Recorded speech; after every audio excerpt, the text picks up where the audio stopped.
that he may reach me, and then we organize on how that boy is going to have free representation. We must support the movement. And allow me, because you've given me the mic, to say that we must make it very unbearable for William Ruto. All these rallies that he's going to, we must make sure that it becomes very difficult for him to shout, to address. There is no offense called shouting.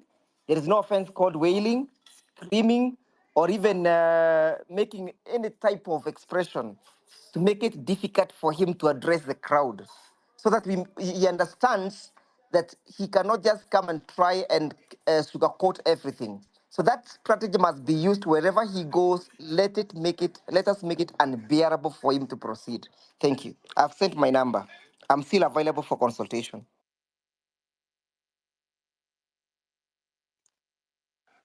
Okay.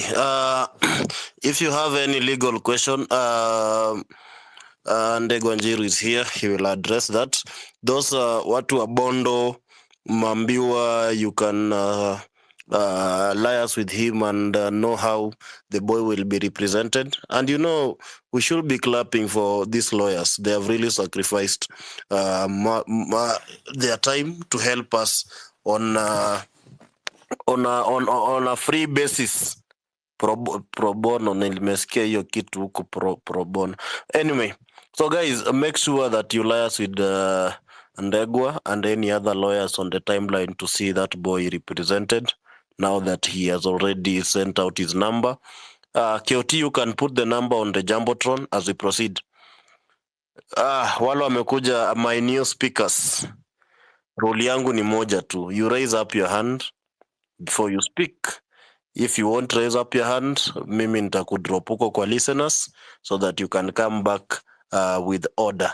That is what I advocate for, order, because I don't like giving mics to people because I know them or friends or whatever. I believe in systems that are working where there is free and fair without biasness, nepotism, tribalism, and corruption. So I'll go with people who've risen up their hands. Kama ujui kuinua mkono, kuna hapo kwa speaker, hapo kwa space, there's the first icon is the mic, is on your left. It is red. Ukiturn on it turn purple. Then kuna tumtu, hiyo ni space to see the people who have joined in. There is emoji. Hapo kuna nini inakaa love, then there is the share button and the comment section. So hapo kwa emoji ndo una click, it will bring you different emojis, and raising up your hand is just isolated. So that's why kuna reason why X waliweka hapo. So kindly raise up your hand na usidrop mkono ukisha raise up mkono. Raise up your hand until the end so that it becomes easier on us. So now that I have two speakers, Esther, you can drop the rest so that we can add other new speakers who want to raise up their hand. Daktari, the Gitonga, then Daktari, will in that order. Thank you.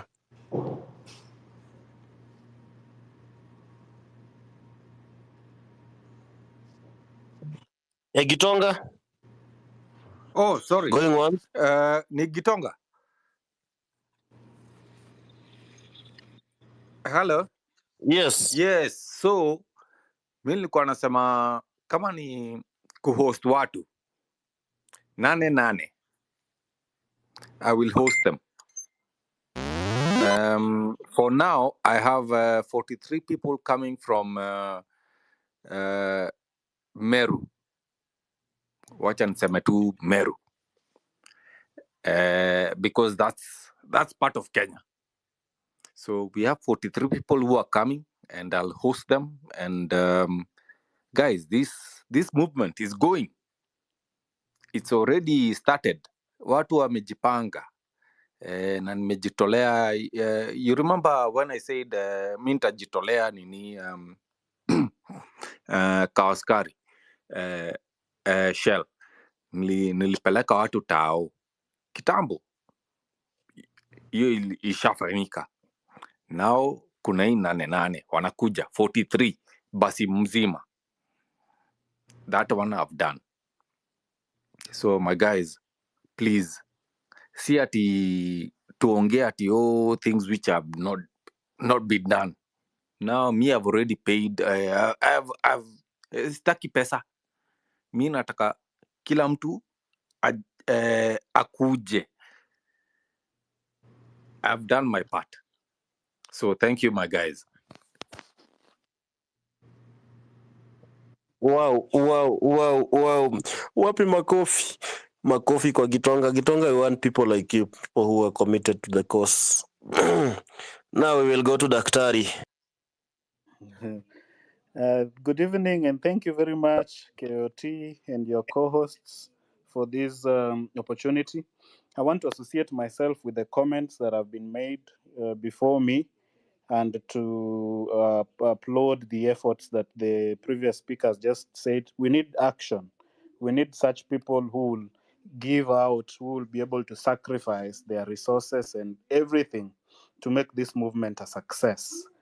And I think as far as Nane Nane is concerned, I think the message is clear. All we need to do, which we still have to emphasize, there's one of us said earlier that he has tried to reach out to the others, because when we met here yesterday, one of the proposals that we made is that if Nane Nane is supposed to be a success, then we needed to find a way of unifying the spaces that we have been having, so that if possible, prior to Nane Nane, we have a uniform, we harmonize. We don't say we are going to occupy State House, then some people, there's another space saying we are going to occupy CBD. Like it happened when we were going to JKIA, another group was actively mobilizing for Occupy CBD. The net effect was that the CBD had a few people, and then the others were on the other side. That way, we cannot achieve much. So I think, I don't know what we are going to do. Maybe we need to link up with that gentleman and try to find out how is it that we can convince these people, so that at least we are not saying that we kill all these spaces. These individual spaces are good for mobilization, but just prior, because we have a common vision, prior to the event, there is need for us to harmonize, so that we know that this is what we are going to do tomorrow, and we use the energies that we have gathered in all our spaces to direct it towards what we are doing. That is the only way that this movement can be successful. Finally, I would just like to make a follow-up and a clarification on one of the things I spoke about yesterday. When we were saying that we need to, the group, I know a number of us have spoken to this, that we need going forward to consider structuring and organizing. I want to state categorically that does it not to say that this revolution should be folded and it stops and then we have a political party. No. What I meant yesterday when I suggested that going forward we need to find a way of organizing, structuring, it means that, and I mentioned that this revolution we will be fought on the street. We fought and won. We will make a lot of wins in the streets. But to sustain those wins going forward and to result in meaningful change and good governance that we want, we must be able also to consider that aspect of organization and structuring, so that we can have a big revolution that brings together the revolution becomes the umbrella, and its spirit guides every wing. It guides the artists into passing the revolutionary messages through art. It guides the civil society, which becomes the Occupy wing, into the revolutionary spirit guides that wing of the revolution, and that will bring all of us together. It guides the legal wing to be able to fight for issues constitutional, issues to do with the rights of people who have been arrested, abducted, killed, and injured. It guides the professionals, different professional organizations who will be bringing in intellect, mobilizing from different professions so that we can go on. It guides a structured welfare wing that takes care of members who have been bereaved, our members who have been injured, so that we don't find ourselves in a situation where we come up with a noble initiative like what Hanifa is running to be able to assist our members, but then people who have been bought left, right, and center will take it up and start raising a lot of issues. I was pained last week when I was seeing people saying, oh, Anifa is in a Kayad, he's buying 2 cars. How can somebody come up with that? If we had a structured wing, welfare wing that deals with those issues, that has the blessings under this umbrella revolution, nobody will come up with those outrageous allegations that do not achieve much, but just ruining the spirit of the revolution. I was really pained when I saw those things going forward.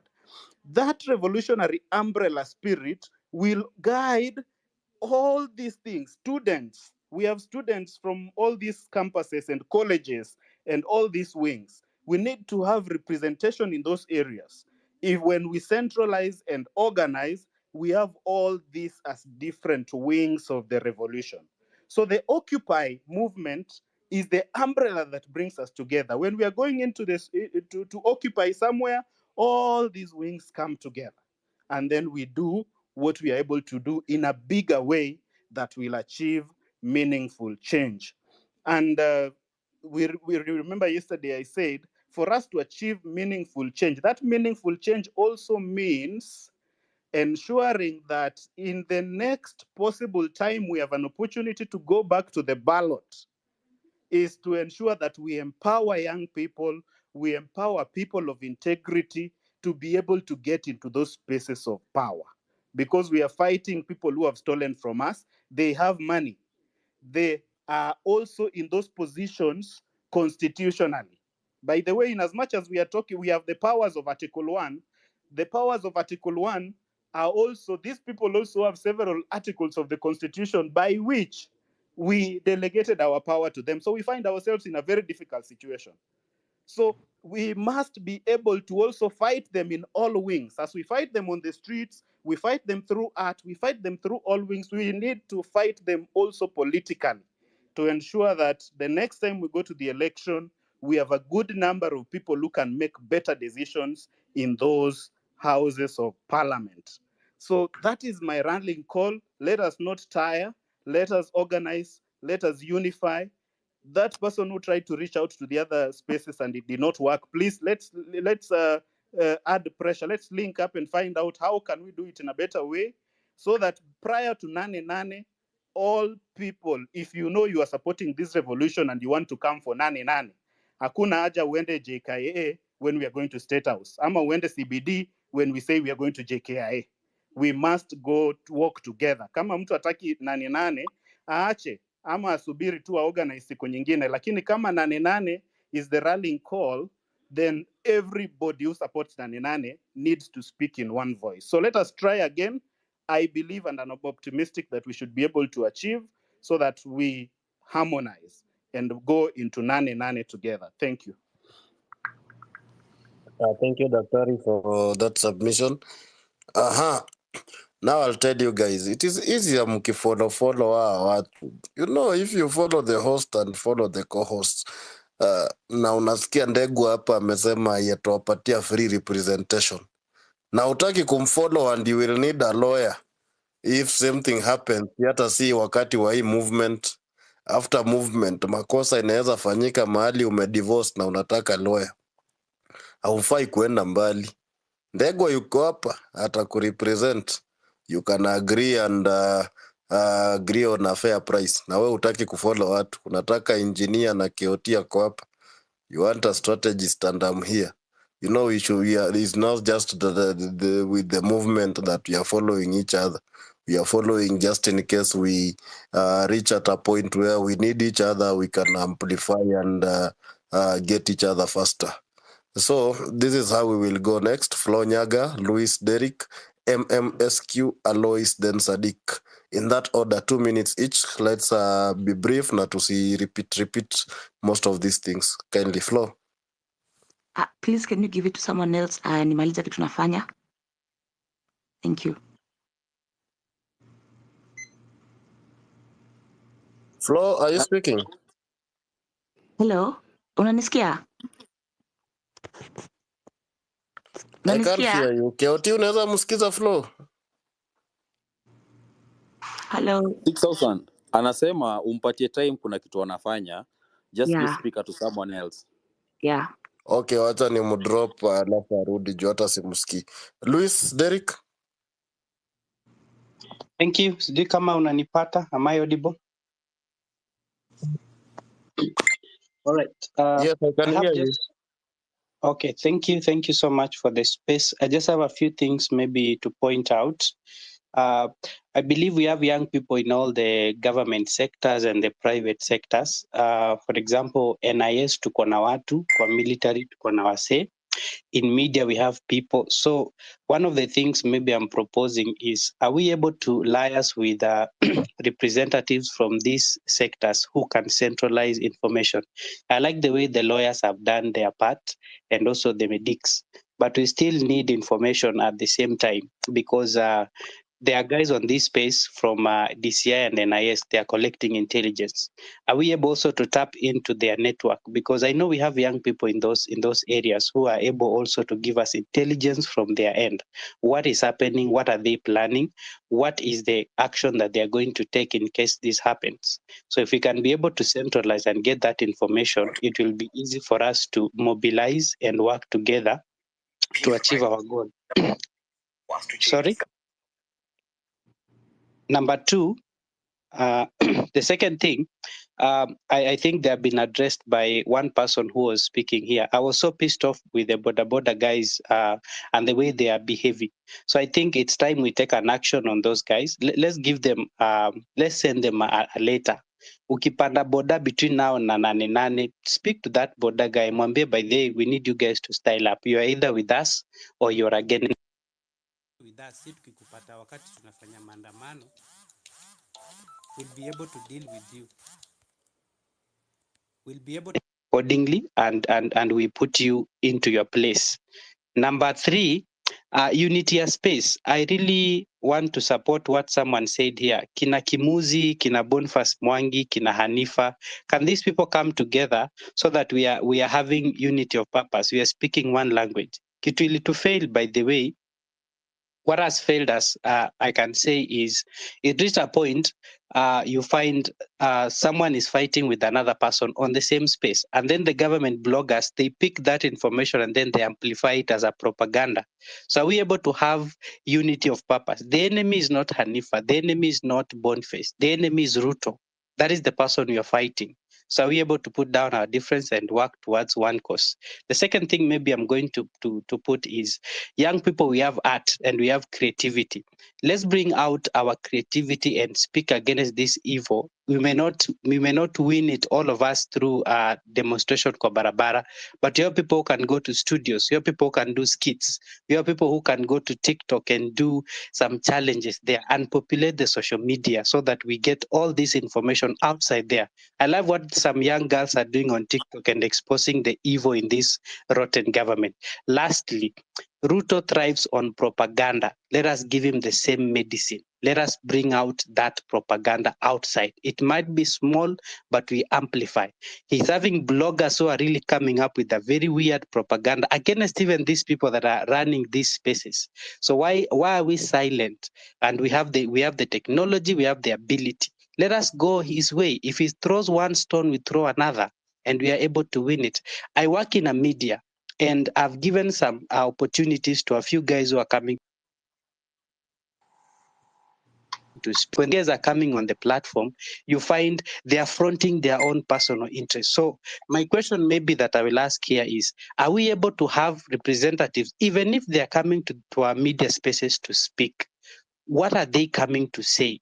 Are they going to speak on behalf of the young people, or they're going to speak on behalf of themselves? Because some of them wanakuja studio and then unasikia venye wanaongea, unasikia wazime hiyo mic and you just get pissed off. So when you are giving these spaces, even us who are in media spaces, we want to serve from where we are.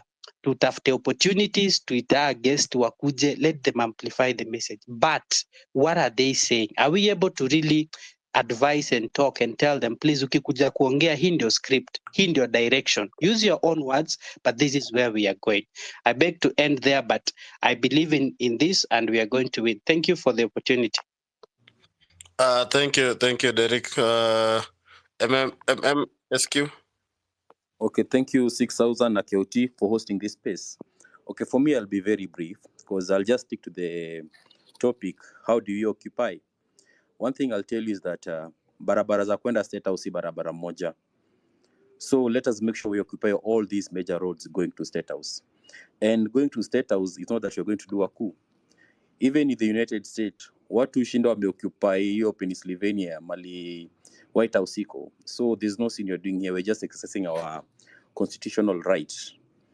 So let us stick to that. Kama unatokea Ngong, wewe barabara unaenda. Kama unatokea CBD, unajua barabara unaenda. The other thing, governments thrive in propaganda. The speaker before me amesema hiyo mambo ya watu wanaenda kwa media. One thing you guys will notice that since hizi mambo time ya maandamano zianze, we have kind of like almost the very similar faces I mean in these media houses. Ukienda Citizen TV, there's just that guy you know atakosa kwa hiyo interview. There's that lady unajua atakosa kwa interview. That's a way of social engineering, like to make us just focus on only one idea. This media house does, even though media house natumika ku drive propaganda. So let us avoid propaganda. Kama umeona ni tweet, you have the intellect capacity ya kujua hii tweet in propaganda na hii tweet si propaganda. So let us amplify to zenye si propaganda. Kama stick to the hashtag Occupy State House, let us stick to that. Kama the hashtag ni nanane, let us stick to that. Then there's something I want to answer here. Hii mambo watu wanasema ati we don't need to be angry at Raila. Now, because hakuna pesa tunamlipa. Now you guys, I want you to know that since we got our constitution, we had what we call the Political Parties Act. And if my memory serves me right, Section 24 of that act provides that the political parties are funded by the national revenue. I think about 0.3% of our national revenues zinalipwa hizi political parties.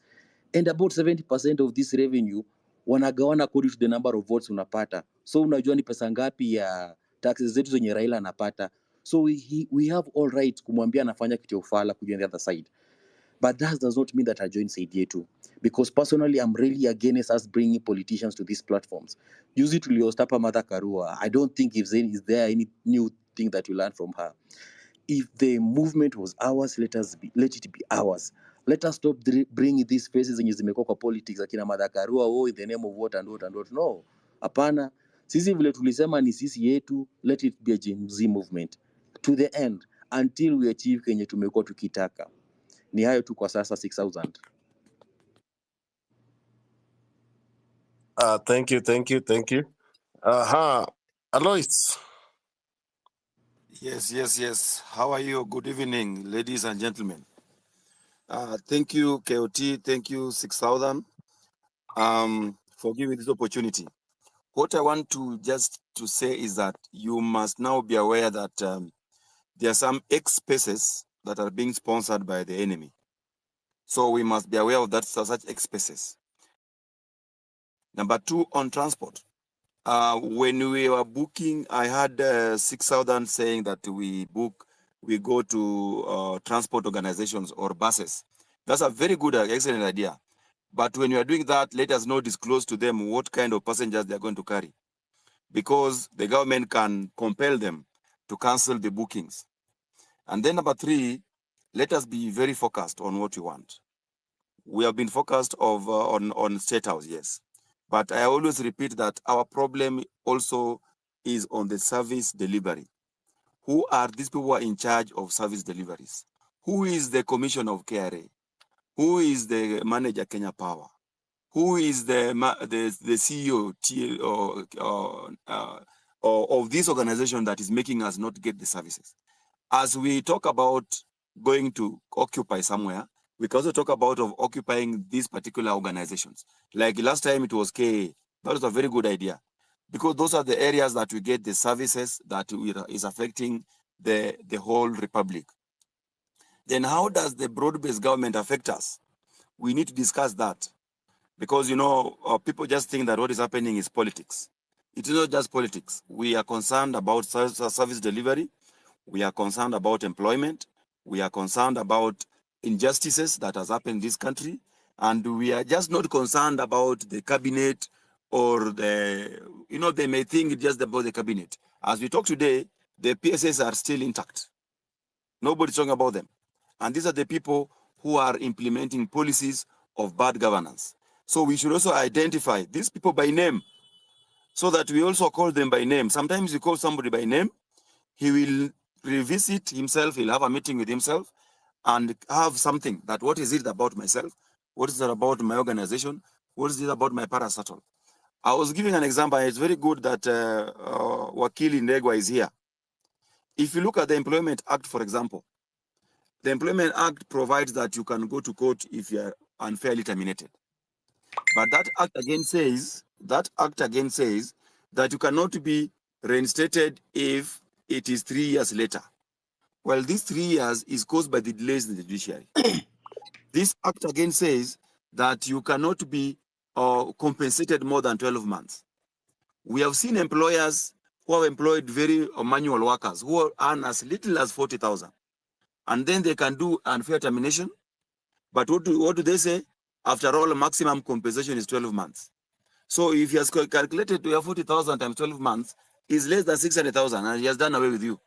So we should look at also at the legal issues that also affect the common mwananchi. Otherwise, thank you very much, KOT. Thank you very much, Esther and Six.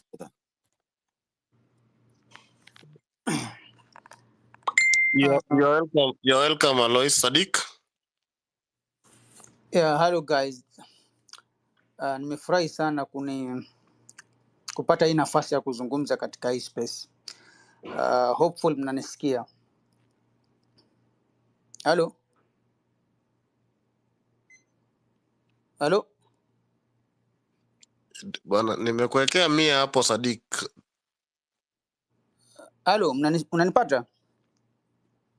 Nakupata. Mimi kitu najaribu kuongea ni kwamba tuwe na kuhamasishana kwa nguvu. Because what I have seen today from Honorable Raila Odinga akiaddress watu kwamba we have dialogue. I think we have had dialogue in this country since 1997. We have had a lot of issues, concerning our country. For example, nikisema kuna Anglo leasing, kuna Goldenberg, kuna NYS1, NYS2. People have looted this country up to death. Now they have seen that the Gen Z have woken up. Wanajua what is going on in the country. Now you have seen the political class. They are grouping themselves, kunyamazisha the incoming generation to make this revolution. Ukiangalia for example, naweza nikawapatia mfano mzuri tu. Joho ni mtu anatoka Mombasa, ni mtu wa kwetu Mombasa. You can see how this guy, how stupidity he is, kwamba amekuwa akimkashifu Ruto from the word go. Now imekuja inafika mahali atasema kwamba hawezi kwa kumfuata Ruto, atampatia nini? Atampatia wheelbarrow. All of those kind of manners, akatoa kwenye vyombo vya habari. And the same time now ameenda Ruto anakuwa boss wake. So unajua these people, they are there to play with our minds. So whatever we have decided, if it is to occupy State House, let it make it be real. Kwa sababu nikiwapatia mfano mzuri tu kama Bangladesh. You have seen these people from Bangladesh. Wameamua kwamba liwe liwalo, but we have to succeed on our mission. Failure to that, guys, we are going to pay a very heavy price from this regime. So we should not relent. Lazima to focus na tujue exactly kama nane tumeamua watu wanaenda State House, we have to structure ni wapi tumeonana and how are we going to match it, and we make that move very bold. Otherwise we are going to pay a very huge price, because these people, they are looking mkina nani ambao baadaye tukishatulia wataweza kuangalia. Okay, they have videos, they have everything, and this government, they have this National Security Intelligence Services, wanaweza kufuata watu tu wakaadapt, wakawafanya lolote ile wanataka kuwafanya. So this move, it must be a very bold, and we have to be very focused, because we have seen clearly.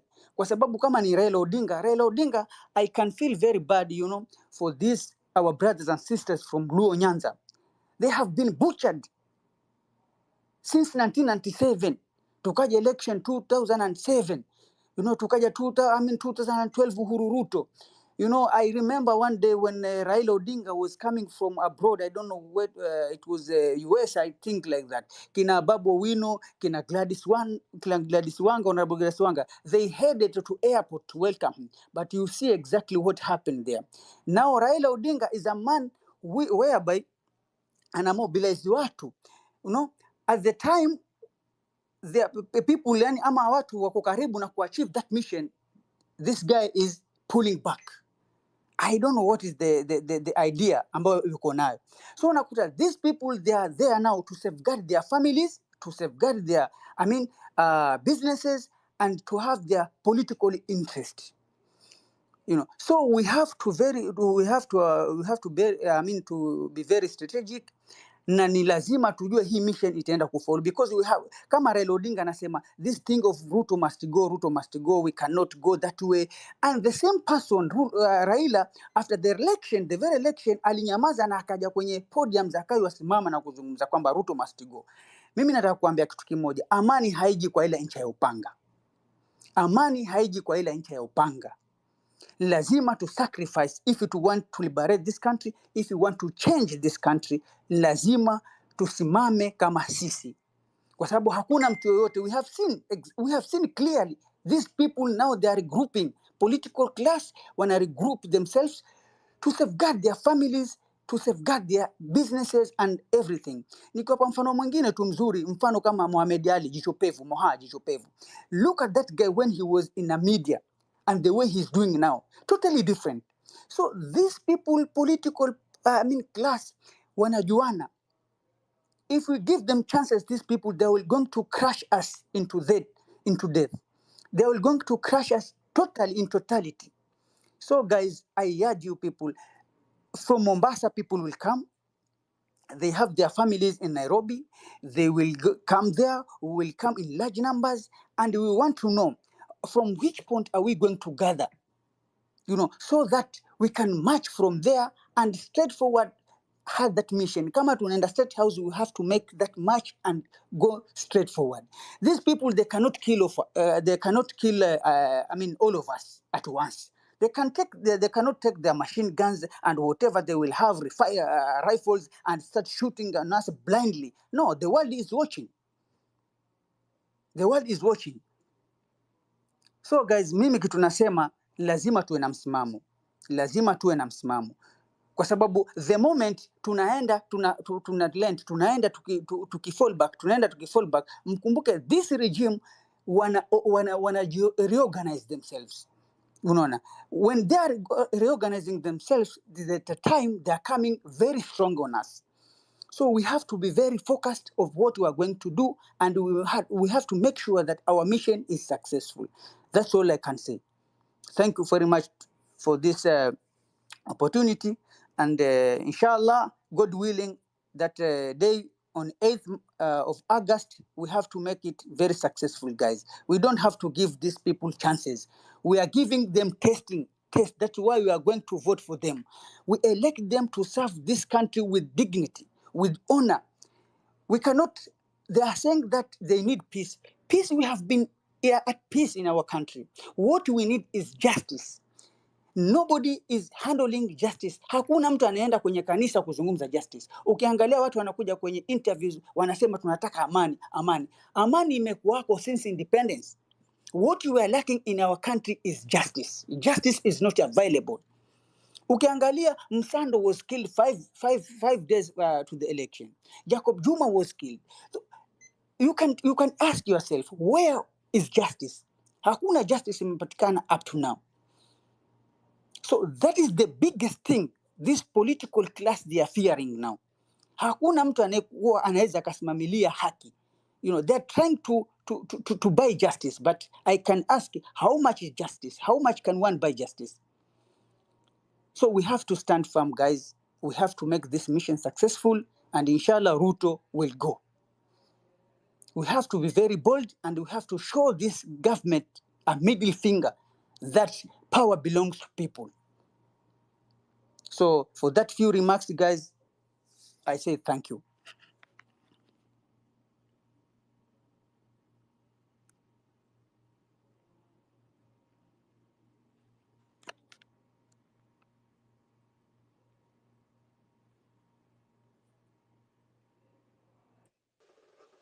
Asante sana Sadiq. Let's have Mama. Yes, thanks for this opportunity. The thing I can say is that if we are going to occupy, we need to have an agenda. For example, when you had the finance bill, you remember there was an issue of the increase of Brent and the sanitary towels. So that idea got to everybody's mind. When we are marching there, we are marching because of accountability. Sidio? So it is accountability on what? For example, we get an agenda like education. You see this government, there is something we call capitation.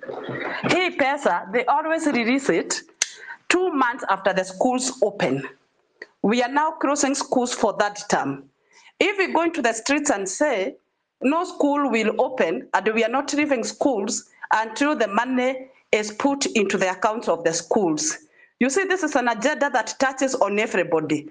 We are seeking accountability on education, isn't it? You look like on something like employment of teachers. There are no teachers in schools from nursery school, primary to junior secondary. Do your statistics. You'll find that there is a BOM teacher in every institution being paid by parents. Why are we paying taxes if the government cannot pay teachers? These people are so poor. So what we are doing in essence is that we are enlarging the gap between the haves and the have-nots. Their children can get quality education because they're able to pay, but the children of the poor who are in the public schools cannot get quality education, and they'll do the same exam. Is that fair? It's not. You go to something like hospitals, that is on education or health services. Can someone tell us, or who is the president, the buck stops with him, why do we have a private wing at our national referral hospital? Why do we have that? When you go na huna pesa, unaenda into the public place, utafanyiwa operation or whatever after 2 months or 1 month or 2 weeks. Ukiwa na pesa, ukienda private wing, unafanyiwa operation the following day. The doctors are in that hospital. The things you are using are in that hospital. Pesa, huyo mtu akona mshahara, alafu umemlipa privately. Na sio pesa kidogo, ni pesa mingi. Then, these doctors, they do not stay there. They have their private hospitals. So every time you go to the hospital, there are no doctors. Why is it that, I've just used Kenyatta as an example. Go into any other hospital. Utapata daktari anakuja a very few minutes kupitia, alafu anarudi hospitali yake.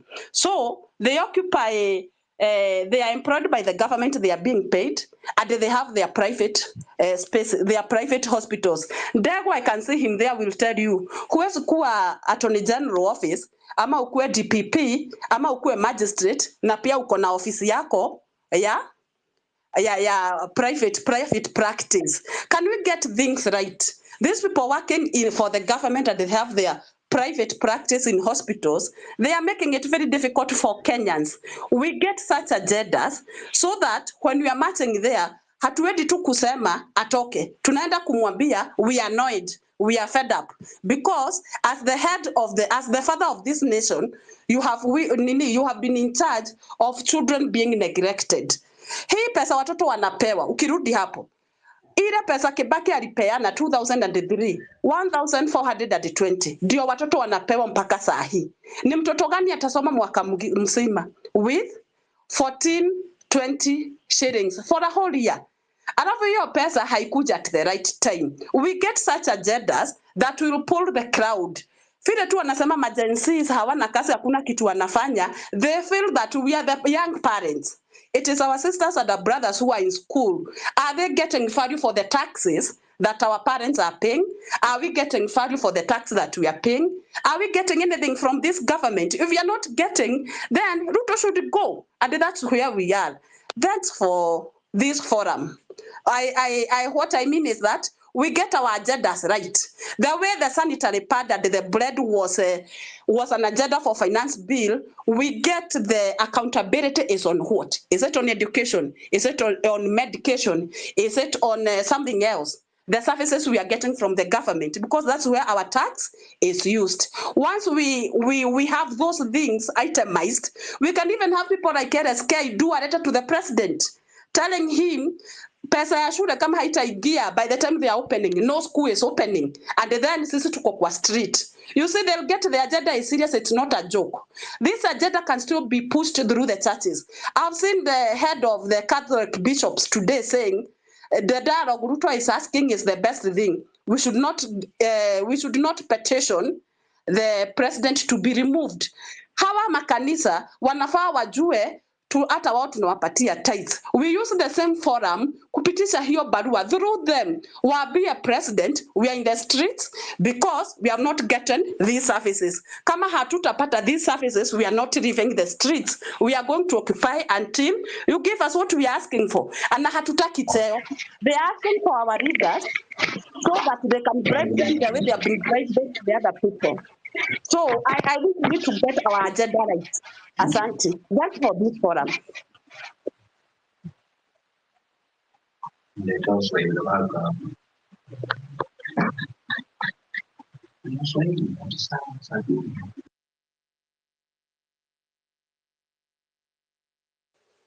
Asante sana Mama Girls.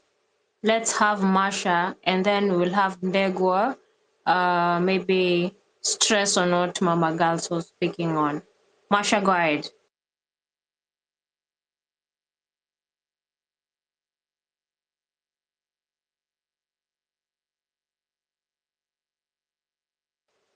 Masha, are you in? Masha? Okay. Let's have Ndegwa stress on what Mama Girls was talking on. Thank you very much. And I love the conversation that we're having. It is proves to me that people are resolved to effecting the necessary change that we need.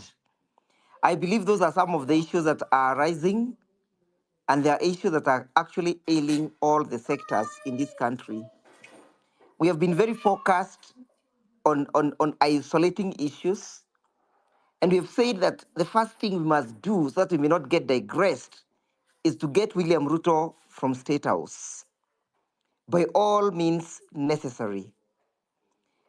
Mama Girls is quite right in her analysis that we should be able to push these revolutions and this struggle to other sectors. For example, if we were to say that schools will not open until such an objective is done or capitation is sent to schools, we only need to invite the teachers to mobilize them so that at least they may also join in the struggle.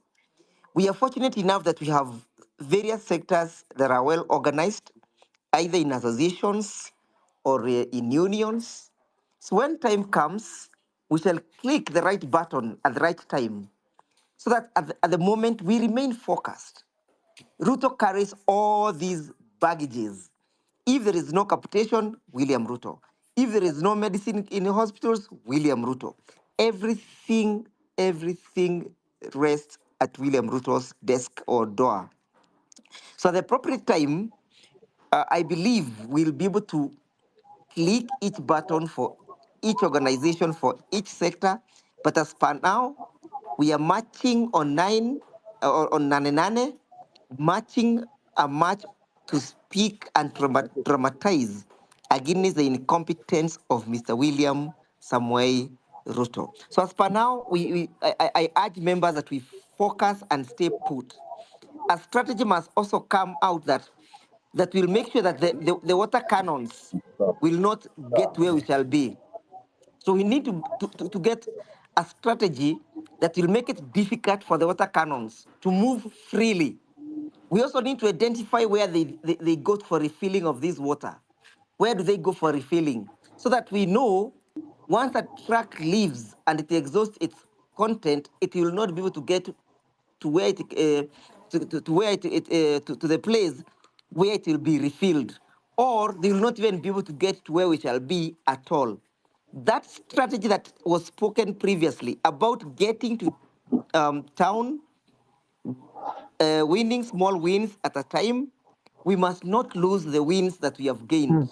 So if we are marching on Nane Nane, if we are going on Nane Nane, there is no going back until we meet the march of the mark of victory. So on that day, people must come warm, ready to stay. People must support us with food, with water. All those things must be done so that we don't lose the gains that we shall have made on the on the 8th of 8th. I agree with Mama girls entirely, but we stay focused. When we are going to school, we'll click that button at that particular time. Thank you. Asante sana Ndegwa. Let's have Ace. Ace, are you present?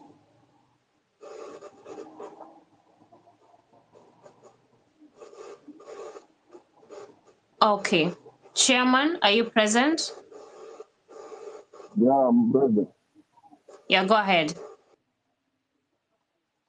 Mimi yangu ilikuwa maswali tu kidogo because nimesikia watu wakilalamika about bodaboda na mimi yule mmoja wa bodaboda hapa Kindly be near your Nairobi. speaker. You're far away. We are struggling to hear you. Kindly be near your speaker or your mic.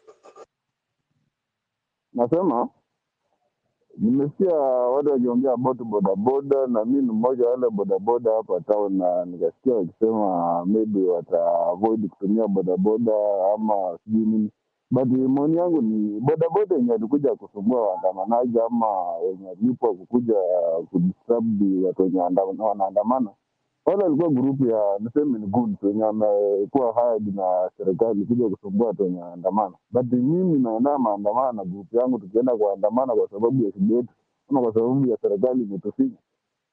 Si bodaboda wote wanaenda kusumbua watu wenye wanaandamana. Hiyo ndio ilikuwa maoni yangu ama maswali yangu. Asante sana, Chairman. I think I saw Chairman wa Boda Boda. Asante sana. Next time, ensure that you're near maybe your mic or speaker. You have a base, so it needs to be a little bit hard, very clearly. Ace, go ahead, and then Joseph. Sawa.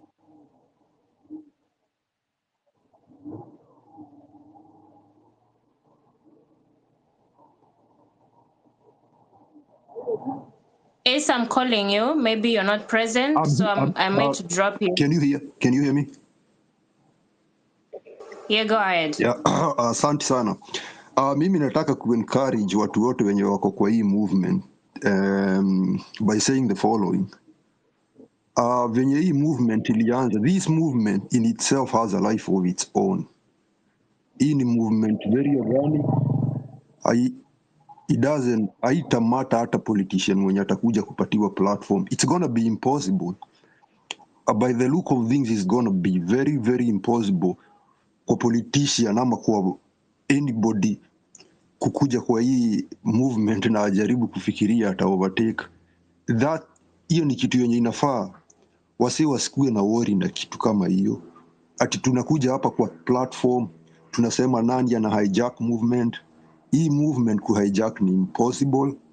Nataka kuencourage wase waache wa concentrate na strategy, wa concentrate na maandamano na wa concentrate na agenda zenye tunapatiwa. Na hii movement iko na allies. That's why nasema iko na life of its own, because hii movement kuna time Kenya, in the history of Kenya, kuna time tungekaa na politician tuongee na politician anything, but unaweza fungua platform kama hii na ukue na watu influential kwa country yetu, watu wenye huku unafikiria unaweza keti nao. To be honest, mimi ni mtu admire Ndegwa, but si mtu, mimi ni mtu nilikuwa najua hakunaga opportunities kama hizo Kenya. So hii ni movement yenye imepull in watu wengi sana. Mtu mwenye akona one follower anaweza pata platform kama, anaweza ingia kwa platform kama hii na atoe opinion. So Kenyans, we should not be worried ati kuna mtu atakuja ati overtake hii movement, ati kuna mtu atakuja sijui alete agenda zingine tofauti. Agenda ya hii movement iko already set by the movement itself. Hata si mtu, hakuna mtu atakam kuset agenda kwa hii movement. The people of the country wanajua Kenya wanataka. Hakuna mtu anataka kuketi na anybody. Mimi najua hakuna mtu anataka kuketi na anybody. Hakuna politician mwenye hii haita succeed hata kuketi na watu haita succeed juu already ukishasikiza language. Mimi usikiza language ya politician. Politician ni watu wamedeclare wako na enemy, they have their own enemies. Kama vyenye sisi tuko na enemies, tunajua who our enemies are. Tunajua politicians ndio wametu drive, wametu radicalize. Juu mimi nasema wameradicalize youth. That's what really is happening in this country. Watu wote wako radicalized such that hata the sound of guns is becoming music to the ears of the nation. Hakuna mtu akona uoga at all. Juu politician wenyewe wao ndio wamedrive hii movement hapo. Wasifikirie even for a day ati kuna siku yenye watakam kucapture hii movement. Hata leader wenye tunaona wasi wenye tunaona wakienda kwa media wakispeak wanawabia, we shouldn't be worried by those people. In fact yenye tunafaa tufanye ni to celebrate hao watu. Those are not leaders of the group.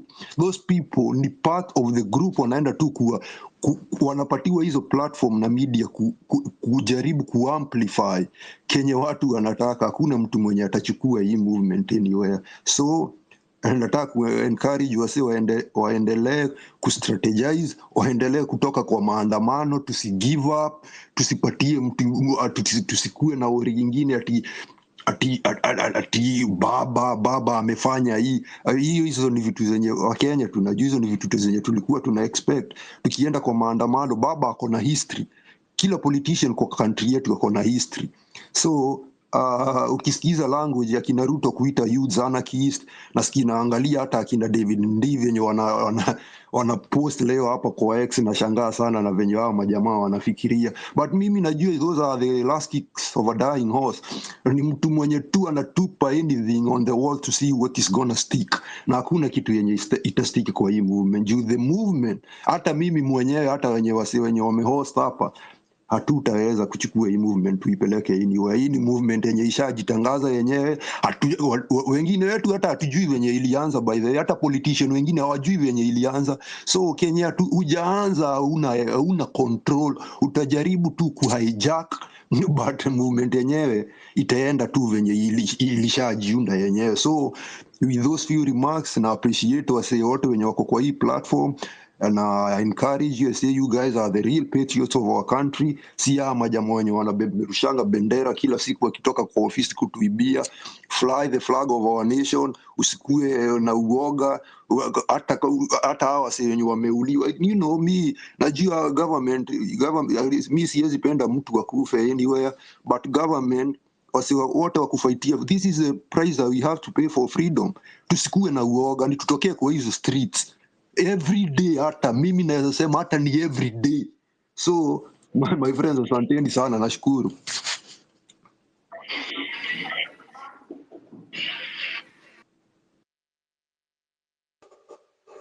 Asante sana Ace.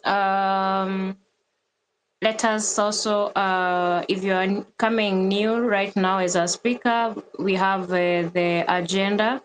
How do we occupy? So we need a lot of strategies, as many as possible. Let's have Joseph, and then we'll have Kevin. Joseph, are you in? Go ahead.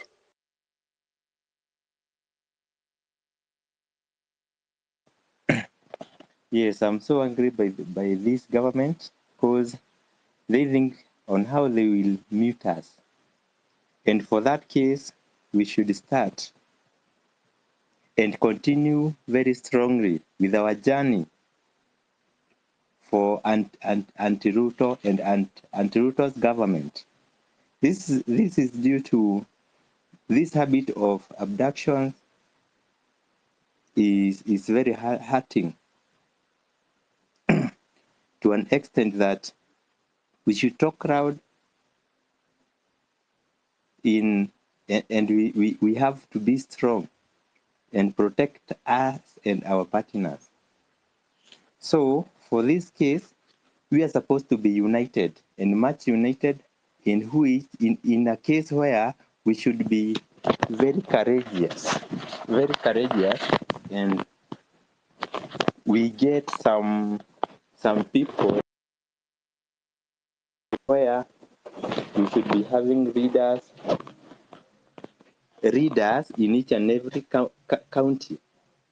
In these readers, we are supposed to be having a group of readers where they will be meeting in WhatsApp, and after WhatsApp they will be addressing the Gen Zs as per talks, yani vile wameelewana, we give out.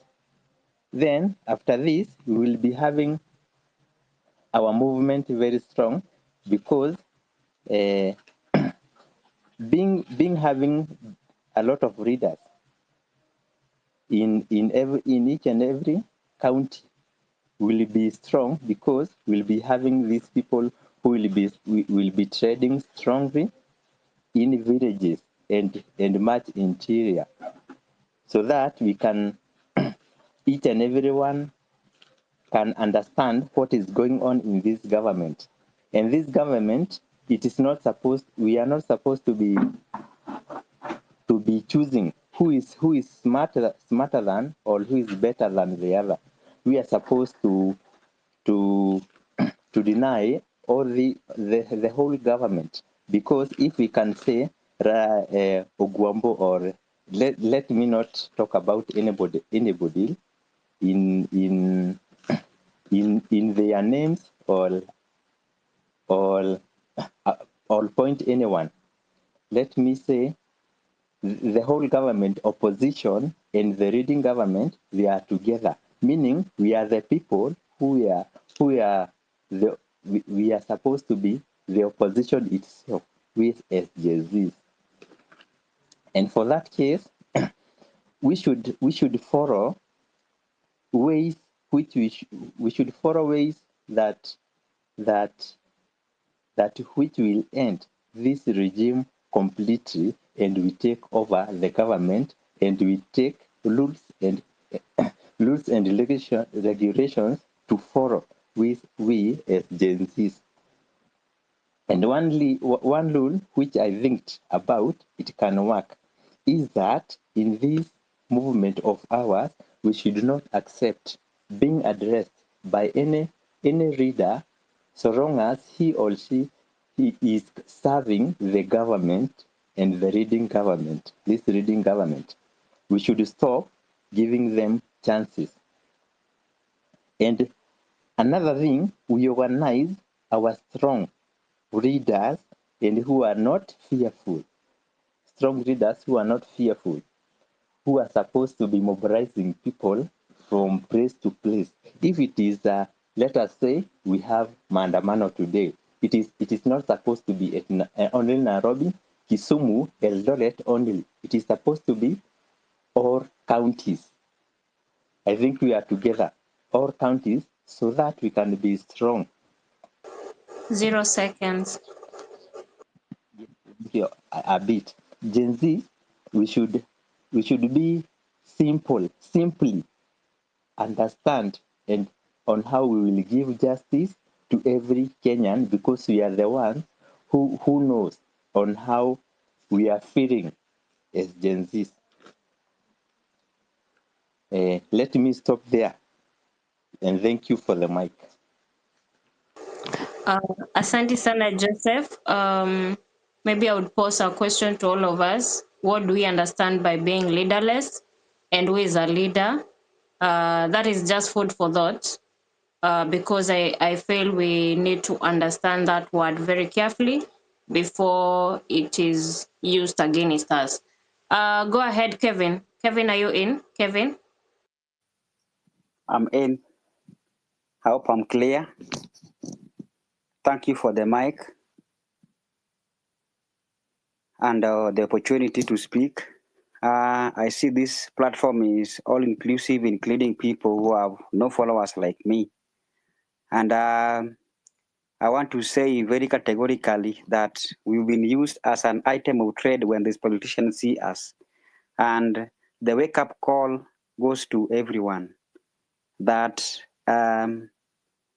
this movement, when it began, it was more powerful.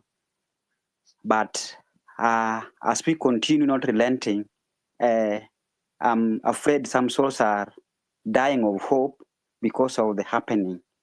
And I see the first mistake which happened was the movement being incorporated by the opposition government, which claim to understand what we're talking about.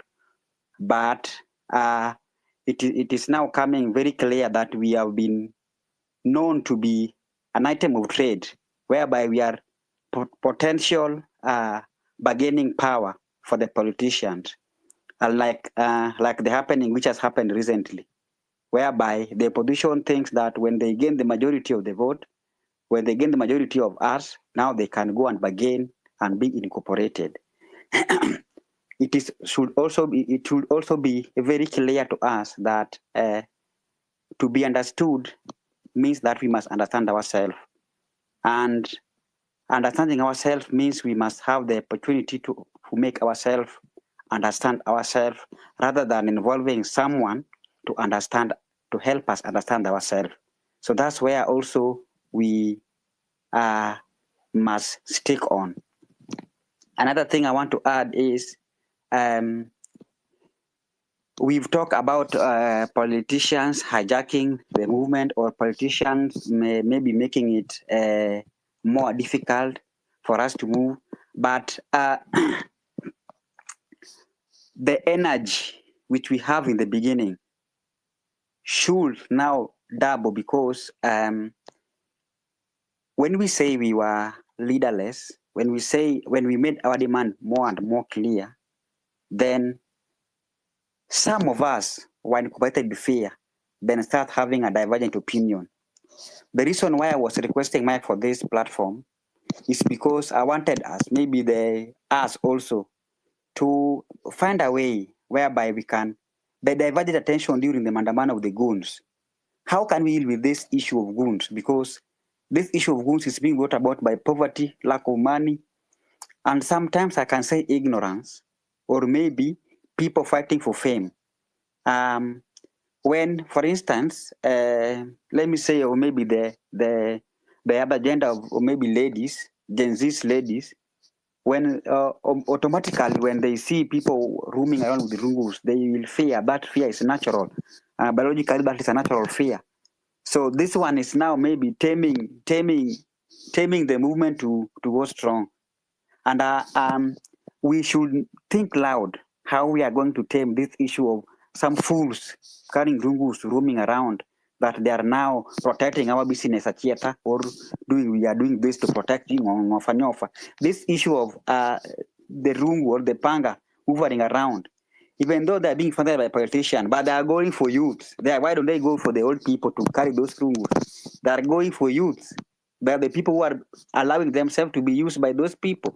And these youths, if we can, the way we say we're leaderless, if we can get away, we are getting these people where they are having those meetings so that they can be facilitated with a little peanut, so that they can carry those rungu. When we can distort those movements initially before the mandamano, or if during the mandamano we can find a way of dealing with them ruthlessly. But ruthlessly means that we are dealing with them to make sure that they understand that this fight calls for all of us, so that they can drop their rungus and join us by carrying the place card and the flag with us, can be the much better thing than anything else. Then as I end also, I still insist we don't have the fear. Then I still insist that when we are united and say something in one, then let us stick to that thing. The other time, me, I'm a passive follower. I follow everybody who have organized the space. The other time when we said we are going to occupy the State House, then some people divide the opinion and still fear, oh, it's a protected area, oh, Mara, Mara, oh. So both things made fear came into us. Then the last thing is that we as Gen Zs and millennials, we should take the opportunity to teach our parents and their grandparents that what we are doing is not for them. We are doing it for us. So the fear that they have that this thing is going to make our life miserable or maybe make us lose our life, we should not at all allow that. Let us have a means of convincing them. Sorry? Let us get a means of convincing them so that, yes, I'm winding up, so that they can be part of us. Finally, may the fallen soldier rest in peace. And the only way for them resting in peace is when their spirit heard that we never relent on their death. Thank you very much. Asante sana, Kevin. Let's have, hey, this name is hard. Ibrahim, oh Lord. Go ahead, Ibrahim, are you in? I'm used to the normal one, Ibrahim. Okay, thank you. Are you hear me? Loud and clear, go ahead. Okay, I need to thank everybody here in X. So, Kuti, Esther, nataka kuongea kidogo kuhusu hii maneno sababu mbele tunaenda kidogo na tunatulia, tutapata kama tutakuwa na shida nyingi sana and we don't relent. Muda yenye tulikuwa tunaenda maandamano, hatukuwa tunaenda maandamano ili watu wa Azimio ama ODM alone have a seats of CS in the government, because seat ya mtu kama Joho, Oparanya and Wandayi Mbadi haiwezi saidia mtu hapa Kenya. Hiyo ni kitu yao wao wenyewe, sababu wamejitenga. So mimi kitu yenye naweza sema kwa hapa sasa hivi nataka kila mtu anisikize. Tuko wengi, majenzis na millennials na everybody that who can will to join us, tuko wengi sana. I think that if we have only 5 million people, if we can contribute 50 bob, only tunaweza sema in a week, inamaanisha for 5 days, it will be 10 bob per day. And we can have an account. So if we contribute that amount per week, we will have 250 million. And times 2, that is 2 weeks only. We will have 500 million. So this e-money tunaweza tukatumia kwa mobilize people from all 47 counties, because I am in Migori County. And kitu yenye watu wa ODM yenye walipata, mimi najua huku Nyanza kila mtu, watu wengi sana wanafuatanga ODM. Hata mimi mwenyewe ni mtu ya ODM, lakini hiyo ni ujinga. Hatuwezi enda tukauawa kama hii maandamano ya juzi ya mwizo. Karibu lizazi anipate tafadhali. Yani Raila aliniingilia sana. Karibu lizazi anipate. Tuliponea chupuchupu, tulikuwa na marafiki zangu, tulikuwa 4. Yani ilikuwa uchungu sana. And again, tukitoka hapo tukirudi huku, tena tunapata Raila ametoa directive, na tena Ruto anatangaza ma-CS kutoka kwa ODM. Hiyo ni ujinga, hatuwezi kubali. Hata sisi, hata kama tunapenda Raila kiasi gani, tumeamua tunataka tukuje Nairobi, na we will set a date. So that date, tunataka tufanye hii kitu vile inawezekana. We can mobilize people from all counties, and then we will come to the capital, Nairobi. So tukishafika hapo, we will set a date. So tukisha set a date, hakuna siku ambao tunaenda eti tunaenda maandamano, na hiyo maandamano yenye tunaenda hatuendi State House. Tukiwa hapo kama watu kama 3 ama 2 hata 1 peke yake, I think 100 people will die, and the remaining wataingia State House, na serikali ya Ruto itaisha kwa hiyo siku. So Ruto atabaki tu, yani watu watabaki tu wakijua serikali ya Ruto imeenda nyumbani. Inaitwaje? Kudita. I think that is it, because hatuwezi fanya hiyo kitu na watu wa ODM na Raila na Ruto is a schema, na wanatupima alafu wanafanya kitu tofauti na vile tunafanya. Muda ambayo Raila ilikuwa inafaa afanye hii kitu vile anataka, ilimshinda. I think Raila alita maandamano almost twice. Hata sisi wenyewe tulikuwa tu maandamano, tukaandamana, watu walikufa. And again Raila anarudi anasema eti wanaenda kuongea. National Dialogue Conference NDC ilisaidia nini? Mtu kama Ichung'wah na Kalonzo si walikuwa hapo? Hakuna kitu ilisaidia. Tena saa hizi sisi tumeanza yetu, anaongea juu ya dialogue. Sasa hiyo dialogue tukisema tumekataa, and again anakuja anasema sasa hiyo dialogue anajaribu kuforce nayo watu, alafu wanachukua watu wake na Ruto wanaweka hapo kwa mapost ya CS. So wakishaweka ili izuie watu kwenda maandamano. Hatutakubali, tunaenda maandamano, na hii kitu yenye nasema ndio at least tukitumia hiyo kitu itakuwa rahisi. Twende maandamano tukiamua, hata kama tunataka kwenda maandamano kwa wiki zingine, ama niseme ni wiki zingine miwili hivi peke yake, na to mobilize people watu wafike hapo. Wakishafika kama 3 hivi ama 2, siku moja tunasema leo ni State House, na tukisema ni State House, my friend, ni State House. Tutapanda gari, tutatoka huku, tutajitokeza huku Migori, hata 100 people tutapatikana, tutaenda. Tukishafika huko tumekubali watu wakufe, hata mimi nimekubali nitoke Migori niende nikufe Nairobi juu ya maandamano, lakini at least watu wenye watabaki nyuma waone hii kitu. Sababu tukiacha hii kitu saizi, tuseme for example tumeacha hii maneno, tukirelent, yani kwanza sisi kama vijana na millennials yani hatutakuwa na amani hii Kenya. Hiyo ni ukweli. Tena ya pili, 0 seconds. Hiyo ni ukweli. Na tena sasa hivi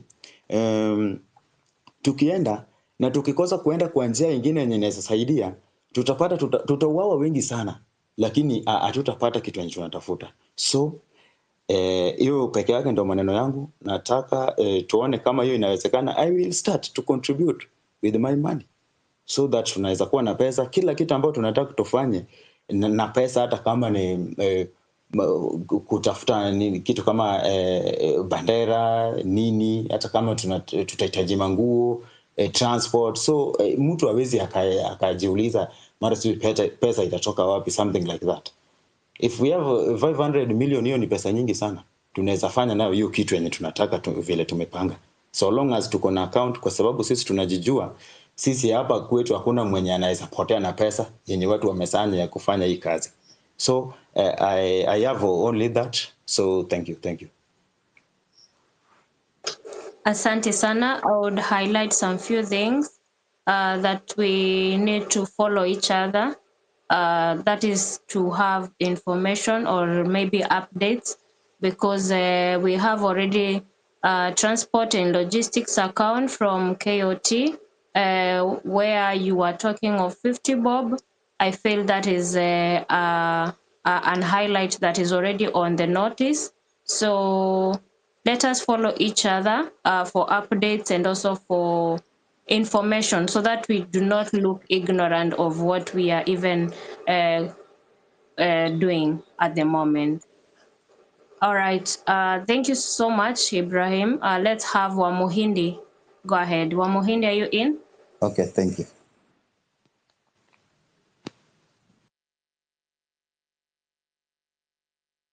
Wamuhindi. Most High. Go ahead. Most High. Hello. Can you hear me? Loud and clear. Go ahead. Okay, so my submission was that the first thing we should know is that we are fighting a bigger fight than we even think, because we are not only fighting Ruto and Raila, we are even fighting the white supremacy, because they are being led by the whites. They hold so much power that we have also to be very strategic. Hawa watu wanatumika na wazungu, na in case Ruto akishuka juu aliyeko hapo na mzungu, inamaanisha ile story yote inaendelea Kongo na nini itakuwa on hold. So pia sisi ile vita tunapigana lazima tujue ni vita gani. Hii story ati Ruto anaenda kesho Mombasa, Ruto hafai kukuwa able kuendea Mombasa. Na kama mtu ako na familia yake ule ako Mombasa, anafaa hizo ndio tunafaa tufanye, to mobilize. Asikuwe able kukuwa peaceful hapo Mombasa. Tunaanzia hapo. Na maandamano sasa hii imeanza kutulia, kwa sababu hata ukiingia hapo kwa trends, Ruto must go ilirudi na ikapotea. So as much as tunakuja kwa groups, ile Ruto must go inafai kuwe bado trending at number 1 ama number 3. Hatufai kuachilia hiyo, na maandamano inafaa endelee every Tuesday until the date. Cause tukisema tumeiwacha na tunaendelea ati tutulie mpaka date 8. Date 8 tutapata hakuna mtu cause itakuwa imepotelea. That's all I can say.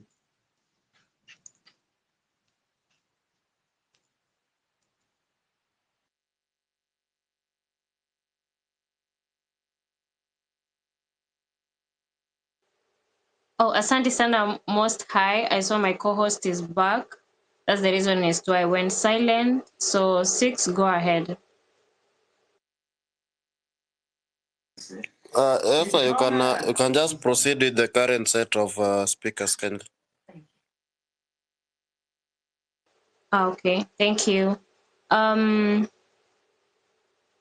Let's have Sarox, and then Sarox, are you there?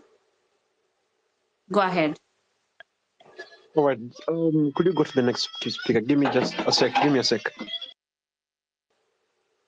Faith, are you present? Faith?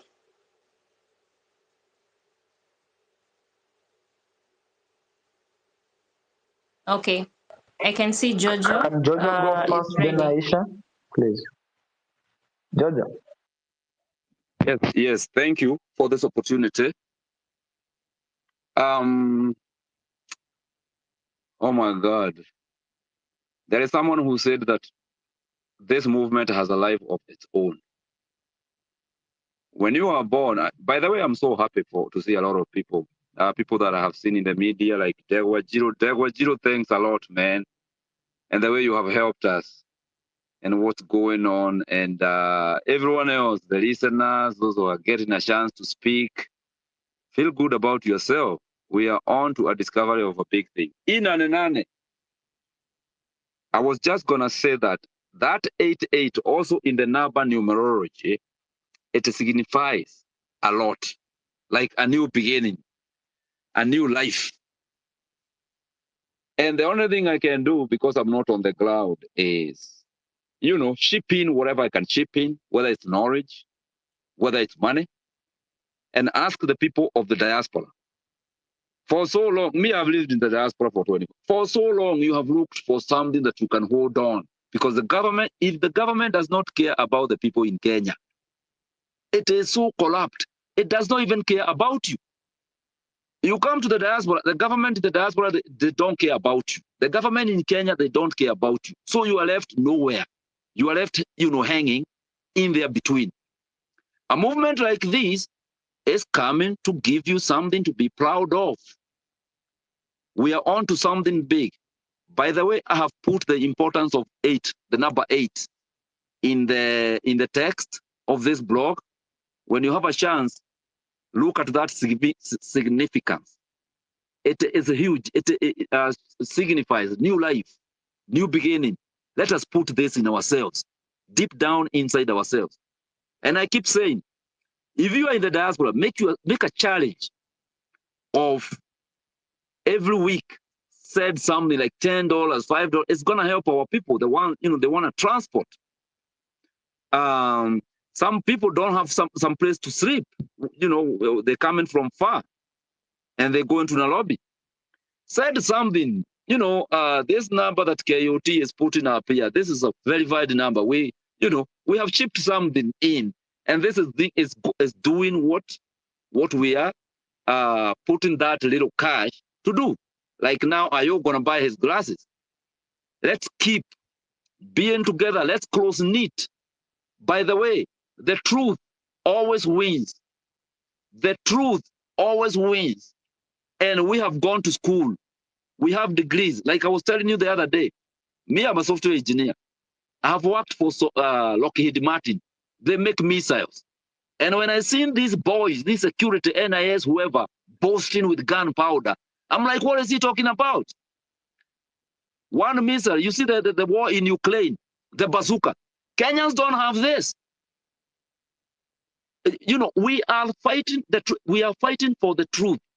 And this Nananane is gonna be the day that they know that Kenya, the truth will come and settle down. The diaspora people, please said something to the organizers of these spaces, and also this Nananane, make sure their pockets is full. Wasikose kununua maji, wasikose kununua kadrink. Mtu akitaka kwenda kutafuta mahali ya kulala, wacha kuwe na pesa kidogo kwa mfuko. Tuma ngiri 5, tuma ngiri 6, tuma $10, $20, my people. This is huge, and this child is gonna mature and grow, walk, mature, and stand up. My people, we cannot be looking at a mirror and lying to ourselves. Nane, Luto must go.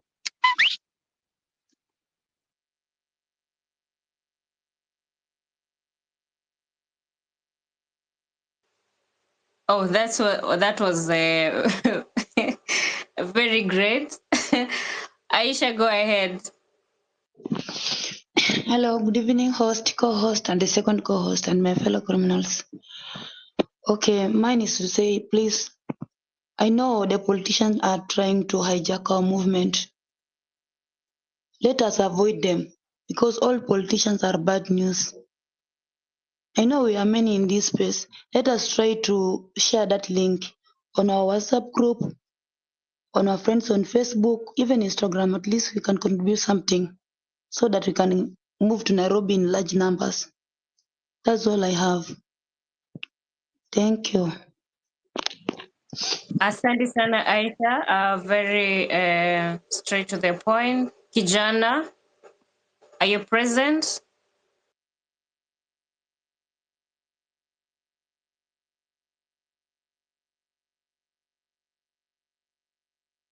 Patrick, go ahead. Thank you. Can you hear me? Loud and clear. Thank you. Thank you for this topic and for organizing this space. How do we occupy? I think that is the question we should try to answer. And I think it's a question of strategy. So I'll just share things in general others have shared. But bottom line, I agree with all those who have said, let us contribute. We need money. So let's have a central location. And in fact, as you organize these spaces, you should be mobilizing us in different groups. Take us to different groups now where we can easily contribute, send in little money and mobilize resources. We need resources. We mobilize among ourselves, we crowdsource, and then we mobilize resources for this movement. That is number one. Number two, we need to get our message out there loud and clear. I think of late we have left Ruto to go out in the media, because initially he never used to go because we had occupied the space. Now we need to get our message out loud and clear. And I like this, what we have started today, Nane. It should get out loud and clear. It should be in all forums, in all radio stations, in all what. People should be talking about it. Our message should go out there strongly. The third issue I want to talk about is this. Let us make that day Nairobi to be a no-go zone, especially CBD. Let's draw a radius of around like 5 or 2 to 3 kilometers. Like those from Wayaki Way, from Westlands, no vehicle is allowed to enter CBD.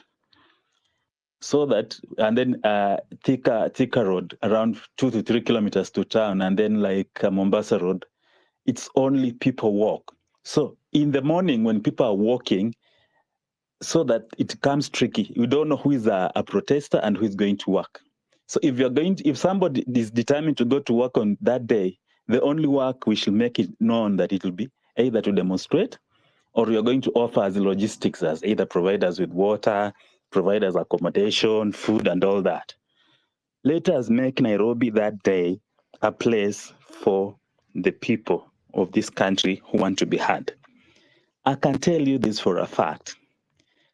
If we mobilize close to like even 1 million people in the CBD alone, the military will find it very rough even to dare shoot, because that will be a national and international disaster. You have seen in most of those places where millions of people gather, the military can never dare shoot, or the police will even wonder what to shoot, because the CBD will be a no-go zone. And then when we mobilize like that, we can now make the grand march. From there, even Ruto will not wait for us. He will disappear. We shall go to State House and occupy State House. He will be nowhere. So let us get the numbers out by mobilizing resources and laying all the logistics. And then also make propaganda out. You know, propaganda is also a powerful tool we can use. They have been killing us. The police have been killing us. Let us make our statement clear that we are just peaceful and we are marching peacefully. If the police dare kill us, then we shall also have a way of also dealing with them. If the police are not in uniform, then let us also tell them that if you're not in uniform, then you can also let us also have some guerrilla tactics and we get our message out there. Let us know that we are really serious about this thing. They have shown us the middle finger, what Raila and Ruto has done. Let us also show them what we are also made of. We make that statement on that day, I think the whole world will listen and they'll know what is happening in Kenya. That's my message for now. Thank you. Asante sana, Patrick. Let's have Kijana. Kijana, you back? Kijana? All right, you will be dropped. Frank, go ahead. Frank, are you in? Yes, I'm in. I think I'm audible now. Yeah. Am I audible? Okay, Yes. thank you. Yeah, thank you, and I appreciate the opportunity. I think I'll start with just acknowledging where we came from and the achievements that we've made, and maybe do a bit of just a short analysis of our movement. I think our movement started well, and with a lot of people actually coming on board. And if we can remember, what made us be successful originally was that our ideology and what we did sell was really selling. The thing was reject finance bill enye ilikuwa inauza vizuri sana. It was a really selling ideology and everybody bought it, and we were able to actually win a lot. I think the main thing currently that we should do is we must check on the ideology that we are carrying on. I think we've discussed a couple of times. We've mentioned about the ideology of Ruto must go and the hashtag that we've been airing all along. I think it's been something most of people were a bit skeptical on. Probably should we use this hashtag? Should we use this ideology? And again, the last I mean, demos that we've had, there have been a little bit of not objective. I think we need to be a little bit objective, and maybe coming back to our talk of today, that is how do you occupy? I think we need to do a lot of mobilization, because without numbers, actually we're not going to make it. And then maybe I think there's something I've been thinking of, maybe sharing with us, because this is something we are dealing with politicians, and the politicians, we know the way they do and the way they approach things. They've always been approaching things in a dirty way. You remember we started our protest very peaceful. They hired goons. They demonized our protests, and now they call us criminals and all that. I think it's high time that we know that we are dealing with politicians. And how about we change tactics also? For example, we have had so many people talk about fronting someone, maybe come 2027, so that we can maybe champion them. And I've seen some people saying, what about maybe these people are not popular and all that. But I had this idea as we even plan for the Nane Nane. How about we come with someone like, I think we've fronted, for example, Omtata for a couple of days, maybe to stand with us. I think even if we don't have leaders, but it's very paramount that we front some people that will be upfront there. Because you see the way things have turned up, they have come again. They have brought in the opposition, and we are left alone actually currently, because I don't mean that we had the opposition on our side, but there were people probably maybe championing and maybe pretending to be with us. But now what they have done and showed us is that these people are just all the same. So what about us? I think we are able to even use, for example, the mchanga that we used to fund this politician, that the person that we think this person can push our ideology, can push what we need. That is good governance, because we are objective on this. What basically we need is good governance. Once we have this person, it's very possible to fund this person using mchanga. We are able to fund these people and make sure that they even go to every village and make sure that these people, we champion them.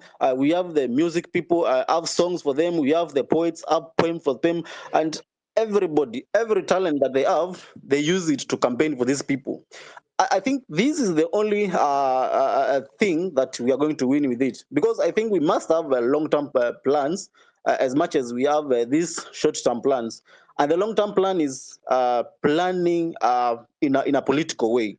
As much as we don't have leaders, we must have that person that we have mwenye atakuwa pale mbele, because this person is very easy. If we are the people who have put them there, it's very easy to put them into account. These people, you'll be able to tell them, no, this is not the way to go. These people, you'll be able to hold them to everything. You'll be able to tell them that because we are working with a thing, more of a systematic thing. This is a system which has been there since colonialism. This is a system which is there even as much as we tell Ruto to uproot all these things. He's also afraid. He's also afraid and is kind of maybe between a rock and a hard place, because he's shocked on what happened, but is it's a bit very hard for him to change these things. So we need like a kind of overhaul on the whole system. So my plea is maybe we have some of the people who have influence in terms of the following. Please let us put this agenda, because this is the thing that which is going to help us to liberate this country. This is the only thing that will make a very meaningful change. As much as we are saying nananane, which we will need to plan adequately for us maybe to make it happen. But if it doesn't, then we have to have that long-term plan in terms of policy. And it's very possible. Yes, I'm winding up. It's very possible that we can even have these spaces as the parliament, actually, as the people's parliament, that we vet these leaders. We can vet these leaders even down to the MPs. Every MP that is being elected, we vet them and we make sure that we campaign for them, and we make sure that we have the best leaders that maybe we will serve us best. So mine is just that. You people, maybe those who have the influence and those who are following, please let us maybe push for that agenda. Thank you. Asante sana, Frank. Maybe to say something on how social media platforms works. Sometimes they do not work with the large numbers. Sometimes they work with algorithms. Like, what is the most used word, or what is the most used word? Let me just use most used word, because, for example, if we would, all of us, either with one follower, we just use hashtag Ruto must go, it will pick and it will be trending. It doesn't mean you have to be having a huge following for that maybe agenda to be trending. So let us also be informed on how social media platforms work, so that we can also have the fearless urge to also contribute in the agenda that we are having, the small wins, the small agendas and all that. So thanks so much, Frank. Maybe to add on, the one who was talking, it was Patrick, yes, who was talking on contribution. I think it's very clear on what we are doing. It's mchanga. So kindly let us follow each other so that we have information on what we are doing. Let us not be ignorant That is very bad of us when we are ignorant of information and we are learned. We are calling ourselves learned. We need to be very informed and also look at what we are doing, especially when you come to this platform, just read, how do we occupy? I mean, that's a simple courtesy of every area that you occupy. Anyway, let's have Pan. Go ahead. Pan, are you present? Mambo vipi? Mnanisikia? Freshi sana. Poa. Yeah, so I'm just gonna sort of go through, how people can occupy. Some people have spoken about it. The previous speaker did. First and foremost, the one thing that people can do is collaborate amongst each other and many organizations, especially major organizations. I can see lawyer Ndegwa here, lawyers, doctors, the civil rights organization, these guys from Madare, that's one thing that we can actually do. And we've always been doing it anyway. One of the other things that I think it was Mama who said about having clear objectives, and a few of the other speakers have spoken about it, about having clear objectives. Right now, what we need is a specific goal that's related to what's ailing the country, which is obviously poverty, corruption. We're asking for good governance. There's economic injustice. Something that actually resonates wildly, throughout the country. And we do go with the hashtag Ruto must go. But this is why we're asking him that he has to go, because he's not delivered in all these things since he's been in, president. Like you've said, Esther, about using effective publicity, using the hashtag Ruto must go. That would be great. And then I don't know. I've seen people distributing leaflets, throughout the demonstrations, previous demonstrations. Also involve local artists. These guys, they draw quite a huge public attention, especially in local areas. The other thing that I want to say is also grassroots mobilization, where people can actually organize in huge numbers, organize transportation, arrange for lodgings and things like that. And then I know this is this is going to be a huge toll, but once we need to tell the authorities that this is what we're doing. Okay, let's not tusikae kama we are rowdy people. We're just gonna go to State House. Let's inform them. Okay, and if we inform them, then they can't come back and say, "Oh, you didn't tell us" or something like that. Because it is up to them to support us. It's up to them to protect us.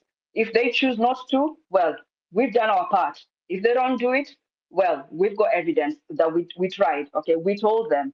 Anyway, Esther, you asked about leadership. What is leadership? To me, what I want to say is right now what we need is inspirational leadership. Okay, people who are charismatic. We've seen people who are quite charismatic. Okay, in their leadership, and they're powerful when they talk in their oratory. They know how to inspire people. Have people with this kind of abilities to articulate the hopes and frustrations of Kenyans. We need such kind of people. I'm not saying they're leading Gen Zs, but we need people who can actually motivate, inspire people, okay? Speak of hopes, speak of frustrations. We need these people. The last thing that I want to say about this, how do we occupy? If we can have as many volunteers as possible.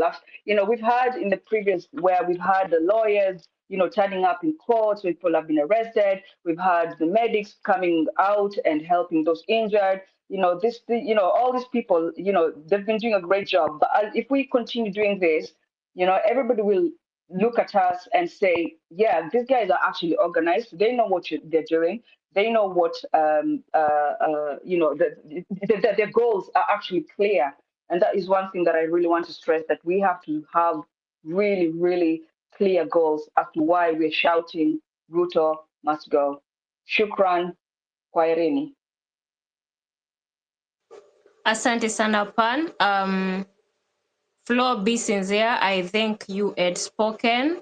We have a lot of requests. Maybe confirm with me whether you had spoken. No, I had not spoken. I asked for some time kidogo. I was doing something. Oh, yeah. Go ahead. I recall. Mine, cause vitu mingi zimesemwa, so mine is just a few. I have a question for the Advocate Ndegwa. Thank you very much for gracing us with your presence. He said something about taking to court a petition for a referendum since the MP have refused to impeach Ruto. Can you please tell us when we need to go and support that agenda in the Supreme Court so that we can appear in a large number and put pressure on the judge so that he can waweze kupitisha hiyo referendum, wasinunuliwe off kama kawaida venye Ruto amezoea kununua watu, so that they can have the pressure from the people. Please tell us the day and when we need to show up so that we can also organize for that as much as well as we are continuing to organize for Nane Nane. Something else also I need to add on is on how we can occupy also.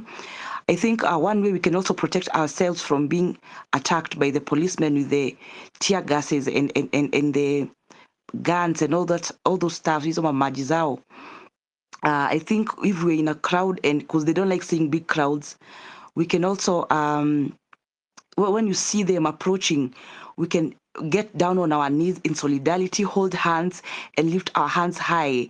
Because once policemen shoot tear gas on people on their knees, that is a whole different story. This is no longer people running away. Our ni watu people who are on their knees fighting. So I think that can put out a very stronger message to the world out there and the media, so that they can see these people are not kidding. They're here and they're on their knees, and the policemen, they are killing them wanawapiga. So that also can highlight our story a lot. What else should I add? I will also want to add power on something Daktari said. The reason why we keep on having tremors with our unity is because we're lacking unity kwa sababu the space holders. There was a guy who said alijaribu kushikanisha hao watu wenye wana hold space akina KOT 6, and then they don't want to come together. That kind of unity is a weakness that the government is going to see and exploit amongst ourselves and make us weak, and our whole scenario having being leaderless is going to work against us, and it's going to be also, as much as it's our power, it's also our undoing. Let's not forget that everything has its advantage and disadvantage. Being leaderless has done great for us so far, and because we can all come up with our own ideas, but don't forget that if we all come up with our own ideas but we don't come together and give those ideas power and strength, we are going to start divided. We are going to start having our own ideas. Sasa kama saizi unaona kuna watu wana support Raila venye ameenda huko kwa handshake, wanasema oh, that's a good thing. Kuna wengine wana support Ruto kwenda huko hivyo coast. Those are the kind of weaknesses that the government is exploiting amongst ourselves. So please, that I will say something Daktari said, that guy who tried to connect this co-host Akina KUT, try harder, or let's do something to unite us. Let's have one voice. If you can have one big major space to talk about hiyo nane nane, kama niyo contribution yenye KUT anasema ya kutolewa ndio watu waweze kukuja. Let's have one big space. Let's stop dividing.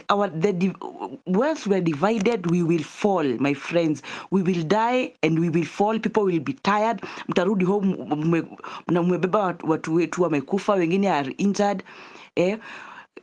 Let's stay united, my friends. Let's stay united, and united we stand, divided we fall. There is no war which has ever been won on divided stands. No war. We won't win this war if we are divided. Kama ni space tushikane sisi wote. KUT, ukijaribu kuenda kwa huyo mtu anasema hataki, enda kwa huyo mwingine, and if they don't want, we will host the space ourselves and invite all Kenyans. We can do these things by ourselves. Let's not be divided. That is the whole point. Let's have a structure. Structure is everything so that we can be able to push forward. Already Hanifa anapigwa na watu kwa sababu apparently sijui alionekana tired nini. Hizo ni propaganda ambazo zinarushwa kwa government so that they can discredit her. We have seen her doing great jobs. Wamefanya kazi mzuri sana huko wakiwa na akina Boniface. Let's stay united. As I wind up, please, Mr. Speaker and Advocate Ndegwa, if you are still on, you can tell us about your story, your cases, so that we can also follow up on that. That's going to be one step forward, because there's no way Ruto is going to resign out of the goodness of his heart, because he has no one. You cannot ask a person to be to do this out of the goodness of your heart, because you think Kenyans are hurting. He has no heart, so he cannot resign. He will rather watch us burn into ashes than step down. So the best thing is to push for that your referendum, and let's go and support our advocates, what they are doing, our lawyers. Let's give them strength. Let's show solidarity in everything that we're doing together. Thank you very much, and asante sana KOT and everyone else who is hosting the space. Asanteni sana. Asante sana Paul. As Ndegwa is taking on, let me just add something that Kevin had requested, and maybe for those who had not heard about, like, is it still okay us to occupy in the State House? That was the question for Kevin. I'm sure there are others who are having the same questions, so you can also stress on that, so that people cannot have fear when they are going to occupy. Thank you. Go ahead, Ndegwa.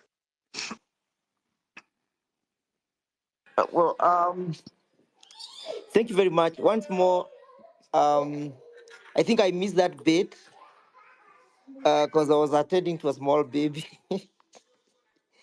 Would you just bring me up to speed, Esther? Okay, do you have for Flo the issue that she had shared?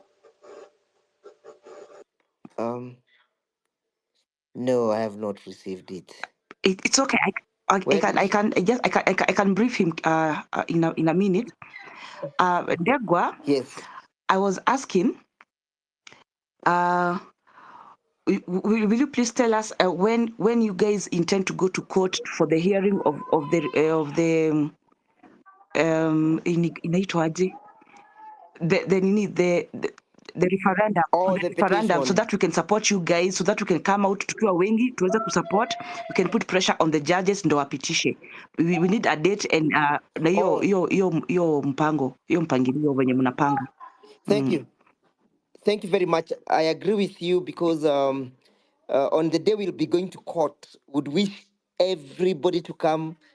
Those who are joining the petition actively through the advocates, and those will also be in the streets around the courts, holding banners saying that we need a referendum, we need justice, power to the people. That needs to be organized so that at the fullness of time, the judges will also be able to understand what is transpiring in the country. Judges are human beings. They live in this society, and they're able to see what is happening. I'll be able to get directions on Monday. That's when you're going to get directions as to the date that was given, or that will be given. And immediately I get the date, I'll be able to share it and the directions that will be issued by the court. But even as we await for directions, it is important that any self-interest groups make application before the court for them to be enjoined in the proceedings. I shared my number.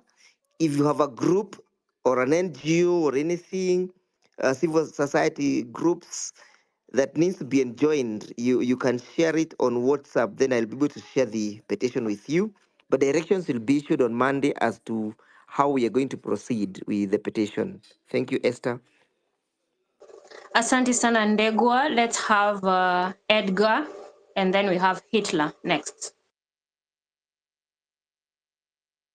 Hello, thank you so much. I hope I'm audible enough.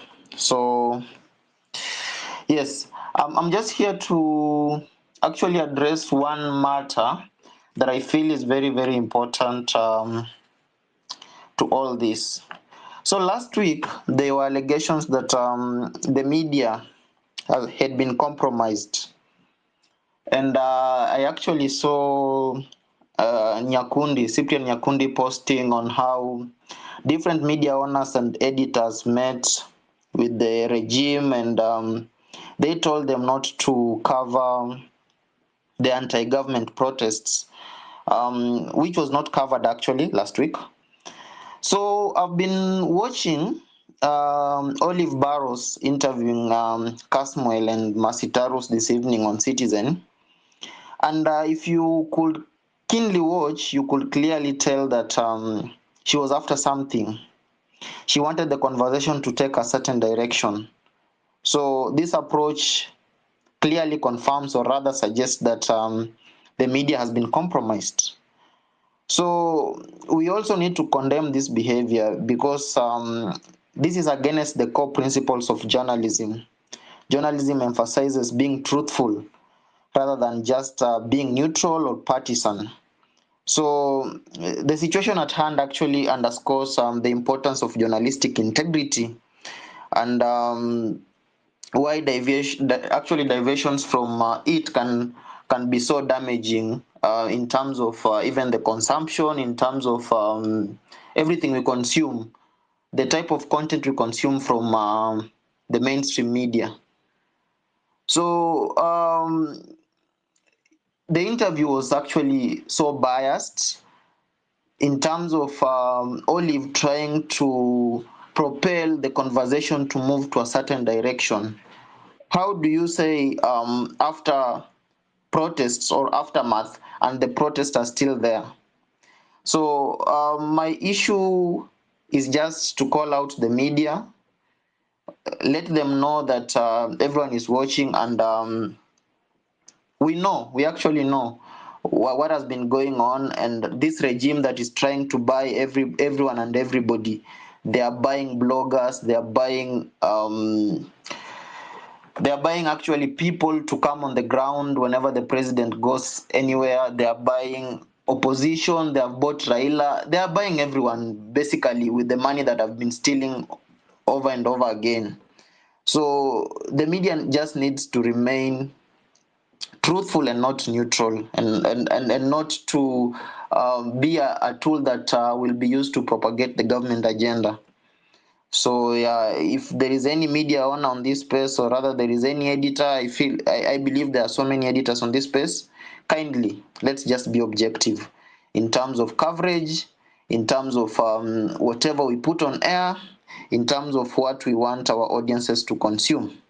So yeah, thanks. Asante sana Edgar. Hitler, are you present? Yes. Thank you very much. Kwanza nitashukuru Ndekwa kwa kazi nzuri ambayo anatufanyia sisi kama Gen Z kututetea kwa court. That's good Ndegwa. And mi nitaongelea hii mambo tu matatu. One, mi hata sijuangi kama kuna Citizen TV ama CNTV ama KTN. You guys tusirely kwa watu kama hao. Saa hii wajinga waliisha hii Kenya. Those things we don't believe in them. Kila mtu hapa saa hii ni news reporter. Mbona guys mnaanza kufuatilia? Kwani umekosa bundles kwenda coach TV? Acha hao watu wajiongeleshe huko. Sisi wenyewe tuko hapa, sisi wenyewe ni news reporter. Let's do our work. KOT ndio huyu hapa ameweka kitu kingine ya maana. Iko broadcasting TikTok, Facebook, wapi, everywhere. Nyinyi mkirely KTN sijui nini. Hata it's not important. Hata watu wanaekanga kitu yenye na basi tuone. Yenye hao wanataka. Sisi hatutaki. We don't care about them. 2, mtu kama baba ashakufa, huyo ni kama ancestor. So mtu kama huyo hata aende wapi, tumemzoea, muachane na hiyo. Let's focus. Our focus is Ruto must go. Na hashtag 88, let's remain 88. Guys, must lose focus. Let's yani tukue tu focused. Tusianze kwenda huku na huku ati sijui nani, sijui Gaitha anaongea, sijui Kaira na sijui nani. Achana na hawa nonsense. We are Gen Zs. Na hii kitu nimeongea.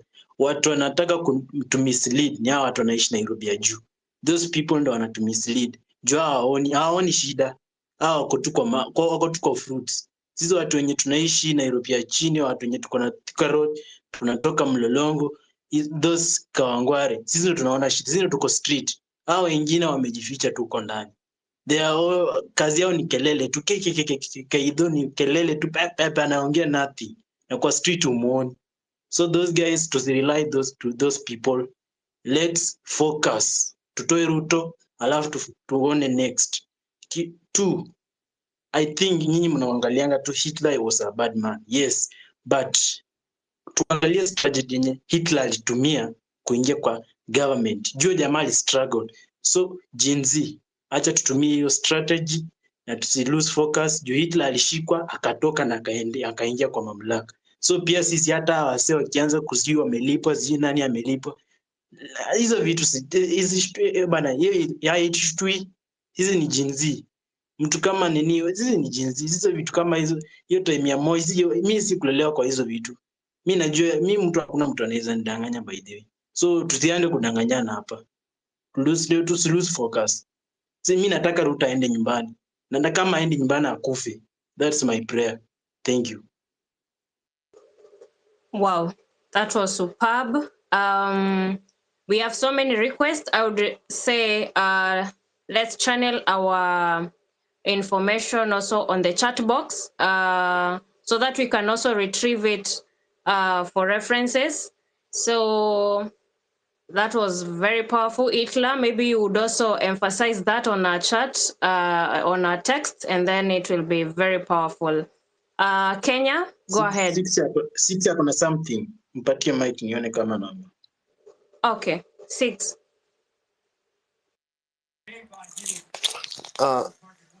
Mi nataka ku drop off na nitasema vitu kadhaa. Ya kwanza is Kenyans are selfish people, and if we get rid of that selfishness and stop thinking about individuals and rather think about other people, we are going to go far in this movement. Why am I trying to say this? Is because if these so-called bigwigs in quotes go out and they are going to create a name for them, people are tweeting because they want to get engagements, they want to get whatever, they want to to be heard, they want to be seen. We should get rid of that behavior and start thinking about this country. That is what matters most. And my opinion has always been clear, and you here will tell you. I stand by this movement till the last day. I'll stand by the fact that no parties, no leaders, until we have achieved that goal. Because I know the sad side of having a leader and what it may cause. I know the benefits of having a leader. I know the benefits of not having a leader. So what I'll tell you right now, we should look what being leaderless has achieved, and it can still do that. What do we need to do? How do we occupy? These are clear strategy on how we'll get to masses. One, as we said, is we go to the ground, door to door, individual by individual. Kwanza, those who play football, enda kwa uwanja. Sahi kuna events, Saturday, Sunday, kuna events. Tell these guys, kama kesho, majamaa, tunaenda kuoccupy this place and this place. Logistics zitakuwa handled. Civic education. Secondly, we need to call out, though I'm always against it, but it has reached a point where we need to call out these popular people, these musicians. Akina Nonini Mugenge True. Nonini doesn't have a say here on X, but akona say kubwa Facebook, because I've interacted with this content there. The likes of Akina Wahukagwi. Kate Actress, Terence Creative, Akina Aziad, those people who came out to the streets. How can we achieve getting up to them? We can make sure each comment that you make about Occupy Nane Nane, tag them and amplify the message. If you have their numbers, call them. The same way I'll call KRG tomorrow morning and I'll tell him, Kajoji, we want this, tunajua ulisema we ni musician wa serikali, but imefika point, this country is big. I'll call Dufla in the morning. I'll call Koja Local. Those ones I'm going to call them. I'll reach to them personally. And I'll tell them this country is bigger than an individual. Akina Shiguan, Samiro, yorende yote nitaifikia. I'll wake up in the morning upper X. I'll call KOTOCS. I'll call KOT Socha, Super Metro, Edgar. Those are people I can reach to. And I'll tell them it has reached a point where we have to speak in one language in the coming 1 week before this day comes. So Keoti Sonko, you have a challenge. Ayo, you have a challenge. Ndegwa, you have a challenge. Stay, Kenyans, Hitler, Kijana, everybody on the speaker panel and on the listener panel and on this space, you have a challenge. You can make a change by calling out these people because they have followers who listen to them. Third, if it is possible, we can create a concert before we go to Nane Nane. And this concert can be created somewhere that we know we can get these people. 1 in Nairobi, 2 in Nakuru, 3 in Kisumu. We know we can create a concert if we decided to. We can create concerts in the whole country and have different, kama ni Luo Nyanza, we have the Akina Inda, Prince Inda, we have Akina Tony Nyadundo, we have Akina Okello Max. We'll go there. Mount Kenya the same, Rift Valley the same, Western the same. Each town inakuwa na at least one person mwenye ameenda huko. We amplify the message. This is before Nane Nane. It can happen. If we contributed 30 million, I know mi nikitoa 100, Ndegwa 100, and we say all this money is going to this concert to facilitate this, then we amplify that message na tuambie watu Nane Nane tukutane State House. People will come out in numbers. I remember the concert that was at Uhuru Park. And there is one fact about Kenyans. Kenyans love free things.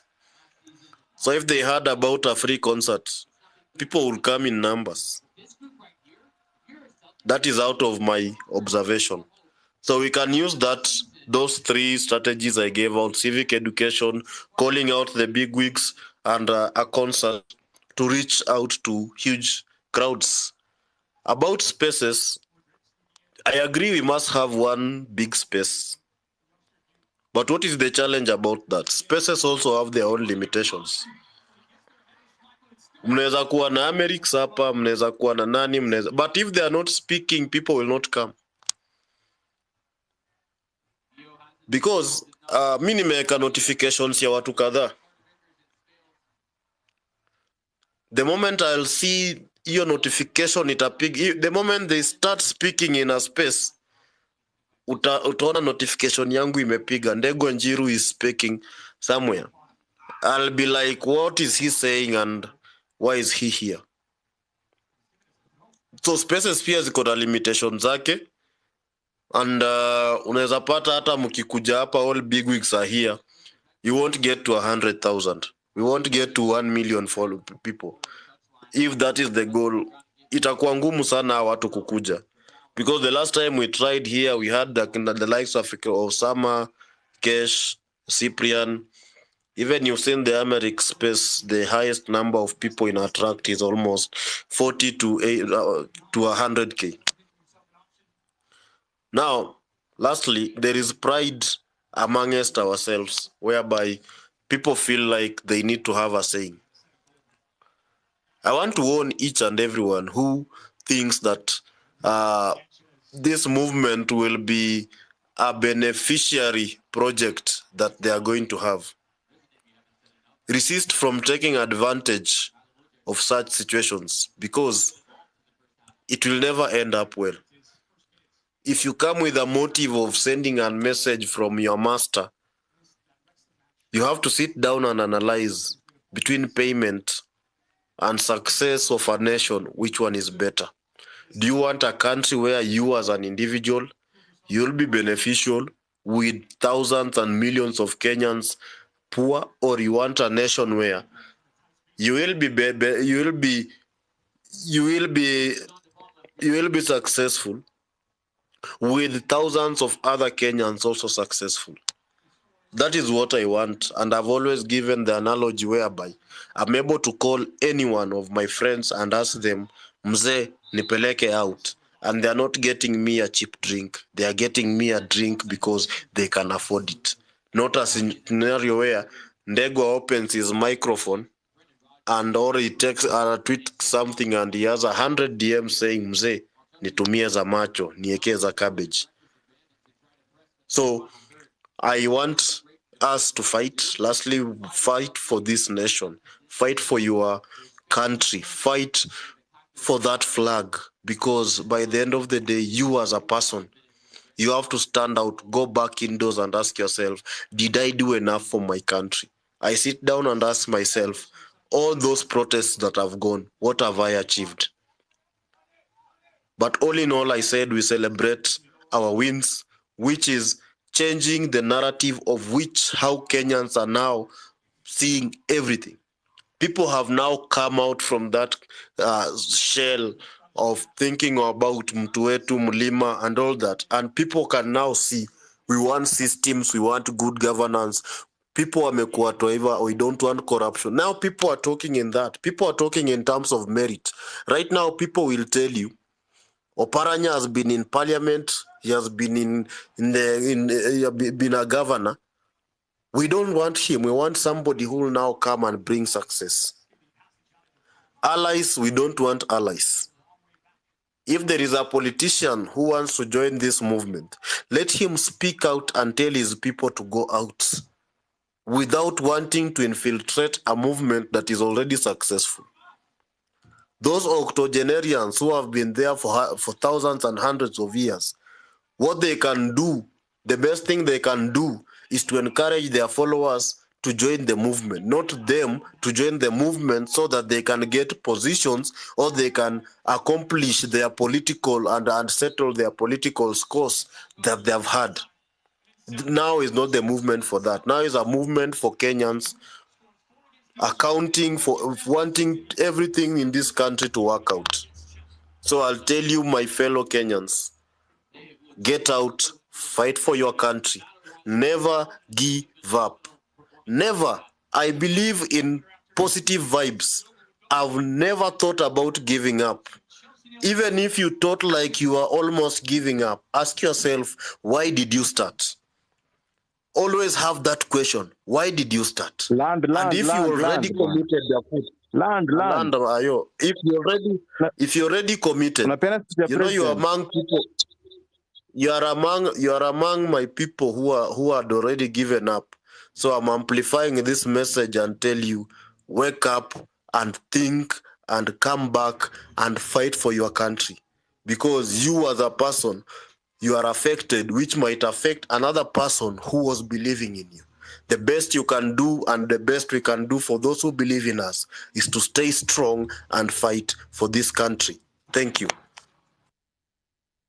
Hey, we mzee, unaongea for 15 hours. Ni speech ya president. Nani ameandika hiyo speech? Ala. Good evening, ladies and gentlemen. It is 4 minutes to the top of the hour. 12 midnight East African time. My name is Ayo the Sixth, and I'm stepping in as a co-host for these amazing 1,081 humans. I was talking about, the way forward. But after all is said and done, my question is, or it's not rather a question, but my sentiments are, as much as we talk about occupying all these places, as much as we talk about all these dates, I want you guys to understand one thing. There's so much need for civic education amongst ourselves and even people back at home. And I want you guys to understand that the next whatever election, if anything of the sort is to go by, will not only be, the statement will not only be made by the Gen Zs. We need people from our constituents level, where we are coming from. Ushago, do they know what's happening in the country? Are they privy to what's happening in the country? Do they know our plights, the plights of the country? Are we speaking in one voice? So there's so much importance of ensuring that the civic education reaches the masses. And I'll tell you for a fact, even amongst us, some of us don't even understand why people want the government out. I'll say that for a fact. And you can see this from the kind of tweets we see. We can see this from the lives that, the lives that go for these rallies, the rallies of the oppressors. You understand? So there's so much need for civic education. There's so much need to spread a word out there to the extensive masses out there, our mothers, our fathers, our brothers out there, our friends and relatives out there. Maybe most of them are not in the cities. Maybe most of them are up country. They need to know, what are we doing to ensure that there is civic education, that we need to change the voting patterns, that this is the reason why. I had a very lengthy conversation with my mother, and she was literally asking me, "Mbona mnakataa Raila?" Unaget? And that tells you, and I was like, this is why. And I gave all my reasons, and that tells you they still don't understand. Most Kenyans are still going to the ballot and voting along tribal lines. They're not going to vote along meritocracy. They're not going to be driven by meritocracy. It's always about tribalism. And we need to debunk that. As much as, yes, the Gen Zs and the youth are really saying enough is enough with the tribalism nonsense, at the end of the day, most of us, I'll say this without fear of contradiction, that most of us are still tribal-based. Most of us are still stuck there. We need to get ourselves out of those tribal cocoons. And I'm calling upon us on this space to reflect along that issue of tribalism. And it's our major issue. Because we are learned. Us Gen Zs and millennials, we might be learned, but as much as our fathers and our mothers in their old ages might be learned, they ensured we went to school, they don't have that level of education that they can use to, separate meritocracy and tribalism, only mtu wetu and all that kind of stuff. And that is what is really, really, really dragging us behind, dragging our country behind. It is our biggest nightmare. So, as I land and give the next speaker center stage, think about it. Look at yourself in the mirror and ask yourself, what am I doing as an individual to ensure that the civic education reaches the people around me? The civic education on elections, on politics, on Kenyan landscape politics reaches my contacts. Understood? So that is what I wanted to say. And thank you so much for all the speakers that I've been listening to. And I hope we, continue with the discourse. Whether we're going to occupy or wherever we're going to occupy is up to you, but I'm here to see what are we doing, even after occupying all those places? What are we doing to ensure that, because we can occupy, yes, but when elections come, it's a different story altogether, right? So I guess, Esther, I'll take it back to you and you continue with your mic issues. Asante sana Ayo. let's have Stay. Stay, are you present? Stay? Okay, maybe for me to understand who are awake, may you raise your hand so that it can be easy for me. Fabi, go ahead. Yeah, thank you so much, KOT, my brother Ayo, the co-host Wakili Ndugu Ndegwa, all the speakers na wale wote ambao wanasikiliza. I think much has been said and I'll just be brief. Kwanza, I want to amplify what Ayo is saying, but and also to emphasize kuwa is not only kuwa we do civic education on how we are going to make the voting, but even those who are capable and they think they have a calling of leadership and who they know that they can deliver genuine, they can be transparent and accountable to come out so that they can occupy those positions. The problem now, for example, what is happening in our country? For those who voted for Ruto, you should not feel guilty. You should forgive yourself. I keep saying this on many platforms. On accounts of what happened recently, some they were thinking that, we made mistake, but see the alternative. If you could have voted for Baba, it is the same thing, So you see that all the choices were the same. So we did not have a alternative. So those who voted for Baba, forgive yourself. Those who voted for Ruto, forgive yourselves. So just only to amplify the voice of Ayo is that even as we are doing the civic education on so that we can have responsible choice of leaders, but we also need those leaders, those people that they think they have a calling to lead, and that they are genuine, also to come out, sell their manifesto, talk to people so that you can also be able to stand out and be counted. And I want to talk on this Nane Nane. I think the arrangement is good. The plan is good that we mobilize huge number in Nairobi. It is possible to mobilize 1 million. It is possible to mobilize 2 million. Only depend with the logistic arrangement and the willingness of the people. If, for example, we have 30 counties, just only giving 500 people per county, that is like maybe 10 or 5 people in every ward. We already meet that target. But I don't know now. What I want to ask is Mchango. I don't know how safe it will be because tunajua kwamba government, they are doing their best. Safaricom, it is working for government. Na inafikia mahali maybe wakijua kwamba inakuwa hivi, utapata hao watu ambao wana control those accounts, maybe imekuwa frozen, maybe anything can happen. I don't know whether we can have alternative, or now we are going to secure those funding, or tunakuwa maybe tumetafuta kama ni hizo transport companies that we get those money and we dispatch immediately, kama ni those accommodation places ambao tutakuwa tumeyamark from Airbnbs, the lodges, everything, hata wale watu ambao they can volunteer, then we dispatch immediately so that ikiwa inafikia close to those days, hata wenye account wako na less account, even if serikali itataka kufanya anything, it will be too late for them.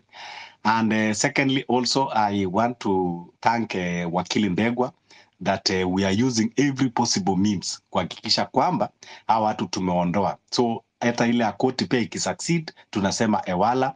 And anytime that you need us, we just, so that we can put pressure and so that also the judiciary can know that Kenyans are on one side and Kenyans are saying that they are tired with this regime.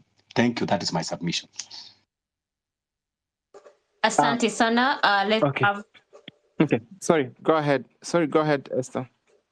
Though I wanted to reiterate on whatever, was it Orwa said? The last speaker was Orwa, right? Fabi, or what do you mean the last speaker? Who just spoke, the speaker who just spoke. Was it Orwa? Fabi. Fabish. Oh, all right. So Fabish, there's this issue that you've raised about the security of Mchanga and Safaricom and all that. I want us to understand that how Safaricom works. If I stand to be corrected though, Mchanga is literally an independent. As much as it is a product of Safaricom, but it really operates independently. Okay, and it's the best thing about Mchanga is as much as funds are being remitted, everybody can see the flow of money in, money out, and all that kind of stuff. So it's easier to keep even the institution accountable because you have the evidence. It's not that you went to the bank and found your 20,000 missing and you start asking the bank, where's my 20,000 and all that kind of stuff. Because at that particular point, you have all the statements and you have whatever is happening around that account. So it's easier to keep tabs with what's happening. With the concert thing that Six earlier insinuated, I think it's a very amazing idea. However, the only thing that I have to say about that is we really need to hasten it up because the Nane Nane is soon coming. 8th of next month, of August is coming soon, and if it is me being in the having worked for the media industry, if you want to plan for such events, you have to start like months earlier. So that will be a crash course because you have to do it as fast as you can, like booking the venues, ensuring that you have the equipment needed, ensuring that all the licenses are given out and signed and are paid for and all that kind of stuff. So it's a lot of work that not only a few people can do. So it needs a lot of coordination and close coordination as much as you can, if that makes sense. Asante sana Ayo for the clarification and the insight. Kijana, go ahead. Kijana.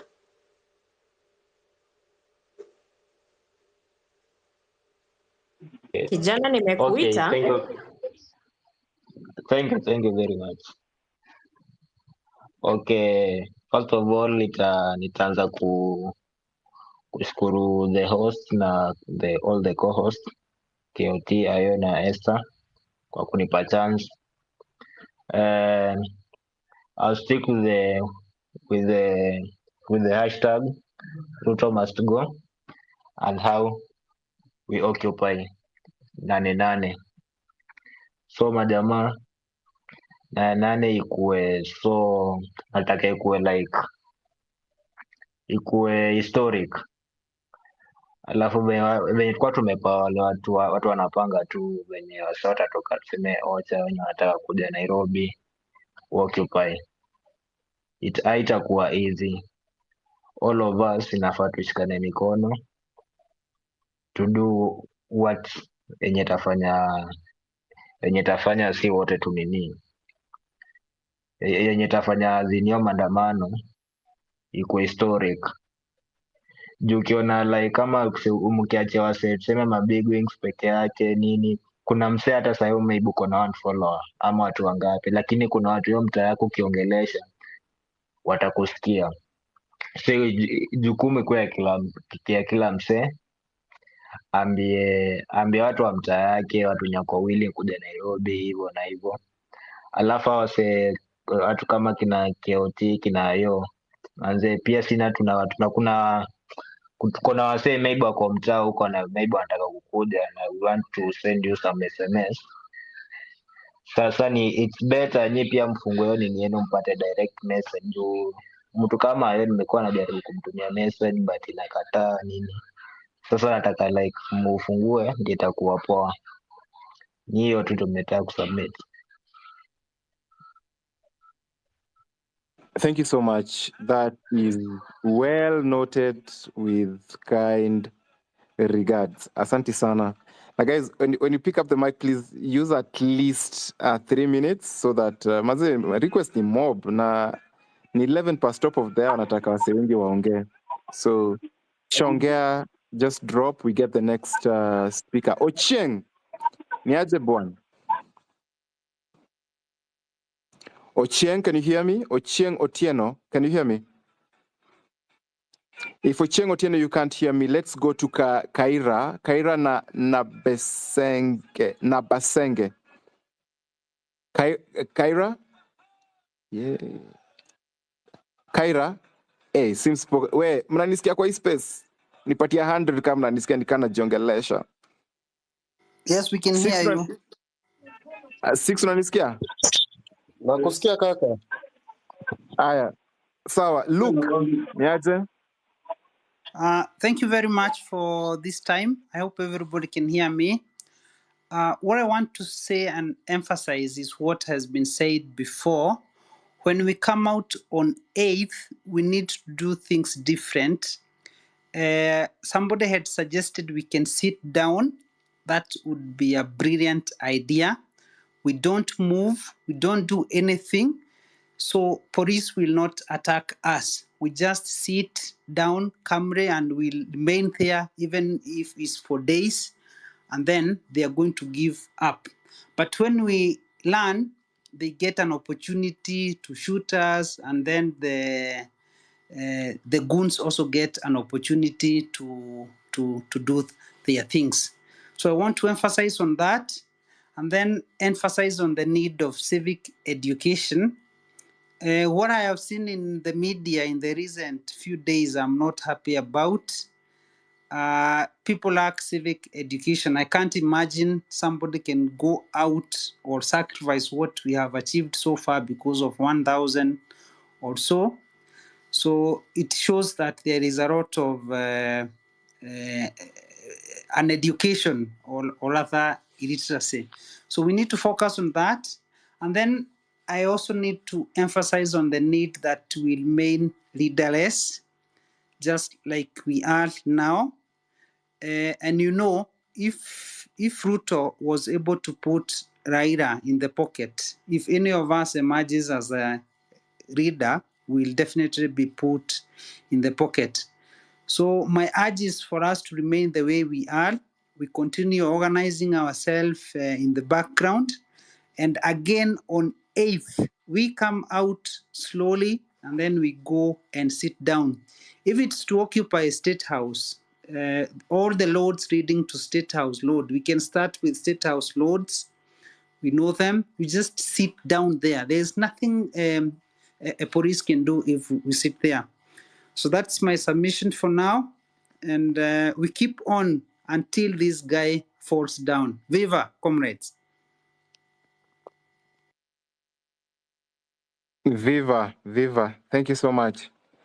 I'm calling Nani for the last time. Look, you still have your hand up. Something you want to summarize on? No. I'm dropping. Thank Nimeona ni kama umeinua mkono. It's all right. Let me just remove you from the speakers. It's okay. Wait, Kaira, are you there? Kaira Nabasenge. Your name sounds Ugandan. Are you there with us? Naona Kaira me unmute. Mnamsikia? Because mi simsikii. Atumpati. Okay, Kaira unaweza drop. We're not getting. Kaira unaweza drop urudi tena. Ochieng, are you there? Okay, sawa. Ni kama hapa watu wako kwa podcast mode wakalala. Anaitwaje? Wild North.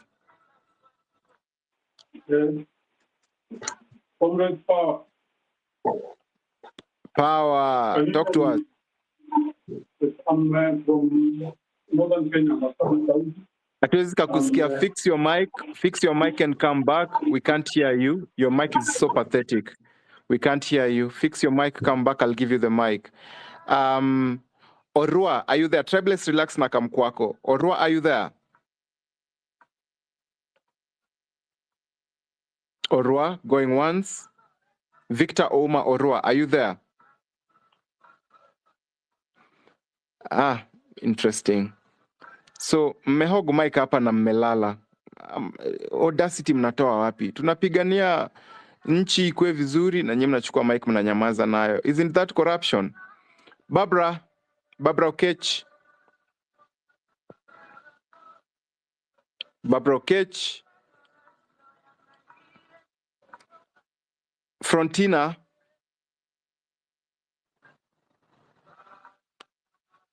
Very nice. Tribeless, speak to us. I like clearing the mic to create room for other people because nyinyi mnakuja mnachukua mics hapa. We have like 56 requests. Alafu nyinyi mmehog mic na mmelala kwa vitanda. Tribeless bana, talk to us. How are you? All right, thank you so much, Ayo, and thank you so much, everyone. I like the spirit. We're just trying to explore every aspect that can lead us to our goal. And this is what I think was the enemy is changing every time. He is finding new tactics. He is recruiting new friends, and his aim is to finish us completely. So what can we do as people? We also need to change our tactics. We also need to think what we can do next, which is unique. And this is what I think. This is one of the best ways of creating public participation in the villages, to be able to radicalize the masses and tell them that this is what is going on. This is why we think Ruto must go. Let us start by Nani Nani. Once we finish with Nani Nani, because Nairobi is the capital or city of Kenya, let us draw a plan on the 8th of August. And the plan that entails going around, devolving our rallies. One of the best ways to conduct civic education, especially at this time, is by devolving our rallies. We devolve our rallies in that we agree that after Nane Nane next week, where is our next rally? We go to Mombasa. We plan like for example, 16th August, we are in Mombasa. Or let's say 21st or whatever, we are in Mombasa. So that we mobilize the way we are so good online. We mobilize our members. We tell them we will be at Tononoka grounds on this particular date, maybe 22nd of August. And we do mobilization. And it's very, very cheap. It's not even so expensive as people think. If we have like 30,000 Kenyan shillings, it's enough for us. Why? We have 20,000 Kenyan shillings for a public address system and maybe 10,000 Kenyan shillings for venue. And that is it. And we notify the police of our rally. And this is a very good strategy that will catch the government unawares. Why? Because we will come and say, we are having a rally. We are not having a maandamano. So the police will have no way to stop us. If you remember, even the time when we went to Uhuru Park, they did not interfere with us.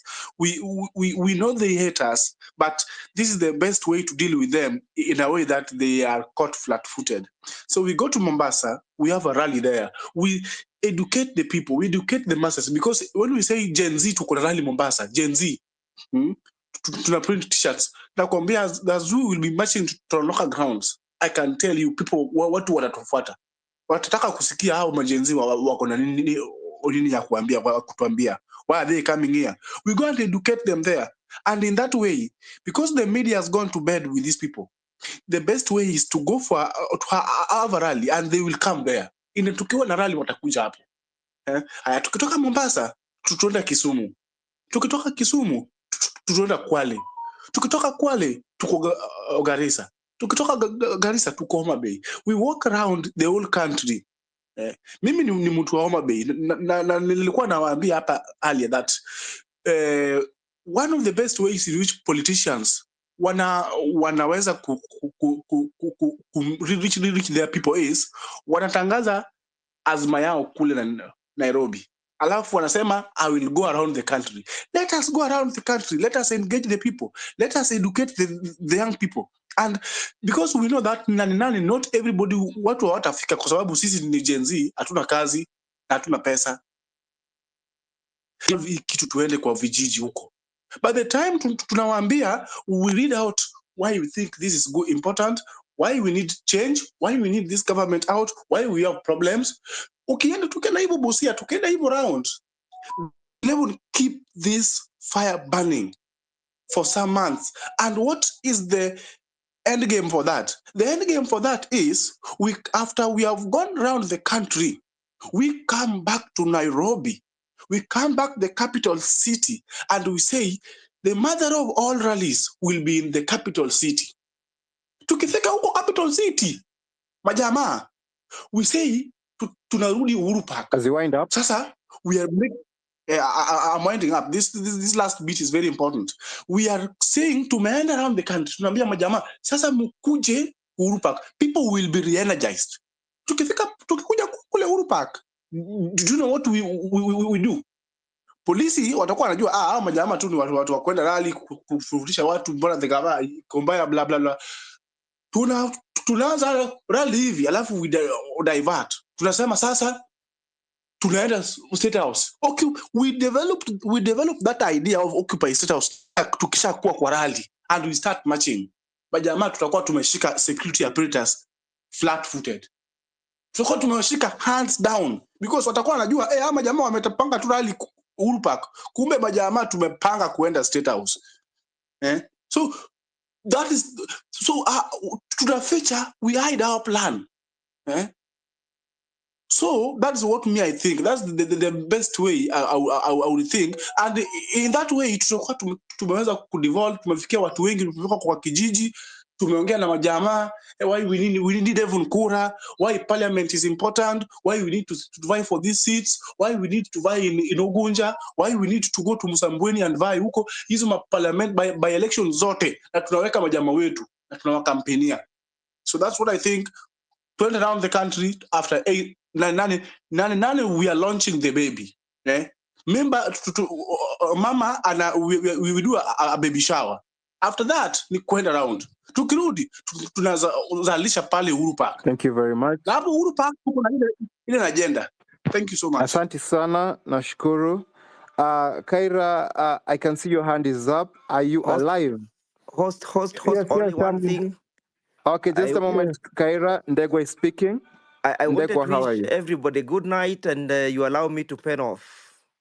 Thank you so much. You have any last words, maybe? Well, I can only echo those words, and especially the ones that the ones have been indicated.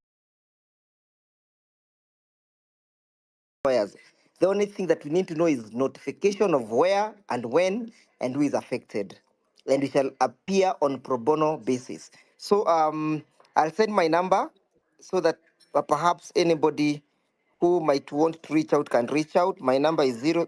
Let me just send it here so that he may reach me, and then we organize on how that boy is going to have free representation.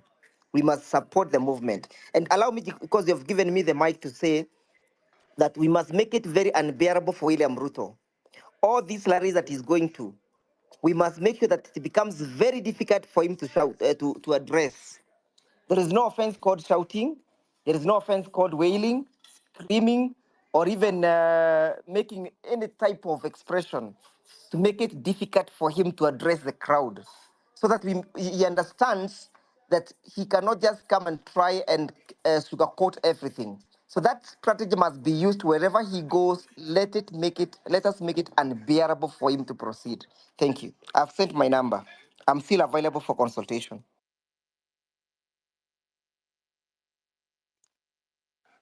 Okay, if you have any legal question, the boy will be represented. And we should be clapping for these lawyers. They have really sacrificed their time to help us on a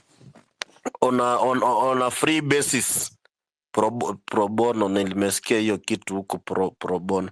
Anyway, so guys, make sure that you liaise with Ndegwa and any other lawyers on the timeline to see that boy represented, now that he has already sent out his number. KOT, you can put the number on the Jumbotron as we proceed. Wale wamekuja, my new speakers. Rule yangu ni moja tu. You raise up your hand before you speak. If you won't raise up your hand, mimi nitakudrop huko kwa listeners so that you can come back with order.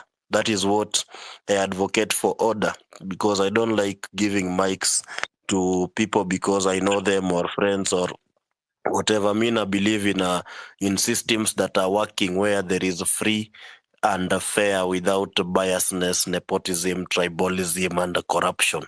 So I'll go with people who've risen up their hands. Kama hujui kuinua mkono, kuna hapo kwa speaker, hapo kwa space, there's the first icon is the mic, is on your left.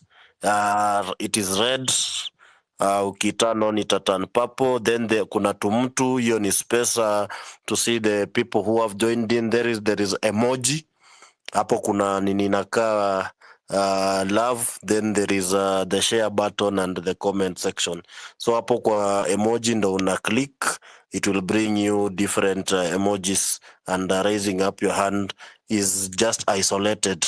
So that's why kuna reason why X waliweka hapo.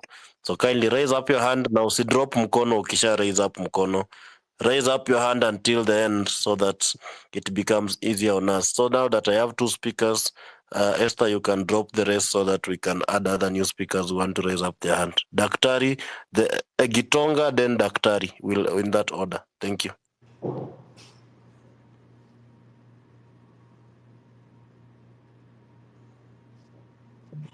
Gitonga. Oh, sorry. Going on. Ni Gitonga.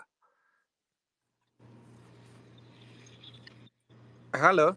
Yes. Yes. So mimi nilikuwa nasema kama ni kuhost watu 8 I will host them. For now, I have 43 people coming from Meru. Wacha niseme tu Meru. Because that's part of Kenya. So we have 43 people who are coming, and I'll host them. And guys, this movement is going. It's already started. Watu wamejipanga. Na nimejitolea. You remember when I said mi nitajitolea nini Kawaskari Shell. Nilipeleka watu tao kitambo. Hiyo ishafanyika. Now kuna hii 8 wanakuja 43 basi mzima. That one I've done. So my guys, please, see ati tuongea ati things which have not been done. Now me I've already paid. I've sitaki pesa. Mi nataka kila mtu akuje. I've done my part. So thank you, my guys. Wow. Wapi makofi? Makofi kwa Gitonga. Gitonga, we want people like you, people who are committed to the cause. Now we will go to Daktari. Good evening, and thank you very much, KOT and your co-hosts, for this opportunity. I want to associate myself with the comments that have been made before me, and to applaud the efforts that the previous speakers just said. We need action. We need such people who will give out, who will be able to sacrifice their resources and everything to make this movement a success. And I think as far as Nane is concerned, I think the message is clear. All we need to do, which we still have to emphasize, there's one of us said earlier that he has tried to reach out to the others, because when we met here yesterday, one of the proposals that we made is that if Nane is supposed to be a success, then we needed to find a way of unifying the spaces that we have been having, so that if possible, prior to Nane, we have a uniform, we harmonize. We don't say we are going to occupy State House, then some people, there's another space saying we are going to occupy CBD. Like it happened when we were going to JKIA, another group was actively mobilizing for Occupy CBD. The net effect was that the CBD had a few people, and then the others were on the other side. That way we cannot achieve much. So I think, I don't know what we are going to do. Maybe we need to link up with that gentleman and try to find out how is it that we can convince these people so that at least we are not saying that we kill all these spaces. These individual spaces are good for mobilization, but just prior, because we have a common vision, prior to the event, there is need for us to harmonize so that we know that this is what we are going to do tomorrow, and we use the energies that we have gathered in all our spaces to direct it towards what we are doing. That is the only way that this movement can be successful. Finally, I would just like to make a follow-up and a clarification on one of the things I spoke about yesterday.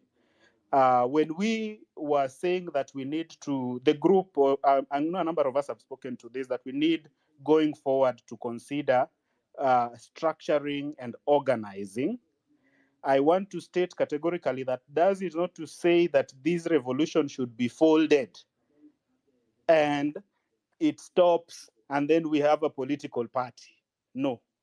What I meant yesterday when I suggested that going forward we need to find a way of organizing, structuring, it means that, and I mentioned that this revolution can be, we will be fought on the street. We fought and won. We will make a lot of wins in the streets. But to sustain those wins going forward and to result in meaningful change and good governance that we want, we must be able also to consider that aspect of organization and structuring so that we can have a big revolution that brings together the revolution becomes the umbrella, and its spirit guides every wing. It guides the artists into passing the revolutionary messages through art. It guides the civil society, which becomes the Occupy wing, into the revolutionary spirit guides that wing of the revolution, and that will bring all of us together. It guides the legal wing to be able to fight for issues constitutional, issues to do with the rights of people who have been arrested, abducted, killed, and injured. It guides the professionals, different professional organizations who will be bringing in intellect, mobilizing from different professions so that we can go on. It guides a structured welfare wing that takes care of members who have been bereaved, our members who have been injured, so that we don't find ourselves in a situation where we come up with a noble initiative like what Hanifa is running to be able to assist our members, but then people who have been bought left, right, and center will take it up and start raising a lot of issues. I was pained last week when I was seeing people saying, oh, Hanifa is in a Kayad, he's buying 2 cars. How can somebody come up with that? If we had a structured wing, welfare wing that deals with those issues, that has the blessings under this umbrella revolution, nobody will come up with those outrageous allegations that do not achieve much, but just ruining the spirit of the revolution. I was really pained when I saw those things going forward. That revolutionary umbrella spirit will guide all these things. Students, we have students from all these campuses and colleges and all these wings. We need to have representation in those areas. If when we centralize and organize, we have all these as different wings of the revolution. So the Occupy movement is the umbrella that brings us together. When we are going into this to occupy somewhere, all these wings come together. And then we do what we are able to do in a bigger way that will achieve meaningful change. And we remember yesterday I said, for us to achieve meaningful change, that meaningful change also means ensuring that in the next possible time we have an opportunity to go back to the ballot, is to ensure that we empower young people, we empower people of integrity to be able to get into those spaces of power. Because we are fighting people who have stolen from us. They have money. They are also in those positions constitutionally. By the way, in as much as we are talking, we have the powers of Article 1. The powers of Article 1 are also, these people also have several articles of the Constitution by which we delegated our power to them. So we find ourselves in a very difficult situation. So we must be able to also fight them in all wings. As we fight them on the streets, we fight them through art, we fight them through all wings. We need to fight them also politically to ensure that the next time we go to the election, we have a good number of people who can make better decisions in those houses of parliament. So that is my rallying call. Let us not tire. Let us organize. Let us unify. That person who tried to reach out to the other spaces and it did not work, please let's add pressure. Let's link up and find out how can we do it in a better way, so that prior to Nane, all people, if you know you are supporting this revolution and you want to come for Nane, hakuna haja uende JKIA when we are going to State House, ama uende CBD when we say we are going to JKIA. We must go to work together. Kama mtu ataki Nane, aache ama asubiri tu organize siku nyingine, lakini kama Nane is the rallying call, then everybody who supports Nane needs to speak in one voice. So let us try again. I believe and I'm optimistic that we should be able to achieve, so that we harmonize and go into Nane together. Thank you. Thank you, Daktari, for that submission. Now I'll tell you guys, it is easier mkifollow watu. You know, if you follow the host and follow the co-host, na unasikia Ndegu hapa amesema yatawapatia free representation. Na utaki kumfollow and you will need a lawyer.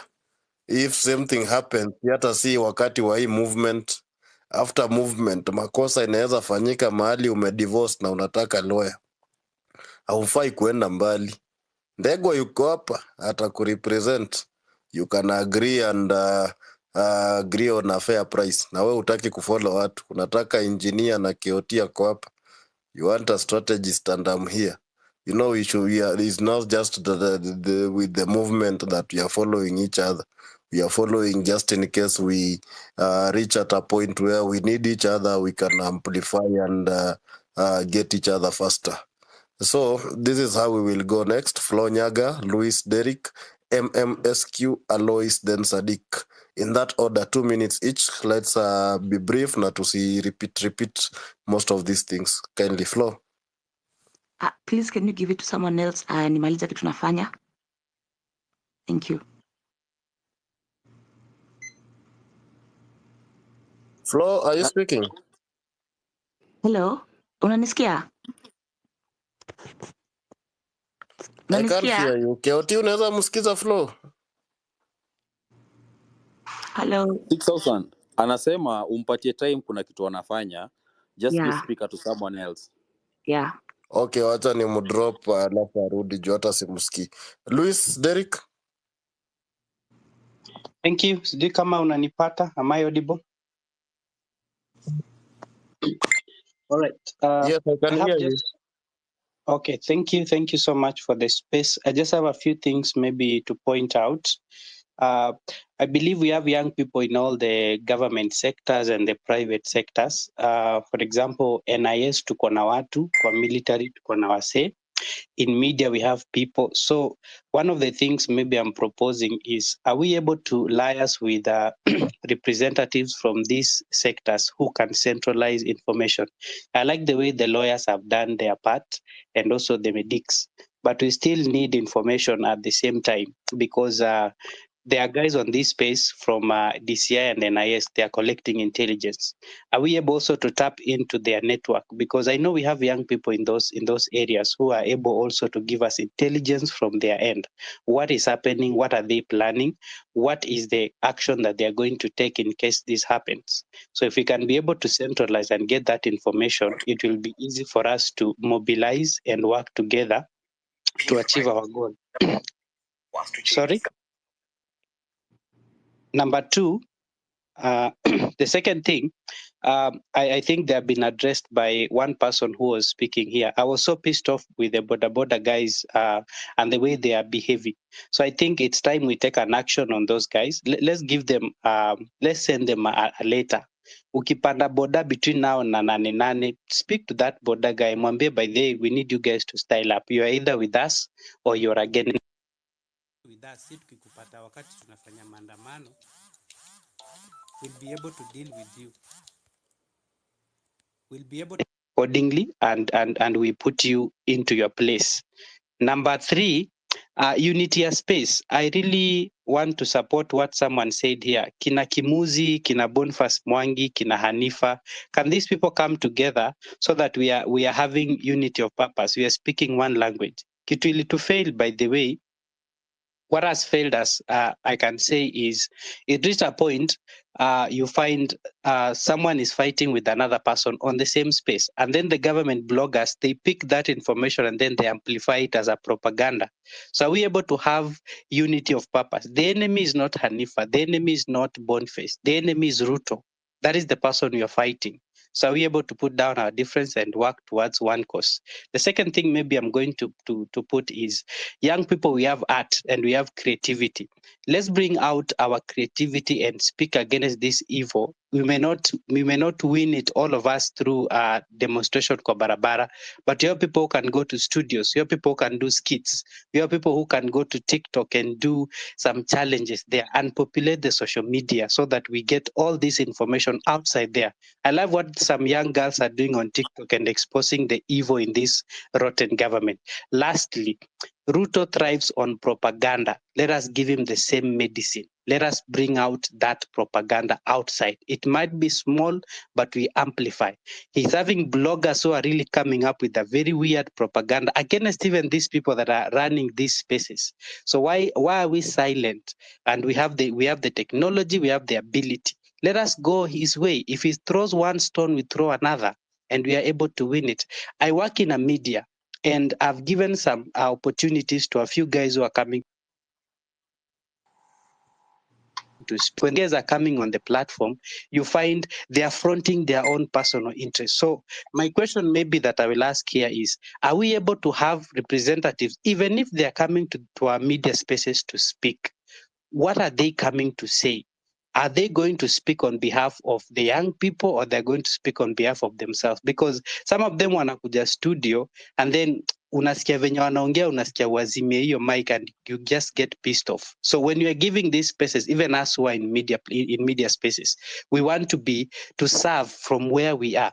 Tutafute opportunities, tuita guests wakuje, let them amplify the message. But what are they saying? Are we able to really advise and talk and tell them, please, ukikuja kuongea, hii ndio script, hii ndio direction, use your own words, but this is where we are going.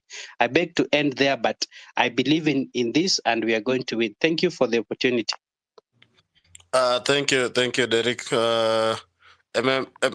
SQ. Okay, thank you, 6000 Akeoti, for hosting this space. Okay, for me, I'll be very brief because I'll just stick to the topic. How do you occupy? One thing I'll tell you is that barabara za kwenda State House si barabara moja. So let us make sure we occupy all these major roads going to State House. And going to State House, it's not that you're going to do a coup. Even in the United States, watu shinda wameoccupy hiyo Pennsylvania, mali White House iko. So there's no sin you're doing here. We're just exercising our constitutional rights. So let us stick to that. Kama unatokea Ngong, wewe jua barabara unaenda. Kama unatokea Zibidi, unajua barabara unaenda. The other thing, governments thrive in propaganda. The speaker before me amesema hiyo mambo watu wanaenda kwa media. One thing you guys will notice that since hizi mambo time ya maandamano zianze, we have kind of like almost the very similar faces, I mean, in these media houses. Ukienda Citizen TV, there's just that guy you know atakosa kwa hiyo interview. There's that lady unajua atakosa kwa interview. That's a way of social engineering, like to make us just focus on only one idea. This media house does, even though media house inatumika ku drive propaganda. So let us avoid propaganda. Kama umeona ni tweet, you have the intellect capacity ya kujua hii tweet in propaganda na hii tweet si propaganda. So let us amplify to zenye si propaganda. Kama stick to the hashtag Occupy State House, let us stick to that. Kama the hashtag ni nanane, let us stick to that. Then there's something I want to answer here. Hii mambo watu wanasema ati we don't need to be angry at Raila. Now, because hakuna pesa tunamlipa. Now you guys, I want you to know that since we got our constitution, we had what we call the Political Parties Act. And if my memory serves me right, Section 24 of that act provides that the political parties are funded by the national revenue. I think about 0.3% of our national revenues zinalipwa hizi political parties. And about 70% of this revenue wanagawana according to the number of votes unapata. So unajua ni pesa ngapi ya taxes zetu zenye Raila anapata. So we have all right kumwambia anafanya kitu ufala kuja on the other side. But that does not mean that I join Saidietu. Because personally, I'm really against us bringing politicians to these platforms. Use it to Leostapa Mother Karua. I don't think is there any new thing that we learn from her. If the movement was ours, let it be ours. Let us stop bringing these faces zenye zimekuwa kwa politics akina Mother Karua, in the name of what and what and what. No, hapana. Sisi vile tulisema ni sisi yetu, let it be a Gen Z movement to the end until we achieve kenye tumekuwa tukitaka. Ni hayo tu kwa sasa. 6000. Thank you. Alois. Yes. How are you? Good evening, ladies and gentlemen. Thank you, KOT. Thank you, 6000, for giving this opportunity. What I want to say is that you must now be aware that there are some X spaces that are being sponsored by the enemy. So we must be aware of that, such X spaces. Number 2, on transport. When we were booking, I had 6000 saying that we go to transport organizations or buses. That's a very good, excellent idea. But when you are doing that, let us not disclose to them what kind of passengers they are going to carry, because the government can compel them to cancel the bookings. And then number 3, let us be very focused on what we want. We have been focused on State House, yes. But I always repeat that our problem also is on the service delivery. Who are these people who are in charge of service deliveries? Who is the commissioner of KRA? Who is the manager Kenya Power? Who is the CEO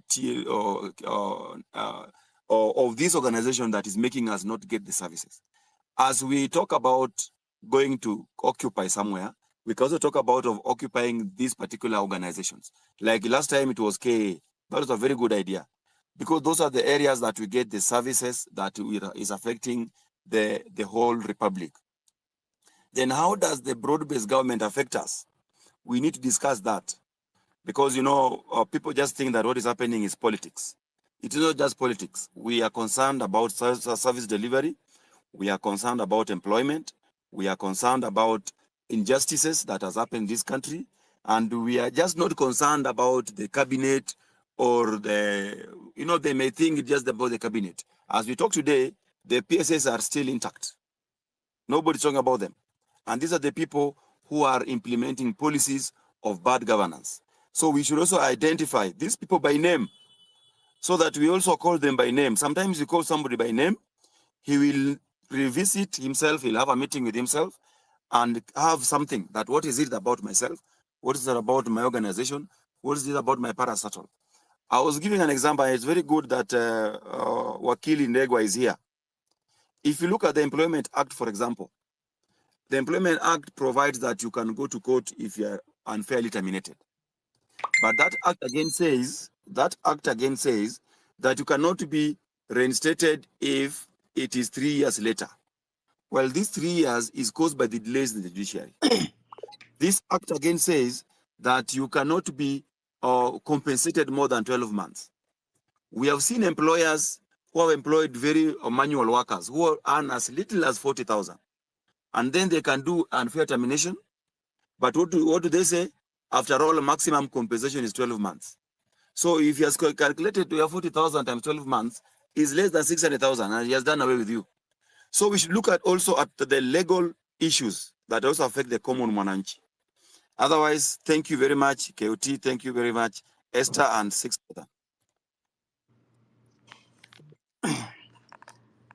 You're welcome. You're welcome, Alois. Sadiq. Yeah, hello guys. Nimefurahi sana kupata hii nafasi ya kuzungumza katika hii space. Hopeful mnanisikia. Hello? Hello? Bwana, nimekuwekea 100 hapo Sadiq. Hello, unanipata? Nakupata. Mimi kitu najaribu kuongea ni kwamba tuwe na kuhamasishana kwa nguvu, because what I have seen today from Honorable Raila Odinga, akiaddress watu kwamba we have dialogue. I think we have had dialogue in this country since 1997. We have had a lot of issues, concerning our country. For example, nikisema kuna Anglo-Leasing, kuna Goldenberg, kuna NYS1, NYS2. People have looted this country up to death. Now they have seen that the Gen Z have woken up. Wanajua what is going on in the country. Now you have seen the political class. They are grouping themselves, kunyamazisha the incoming generation to make this revolution. Ukiangalia for example, naweza nikawapatia mfano mzuri tu. Joho ni mtu anatoka Mombasa, ni mtu wa kwetu Mombasa. You can see how this guy, how stupidity he is, kwamba amekuwa akimkashifu Ruto from the word go. Now imekuja inafika mahali akasema kwamba hawezi kwa kumfuata Ruto, atampatia nini? Atampatia wheelbarrow. All of those kind of manners, akatoa kwenye vyombo vya habari. And the same time now ameenda Ruto anakuwa boss wake. So unajua these people, they are there to play with our minds. So whatever we have decided, if it is to occupy State House, let it make it be real. Kwa sababu nikuwapatia mfano mzuri tu kama Bangladesh. You have seen these people from Bangladesh. Wameamua kwamba liwe liwalo, but we have to succeed on our mission. Failure to that, guys, we are going to pay a very heavy price from this regime. So we should not relent. Lazima to focus na tujue exactly kama nane tumeamua watu wanaenda State House, we have to structure ni wapi tunaonana and how are we going to match it, and we make that move very bold. Otherwise we are going to pay a very huge price, because these people, they are looking nkina nani ambao baadaye tukishatulia wataweza kuangalia. Okay, they have videos, they have everything, and this government, they have this National Security Intelligence Services, wanaweza kufuata watu tu wakaadapt, wakawafanya lolote ile wanataka kuwafanya. So this move, it must be very bold, and we have to be very focused, because we have seen clearly. Kwa sababu kama ni Raila Odinga, I can feel very bad, for these our brothers and sisters from Luo Nyanza. They have been butchered since 1997. Tukaja election 2007. Tukaja 2012 Uhuru Ruto. I remember one day when Raila Odinga was coming from abroad. I don't know where, it was US, I think, like that. Kina Babu Owino, kina Gladys Wanga, Honorable Gladys Wanga, they headed to airport to welcome him. But you see exactly what happened there. Now Raila Odinga is a man whereby anamobilize watu. At the time, the people, yani ama watu wako karibu na kuachieve that mission, this guy is pulling back. I don't know what is the idea ambayo yuko nayo. So unakuta these people, they are there now to safeguard their families, to safeguard their businesses, and to have their political interest. So we have to be very strategic, na ni lazima tujue hii mission itaenda kufollow, because we have, kama Raila Odinga anasema this thing of Ruto must go, we cannot go that way. And the same person, Raila, after the very election, alinyamaza na akaja kwenye podium akasimama na kuzungumza kwamba Ruto must go. Mimi nataka kuambia kitu kimoja, amani haiji kwa ile nchi ya upanga. Amani haiji kwa ile nchi ya upanga. Lazima to sacrifice if you want to liberate this country, if you want to change this country, lazima tusimame kama sisi, kwa sababu hakuna mtu yoyote. We have seen clearly these people now, they are regrouping, political class wana regroup themselves to safeguard their families, to safeguard their businesses and everything. Niko mfano mwingine tu mzuri, mfano kama Mohamed Ali Jichopevu, Moha Jichopevu. Look at that guy when he was in the media and the way he's doing now, totally different. So these people, political class, wanajuana. If we give them chances, these people, they will going to crush us into death. They will going to crush us totally in totality. So guys, I urge you people, from Mombasa, people will come. They have their families in Nairobi. They will come there. We will come in large numbers, and we want to know from which point are we going to gather, so that we can march from there and straightforward had that mission. Kama tunaenda State House, we have to make that march and go straight forward. These people, they cannot kill all of us at once. They cannot take their machine guns and whatever they will have, rifles, and start shooting on us blindly. No, the world is watching. The world is watching. So guys, mimi kitu nasema lazima tuwe na msimamo. Lazima tuwe na msimamo. Kwa sababu the moment tunaenda tukifall back, mkumbuke this regime wana reorganize themselves. Unaona, when they are reorganizing themselves, the time they are coming very strong on us. So that's why we are going to vote for them. We elect them to serve this country with dignity, with honor. We cannot, they are saying that they need peace. Peace, we have been at peace in our country. What we need is justice. Nobody is handling justice. Hakuna mtu anaenda kwenye kanisa kuzungumza justice. Ukiangalia watu wanakuja kwenye interviews wanasema tunataka amani, amani. Amani imekuwako since independence. What we are lacking in our country is justice. Justice is not available. Ukiangalia Msando was killed five days to the election. Jacob Juma was killed. So you can ask yourself, where is justice? Hakuna justice imepatikana up to now. So that is the biggest thing this political class they are fearing now. Hakuna mtu anaweza kasimamilia haki. You know, they're trying to buy justice, but I can ask, how much is justice? How much can one buy justice? So we have to stand firm, guys. We have to make this mission successful, and inshallah Ruto will go. We have to be very bold, and we have to show this government a middle finger that power belongs to people. So for that few remarks, guys, I say thank you.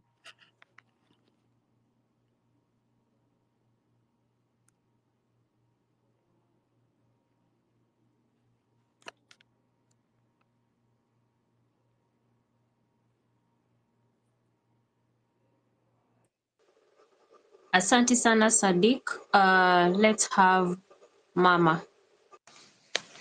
Yes, thanks for this opportunity. The thing I can say is that if we are going to occupy, we need to have an agenda. For example, when you had the finance bill, you remember there was an issue of the increase of Brent and the sanitary towels. So that idea got to everybody's mind. When we are marching there, we are marching because of accountability. Sidio? So it is accountability on what? For example, we get an agenda like education. You see this government, there is something we call capitation. Hey, pesa, they always release it 2 months after the schools open. We are now closing schools for that term. If we go into the streets and say, no school will open and we are not leaving schools until the money is put into the accounts of the schools. You see, this is an agenda that touches on everybody. We are seeking accountability on education, isn't it? You look like on something like employment of teachers. There are no teachers in schools, from nursery school, primary to junior secondary. Do your statistics. You'll find that there is a BOM teacher in every institution being paid by parents. Why are we paying taxes if the government cannot pay teachers? These people are so poor. So what we are doing in essence is that we are enlarging the gap between the haves and the have-nots. Their children can get quality education because they're able to pay, but the children of the poor who are in the public schools cannot get quality education, and they will do the same exam. Is that fair? It's not. You go to something like hospitals, that is on education or health services. Can someone tell us, or who is the president, the buck stops with him, why do we have a private wing at our national referral hospital? Why do we have that? When you go na huna pesa, unaenda into the public place, utafanyiwa operation or whatever after 2 months or 1 month or 2 weeks. Ukiwa na pesa, ukienda private wing, unafanyiwa operation the following day. The doctors are in that hospital. The things you are using are in that hospital. Pesa, huyo mtu akona mshahara, alafu umemlipa, umemlipa privately, na sio pesa kidogo, ni pesa mingi. Then these doctors, they do not stay there, they have their private hospitals. So every time you go to the hospital, there are no doctors. Why is it that I've just used Kenyatta as an example?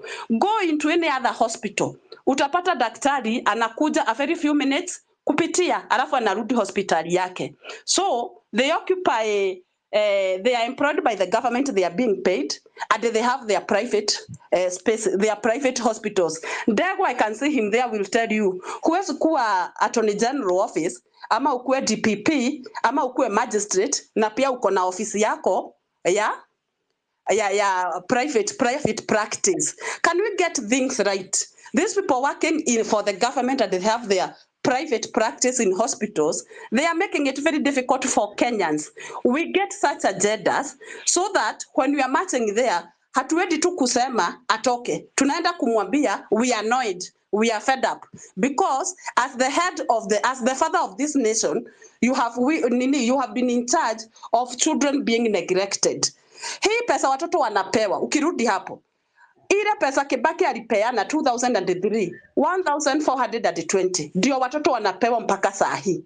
Ni mtoto gani atasoma mwaka mzima with 1420 shillings for a whole year?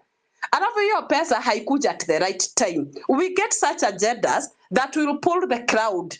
Vile tu wanasema agencies hawana kazi, hakuna kitu wanafanya. They feel that we are the young parents. It is our sisters and our brothers who are in school. Are they getting value for the taxes that our parents are paying? Are we getting value for the tax that we are paying? Are we getting anything from this government? If we are not getting, then Ruto should go. And that's where we are. That's for this forum. What I mean is that we get our agendas right.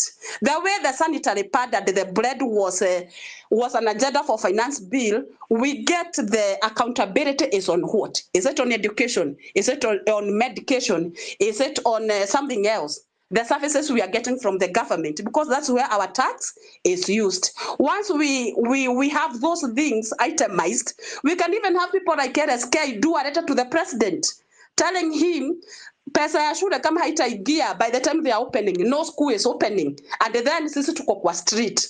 You see, they'll get the agenda is serious, it's not a joke.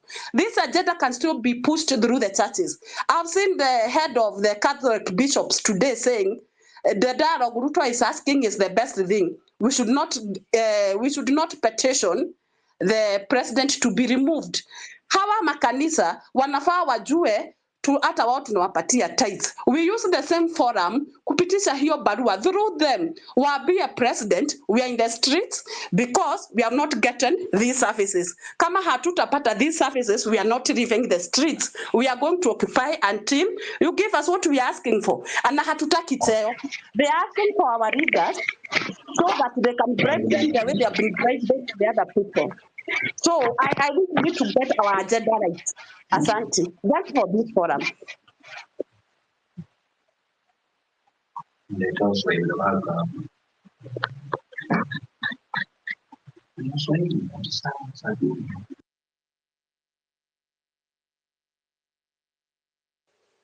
Asante sana Mama Girls. Let's have Masha and then we'll have Ndegwa.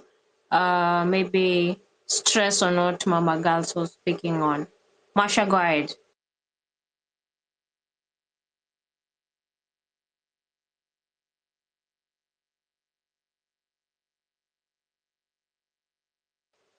Masha, are you in?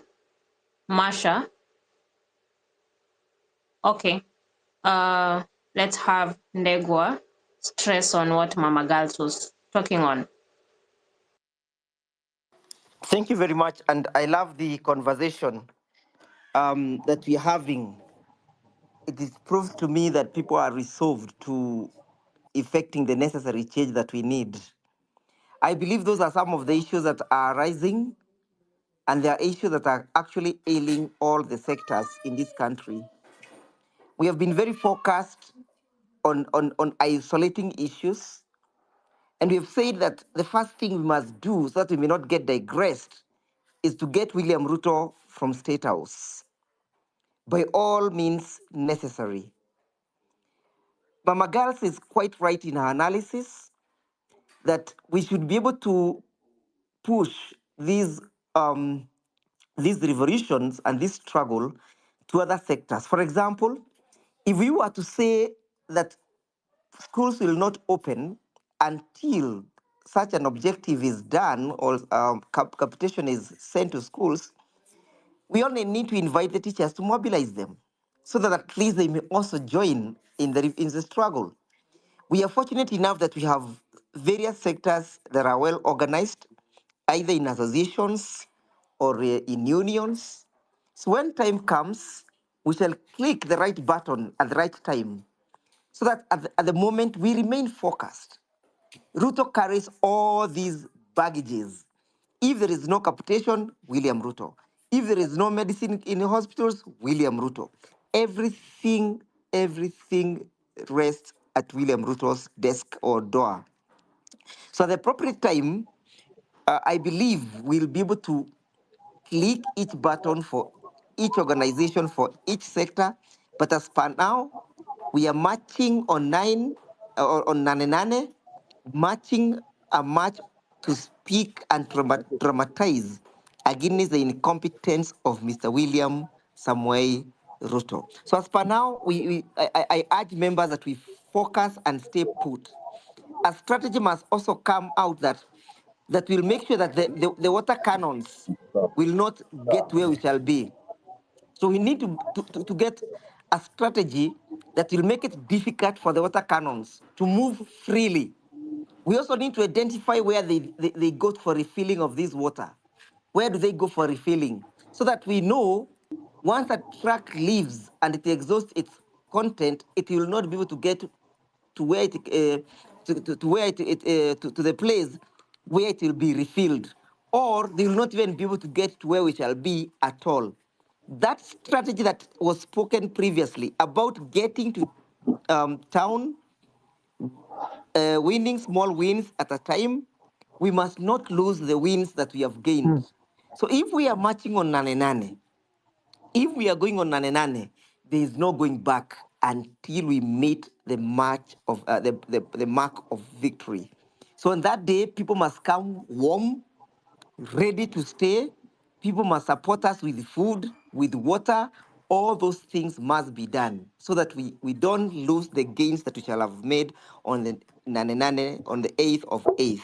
I agree with Mama Girls entirely, but we stay focused. When we are going to school, we'll click that button at that particular time. Thank you. Asante sana Ndegwa. Let's have Ace. Ace, are you present?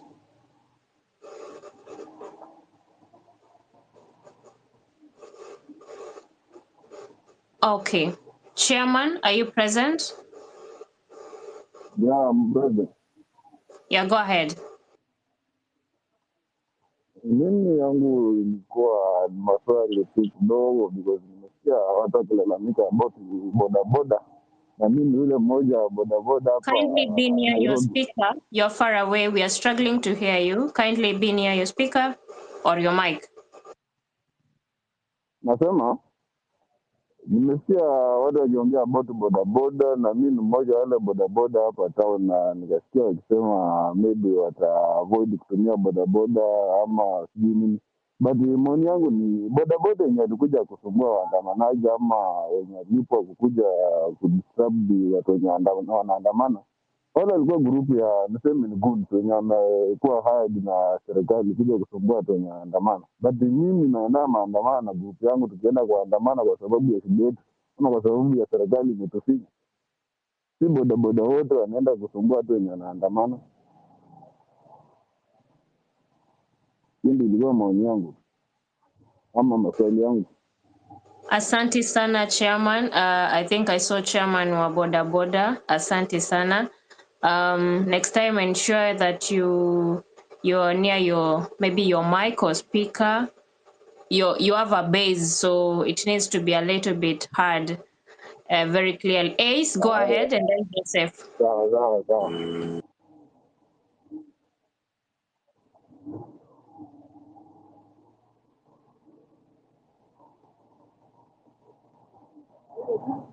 Ace, I'm calling you. Maybe you're not present, so I might drop you. Can you hear me? Yeah, go ahead. Yeah, asante sana. Mimi nataka kuencourage watu wote wenye wako kwa hii movement by saying the following. Venye hii movement ilianza, this movement in itself has a life of its own. Hii ni movement very organic. It doesn't, haitamata hata politician mwenye atakuja kupatiwa platform. It's gonna be impossible. By the look of things, it's gonna be very, very impossible kwa politician ama kwa anybody kukuja kwa hii movement na ajaribu kufikiria ata overtake that. Hiyo ni kitu yenye inafaa wasi wasikue na worry na kitu kama hiyo, ati tunakuja hapa kwa platform tunasema nani ana hijack movement. Hii movement ku hijack ni impossible.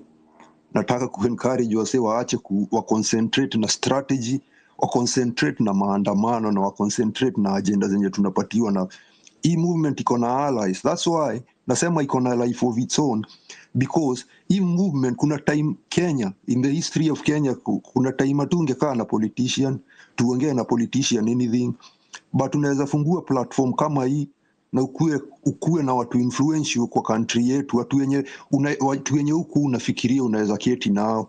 To be honest, mimi ni mtu admire Ndegwa, but si mtu, mimi ni mtu nilikuwa najua hakunaga opportunities kama hizo Kenya. So hii ni movement yenye imepull in watu wengi sana. Mtu mwenye ako na one follower anaweza pata platform kama, anaweza ingia kwa platform kama hii na atoe opinion.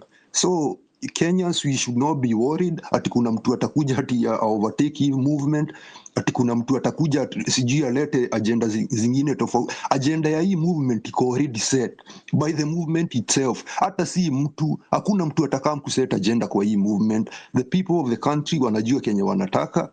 Hakuna mtu anataka kuketi na anybody. Mimi najua hakuna mtu anataka kuketi na anybody.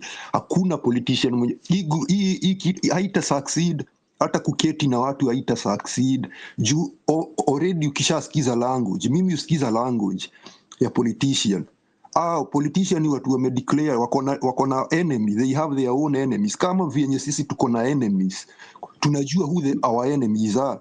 Tunajua politicians ndio wametudrive, wameturadicalize. Juu mimi nasema wameradicalize youth. That's what really is happening in this country. Watu wote wako radicalized such that hata the sound of guns is becoming music to the ears of the nation. Hakuna mtu akona uoga at all. Juu politician wenyewe wao ndio wamedrive hii movement hapo. Wasifikirie even for a day ati kuna siku wenye watakam kucapture hii movement. Hata leader wenye tunaona wasi wenye tunaona wakienda kwa media wakispeak on our behalf, we shouldn't be worried by those people. In fact, Kenya tunafaa tufanye ni to celebrate hao watu. Those are not leaders of the group. Those people ni part of the group, wanaenda tu wanapatiwa hizo platform na media kujaribu kuamplify Kenya watu wanataka. Hakuna mtu mwenye atachukua hii movement anywhere. So nataka ku-encourage wase waendelee kustrategize, waendelee kutoka kwa maandamano, tusigive up, tusipatie mtu, tusikue na ori nyingine ati baba amefanya hii. Hizo ni vitu zenye Wakenya tunajua, hizo ni vitu zenye tulikuwa tuna expect. Tukienda kwa maandamano, baba ako na history. Kila politician kwa country yetu ako na history.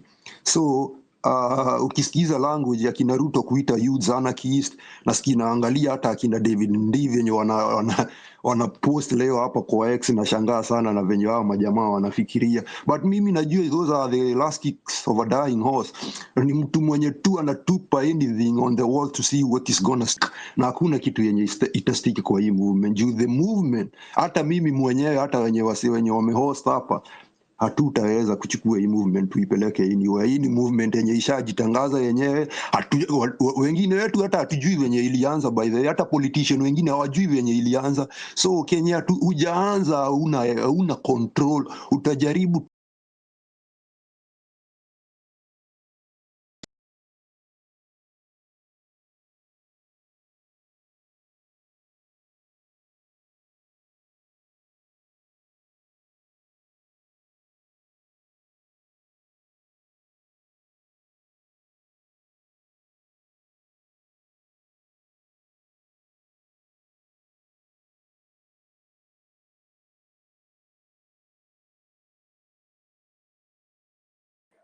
There is no offense.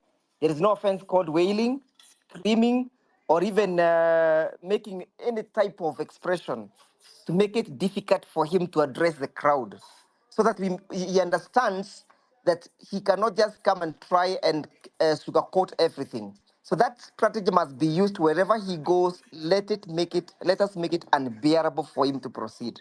Thank you. I've sent my number. I'm still available for consultation.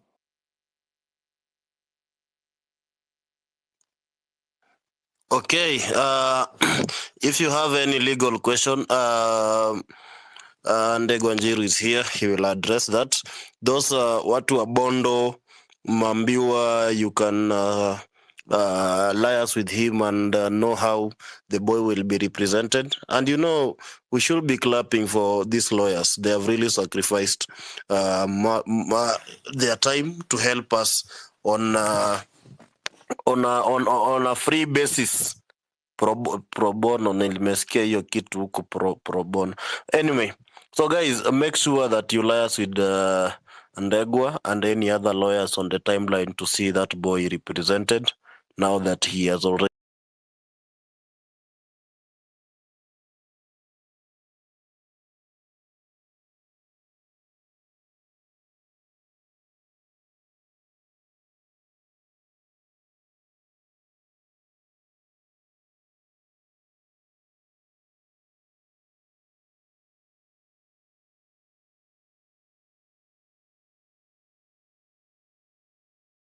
Grace Nasuyanka.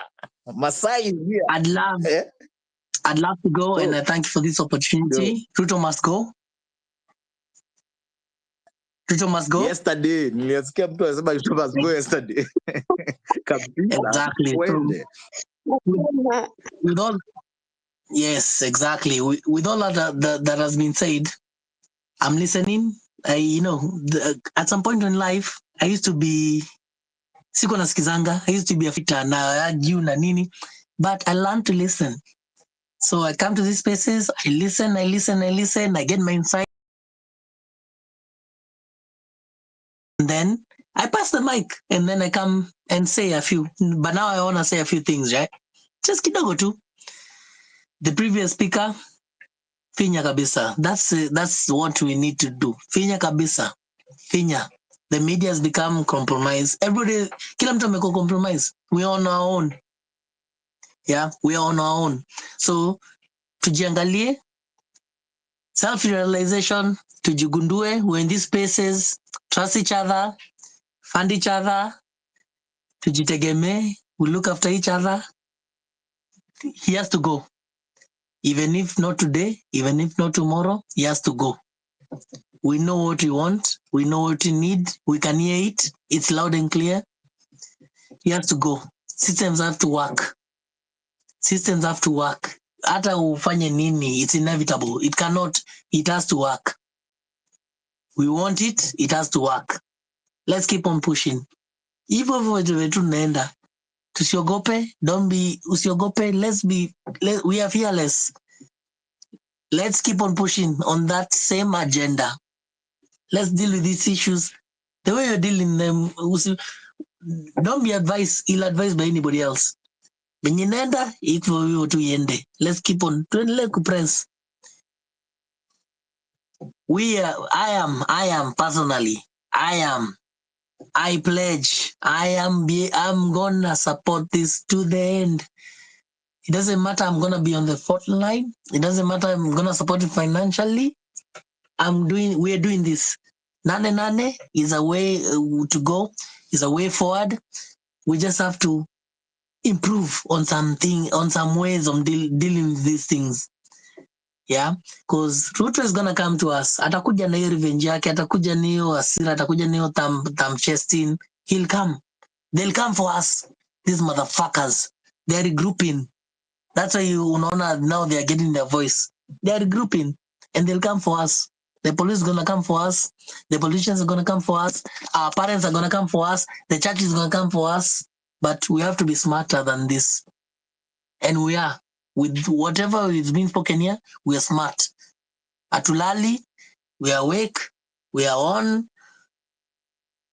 glucose, as Dr. said. Tulambe glucose. Let's keep on going.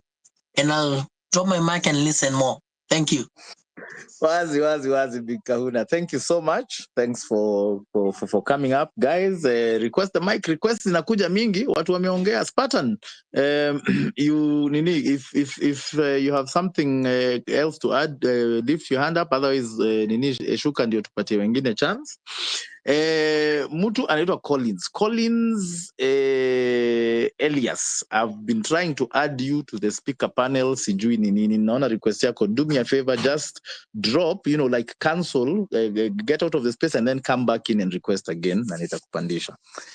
Mama yetu Grace. Hi Grace. You've had your hand up for some time. Nyi watu mnaona mnafanya afande amerudi. Hey, I hope you are ready. Sasa Grace. Sema. Piti sana. Karibu kwenye mic. Thank you. I wanted to touch on a couple of things from previous speaker. I would advise other like medical interns who are currently not placed to really go into the World Directory of Medical Schools. Make sure that the school By the way, you did go to he's is here. also... He's still here. Huh? He's Mr. G. He's still here. He's still on the speaker panel. Yes. No, but just in case if there's any other one, right? Yeah. To go into the World Directory of Medical School, make sure that your school is listed there. If I were you guys, while I wait on fate, whether I'm going to get paid or not get paid, considering how long, I know how long it takes like to go through medical school, being in it, I would suggest if it is registered under there, please go in and go into ECFMG where they will certify you, and that way you'll be able to do your USMLE Step 1 exam and do all your step exams.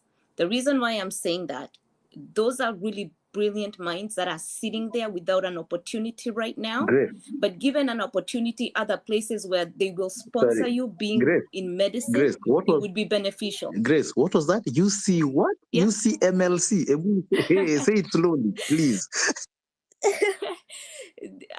Which part? What did I? UCMLC or something exams. Yes, it's when you register, you have to first have your medical school that it's recognized.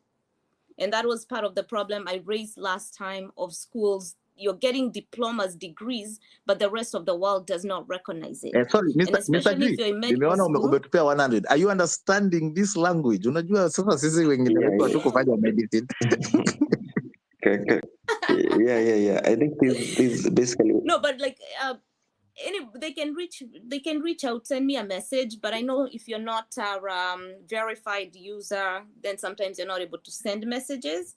But what I was saying is you go onto the ECFMG website where they give you a number, and that number allows you to be able to take USMLE. It's an entrance exam that is used for medical schools in the United States. The reason why I say this, when you take that exam, in most countries, you don't have to do any other exams. So to have so many brilliant minds sitting there doing nothing right now, that would be a great way to go. And then at least even if you start working, you can be able to come and support the cause. Because right now, you're almost like just waiting while you have all the qualifications. By the way, Grace, do they need to, you see, in Kenya, they have to do their internship and finish for them to get their license. Am I right, Mr. G? Yeah. Is that a requirement? Yes. Is that a requirement I think, when they're applying there in the, that UCL? Yes, they would have had already to finish the program. Which program? Because then The they'll be internship applying program? to be... Yes. No, not the internship, the medical school part. Yeah, so they have their degree. The internship that we do. They have their degrees already. Yes, yeah. After you have your degree, that's what I'm talking about. After you've had your degree, because at that point you're already called a doctor. Yeah. Here you become a resident, the resident doctor. So you're still a doctor, but you're in training working under another doctor.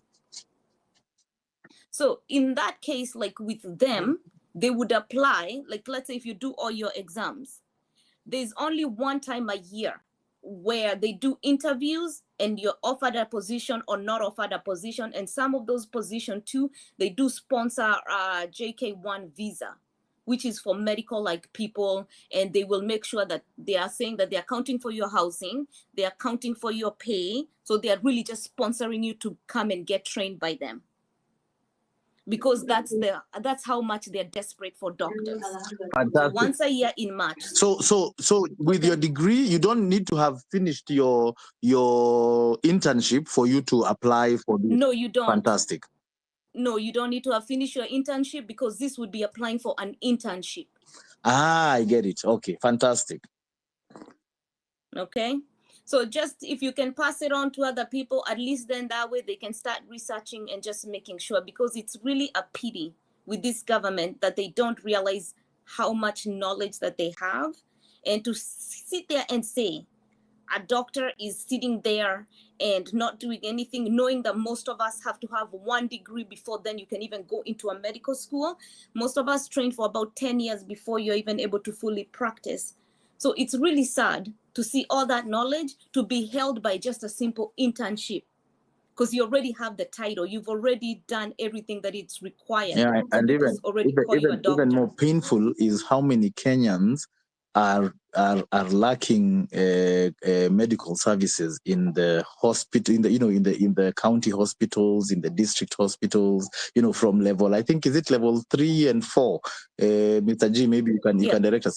And yet we are here playing politics with it. Yeah, I think. Yes. What? Can you hear me? Yeah. So I think what Kenyans don't know, in every level, from level 3, there should be a doctor. But most of the Kenyan hospitals don't have the doctors, and this is the thing that we are talking about. As much as I understand what Grace is saying, but let's make systems work for us here at home. I think I personally, as a doctor, I don't really think I would really want to venture outside the country. As much as I know the majority, and they are my friends who have gone to those countries. But most of us, we want to just stay at home. There is the beauty of just being at home. And what I can say, we are talking about understaffing in hospitals. Right now, we are talking in every level 3 hospital, there are supposed to be 2 doctors. And right now in Kenya, there are not even those doctors. And these things goes back to corruption. We are talking about right now, if you want to be what the county governments are doing, they employ their family members. That is what, in order for you to be employed, you have to be a family member of those guys. They just pick their own people into those hospitals, and when they pick their own people, they don't want to employ enough people, and this is the mediocrity that is out there. They don't want to employ enough people because the same governors, they have their own clinics, they have their own hospitals, so that they can employ people out there, so that they can make healthcare so inaccessible. We are talking about let's employ all these doctors. I can tell you right now, if you employ all the doctors that are in Kenya right now, if the government source and pays this doctor rightly, I can tell you, if you walk into any level 3, level 4, level 5 hospital, you would be walking out in 30 minutes. You have seen a doctor, you have walked out. But right now, what is happening in hospitals, the doctors have to gauge, am I going to attend to an emergency, or am I going to attend to the people who are waiting out there in the line? And right now, they are talking about let me demystify something. They are talking about these community health workers, but then these community health workers, they can diagnose. They can just tell you there is something that is underlying. But unless you are seen by a doctor, we are talking about the issue of cancer, and this is something that people are not. Most of people who are being diagnosed with cancer in Kenya right now, they are talking about.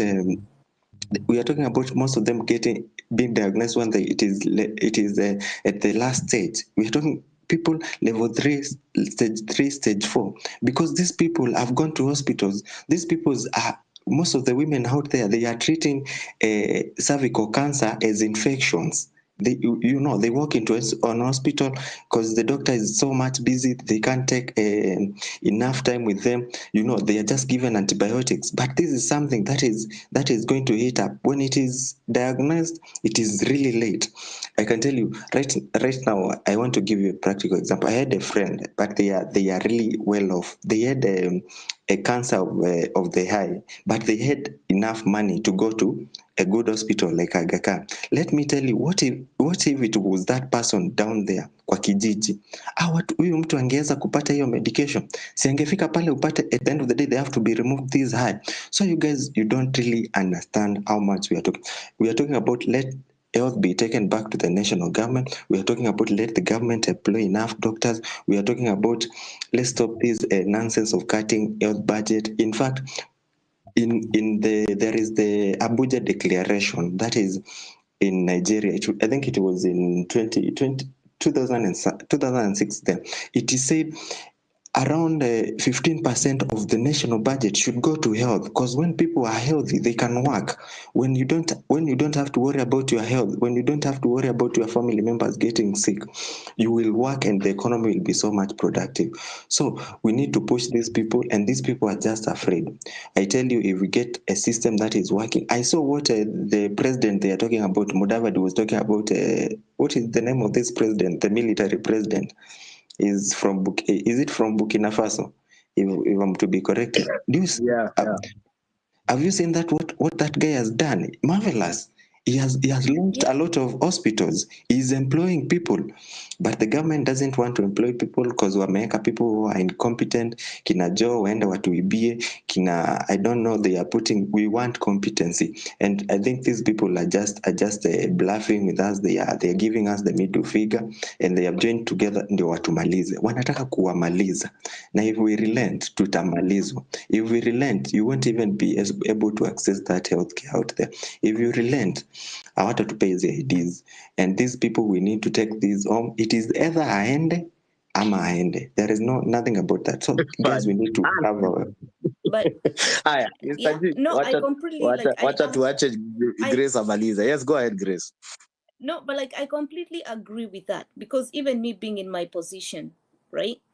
Yes, I'm out of the country, but my ultimate goal is to be able to come back home and serve my people. As it stands right now, you're almost just in limbo, and majority of you guys are in limbo. While you're in limbo, you could be doing this extra thing. It's not saying that you come here or you do these exams so that way you don't practice in Kenya. You make enough money, you come back. The same way they're building their beautiful hospitals, you'll have enough money, you'll put your money to good use.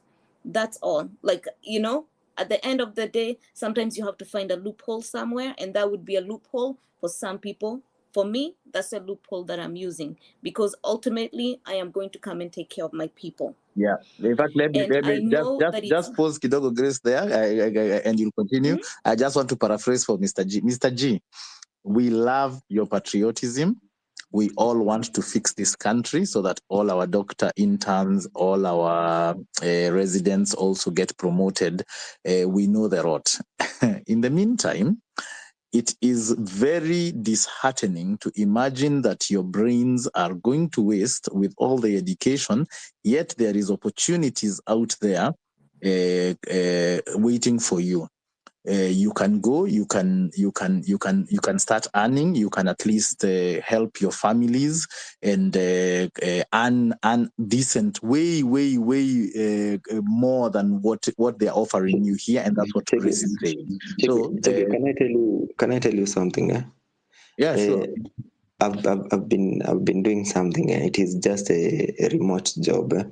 And I can tell you what I'm earning. It is what the government wants to give me. The 70,000 the government wants to give me is what I'm earning right now. So what will be the motivation of me leaving the remote job just to go, and what is the motivation out there? So these guys, this is total idiocy. Out of the country, ama in the just in the country. Just in the country. I decided personally, I decided I won't go out there to work in these pharmacies. They are just going to give you 30,000. Can you sustain your life in this Nairobi 30,000? So I think we need to understand. We need to tell people the government the government gives us mediocrity things because we are able to adjust and it. in fact, that's what Grace was addressing. Okay, she's saying, by the way, we all hate the brain drain. You've been educated by the system. You've been educated by the government. You owe help. Help will start hounding you, and yet you cannot even earn a decent salary. While they are dilly-dallying, you can go out there and make more money. And I think I would support that. That doesn't mean you're any less patriotic.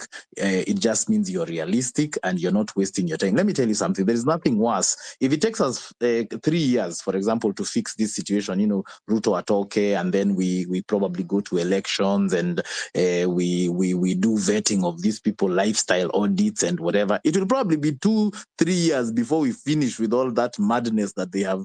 We have now gone into the job of governing, which we had given them. Wameshindwa. By that time, those 3 years, you could have 3 years of a salary out there, which I think would do even Kenya a lot of good. But the biggest, now the diaspora is the biggest foreign exchange earner. The diaspora sends in more money than any other industry in Kenya. So, haya, Grace, nikupatie umalize Mr. G, we kaa tu hapa, ukiulizwa swali najua unawaka moto, usiwake moto sana ndio tupatie wengine nafasi ya kuongea. Haya, Grace, maliza. Yeah. So my other thing, I guess, with in regards to like doing the fundraisers, nilikuwa kwa another chat group with one of the ladies. Set up, I think she's based in New York. Set up a trust fund. And there was a lot of big debate. I guess I logged in at the wrong time about it being a scam, people not using the money the way it should be used. It's also problem I'm running into. Saile nauliza watu kama wanaweza kusaidia. We need to be, whatever we set up, it needs to be very transparent. As in, this is how much is going in, this is how much is going out, this is what it's going out for. You might not be able to give us actual people's names, but they could be able to verify something. Because even, let's say, if I approach somebody, let's say as us, let's say if we make ourselves like an organization, that's how we'll be able to get funding even from other businesses. This is what we are doing. And at that, and also in this group, since we started that fund, because trust and believe, you see that same lady who started that trust fund and named it after herself, it became such a big problem because anywhere that it involves money, and right now I can definitely tell you most of us are very sensitive when it comes to money. So whatever is set up needs to be really, make sure that it's really well done, because I'm out here, I'm cheering for you. I want to give back as much as I can give back, but at the same time, we want to be able to hold you accountable. So please have something tangible. So whenever I approach somebody, because even I've been talking to other people here, because also the one thing is, even nikijaribu organize watu, let us go to the Kenyan embassy here. The thing is, most people don't realize, kuna watu wengi Kenya wako different countries, but just because wako that country, it doesn't mean wako na papers za kukaa hiyo country. So most of them, ukiwauliza wakuje na wewe, they cannot do it, just in case. Their face is seen, or there's something that happens, all of a sudden you're being asked for ID, people are starting to look into you. Because some people are still in the process of obtaining their papers. So sometimes it might have to be, let's say, if it's me or if it's somebody else, to be able to donate on their behalf. But at least I can show them, because most of them, they're warning me a lot. Be like, you can't just be sending money to anybody. You don't know what the cause is. So please kindly let me know once you figure the formula. And let's continue with our main issue. Ruto must go. And after that, we'll deal with leadership. We'll deal with anything else that comes, along the way. And trust me, a leader will emerge, because sometimes even when you start, like with us, when I started medical school, they told us, look around, look beside you, look behind you. The day that you're walking down that stage, not all of you will be walking down that stage. Same here. The day that we'll be walking, unless it's one of our heroes, because our heroes will walk with us in spirit, but not everybody has good intentions. Because also there's a lot of people who are doing this. So either they can have extra followers. We want people who have true intention, even like just basic, those basic things. And because there's so many of us, it's very hard to, let's say, know each and every one of us personally. So please let us make sure that we are so transparent. So even with all the other groups, your group is going to stand out.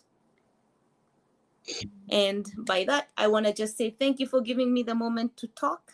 And I'm very grateful to be able to come into the space and actually know what's happening in Kenya. Thank you. Thank you, Grace. Maybe I can chip in on that, Chige, just for a minute. I think what you guys can do if you're organizing for people to come to Nairobi, let's say, I think we can approach most of these companies and we can really get someone pay for the transport. And if it is the things of tenting, and we have companies that give tents so that we avoid giving money to people directly. I think that really works nicely. Thank you. Haya, organizers wamekusikia, lakini mimi sioni kampuni yoyote ikijitolea kupigana na serikali. Hii ni kazi ya wananchi. Grace, thank you so much about the fundraising efforts. Thank you so much for supporting our last effort. Our guy finally got his glasses. We got sufficient funds from diaspora, and I'll be giving you a report of the entire thing. So yes, there's been this mchanga that Hanifa has been helping to coordinate. One of the things that I think came out was the charges that these guys are, the mchanga guys are charging. So even though they are high, at least it has been very supportive for the families. But yeah, Kenyans, we're the country that came up with the M-Pesa. And Safaricom, of course, think that they now have a monopoly and they can be switching off the internet. And we know they are listening. That's why we are saying it very clearly for them to know that motherfuckers, pia nyinyi tutawadili na nyinyi. Mwezi kuwa tunawapea biashara alafu mnatuzimia internet. But we have to come up with solutions. We will come up with solutions so that the payments can be done. Blockchain has been in existence for some time. It's a bit tricky. But what is more important is that we identify trustworthy people who we can come around, and then we find ways of circumventing some of the charges. Some of these banks that have been collaborating with these politicians, we also will remove our money. We will remove our deposits from your banks. Anyway, I'm ranting. There was someone who had kept coming up and down na simuoni sasa. Watu wote wameka mikono juu. Thank you so much. Suyanka, our Masai. Niaji. Lex Masai, are you there? Aya, Suyanka, haongei. Kenyan Voices Podcast. Are you there? Yes, sir. Habari zenu? Poa sana. Karibu kwenye mic, bro. How are you? Asante sana. I'm fine, thank you. So, mimi niko na vitu tatu. First thing, tujiulize ni kwa nini leo huyu jamaa bado ako kwa kiti? Why? Like, and this is a very simple answer. Ukiangalia 25th June, tulikuwa wase wengi. The last 1 month, kumekuwa na wase kwa street. Why is this guy still in power? Why are we still having these discussions? There's a simple reason. And the reason is the police. So we have a legacy, a colonial legacy in Kenya, and it's what these Western powers, na these institutions kama IMF wanatumia kutu control. The system, this system tuletewa na ukoloni. There's a way they had to make it work, and that is using things like the army and the police. Remember, before these people came, how did we organize ourselves as a people? We lived in villages, we lived in communities. There were smaller kingdoms in some parts of Kenya, in some parts of Africa, but generally we were just small communities, villages. Sasa wakuja wakatupanga, wakatuwekea system fulani yenye sasa walienda but they control it using money and using our own police. So when finally we get these people out of office, we have to sit down as a people and figure out how are we going to police ourselves. Ukiangalia watu kama Americans, wako na local police. They elect sheriffs in small towns. They elect local authorities zenye ziko na local police. So you know, if there's a city, it has a police that is local, that somebody that's accountable to the locality. But hii story ya kukuwa na a national police service, man, we have to come back to this thing one day, inshallah. One day we have to figure out ourselves ni kwa nini tunakontroliwa from a central location. Remember the if you guys can remember the revolutions, the attempt at revolutions zili happen huko North Africa. Kulikuwa na ingine Algeria, kulikuwa na Tunisia, kulikuwa na Libya, kulikuwa na Egypt. There were other smaller ones in Warabuni kule katikati. Those small countries, their kingdoms. Those kingdoms, foreign powers are very happy when they have to speak to a king because it's very easy. They don't have to, it's not a democratic process. Some of these countries wanashindanga wakiambia watu, oh, you know, we are pushing for democracy. No, they're not. Angalia Americans Kenya inatuhapenia. Huyu jamaa Kimwarora alienda huko White House akarudi Kenya, amekuja akatuua. Have you seen the Americans speaking? Other than the first day when they really thought that our country was descending into anarchy, that's when they started talking. And then wamenyamaza. Have you seen them speak? So we have history of police, ni kitu lazima we revisit one day. Secondly, ningependa kusema that as we discuss hizi vitu zenye tunafanya, we need people to volunteer na kila mtu aseme. Ukiongea, I challenge everybody. When you speak, please say what you're going to contribute. Utavolunteer aje. So history ya mashinani especially, I really like it. We need this movement to go grassroots. So as we speak, can somebody, let's figure out where are we from? What can we do at our personal capacity to connect to people in the village? If you know somebody, mpigie, educate, get them to these spaces. We start to connect with the people in the villages. We can connect with our parents. Tuambie, parents wako na smartphones siku hizi, tuambie waingie wasikize hizi spaces. You know, they might not say something, you know. And these spaces kama hii yenye kuna 200 people, lazima zikuwe mob across the country. We cannot be sitting in one big space yenye tuna masocialites wanatuambia vitu za kufanya. Hii movement lazima ikuwe organic across the country. So that was my second point. Unataka mzazi wako akuje hapa asikie vile Sanja anaongea? Absolutely. Lazima asikie. I don't know. Walikuwa vijana kumoja. They were young people one day. They will understand our anger and what we want to achieve. So I think they should come. Hiyo bila kuachia. Unataka niongee kidogo? Uniambie ukijana sana. You want to respond? Haya, muongelesha afande. Sasa afande amesoma, by the way. I went to college here. And actually, if you actually got to know me, dear Mimi, I have my kids are your age mates. Nimewaempower vibaya sana. I have empowered them beyond imagination. If you dear me, you'll see. So you see where my confidence comes from. So I went to college here, and they paid for my college. So vile Grace alikuwa anasema, I echo that. Naelewa vile anasema. There's a lot of medics, there's a lot of professionals in Kenya, very well educated. Na sasa baada ya kukaa chini, you have already killed your past. There's no need of sitting down and killing, busy killing your future. So this revolution is going to take time.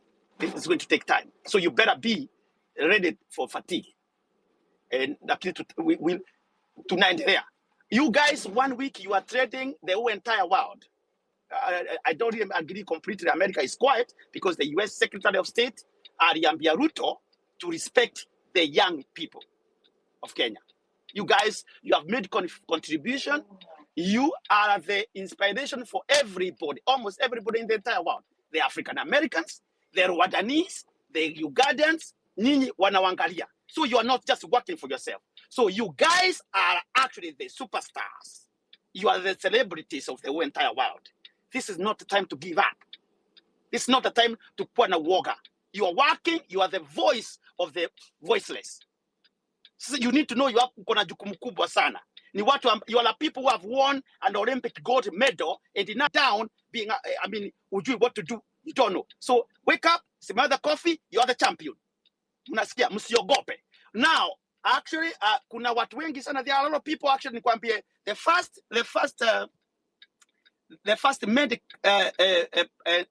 aliyefanya hiyo concussion movie, you know, is actually from Africa. It's from Nigeria. Anaitangwa sijui o mnamjua concussion movie.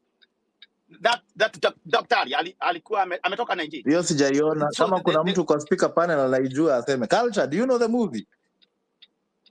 It's a concussion. There's a concussion. You watch it. That's the concussion movie. Tutawatch. It's a Nigerian guy, I think. Tutawatch. You watch. Alafu the first doctor could perform the surgery ya Foitas, alafu akarudisha ni Mwafrika. Ametoka Africa pia. In the US. The first. So things, and by the way, if coming outside here doesn't mean you are not being patriotic. You are more patriotic than anybody else. And actually, you can't even kuja US. I've been in the US for 25 years. You even living here, you learn. Ndio mnaonanga Miguna akio. Kwa sababu is not exactly more intelligent than you guys, more the lawyers of Kenya, the learned people in Kenya, but he's more informed. He knows how a real democracy works. A good governance. Sasa tunalipishangwa by the way, they tax us so much money, but the rules are okay. Hakuna portals. Stima ikatangwi Kenya, hata ulipe utakatwa stima bado. Do you understand? Sasa kitambulisho Kenya, yeah, they sent it to your mailbox. When I apply for my passport, they said it. I am a full American. I'm American. Now, I am not an half American. Mwamerika yote ni Mwamerika. And I'm a Kenyan by birth. I right, nimezaliwa Kenya. Mimi, I am a Kenyan, a full Kenyan. I even served Kenya. So, you sikuwe na uoga yoyote, you are actually you are global citizens. Don't fear. See, kwa katiba yetu inaruhusu kuwa na dual citizenship. Kwani unaogopa nini? So don't fear, by the way. So I went to college here. I was an athlete. Mimi nilikuwa wa Manyara. Okay? Nilikuwa nakimbia. I was a runner. They gave me full scholarship. Kuja America kukimbia. So msikuwe na uoga. A lot of Kenyans wako na talent. Wako na big talent. If you are a comedian, if you are an artist, if you are a musician, you are supposed to be compensated. In America, hujai kuona Will Smith akitaka kuwa politician because he will get compensated doing what he loves. So I think that's what Grace alikuwa anawaambia, msiogope. Si unaona kina Lupita Nyong'o. Si tunaona tumetometa hata President Barack Obama. I met the Nuga. So tukisema hivi mambo, msiogope ati nini ndio the whole world were looking. Gen Zs. So ndio manake we are tunawapatia credit yenu, you are giving you your flowers. We are going to support you and the ones who fund akina Kamala Harris. As a matter of fact, this tuna support Trump. Now I know scary vibaya. Trump is the guy who is going to get rid of Ruto. Tutamsupport. So tutamsupport. I told you I'm not a feminist, but I just don't believe though. And Trump, I know, is a guy who does not like stupid people like Ruto. Trust me. Obama, I love him. He's a guy. He's my nigga. I met the guy. You can even see my video. Kule. He's a good human being. Absolutely good human being. But I think he was a little bit compromised. Kidogo. Kuna mali alikuwa na twistiwa mkono. So na msipogope nyinyi, mnakaa hapa mnaogopa. Kama Ruto ako hapa na watu wake wanasikiza, talk as if you're talking to them. Kwani yeye ndiye akona license ya kuongelesha watu vibaya. Na you don't talk to your employers like that, the way he talks to people. Hakuna kuita mtu to a power. We don't call him your excellency. He's a fucking Mr. President. Musite mtu mheshimiwa. Call him by his title. Mr. Senator, Madam Congressman, Mr. Governor, that's all. Hiyo ndio umempatia kazi. Kama mtu ni driver yako, you call him my driver. You don't call him mnamuita mheshimiwa. Hapo that's where they come. Now inawachanganya akili, then he talk to anaongelesha nini with a condescending tone, akiwa juu ya gari, akiwa anaongelesha kama as if they are subject. You're not slaves. Hii ndio umempatia kazi. And you can if you can hire him, you can fire him at will. You can fire him. Na mkisema bwana ako pale, alikuwa si walitoroka wote parliament. That's because waliona ninyi ndio mko na power na ninyi ndio mmewaandika. Sasa kama mliwafuta, they are up. Tunaandika watu wengine wapya. Tuwaambie sasa they are gone. We want new faces. Tunataka Gen Z ndio wako na. So, mtu anasema hapa sijui I am your father, my friend. I'm your father. Okay? Don't fear. And mean you are the ones who are empowering you. Nyinyi ndio mmekuja, hao wase wamekuwa wamekaa hapa for a very long time. They know shit don't work in Kenya. It doesn't work. They have been akia Mungu kutoka Goldenberg scandal. Miss scandal na fertilizer scandal jansa jana ilikuweko. Mimi hata kabla hujazaliwa, Ruto na fertilizer na Messi wanaendanga hivi. Ilikuwa mambo ya Euroboard itakuja tena. Okay. There has never been a case that to be prosecuted in Kenya because of scandals. Sasa mnangoja nini? Okay, asante boss. Mnaelewa? So sasa hii mambo ya 88 the case alikuwa anasema and other speakers, we have to be organized to jue how are we going to channel our energy ambayo ni financing. The watu wako ambayo kwa diaspora, by the way, we debit a lot of funds nyumbani. Now, if it's going to a good cause, is to empower our people, has got never. That's not a crime whatsoever. We are the real citizens of Kenya. Okay, we are the ones who are on the right side. Okay, yes, wind up. Yeah, so to finish up, nilikuwa nasema watu ambaye you can DM me if you would like a scholarship. You can DM me. That one will deal with you permanent. If I settle, the reason why I came to the US is because shit wasn't working, my friend. Not because nachukia Kenya. We are economical refugees. So to be tunapenda dollars, but because shit don't work. But we want it to work in our country. Sasa mjue tumepigana hii vita for a very long time. And everybody who is supporting you, they echo. Unaweza kuwa wewe ni mzee lakini uko na akili ya mtoto. Na unaweza kuwa mtoto uko na akili ya mzee. Unasikia? So we are on the same page. But we are not taking your flowers, Gen Z. Nyinyi ndio mmelefuka because you have information in your hands. You know shit don't work. Now you have said enough is enough. It is never gonna work. So fuck all this elite. All the political class must go.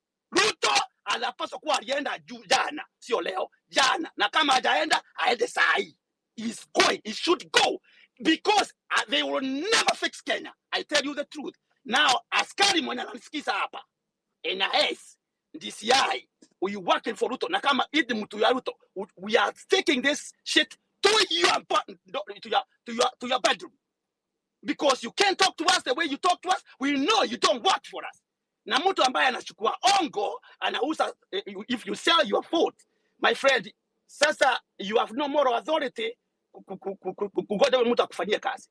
You're already compromised. When you sell your vote. Mimi nilikuwa Mount Kenya na watu walikuwa because mimi ni mzee kijana, nilikuwa na Goma. Watu wanafikiria niko na pesa ya Ruto. Wanakusuguka kama maraya, wananiambia pesa iko wapi? That's how I know Ruto was bribing. Alikuwa anapatia mama mboga, jamaa chairman wa boda bonda, charity wa mama mboga, anawapatia pesa. He was spending 20 million per day. That's why no wonder he's actually now taxing you like this. Ndio lazima ingie by force. Ruto akutapeli nyinyi peke yenu, alitapeli hata wasungu. Alitapeli hata so big that atajua sasa sisi ndio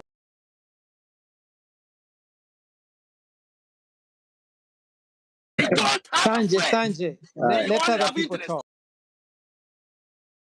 Asante. Okay, sir. Thank you. Diboto culture. Sawa. Culture, I want you to go next, but Grace, you've raised your hand. Is there something you want to say quickly? Then we allow culture to take the mic. Yep, I'm gonna say something quickly, and then that's it. I'll drop down. I don't know if you guys realize how much you've inspired people, because what I'm looking at is Venezuela having a rising up against their socialist dictator today.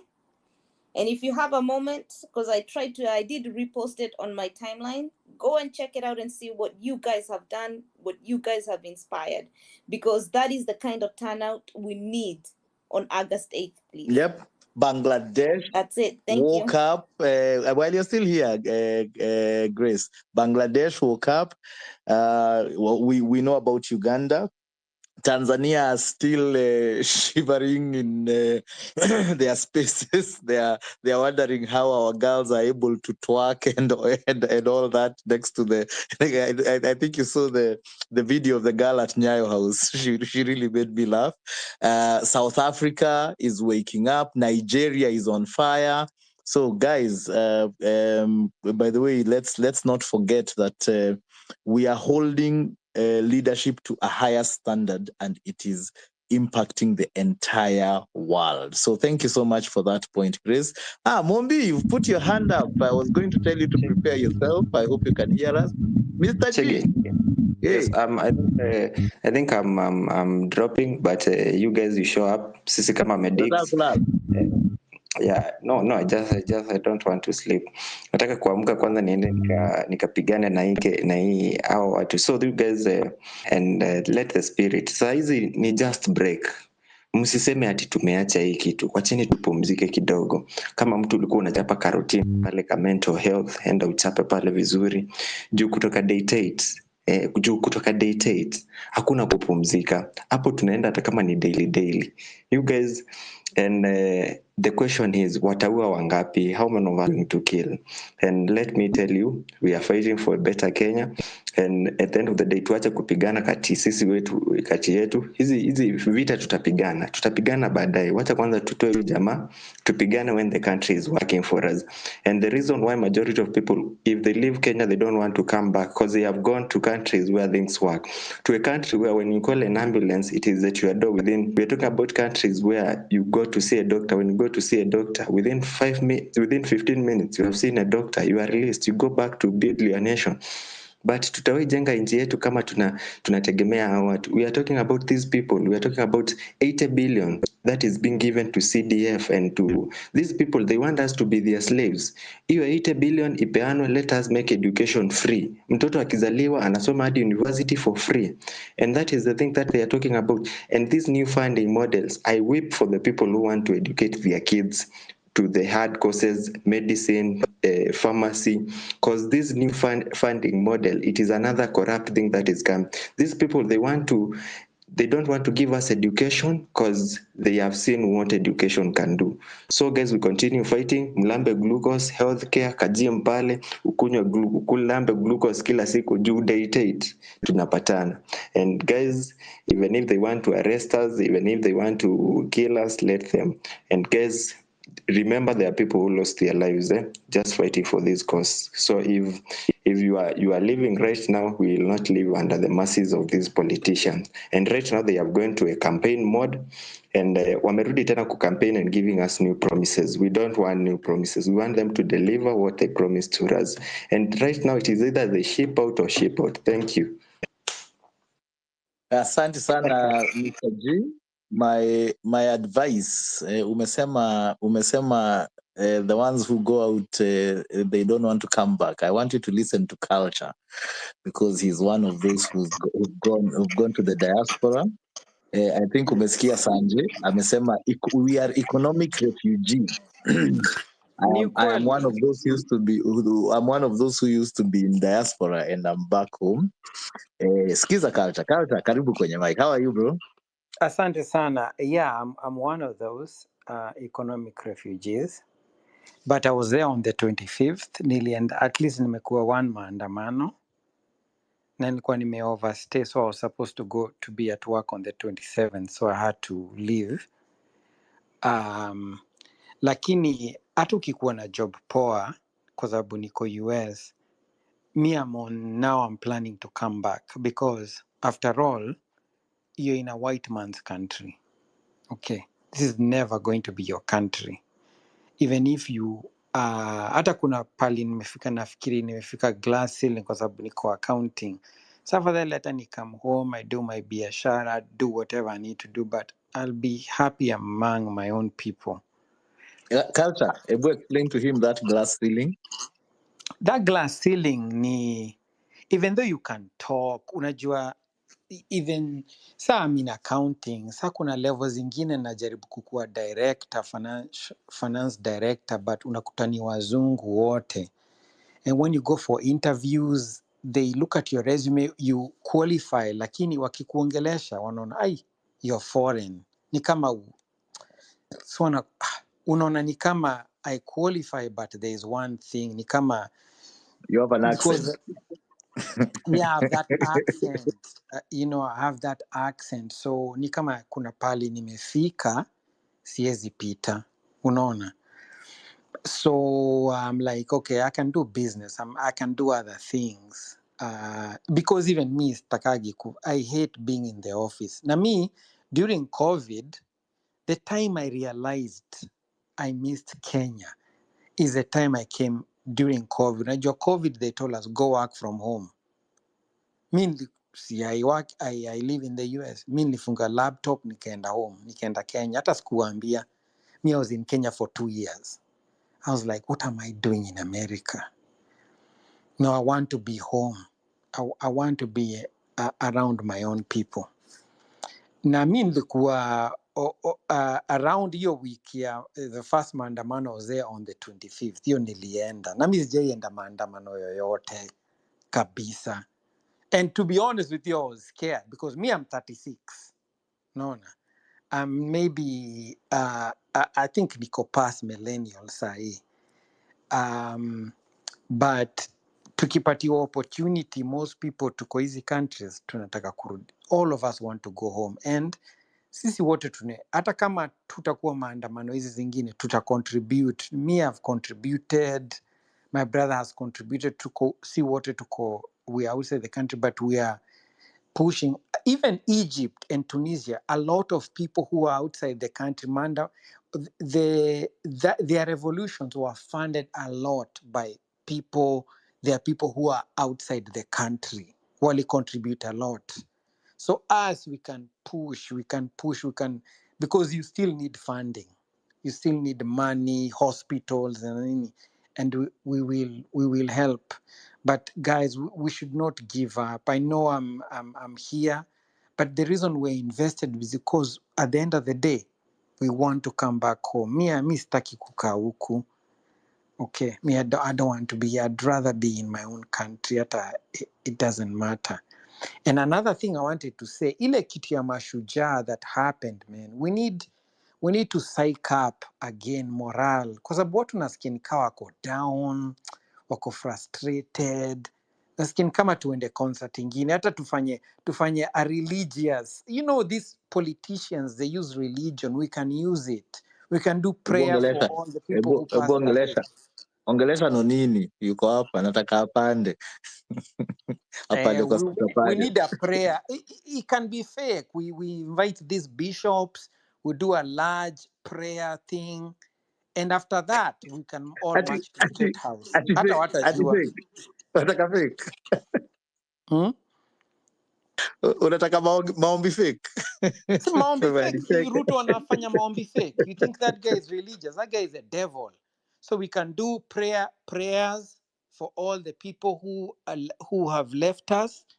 Alafu after that we just march to State House. Itakuwa tu si wote tuende Uhuru Park, alafu after that we go. Because these people use religion, they use religion ni kama drug, it's the opium of the masses. Use religion. 48 Laws of Power has that. Use religion to convince people. So we can say a day of prayer for all the people who left us. So we want 10,000 people. People are talking about 1 million. 100,000 mna march into State House. 100K. Hakuna hata ya 1 million. 50,000. July 25th, we were not more than 50,000 people. We were not more than 50,000. So you're talking about 100K. do prayer, alafu we just march. Because what will happen, I have a young son, I have a wife. What will we do? Now we need to fight for them. So hiyo tu ndo nataka kusema, like even though we are out here, it's not our choice. Me, if I was given a choice leo, sasa I'm preparing to come back home. If I'm given a choice today, I'm coming back home. I don't want to be this. Hii ni ya nchi ya wazungu. It was created for wazungus. Although we are excelling as black people, Africans were doing very well. But mi sitaki kukua huku. Mi nataka nikue home. Okay? And I excuse all the ladies. And I dated even outside. Nilienda I dated wazungus nikachoka. Date black Americans nikachoka. Hata nikatamani Muafrika sasa. Nikasema, can I get just an African woman, please? Okay. But anyway, I just want to say that guys, push on. People feel demoralized a lot. Nasikia watu wana give up. Please don't give up for all of our sakes. We need a concert or something to motivate everybody to re-energize and then go back again. But anyway, let me wind up and thank you guys for the opportunity. I agree. Culture, thank you so much. Mr. G, nimeona umebaki kwa speaker panel. Thank you for hanging out. Umesikia Culture? Yes, Jesse. Co-host, ulienda wapi? Yeah, a bit. Get okay, culture a bit. With your mind. Sorry. Got empty. Mr. G, sorry for working with the co-host. Mr. G, ebu mute your mic. Ina interfere kidogo na Jesse. Wacha co-host aongee. Sema Jesse. Okay, thank you Chege. Nimedrop kiasi juu nilikuwa hata DM Keoti, but ni kama kipindi cha lala salama. Nitaka ayo apande kule juu, nimemtext but nikaa unio message. So guys, nimedrop because I want to sleep just like 2 hours. Niko na medication, niko kwa medication as in I'm sick. So nataka nipumzike and then niende hosi nidungwe. Then maybe I will join you guys some hours later. So I just want to appreciate you guys for joining us. Since we started this space, nikijoin KOT, nataka kuwashukuru sana for joining us, for being with us. And I want to encourage you guys, keep on fighting, keep on pushing. Even if mkono nane, usigive up. Hold kila mtu mkono wake. So me guys, allow me to rest. Juu nataka niamuke nikipata mpaka hayo. Haya, the Paul. Mnaona wanaume, mnaona vile tunapangagwa hivi, ndio nimepangwa. Mimi sikuwa na hii mpango, lakini nilishapangwa.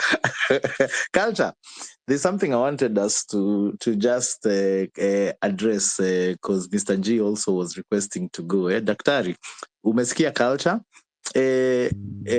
Culture, there's the other point that in addition to the glass ceiling, even if you're to be given that financial director position, it is then made to, it is celebrated such that, you see, we have appointed the first black financial director. It's as if it's such a major and so it's no longer about your qualifications and your CV. It's, inclusivity and, we've met our quota.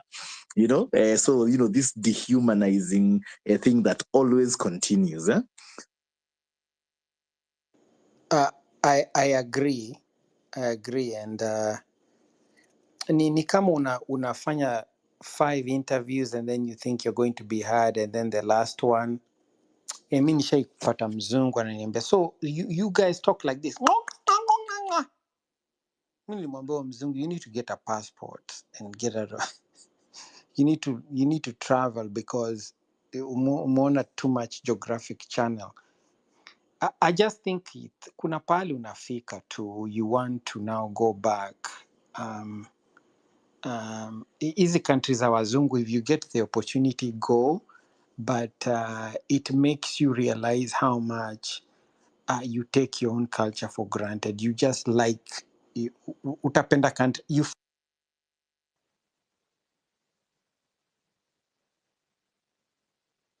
Oops, sorry, that was by mistake. Mimi nilikuwa huko ninapeana ma 100.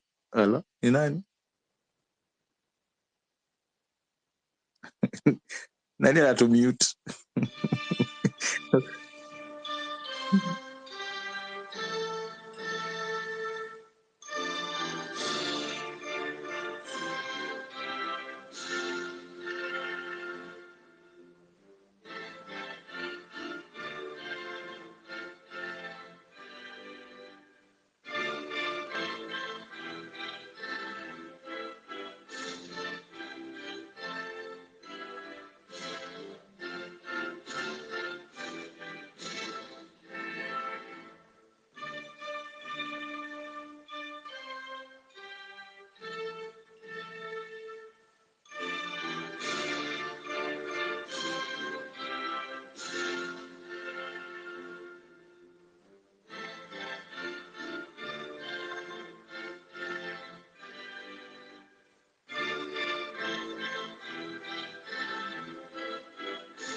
So good morning guys. Unajua umekuwa shift ya usiku Unajua normally usiku huanza 10 hadi 6 yeah. So from 6 hadi 9:59 jioni, hiyo ni mchana. So guys, sorry, sijui nilikatisha alikuwa daktari ama nani. I'm very very sorry, lakini wimbo ya taifa nayo hainanga.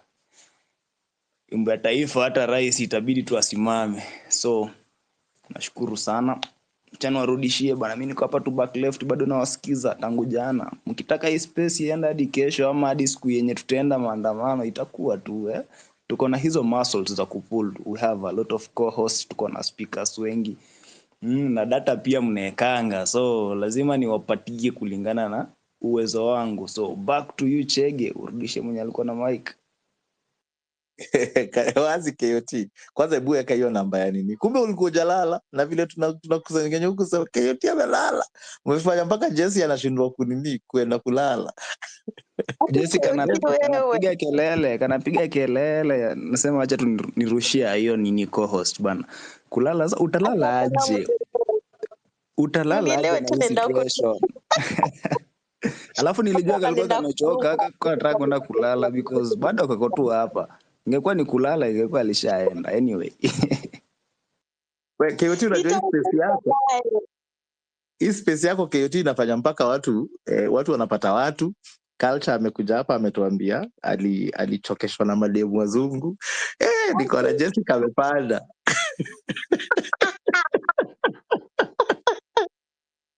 Akichek unanisaka. Ebu mimi nende nidungwe nyi wazee mnanichocha hapa. Kwendeni huko. Tuna masaa yetu. Si unajua masaa yetu pahali pake. Ati Jesse anaenda kudungwa. We. Bube jisikia wenyewe. Mpaka ayo karibu kwenye mic niaje. Nasikia tu wanadungwa hapa ndani my guy. Ayo yako singetoka kasi ya kusikia boom viva. When I grow up I want to be like Jesse. Unapangwa chunga. Na dungwa. Ndio ni dungwe. Kai, nyi wasee, mbona mna overthink? Jesse, ayona dungwa kweli ama yeye ni mdungaji. Jesse enda ulale, unafaa kudungwa bwana. Sio tukudungi hapa, enda ulale, utaenda dungwe baadaye. Msi overthink, nimewacha poa. Aki mshinde poa. Pia ushinde poa, bye. 6 o'clock on the hour. Are you able to say it the correct way? Nakuwa niseme nini kwa correct way? It is 6:06 on the hour or something. Ladies and gentlemen, it is 6 minutes past 6 a.m. East African time. And this is KOT Sonko Space. My name is Ayo the Sixth. I'm your co-host here. I did not sleep, but I'm here in between Ashege and KOT. Hey, that didn't sound right. In between. Where? Ladies and gentlemen, it is 6 minutes past top of the hour, 6 a.m. East African time. This is KOT Sonko Space, and we are here to say Ruto must go and talk about Nane Nane planning on the 8th of August. What's happening? What's going down, my people? Kwanza Glad to be here. And is it Ruto right must to go. say is it right to say 7 minutes past 6 a.m. or 53 minutes to 7? 7 minutes past top of the hour, 6 a.m. East African time. Yeah. And by the way, guys, I think the main reason nilikuwa napiki mic is just to cha kwanza ni mute muziki. Nasikia Congolese music hapa. Cha kwanza ni mute muziki. There's something I want to tell you guys, and I just want to appreciate you guys, man, for coming through for me. The last Mandamano, I lost my spectacles, but you amazing human beings decided that, hey, nigga, you cannot survive without your second eye. So actually, your fourth eye. So it's important. Go to the optician, get PMWAD, and get your spectacles back. And Shege and KOT, thank you so much for coordinating. I wasn't even there, but you guys coordinated and called me and told me that, you know, there were funds were raised and you're supposed to get new lenses. Go to your optician, get checked up. And man, I really, really appreciate you guys. Sikuwa najua penye nda kutoa 30K. My broke self. Sikuwa najua penye nda kutoa 30K, but you guys came through, man. And I'm supposed to pick my lenses on Monday. I really, really appreciate you guys. I just can't. I don't know who did what or who gave what, but man, you really, really gave it out of your heart, went out of your budget, and said you're going to tamper with your budget to help me out. Man, I really, really appreciate you. God bless you so much, and may God meet all of you at your points of need. And may God bless your loved ones. Mazena washukuru sana na God azidi kuwazidisha yani. Na Mungu awafungulie hizo milango zote. I don't take it for granted. The love you guys showed me, I don't take it for granted. I really don't take it for granted, Mazi. You guys have come through for me at a point where sikuwa najua what next. Nasikia mnaulizanga hapa what next. Mi sikuwa najua what next because I don't have a damn job. I lost my job before the maandamano began, and hii maandamano imekuwa a blessing kwangu because just a moment. Maandamano ilikupe. Naongea, nasikia feedback mbaya. Hey, relax kiasi nimalize. When I lost my job, it took a week later, maandamano ilianza, and I didn't know, like me, maandamano nimekuwa nikicover in that it has kept me so busy, recording videos, editing, just doing my due diligence as a citizen journalist, and you know, imenitoa out of depression because it has been keeping me busy, going on the streets, doing what I love most, and challenges pia zimetokea, and I really thank you guys for just coming through for me. You don't know how much, but I really, really, really thank you guys. And Shege and KOT, thanks for, you know, just championing that cause. Now, you guys are so selfless, Maze. You guys are so selfless. Na God awakamie tu through yani. Venye inafaa. And thanks so much for always listening to my nonsense. Hata hapa nikirant kwa hizi spaces. It's form of therapy. Nawashukuru sana, man. Karibu Ayo. In fact, wako hapa wanakusikia. So the shout out to the diaspora. Manze, our diaspora is amazing. Any advanced economy prides itself on exporting some of the best to the world.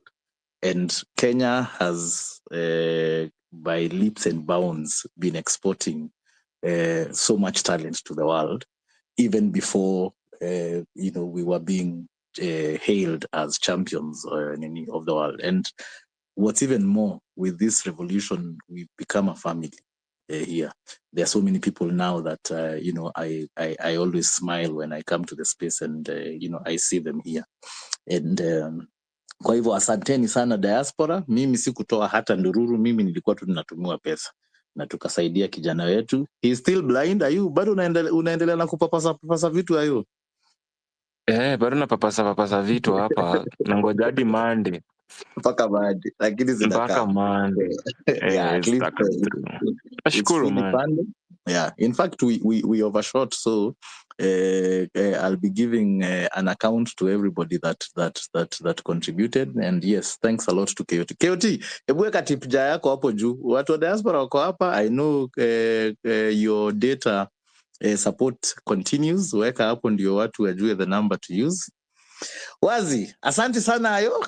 Culture, najua ulikuwa unamalizia ndio uishie. We were talking about the glass ceiling and then this fake ninis that you're given.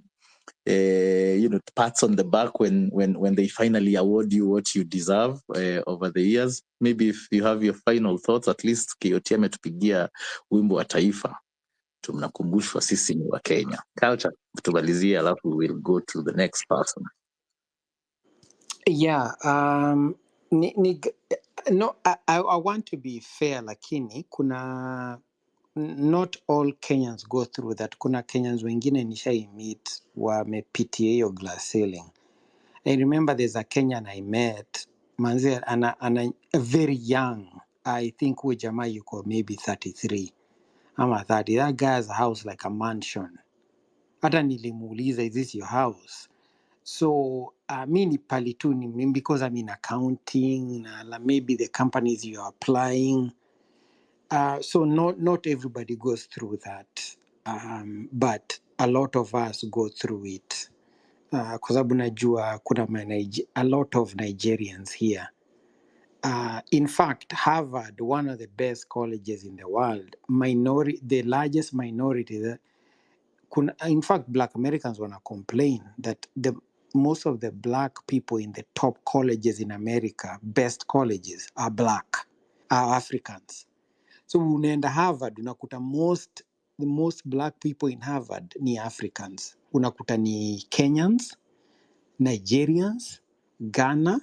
Africa, they are smart. Ni countries zao, they are not getting opportunities in their own countries. And you can see, like, hata ukiona football, ukiangalia France, they are all Africans. These are people whose walihepa countries zao za Africa, wakaenda France, sasa watoi wao wanachezea France. You feel bad because all these people who are, all these players, African players, wangekuwa wanachezea countries zao.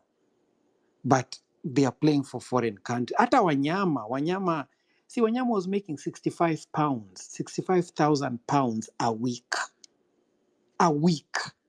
Alafu huyu ni jamaa alikuwa anacheza modhuru wa mguu tupu. And there is nobody who went to help him. This guy helped himself.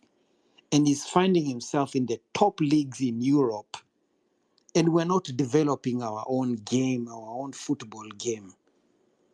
Kwa sababu mimi hata nilikuwa nacheza ball, but unaangalia unashindwa, utaenda wapi? There's nobody who's inspiring you. It's not until I went to the US, alafu unaangalia Europe, all the top players are Africans.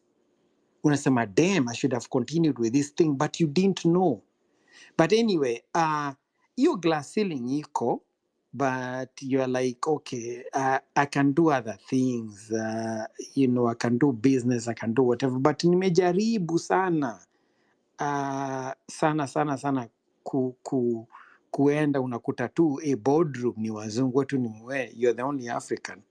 Alafu kiongea, I can't talk like them, even though I can try to talk like an American, I'm still African. I can't twang like them. Oh, where are you from? Ah, usually na come tena sasa I have to answer, and yeah. So there is a glass ceiling, but me, there's a mzungu I told, man, I love my country, but my country never loved me back. They never give me the opportunity. I'm here as an economic refugee, and these people will always sometimes every now and then remind you that huku si kwenyu. Hata mi ni citizen, hata maadhi aliniambia wewe ujue huku si kwenyu, ujue kwenyu ni wapi. So me I'm preparing. Mi nimesema deadline is 2 years. Mi narudi home. Whatever happens.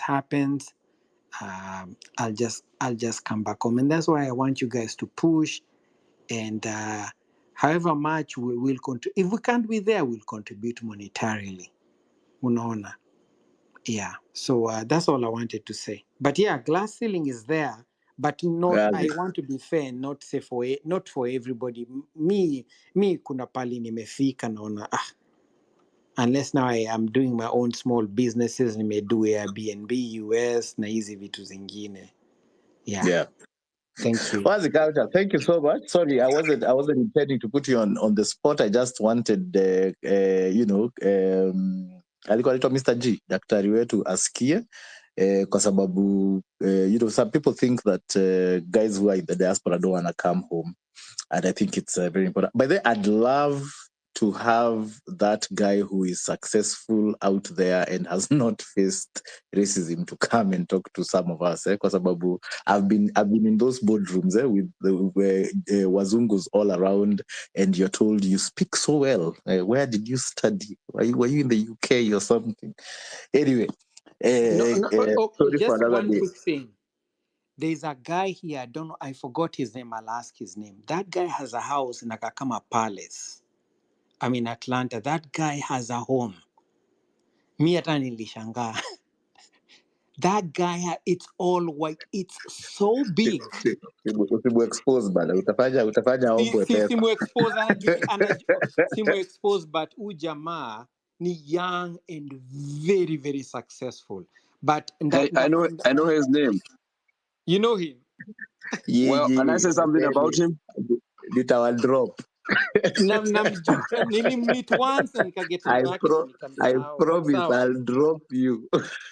Sawa, sitasema. Wallahi chege. Unajua wanasemaga ukiongelelea mtu na hayuko, hiyo ni moshene. Jojo, unataka kuingia moshene? Anyway, Jojo kwanza before tuendelee. Chege, moshene, I will drop down this dude right now. Hey, Jojo, relax kidogo. Bombi has been here and she has had her hand up, and it's time we heard from some ladies. Bombi, sasa. Thank you so much, Chege. Good morning, everybody. Good morning. Karibu kwa mic. Mzee nimekuwa kwa space, nikalala, nikaamka. Still, you are all strong and moving. Thank you for the space. I wanted to talk about two things. Kuhusu hii nane. Sorry. About civic education. Hapo masaa 6 saa 5 when 6000 was speaking about civic education and all that.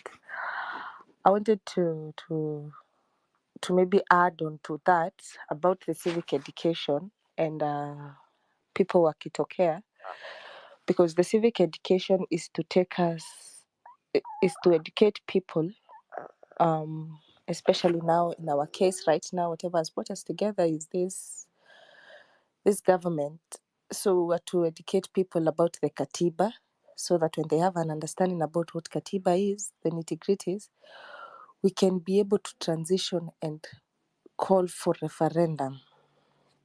Because by the end of the time, whatever we need is that referendum, because we have realized that the government plays us with that. So with civic education, my thoughts were, using the constitution, definitely, and how we will get this. You're saying in building up the resources.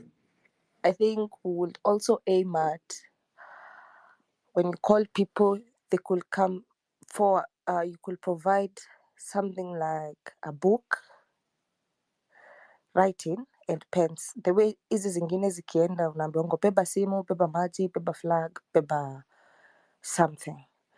Now, in order for us to understand this katiba, this education needs to be done in a very subtle way that people understand, and not do it for the sake of, because we want to fight with the government. Because by the end of the day, if we do that, we're going to reach tutagonga ukuta.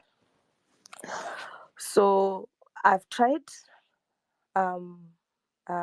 starting the civic education around my area, where I just feel like literally from where it says the sovereign power belongs to the people, how people should understand how they're supposed to exercise their power and direct power, because at this point tunaweza kufanya vile tunataka because we exercise in this direct power.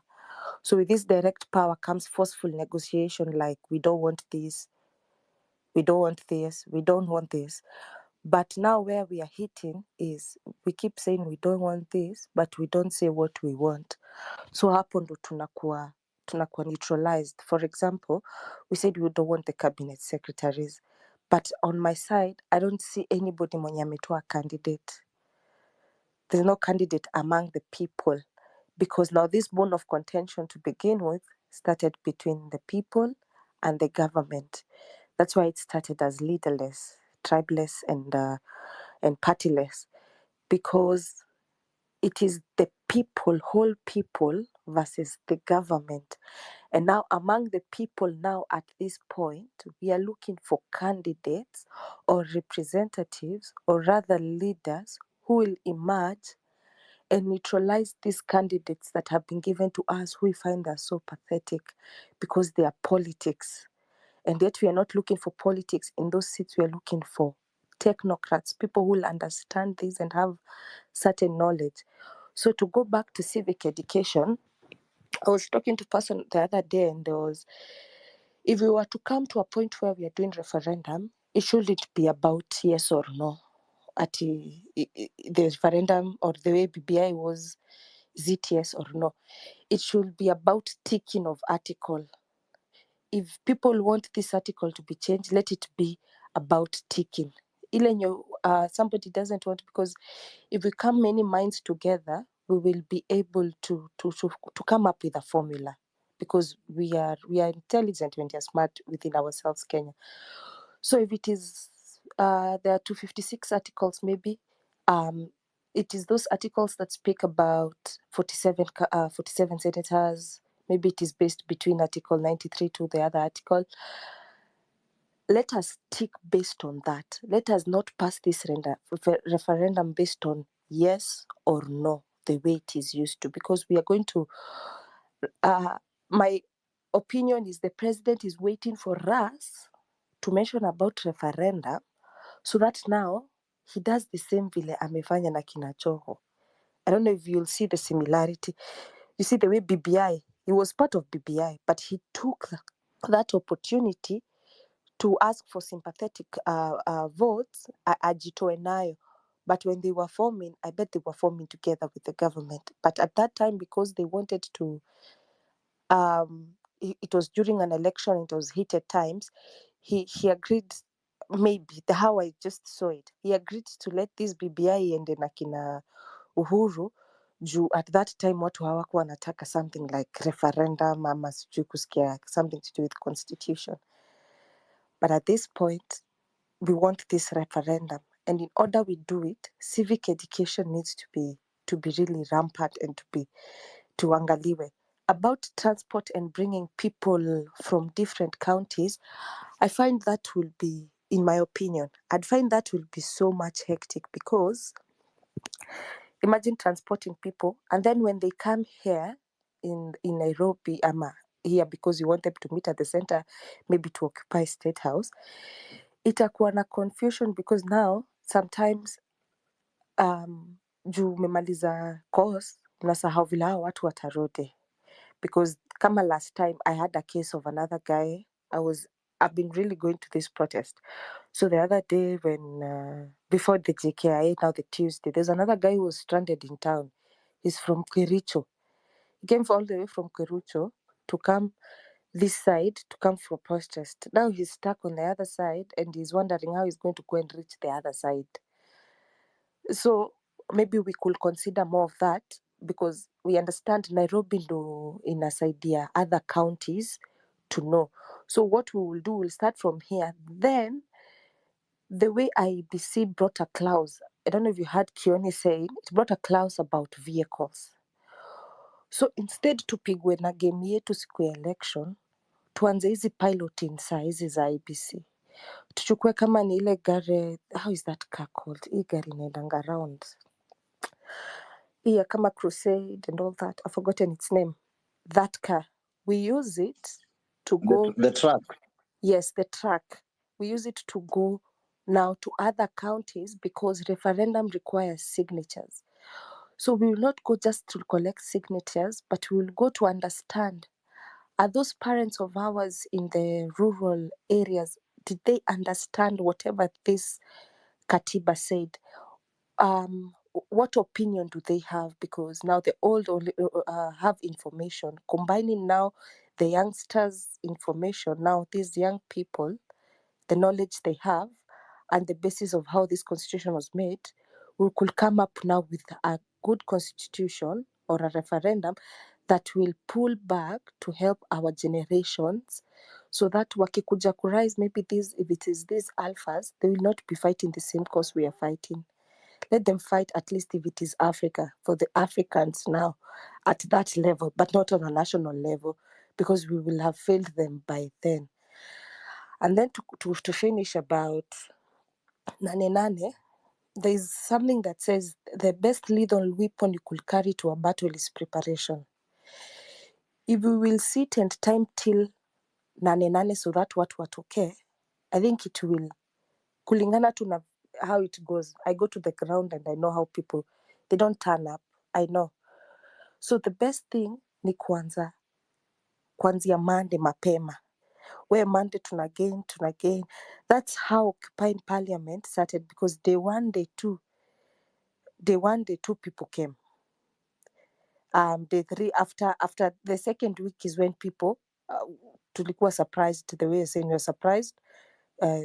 This place was stormed and it was burnt down. So we were torn between, do we want to burn our country down?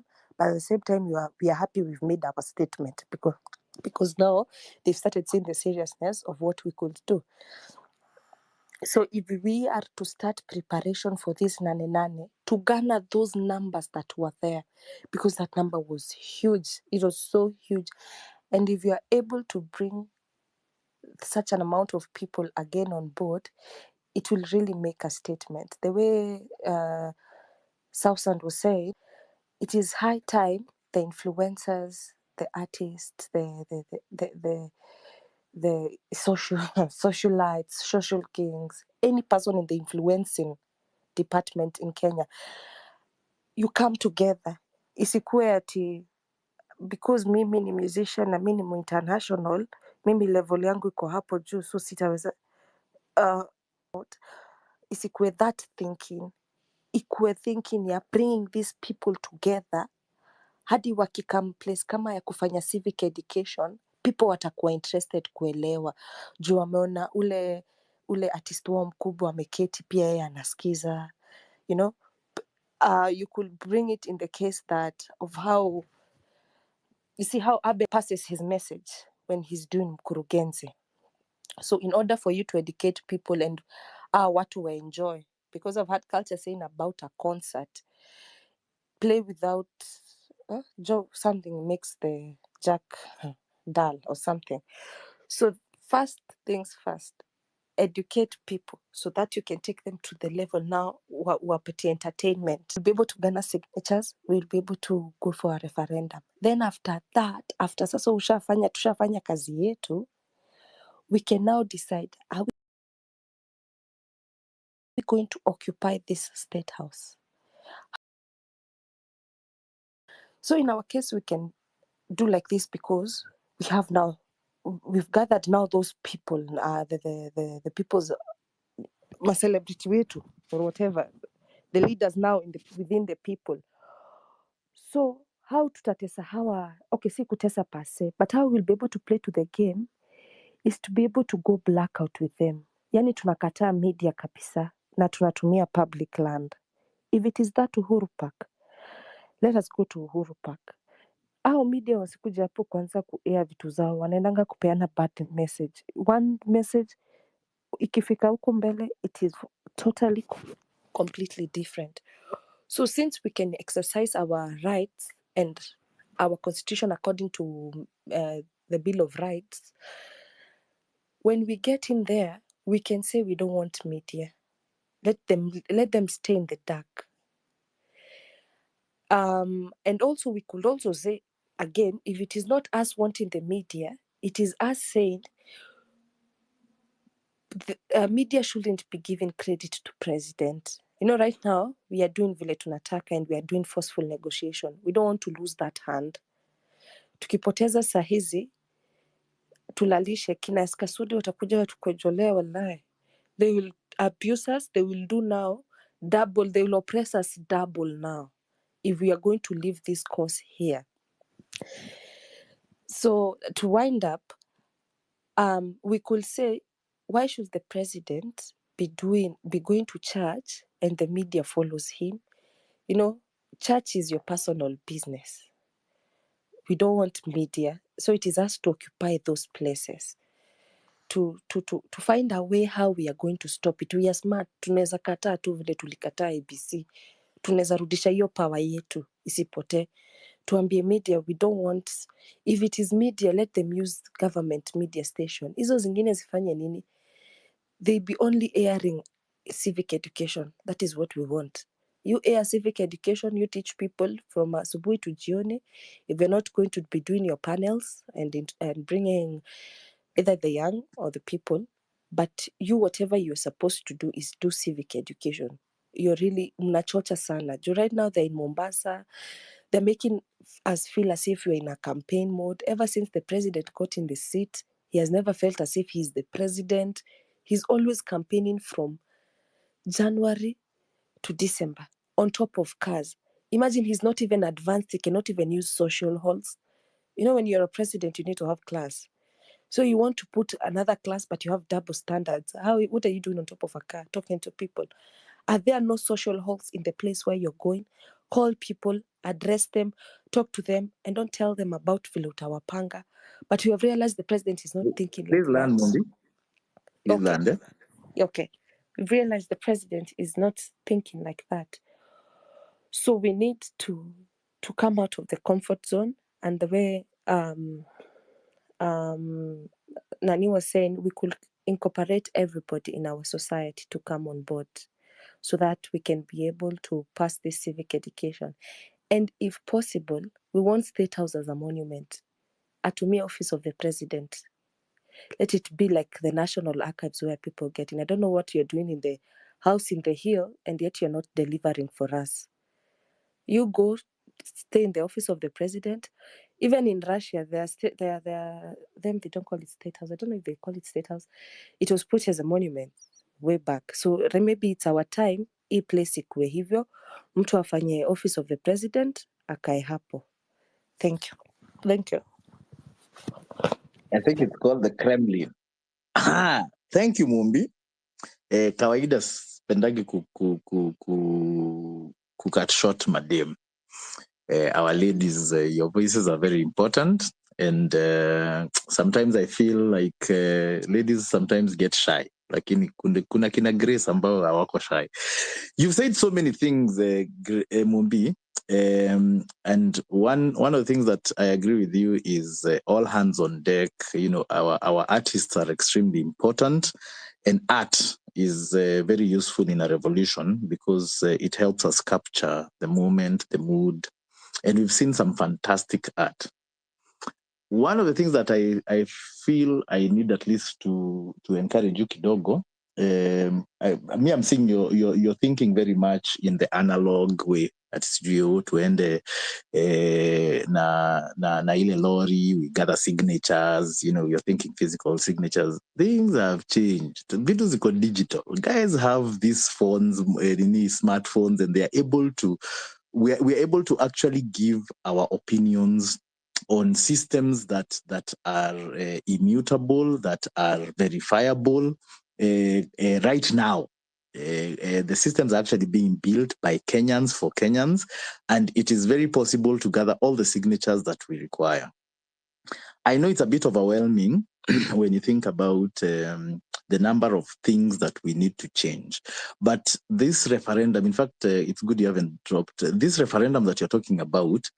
Maybe we can continue after some time because I'd like maybe to give other speakers an opportunity. But as far as I'm concerned, referendum sana sana ni ya kuchange constitution. I don't think the problem is with the constitution. There could be some acts of parliament that were required in order to activate sections of the constitution that were done wrong, and those can be changed. But I think what we've been calling upon is Ruto must go together with his SC and parliament to fail wakwende. Then they come back. But then that brings in the issue of the IEBC. It's currently being reconstituted. We don't know who those people are. Maybe we can make sure that they are vetted properly and the commissioners are in. And then we go to an election, and this time we are there. We are all there. Like many people have said, I think guys are coming up into these places. We are seeing people. I love the fact that our Gen Z is woke. So people can be partyless. They can be nominated as independents and want to make sure wamechukua IDs. So don't feel defeated. Don't feel like it's a bit too much. We all know it is. But we'll have doctors looking at things of Ministry of Education and telling us, and we'll go to their spaces. We'll have engineers telling us about the engineering space and the built environment and Ministry of Infrastructure. Like that, we'll have people in the lands department. Okay, so everybody will be involved. We'll have experts, and then we will make sure that the legislature, which is Parliament and Senate, have people who think and not people who have been bought. For me, I think salaries are an important thing. Wateremshiwe mishahara wote, so that we make it unattractive for all these tumbocrats. And everybody should go. Maybe we should pass a law that hakuna kwenda private hospital, muende public hospitals, so that they improve those public hospitals. NHIF covers you 100% in a public hospital. That's why you're earning 20,000 as an MP. Walipwe kama graduate, vile graduate analipagwa, graduate analipwa 25,000, a graduate engineer, a graduate CG architect, which for me I think needs to be changed. But the MP should earn less than that. Then systems will start to work. And anyway, like that, it becomes lucrative for a Gen Z ambaye yuko employed, ataingia hiyo job vizuri sana, doesn't mind if he has a passion because he's employed. So these are some of the conversations that are happening and need to continue happening, and we need to make sure that we are weighing in as people and voting using the systems that we will create. Haya, nimeongea ya kutosha. Mwambie, I hope you need Jaden. I'm hoping you are a Gen Z. Niaji? Sawa. Thank you. Unfortunate. Haya. Alafu ayo uchukuliwe, nataka usikie pia ujibu kidogo some of those things about Mwambie alikuwa anataja. Maybe you can weigh in. Karibu Jaden. Thank you. Unfortunately, I'm not a Gen Z, and I have Na hii nothing jina to ulitoa. share. Unajua Jaden ilikuwa Uhuru. Ina rhyme na jina yangu na Uhuru. I support. Alikuwa mtu wa watu. Hiyo ni kitu yenye hatuna in Ruto. Ruto atawanyonga, Jaden at least alikuwa sympathetic, empathetic. Siku zingine hata akienda alewe zake, anarudi anakuja anatuongelesha, tunasikia vizuri. That one aside, first and foremost, I would like to echo Mumbi's sentiments. She's talked something very important, Chege, and thank you, by the way, for the space, and call to KOT for the space and for the grace to have me here to speak. First and foremost, kuna kitu moja tuna miss yenye ni ground. The ground is so different from what we have right here. If you are from the cities, the big cities, tunaweza ongea about space nini, but kwa ground hawa watu hawana space, hawana smartphones, hawana hii technology yenye tuko nayo, na hiyo ndo game Ruto saizi ana ride on. Hapo ndo wametupiga, hiyo ndo counter attack yake, amerudi ground. Jua watu hawako informed, hawako in touch na reality. The main source of information for them ni the media houses, and that's what he did. The major media houses tame them, let them start talking about me, let them start showing big crowds, let them show people cheering, and people ride on those waves. So kuna hiyo aspect yenye we have to capitalize on. Unakumbuka ile story ya sijui Moshere na Nyama, sijui what na Gachagua and stuff. Unakumbuka? I know many people are aware of that. Those are there is where they thrive. They go back to the ground and they Moshere and Nyama on the people, and they really do a number on us. And that's what they will always do.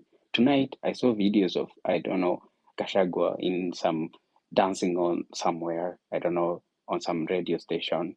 They have a event extravaganza, and he was there. And that's where they are beating us. So we have to capitalize on all spaces. We have to occupy the news. And that's where now it comes, because I remember I was listening to this lady, Faith Diambo, and she was saying, oh, for us, we can only bring you civic education. We don't have anything to give you. We don't have money. We don't have Moshe and Nyamas for you, but civic education. Trust me, at the kule base, watu hawatakuja. Lakini MP akija awape 50-50 watatokea wote. What the fuck is 50 shillings or 100 shillings? Our boda wananunua sijui how much. It's nothing. So we just saw how much like we raised on Hanifa's move or initiative, and it cannot be any difficult, it can't be any complicated. So tukienda ground to civic educate, we have to add incentives. We have to use the same manipulations that these politicians are using. Wanaendaga ground, wanakuja na soda na mkate nusu, sijui whatever they do. Umeona polisi wanakaa chini kwa concrete, wanakula soda na mkate nusu. That's their food. Now ukiwapia hiyo basi, I have observed myself as a Ngoja kidogo, Jaden. Ngoja kidogo. Are you trying to say we go and give people soda na mkate? I mean, like, of course, as an activist, if you want your message to go through, watu wakuje kule wasikuwe na njaa. Wakija pale wakae pale wamezubaa hours, wataboeka. Na unajua watu, unaonanga, wacha nikwambie, sikiza shege. Unaona, siku hizi. Nitakuachia ayo, hata si vipi sana. Shege, ayo, sikiza, mimi niruhusu niseme mpaka mwisho alafu mkaudara nitakubali. But unaonanga hata kwa TV, unaonanga hata kwa hizi media houses, wakileta debate, watu wana switch. Tunaenda kusikiza mangoma, tunataka kuwatch Netflix nini. Kule grau, you have to capture people's minds by zile vitu zenye unajua you have to study the cloud that you are meeting. Na ndio hiyo Ruto amepiga watu nayo, anaendaga kule anasema zile vitu wanataka kusikia, alafu kila mtu anapewa 100. Sisemi tupee watu pesa, hiyo ni unethical, but of course we will call people, kujeni mtusikize, try kidogo. Kuna refreshments, kuna lunch, kuna entertainment, watakuja. But ile tukisema poleni, sisi ni vijana, hatuna kitu, basi imeisha. Alafu kuja kule Ruto na Lexus yake hapo ametumaliza.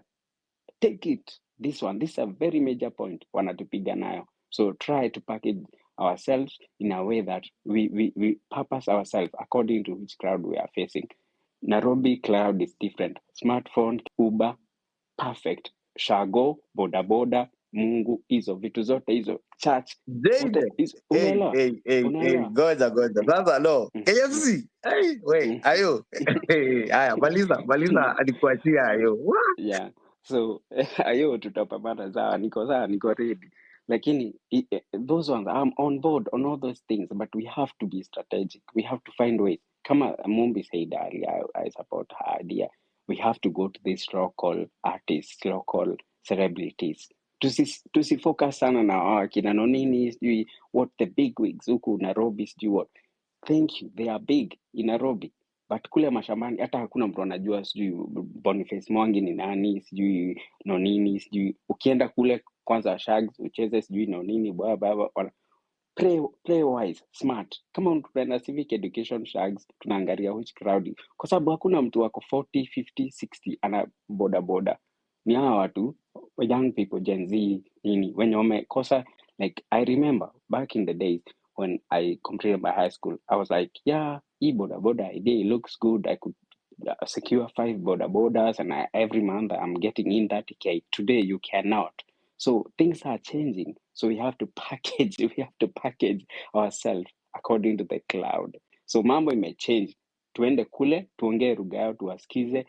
Nakumbuka before Ruto akuje kuwa president, nilikuwa ground.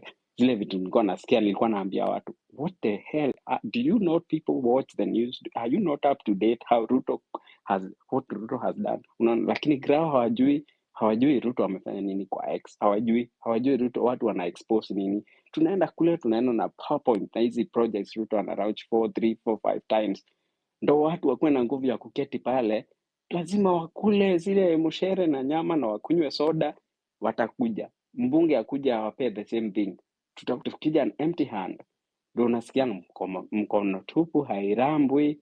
Remember that. So tukienda empty handed, tutarudi empty handed. So we have to go there with something. Kuja wapee glucose, ndo mbunge akija wakubali kukataa. Tuwaambie next time tunakuja next month, wanatugoja. Mbunge anakuja once, anaishi Nairobi na ni mbunge local person, haishi akuja aishi kule, stima ipotee kama ya wenye wanaishi Shago zipotee. Si aende kuishi Nairobi kwenye Karen, sijui stima ipoteange. Tulete hizo vitu na evidence, tuwaonyeshe kwa PowerPoint. Ruto ameround his project 4 times. Kwa nini tunakubali? Unaona, such things. So we have to do that, and I don't want to go on for 10 minutes, so I appreciate. Nagojea hiyo counter attack yayo. Thank you. We expect counter attack. Aya. Jaden, just 2 questions. One, are you in Kenya or out of Kenya or outside? Are you diaspora or are you in Kenya? Diasporaing, but I have all of my family back home. I have paid. I pay black tax. I am there. Yeah, don't worry. Yeah, I know that's number one. Number two, the passport nonsense too. Aya, number 2, umesema ni millennial? Yes. Okay, sawa. Haya. Ayo na KOT. Hey, mumetajwa mpaka KFC na hizo vitu zingine zote. Do you want to say something? Bana Shege, mi kitu bado nashangaa bana. Mbona bado tunakuwa watu wa nini, wa kutoa kitu kidogo ndio tufanyiwe kitu tunataka. So Jaden bana, tutoe hiyo mentality bana, yeah? Mwenye atakuja akuje, mwenye atakataa kwa sababu hatuna hiyo sijui glucose ama mkate, ache akae huko, because tunataka kusanitize hii country bana. Mali tumefika, tunataka mtu akitaka kufanya kitu, yani for example Jaden, wewe kesho uko elected kama MP, ukitaka kukuja rally mahali ama kuja kuongea na watu wa kwenu, sio must waletee 100 ama unga ama majani. Tunataka ukisema unakuja kulaunch a certain project, watu wa constituency wako watakuja hapo, because they know mheshimiwa, I mean wanajua our member of parliament amekuja anataka kufanya hii project. Mjumbe. Tulisema tunaita wajumbe. Oh yeah, ama mijumbe. So anajua mijumbe amefika. Amekuja kulaunch a certain project. This project is going to benefit our constituency. Lakini ile ya must nipewe kitu kidogo, must nipewe ya KFC ndio nikuje nitokee tao, hapana. Hapo ndio maana tuna nini, by the way, ndio maana tunapiga hizi protest. Hizi protest hatupigi ati juu ati Ruto akapo ati atumpendi, hapana. Tunataka kutoa urutoism kwa watu. Urutoism ni hiyo mambo ya kutoa hongo, yeah? Whereby sio must unini ukwe unapita ukitaka kuenda tao na gari yako lazima ukuwe na soko mfuko ya kuhonga nani sijui ndio karau hapo kwa njia, kwa sababu gari yako maybe iko na hata labda uko na expired nini insurance ama nini bana. Tunataka kila kitu kwa nchi ifanyike in the right way. Kama unajua gari yako iko na expired insurance, ikae kwa nyumba, usiende kuhongana kwa njia. Na kama unajua wewe ni mtu wa nini wa matatu. Matatu ni 14 seater. Sio must uongeze watu wafike 18 ndio upatiane hapo kwa nini kwa wale ma traffic police 100 ndio upite ati upate extra fee. No. So hiyo ya kuita watu ati lazima tuwapeka kitu I feel like hiyo bado utakuwa nikaa tunawahonga tu. Yeah? Hiyo ni kama ile rally zinafanyika Mombasa. Watu wanapewa 500 ndio watokee. Of course hao jamaa wako na pesa nyingi zenye waliiba kutoka huko nyuma. So hiyo 500 sio nyingi kwao. Wanaweza amua watoe 500 kwa 12,000. Na watafeel tu wako sawa tu because they have a lot. They have a lot in their bags. So sisi pia tukienda kwa hiyo ni hiyo mtindo yani must we do this and that, itakuwa ngumu. Anyway, Shege, mimi sijui kama nimemjibu kulingana na venye nilikuwa nataka nimjibu, but I feel like mimi nataka tu kuongezea kama msee haumwi enough mali yuko akai home, kwa sababu yeye yuko sawa. Wale watu wanatokezea kwa hii maandamano ni watu ambao wamefika point ambayo wanaona enyewe this thing is not working. Okay, it is not because this is not what we elected these leaders for, and the tumbocracy that has been going on cannot be allowed to continue. Okay, the reason why so many of us are even kept up all night is because of the horror that we've been seeing playing out in our screens. And by the way, Jaden and Mumbi, the two things that you've been saying, I'm realizing that you people have been focusing on what the media is saying, and the media unfortunately is also captured just the same way that the legislature is captured. The media is also captured, and so they are showing what the presidency wants them to show, and their incomes are pegged on giving a certain narrative, and that is something that we are very determined to make sure that it changes going forward. Clinton, just mute your mic. Usijali nakuona nitakupea nafasi. So this is something that we have to deliberately make sure that we are changing going forward. We are funding independent producers.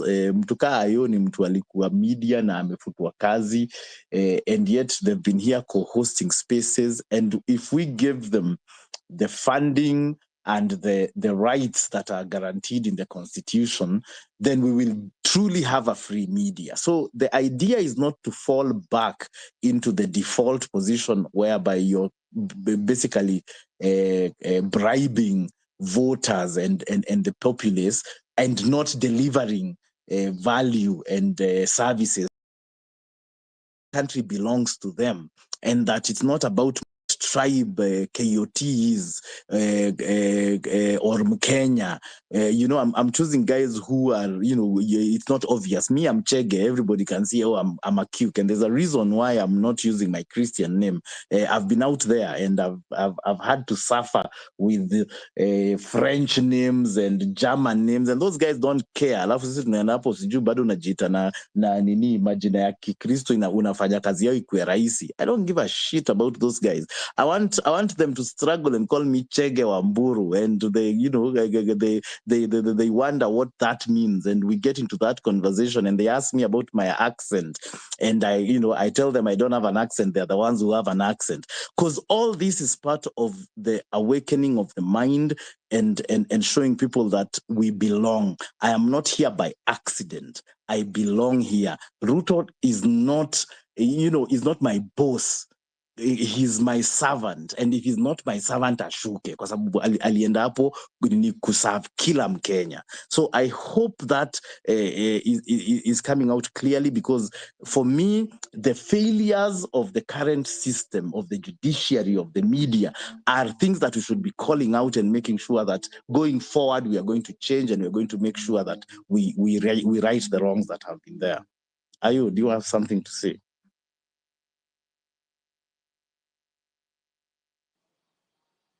Are you there? I'm umejab. Unajua ayu Niko hii jab. town. Ayu catch feelings. Sema ayu. Niko hii town, nanisikia? Can you guys hear me? Nakusikia. Yeah, we can hear you. No, mmejam tu sana. Mmejam mmewaka moto kama dragon. Anyway. Actually, sijawaka. I just find, I allow opinions, but I think there is this misunderstanding sometimes of why people think that by saying we are leaderless, we are directionless. No, we are deliberately leaderless because we know that a leader can be targeted and shot. A leader can be targeted and compromised. There's so much money. These guys have stolen billions. They can buy off anybody. Allow me to rebut. Maybe it's okay. I had who's talking? Someone is talking. I had this conversation. I had this conversation with someone the other day, and they're like, "How can you say that you guys are leaderless? How can you say that you guys don't want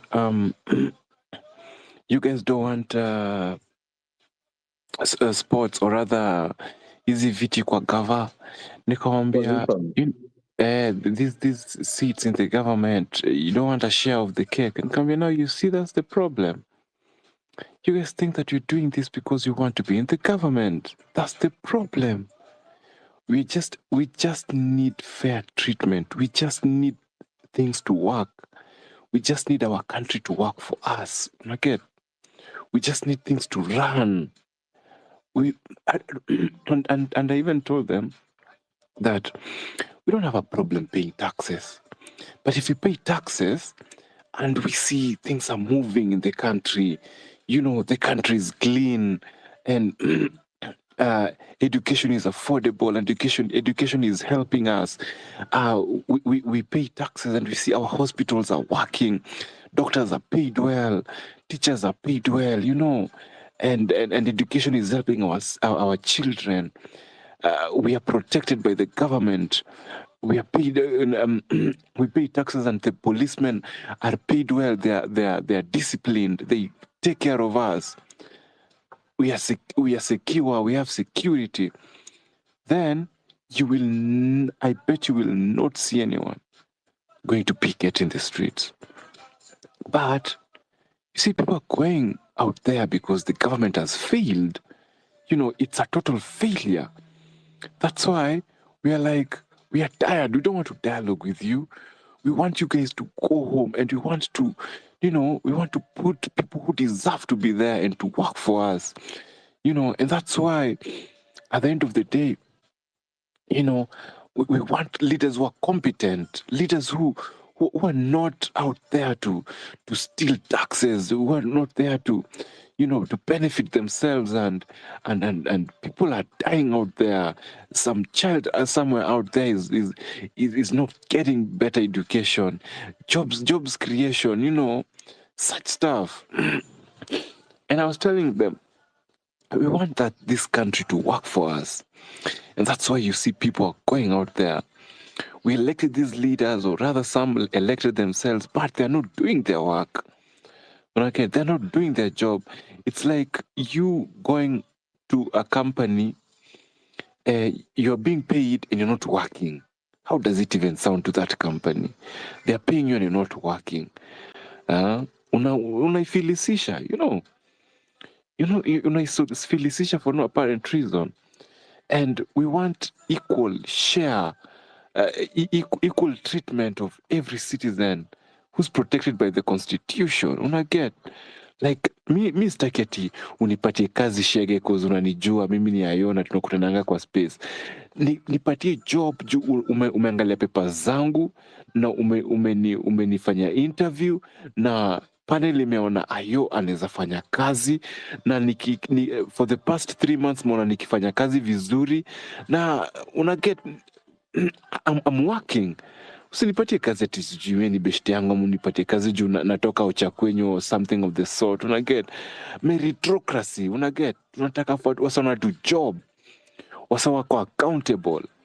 And I guess that is where these older folks are getting it wrong.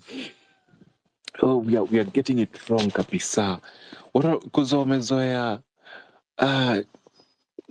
kuniniwa inaitwaje, kuwa rewarded ati juu mi nakujua we kuja nikuweke hapa kwa Ministry of Education, and I know nothing about education, man. I know nothing about leadership ya education. Unaniweka finance, mi hata background yangu iko finance, unaniweka finance kudu, unaget. So those are the things we've been fighting all along, and me, I told myself I will not tire. Hata kama vitu zinanisluisha down, I'll go nikae chini. Yes, the other day Shege was calling me and telling me, ayoka chini, kunywa maji, tulia, uri-strategize, kama ni kurudi kwa streets, unaget? And that is how it's supposed to be. Nanipata. So what I want to say is that we need to understand our country. Now, by the way, how wanauliza what next? Do you know what is next? We want you guys to come up and say, mimi kama Nimrod, Dr. Nimrod, I have these papers and this is my qualifications. I think I can lead in ABCD. Tuku support. Go out there, we support you. And tuone unaweza do hii job, unaget. Mimi kama Jaden, naweza do hii job. Mimi kama Mumbi, naweza fanya hii kazi. Kuja, sema hizi ndi qualifications zangu, nataka hii job na unaprove nataka hiyo job, na tukupatie 1 or 2 months unaweza do hii job na tuone enyewe Mumbi ana deserve hii job, unaget. Na tumpatie hata kama nizo 5 years afanye kazi safi. Kama anataka kurudi arudi, kama anataka kwenda kurelax relax, na audit tuone akuiba do haikupotea kwa hii nini yake, hii cheo yake, hakuna hii ofisi yake, hakuna politiki yote ilifanyika. Ni msafi kama pamba, na tunaweza mwambia bana, we baki hapo tuone unaweza fanya job, unaget. And that is the country we need, man. And like I'll always repeat, we don't have a problem paying taxes. Kenyans don't have a problem paying taxes. They just want the taxes to work for them. We want them to see developments. Unaget? Mr. Kim, mtoyo wangu anze kuniniwa ati juu ni Mkikuyu ama ni Mjaluo ama ni Mkale ama ni Mluya, anapewa job ati juu ni Mluya, ama anapewa job juu. No, apewe job juu amesoma, juu anaweza, na kama ni mjinga arushwe nje, aenda ateseke huko. Unaget? Wembe ni ule. Okay, thank you. Can I say something? Amejibu. Ngoja kidogo Jaden. No, Okay. nilikuwa tu nataka kwanza umesikia Mnanichoma bwana. but I'm hoping, I'm really praying that I have a Gen Z on the space. Kama kuna Gen Z yote kwa space, Niko hapa bana. you just unmute yourself. Na ni Clinton, good. Hello. Clinton. Yes. Yeah, it's you, eh? Hey Good. bana. Hebu tuongeleshe. Hey bana, nimengoja for quite some time, lads. And Yeah. Sorry. I was really hoping, niko naangalia nashindwa ni kina nani wako hapa. Nimelete watu. I just want, whether it's just a conversation, Jaden, I hope you're not feeling attacked.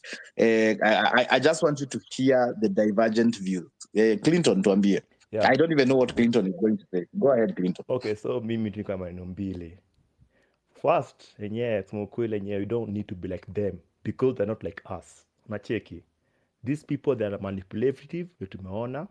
They just want to spread their money far and wide. Ndio sawa waonekane ati they have the populace behind them, but they don't. Sisi ndio the population. And the second thing that I want to talk about is history ya referendum. Referendum could go through wenyewe mnacheki ni ngumu because first of all amipite kwa parliament. Na unajua wenyewe obviously. Vile hizo opposition nimeingia kwa gava, that thing is going to be another thing. So mimi But who help me understand, Clinton? Yeah. What referendum are we talking about? Sababu nimesikia watu kata mwambia alitaja referendum. What referendum are we talking about? Okay, so kuna hii referendum fulani imepelekwa kwa court, iko kwa high court. Wanataka sijui tutoe President Ruto automatic, unacheki. No, that's not a referendum, that's a petition, I think. Yeah, it's based on a referendum. Palikuwa na hiyo hashtag. Okay. Yeah. So unachiki like ikienda kwa court and then itabidi iende kwa parliament and then both houses the Senate na kwa hiyo MPs. So 2/3 have to pass. Imagine. Say baby, imagine UDA. That will never pass. That I will think never pass. that one will never pass. Yeah, so to Yeah. say, Not with the current parliament.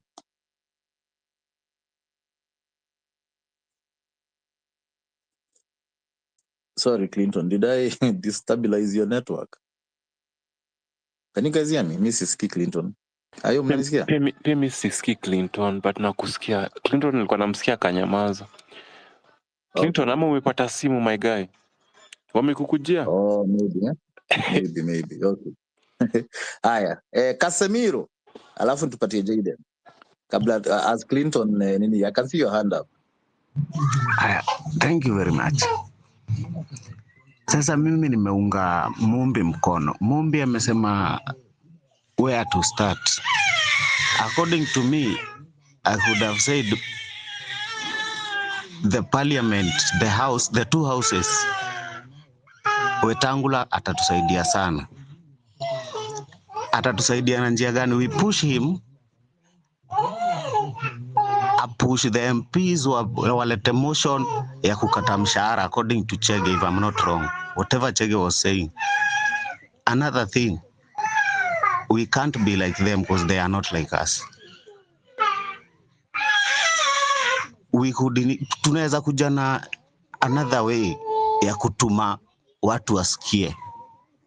What if tumeleta kitu kama door to door, hivyo venye Jaden anasema ushago uko door to door, kama if it is necessary door to door. Si lazima wakuwe mahali pamoja, it is not lazima wakuwe mahali pamoja. Asante. Wazi Casemiro. Nimesikia Gen Alpha wako huko wanapiga kelele. Gen Alpha wanasema Ruto must go. Jaden, unacheka. Karibu kwa mic. Tumalizie. Asante. I don't think Nimrod amekujua na anyone. Anyone anaweza kujua kwa hii space ni ayo, he's an extremist and I side with him. And I side with him 100%. Like mimi nakwambia like as you can hear, like tuseme ukweli kwa ground. Mimi nimekuwa kwa weddings na burials na nini. Naona how poor people are. Unaona wedding umepanga sijui umeleta sijui food nini, unaona watu from the streets wana sneak in, watoto hawana food, wanataka kuscoop a little bit wapeleke nyumbani wakule food. Tusisahau bundles tunaweza afford nini tu, let's not ignore that. And this movement ni Gen Z driven, organic, yes. Na mimi sisemi to pay anyone 50 bob au boda sijui 500 ama no. Nasema mimi wherever I have been, tuseme diaspora or whatever, systems work, taxes, I feel very proud paying my taxes. Nikienda kumank, nakaa hapo wananiambia goja 5 minutes. Wanaambia while you are waiting, kuna coffee machine hapo, kuna nini. That's what I want. Sitaki hawanifanyii any favor, nalipanga taxes, natumia bank yao. Kwa nini nikayo Equity? I was in Nairobi, Equity Bank. I sat for 5 hours. The people who took me there waliniacha wakaenda kula lunch. Nitarus chance yangu ya kumeet bank manager. Unaelewa? So like we need those refreshments to sit there to listen to your nonsense ama to subscribe to this mediocrity yenye iko kwa hii society. And we have to do this. We have to sacrifice. We have to go a level down, not to stoop to their level, because that's not, we are not buying into their game, but it is, you cannot summon people. I've seen like nane, we have an idea, but you won't keep people there doing nane with empty stomachs, with cold. If I'm comfortable in my 6x6, watu watarudi nyumbani walale kwa their comfy beds. So you have to make sure people are comfortable. That is a guarantee. And that's why we are mchangering and stuff. And we have to keep doing these things. It is a sacrifice we have to make. There is no movement that will succeed without making sacrifices, without making efforts. And that's why we have to coordinate, liaise with us. We are occupying State House, Nairobi. Yes, but other state houses need to be occupied at the same time. Kwa sababu Kenya kuna shida ya Jaden, kuna shortage ya polisi. you're making another presentation which was what you are to rebuttal. Haya, maliza tupatie watu To wengine. convince landing Kenya tuko na ratio 1 to 400 and something, one police officer to 400 and something, na ndo uliona ile Occupy JKIA tuliwa fuck up cause watu polisi wote, hakuna polisi Kenya. So we have to ensure they are overworked. They are very lazy individuals, actually. That's why matumbo wote wako kwa barabara wana correct 50 bobs wote wana vitambi. They are not trained. They can't. Hata kumove airport to kuja CBD to control people, they needed hours. So we have to confuse the enemy. We have to do it everywhere. We have to ensure we put effort kila mahali in equal measure. That's it. Thank you. And thank you for anyone who was kind enough to listen to me. We are all listening, Jaden. Asante sana. Haya, Clinton, you're back. Yes. Unatusikia? Yes, I'm back. Okay. I think network ilikuwa inaleta shida. Kiplani. So okay, welcome back. Okay, so as I was saying, kitu tufanye tu wenye the best way that you can do and to limit these murder cases, sijui abduction, whatever. Enyewe tu wenye our only chance, we have just one silver bullet. You eighth, tutokeleze si wote. Tuishie State House once and for all. But tulifanya tu parliament. Asa sisi parliamentarians wanatuogopa. Sisi yenyewe tuwezi tuambia kitu yoyote. Me, I'm sure of that. Na namsikiza, no sisi usikiza sijui readings. Nobody. So me, I can say that yenye Ruto, if you want to kill the snake, go for the head. No more tails. Yeah. So that's all I have. Okay. I have a question to Clinton. Yes. Ni Clinton ametoka kuongea, right? Yes. Just a rebuttal, Clinton. What is your... He's a Gen Z. All right. Let me ask you a question, Clinton. Careful, just a careful question. What is your predicted result, or rather aftermath? What do you predict to be the aftermath of Nane Nane? What do you see? What do you envision with Nane Nane as a young Kenyan? What would you want us to achieve with Nane Nane? As much as, yes, we've said Ruto must go and, fire the cabinet and all that kind of stuff. What do you think should happen after Nane Nane? Okay, it's quite simple. For me, vile nacheki yenye, most of us wenye Gen Z and above, wenye tumesoma vizuri sana. Najua wenyewe, hakuna msee anasema yenyewe, sasa since wenyewe, there's no presidency, ati sasa mimi ndo sana chukua hivyo hapana. I don't see something like that happening. I just see people being moderate, thinking wisely, knowing that we've taken back our country. Now, what do? It's like getting independence. Nacheki. So we'll just try to build ourselves up. We use our resources, and then we see ile nivyotumizwa to whatever encounter. We help make life to be beautiful. People come back to Kenya. We work for our own motherland. I mean, that's what I picture beautiful Kenya to be, personally. Okay. After I consider this as a fight for independence. Of course, the once we have the word fight there, it means there is war between the netizens and the government. And when I speak about the government, I have the police, I have the law, right? The police trying to enforce the law and all that kind of stuff. There will be bloodshed and there will be people who will be injured and all that. And I will actually name this as the loss. So how do we restructure? How do we rebuild? What measures should we take after that? Just in case such stuff happen, to rebuild back our country, to get back to where we were, to rebuild the economy, to rebuild the businesses that were looted by the goons and people who lost their businesses, the families that lost their loved ones. How do we now rebuild and now get to the healing process successfully, and we don't turn a side eye to each other and nianze kuangalia kama we ni my enemy, such stuff. Because right now, I'll tell you for a fact, the people that have lost their loved ones, they feel like Gen Z is the enemy, or rather the government is the enemy. People have mixed feelings towards all these happenings. What do you envision as the healing process and the aftermath, the rebuild, and how do we move past it and put it all behind us? Okay, so for me personally, I've never been a politician, and I hate politics my whole life, because politics is just a way of lying to your people, telling them that you are here to sugarcoat them. No, politics is worse. We should just move away from being a politician, and we look for the other side, which is being a leader. I know we have people who are leaders over here. Me, I'm not saying that I am a leader. I'm not a leader. I do know how to lead myself. Mi najijua peke yangu. But mimi yenyewe, this is the first time yenyewe nimejoin movement. I've never been part of a crew, but this is the first time nimeona crew yenyewe. It is legit, it is solid, and it's organic. It speaks to the heart. Najua yenyewe kila msee ako anaweza kuwa like completely confused.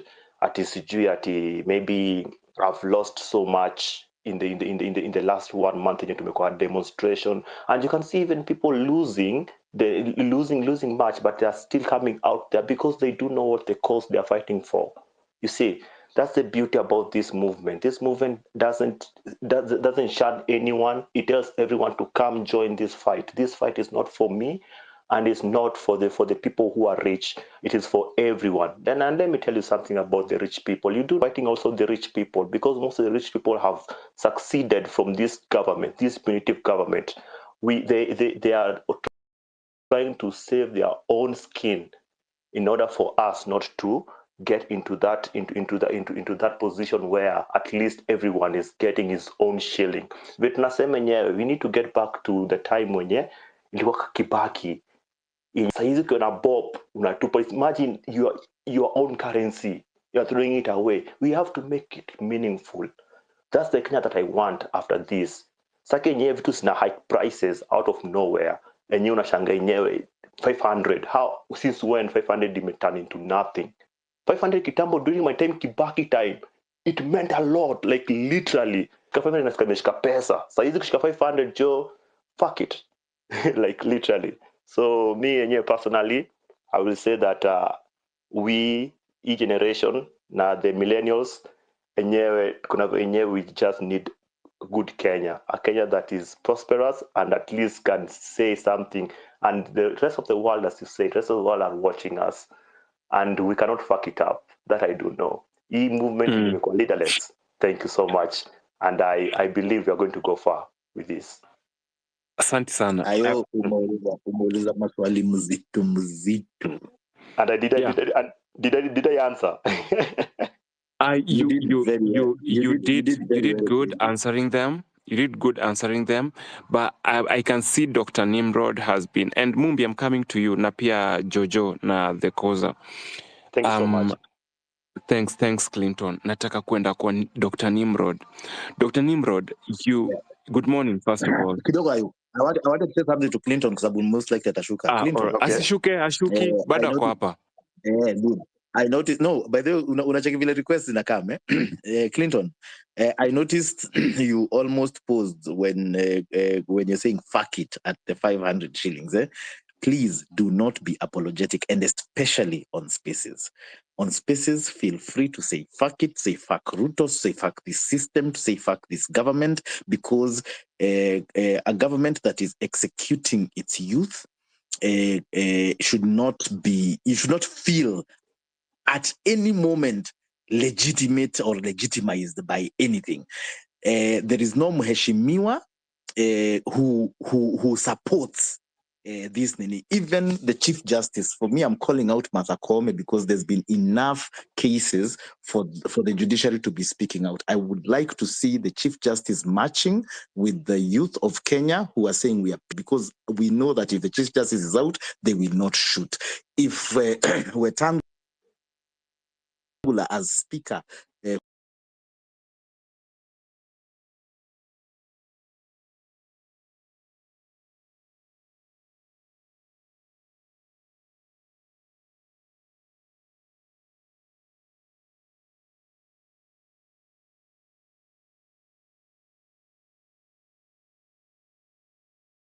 killed them. No, the revolution did not a single bullet. It is the government that is firing those bullets, and they are coward. Part of what I was asking you is how we heal. How we heal is by taking these people to jail, making sure that the law takes its course, and the same police who are shooting the wrong people, the innocent protesters, they're not rioters, they're protesters, should be firing against that political class that has stolen so much from them that they are still rendered to be living in mabati houses and in humane conditions. Anyway, Clinton, fantastic answers. Ayo, back to you. Thank you so much. Thank you so much, Shagan. Thank you so much, Clinton. I want to Dr. Nimrod, how are you? How are you? Good morning. How are you doing today? And probably before you begin your submission, you must have heard the questions that I sent, I directed to Clinton. As a young man in the country, who's feeling the pain, a man took overtaxed, and we are not seeing what our taxes are doing to us. And I'm trying to direct this conversation to not just coming on the mic and ranting. I want us to direct this discourse to a very important, to make it make sense to all of us, right? And probably my question to you, Dr. Nimrod, you've been seeing the occurrences in the country. And now we have Nane coming, 8th of August coming up, is scheduled up, coming up in the calendar. And we've really elevated that date and said, yo, Nane. Unaget? Kitambo ilikuwa saba, saini Nane. And we see how the country is at rage, the youth are at rage, speaking to the government is not listening, firing and hiring. What do you envision? How do you envision the country after that Nane? And how do you envision the healing process for the country? Because after every war, there's always that, hey, let's come to the drawing board. It's now time to pick up our broken pieces. We fought the good fight, and now let's start healing as a country, heal the economy, check up on a brother, we mend the friendship, and we forge on and build up our country and build up the economy and see life working for us. How do you envision Kenya, your motherland, to be after 8th of August? Okay, good morning, people. Good morning, people. I hope nanisikiza. Give me a high five. And God bless you. I've been here for over now 12 hours now. Nimetoka kazini, and I've been listening to a lot of speakers speaking. Okay, my guy just asked me a very straightforward question. And from what I gathered, all intelligence and all take all the opinions people are coming along with, there's one thing which is missing. And that's what I've been trying to drive all along. There's only one thing which has been missing. What defines you people? Not Gen Z, no. We're not talking about the name or anything. We're talking about a physical impact that defines you, that makes you available and be seen out there day in, 24/7, Monday to Monday, from date one to the end of the month, from January to January. That is what has been missing. And I want to draw parallels with the West, where we have tumekaa miaka yote. One thing I want to give you advice is, saizi, in this group, tell me, I want somebody to explain to me, ama mtu ambaye akuja niambie hajawahi vaa t-shirt ina flag ya America or flag ya UK. Anybody, just anybody, if there's anyone who, please, after I come out, I'll stay for a bit because I need to go to bed and then do somewhere and then come back again. But I need somebody to answer me that question. The reason why I'm sitting that point is we have actually come to be materialistic to a point that we have been accepted to be controlled by humanity, by people. Excuse me. we have, tumekuja tukakubali kwa control by human beings instead of having humanity. But what defines us is the flag. What I came to realize is you people, you use the flag once, only when maandamano. Let me tell you, everywhere you go, kwenye matatu, on these side mirrors, they should be dying Kenyan flags. Everybody, you should be walking right now, kuna baridi. Instead of wearing a scarf, you should be wearing a Kenyan scarf. This is a symbol which defines your fight. This is a symbol which will exacerbate your cause and amplify what you're trying to drive. Let me tell you, I myself, with all my knowledge and expertise, I was one of the guys who got fooled by this idiot, Ruto. I campaigned for him online. I'll be honest with you people. I'm not just gonna sit here and lie. I didn't know that this is how, because he came with a narrative of what I've been always dreaming of. Mimi, I came, I studied, I had my education, and guess what? Chege said it earlier on. He's lived in the Western world. Let me tell you one thing. I stopped using my education because I came to realize it's all pointless. Because why? Hawa watu watakujudge. This is not your home. And let me tell you one thing. You guys, you can work hard. You can fight to come in these places. You will have money. You will drive big cars. You'll have big mansions. But let me tell you one thing.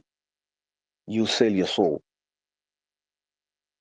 because you're not at home.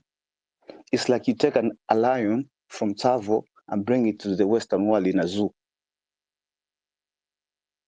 You understand? That is the matrix of what they have lied to us with this kuja kutafuta makazi huku nje. So you guys, you need to understand what defines you as a people. It's a Kenyan flag. The Kenyan flag should be a symbol for your struggles. The Kenyan flag should be a symbol for your fight. The Kenyan flag should be a symbol for your unity. The Kenyan flag should be a symbol for your purpose. The Kenyan flag should be a symbol for what you're willing to die for.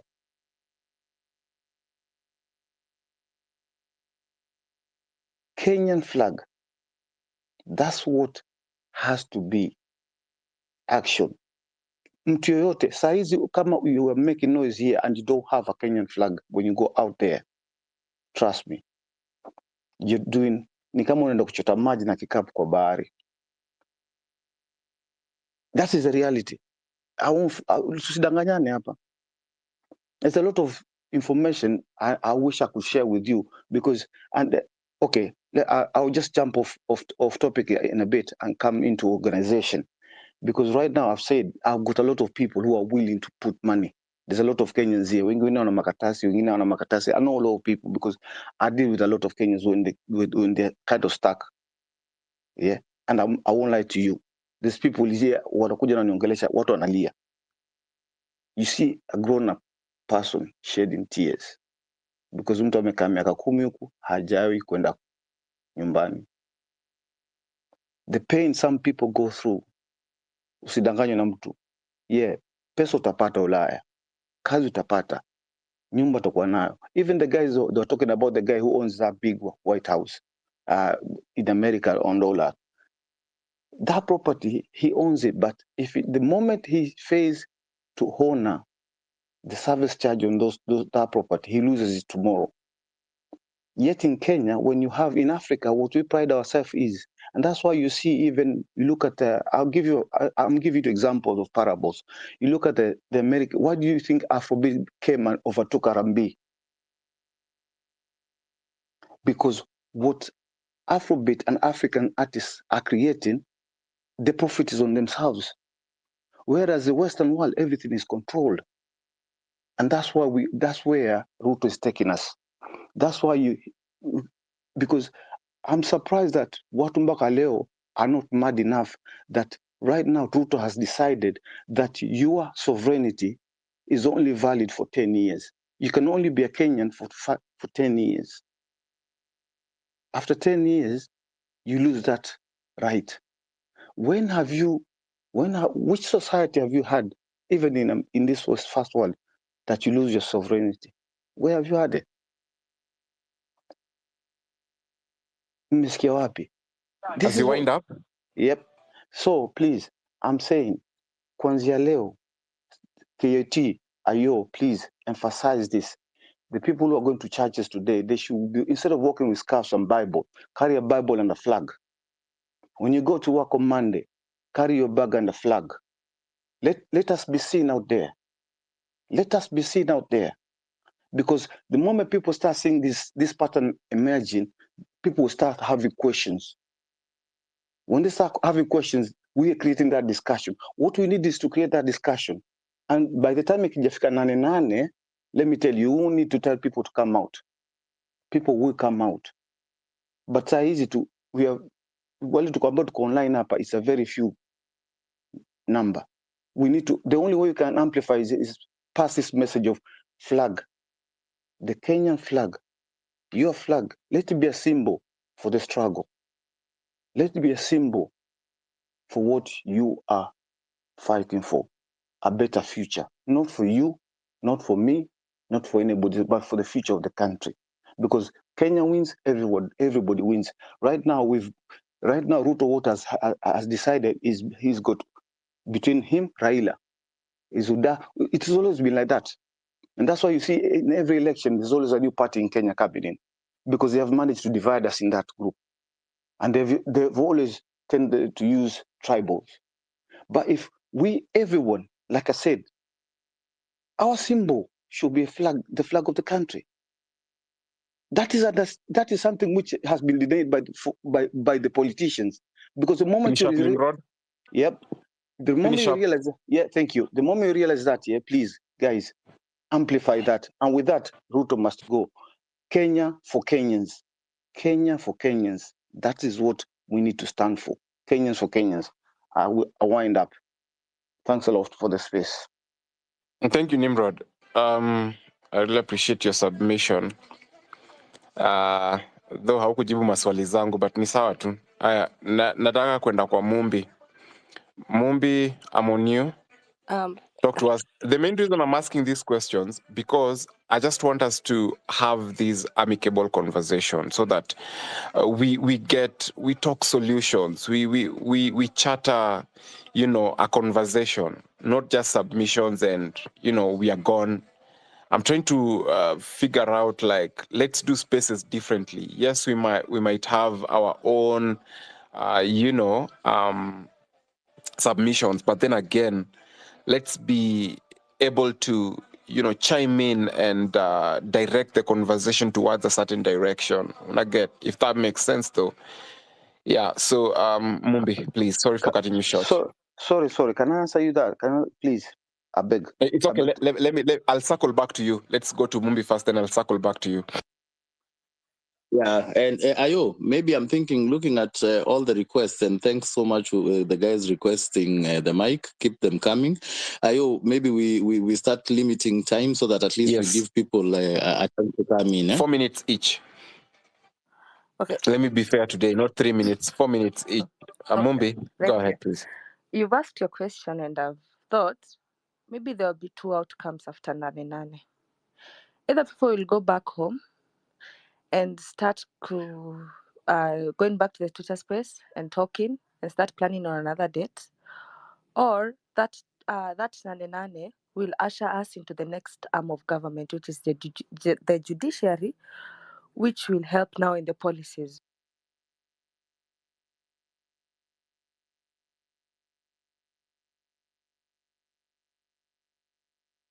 Mumbi, we lost you.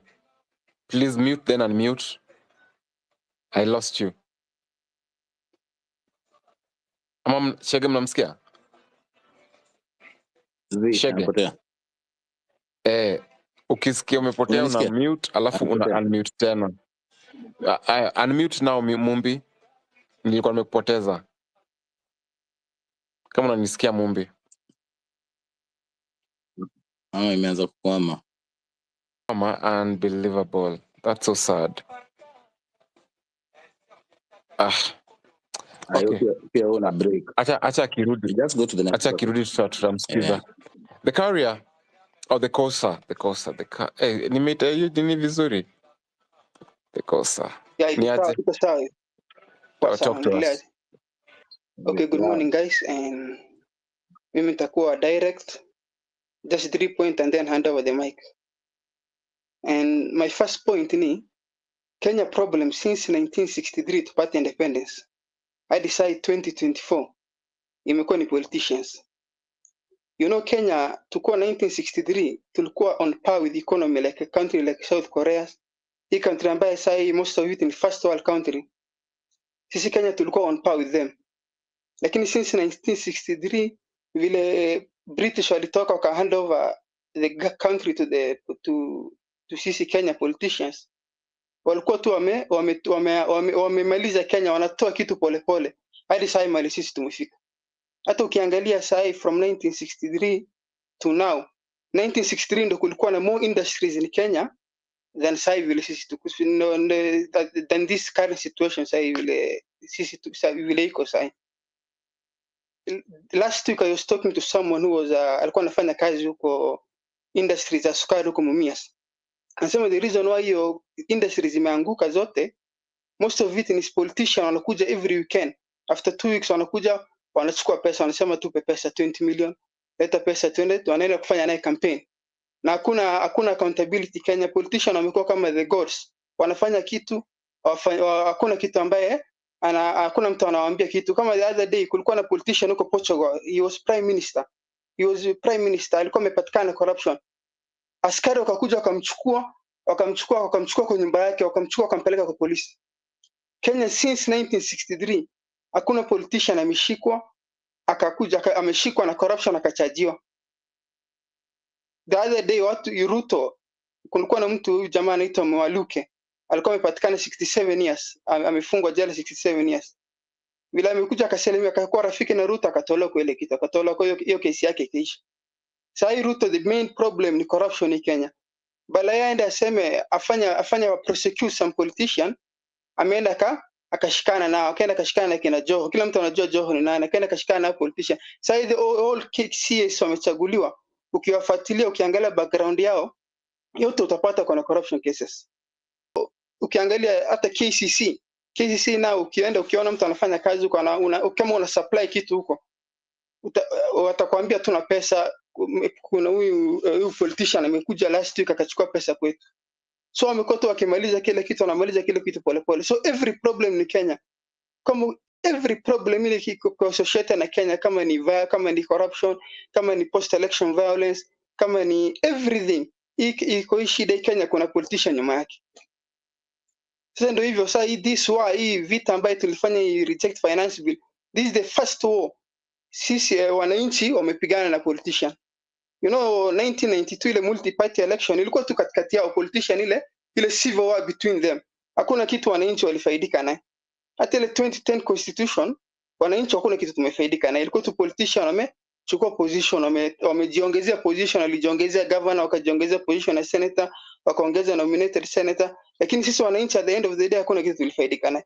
So this war ambaye tulifanya, hii vita tulifanya na finance bill reject, this is the first battle tumefanya katikati ya Kenyans na politicians, na sisi tukashinda hiyo battle. So nasemekananga a good general anajua kuchagua, choose the battle of the venue of his battle very wisely. Na hiyo finance bill reject, ile the man who started the movement ilikuwa Americans. Na Americans someone who is trustable, ni mtu ambaye ako sane. Lakini sasa hii veto hii sisi tunafanya saa hii Ruto must go, it doesn't make sense. Because Kenya kuna a lot of problem now. Tuende kwa Ruto must go, we will just waste our time, tutaenda tuzunguka. Hata this nani we are saying, if the agenda we are saying that is Ruto must go, haitakuwa ile kitu, haitakuwa successful. I have a question for you, Kosa. I have a question for you. And these are the kind of conversations I want us to have. umesema 8 unaona ni kama tukienda huko na Ruto must go itakuwa successful. So what is your suggestion? I want you, if you criticize, you give suggestions and be very Yeah, my brief, because suggestion is ulisema unachukua 2 minutes, umeshachukua 5 minutes. I want you to, okay. to So be very brief, and we let other speakers speak under my 2 minutes, and then you my land under 2 minutes.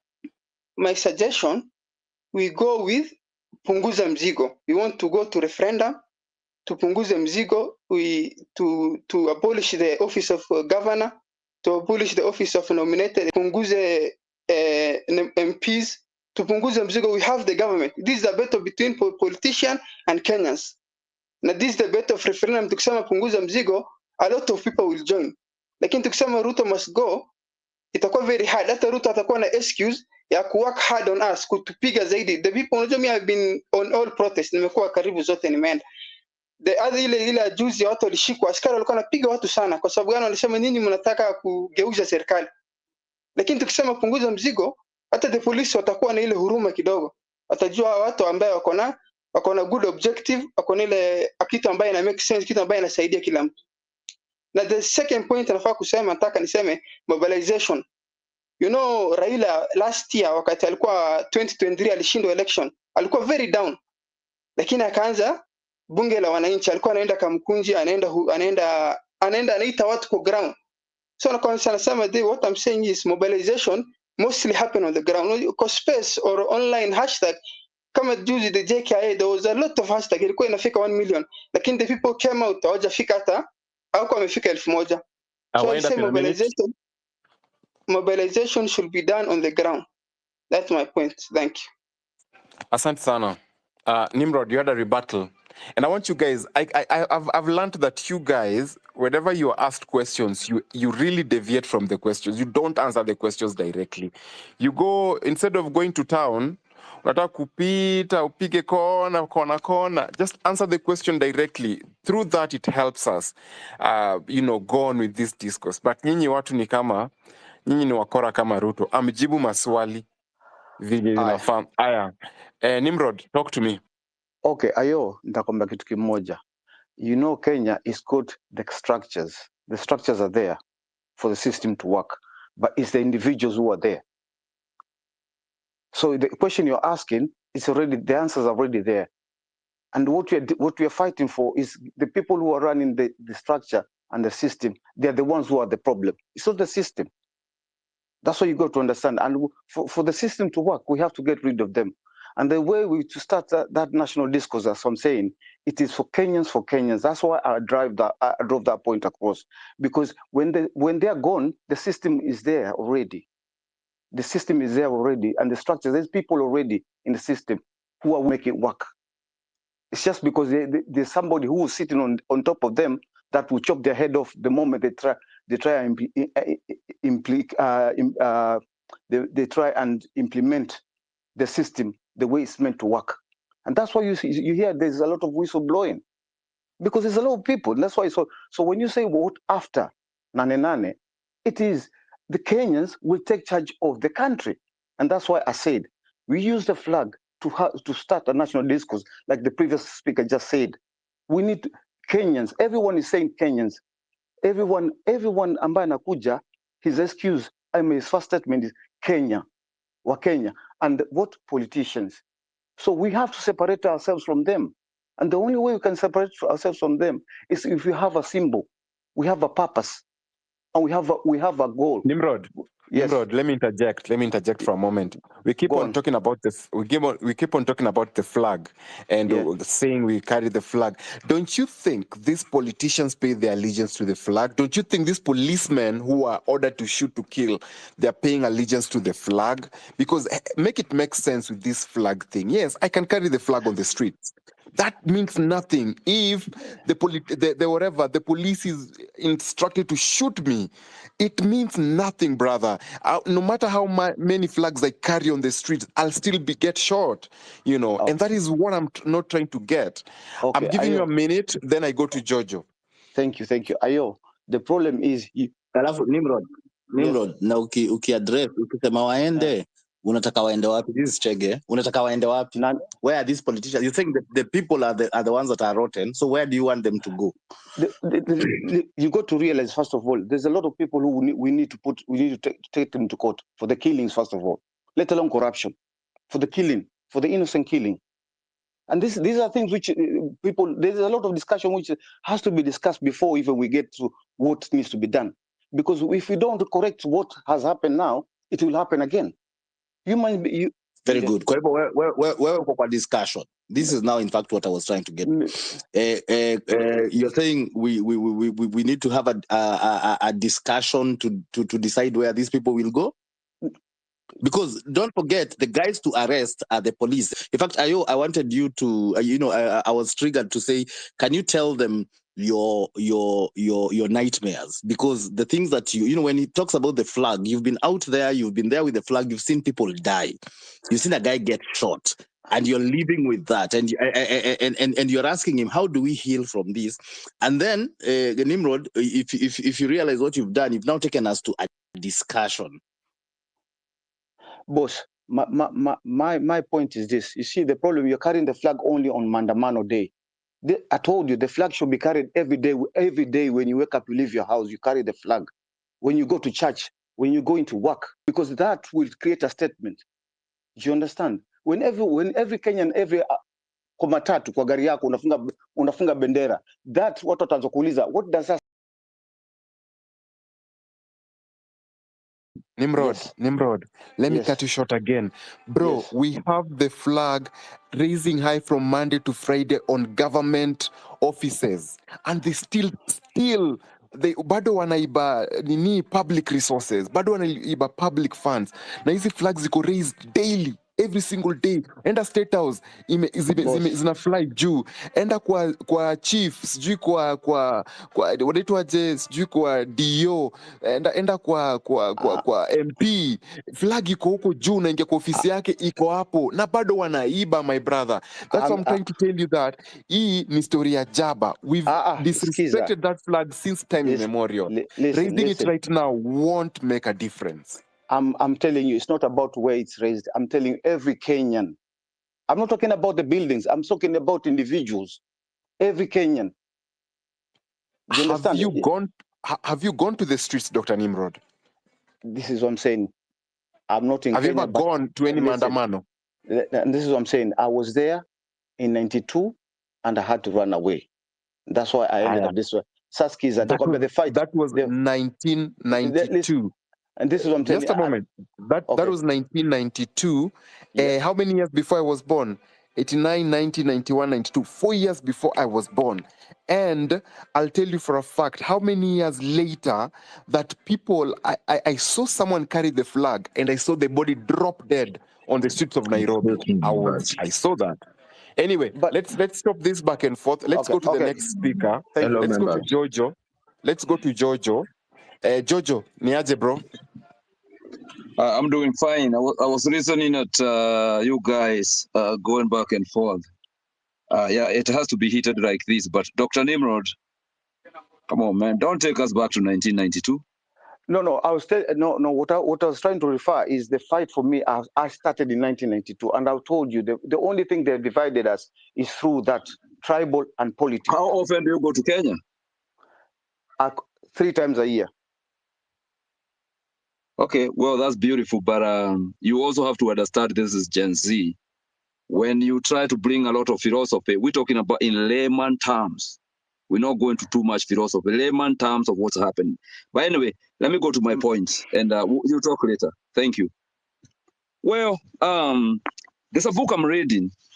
The book is called, for those of you who don't know me, they call him Jojo Shokali, the king of Zamuda. I've been on the streets. When I came to America, I went to the hood. Your people come to America and they go to the suburbs. There's a time I interrupted you or checked someone because this guy was talking about this guy in the diaspora. He has a very big house. Oh, beautiful. Thank you. And I said, I'm going to come here and I know his name. I don't know his name. But I hear the nonsense about stones, and these are the most abundant things in the world. What we are fighting for is not stones. It's not glasses. It's not the soil. We're fighting for freedom. And KK government, confidence on you. We want you on 8-8. Bye. That's the only word we need to hear from the 47 motherfucking governors. All we want to hear is bye. 8-8. Yeah, an 8 is a B. It's a new beginning. We're not going to keep looking at the mirror and lying to ourselves that shit is working. Shit ain't working. I'm reading a book called Black Swan. Guess what? And I also did a comedy for you. I'll do a little comedy for you when I'm done with this. I'm not even mad. By the way, we need to start saying all the 47 governors. Where you go? You need to fucking go. Gachagua, you need to get the fuck out of our way. Oh, what's the name of Lupita's dad? Yes, my fellow people. Lupita's dad. Professor Nyong'o. Yes, Professor Nyong'o. Professor You need to Nyong'o. go. Moses Kuria, you need to fucking go and shut the fuck up, nigga. You have to be fired. When the time are you all gonna resign for your children's being killed? You look like hyenas right now. What the fuck are you doing? It's a new day. These kids are smarter than you. Wake up and realize this. Sooner or later, you're gonna start wearing diapers like you wore them when you was growing up. Sooner or later, you ain't gonna be able to learn. Let your kids behave. Let your kids have plenty and resourceful. KK government, get the fuck out of the way. And I'm calling each and every motherfucking governor of Paranya. Babu Owino, you got to resign from this motherfucker killers. Achani Mchazo. It's not just Ruto. Who gives a fuck about that nigga? By the way, the dad of Shireen, the father from Eldoret. Oh man, we love you. You're a good man. We're talking about the motherfucking office that you occupy. Stop killing us just because of asking for our rights. Can't be talking about big houses. So what? Nigga will be buried in a 6x6. Can't be killing our kids because of properties and shit. Because of games from the West. Can't be hiding our gold right in front of our eyes. Talking about, well, this is wild animals conservation. Fuck these motherfucking lions. Anyway, they're murderers. And once Gen Z owns this country, these lions, these leopards will be put in motherfucking cages. We're not going to be witnessing any form of violence. We learned it now, that you can just shoot us like it's a game, like you are gaming, like the way white people come to kill leopards over there. My people, it's going to be a new motherfucking day. Nane. Yes, it's infinity, but a new beginning. The book I'm reading is called Black Swan. I'm just going to read one motherfucking verse. Just one verse. Give me a goddamn minute. This niggas done made me mad. Who are here? Black Swan logic makes what you don't know far more relevant than what you do know. Consider that many black swans can be caused and exacerbated by their unexpected. For example, think of the terrorist attack of September 11, 2001. Had the risk been reasonably conceivable on September 10, it would not have happened. If such a possibility were deemed worthy of attention, fighter planes would have circled the sky above the Twin Towers. Airplanes would have stopped the problem. In Kikuyu, we say, Jogu erodago nemuchakue. An elephant is always dropped by a maize cob. The biggest fighter in history of fighting was called Hannibal from North Africa. He went to Europe. They never teach you this in history. He went to Europe with African soldiers and elephants. And he went during winter when there was snow in the Alps mountain. Guess what Hannibal did? He was cutting the palm tree and creating fire and the ice would just melt and go down the hills, while the elephants would carry these trees, these logs of trees on their shoulder. And then when he went to Europe, and some people started saying, oh, wait a minute. I think now that we have seen elephants coming from the Alps. People in Europe were like, get out of here. There are no elephants in Europe. But when Hannibal got there with the elephants and his soldiers, he ruled Europe for 1,000 years. And this is you. And this is you being stopped by a little government here. Everybody is 47 motherfuckers need to resign. The governors, started by Waiguru. I detest you, woman. I know your behavior, and you are the chairman of the governors. You went somewhere in an apartment complex, ulikuwa unaenda kuona mtu. Guy asked you, yule anakuanga kwa mlango, say your name and where you're going. Can you imagine, my people? The Wago wa Makeri style. The guy ended up in jail, the guy in prison, in police. Then the people she was going to visit, walimtoa. This is the kiburi. This is the kiburi. Y'all got a bullshit kiburi. Who the fuck do you think you are? With your little policeman. They got gunpowder, nigga. I got a missile. I got a bazooka on my shoulders, nigga. Yes, we are the ones who work for Lockheed Martin. We got the blueprint of how to make this goddamn shit. And if you're gonna have to go there, then that's what we're gonna have to go. There are those who My want people, to speak. let me finish. You see, when you try to threaten us with anarchy, I'm gonna tell you about some place called Lebanon. It was the most peaceful place, but all of a sudden a black swan happened. Look, it's been fight forever. Everybody had to move to America. Christians, Muslims were living very well. Hello, MPs. Hello, governors. Where we are going, it is that motherfucking anarchy you are talking about. The behavior you are showing. Expensive suits. Bought with our tax money. Just bullshit. The governor of Isiolo the other day. And now this one, an auditor. Some few questions. The nigga don't know shit. Because all they do is gold teeth. And let me give you my comedy. If you allow me, let me just say my comedy. And you know, I'll be listening. I won't say no more word. Is that okay, my people? Yeah, Baliza. Okay. Give me Okay, Yoti, by the way, My, drop Ayo akona issues. my fellow Kenyan. Yeah, go ahead. Finish. Just finish. Ismail, just hold on. Okay, thank you. Ladies and gentlemen, welcome to tonight's show. You know, living in Kenya these days feels like being in a never-ending reality TV show. Except the drama is real, and we are the ones getting played. Let's talk about politics and the wonderful circus of corruption we got going on over here. The accounting we keep talking about when all of us have done CPA all the way to K.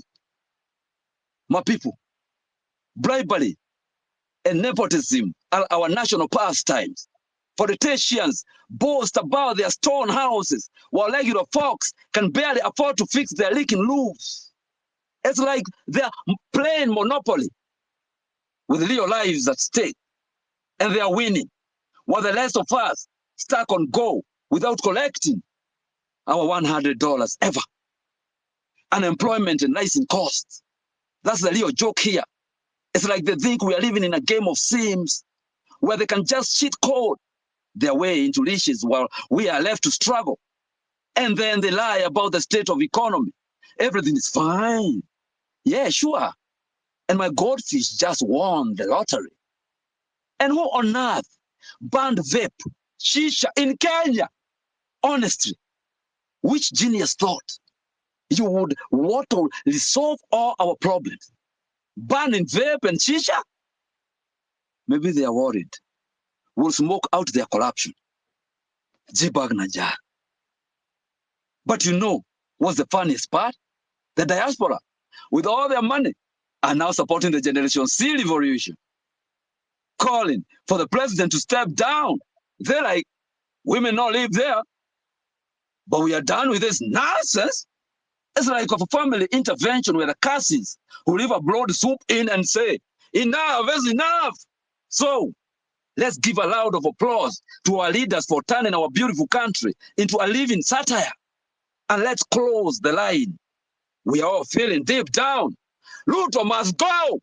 We, the citizens of Kenya, have lost total confidence in you. Thank you. Good night. Yes, my fellow Kenyans, I have a word to hear out. Ishmael. Sasa Ishmael, Poa. just chill. Grace amekuwa hapa ameinua mkono. Wewe mbona uinui mkono? Grace, Let me do a bit of housekeeping. So Grace, then Mumbi, I think you're finalizing. I'm here, sir. Ishmael, please Yes. just raise your hand so that I can come to you. Oes was also having his hand up. Okay, wacha tuende hivyo. Okay. Grace, Mumbi, then Grace, karibu kwenye mic. Then, Okay, as I was saying, I want to thank. Sorry. As Grace starts, KOT. Sorry, Grace. Sorry. Just before you start, KOT, please drop Ayo. Alikuwa na issues na connection na mic yake alafu ndio tuweze kumrudisha. Kama unanisikia KOT, please. Grace, go ahead. Okay, as I was saying, thank you for the opportunity, and this movement have been doing well so far. And I look at our miles, the miles that we've gone. We've shaken the political class, which is a good thing. We've also made it clear and also taught other people about what they should expect from the government. Now, I see that right now we are being distracted. Like, let me talk about unity. We have a strength, and I was telling people even in other spaces that we have a big strength as Gen Zs, because this is the peak of our lives, that we have a lot of strength to face a lot of things. So we should not allow disunity in our movement, and also we should take advantage of this unity that is among the political class, because right now we trust that and we believe that the political class is very divided, and we can use that to our advantage. So I see, like, right now we've shifted attention. Like right now what we are advocating is nani nani. And that is not agenda that I'm seeing on the social media, because I can see few people posting it, but other political issues are really distracting us, like the cabinet secretaries that were appointed. Me personally, I was even telling my tribe, I'm sorry to talk about tribe, I'm a Luo, yes, and I didn't want to bring tribal issues in this movement, that even if we have been given the treasury, somebody is giving you an empty house when he has taken everything that was in that house, then now he's telling you now chukua hiyo, because that treasury does not have money. That treasury does not have money, and that is the reason why even counties are in a crisis. If 30 billion shillings have never been released to them, even at the end of the financial year as it was ending, those people have no money. So it is so wrong of people now to start thinking that they have achieved something. There is nothing we've achieved, and let us give these people civic education as much as you can, because if you, even in my TikTok pages, that is what I do at the moment. So that is point number one. Point number two, we have to come up with new strategies on how Hold on, Grace. to beat this government. Sorry.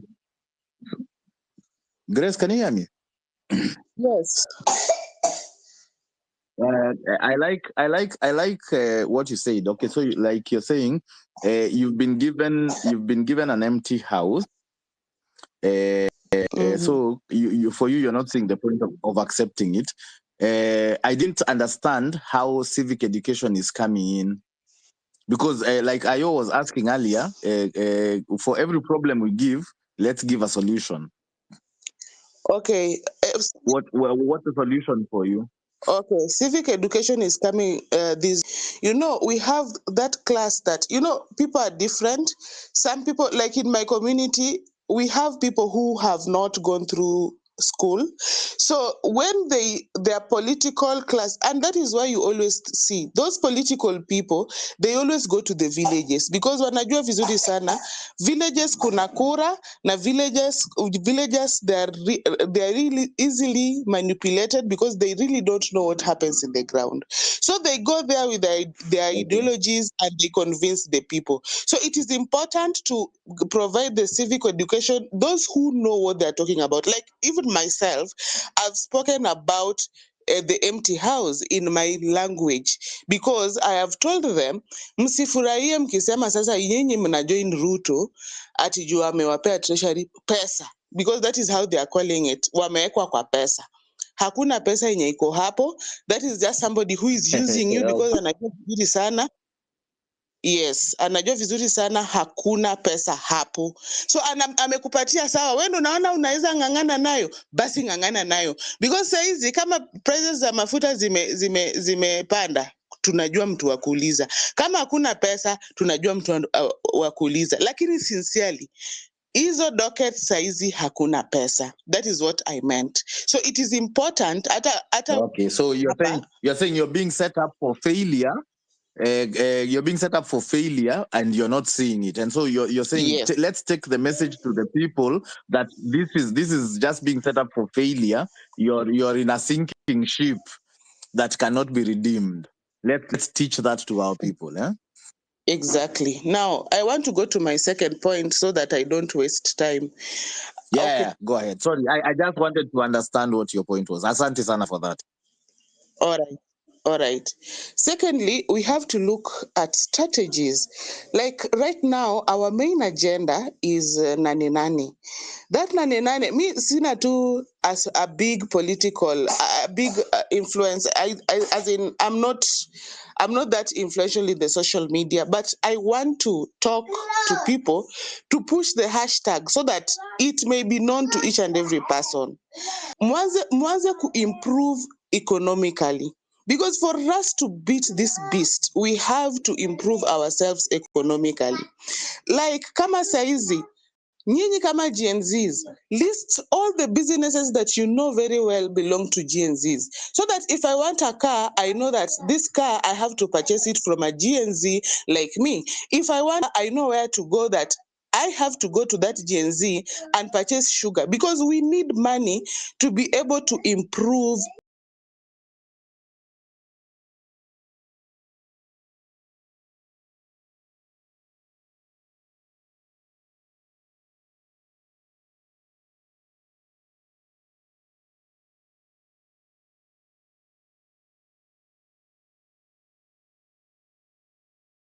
shule watoto tunaweza peleka huko, we do that. Kama unajua kuna kitu unaweza fanya better, list it so that we may empower a fellow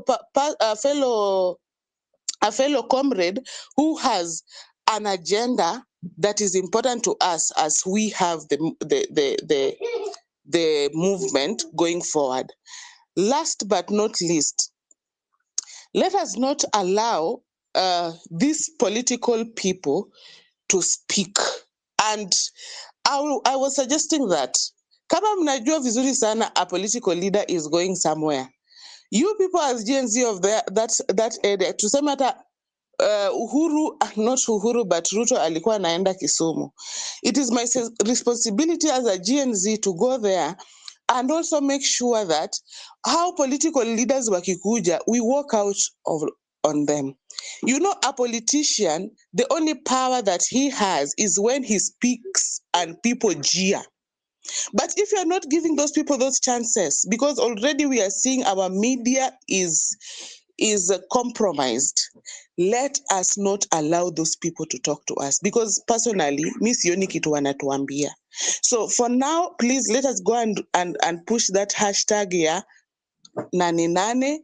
And the most important thing that we should do here is Ruto must go. The hashtag is dying.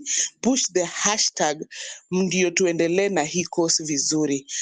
Last but not least, pale uko kwa parliament, if you are keen enough, tujapush IBC, lakini wakati parliament ilirudi walikuwa tu keen ya kupush budget cuts za first lady and the second lady.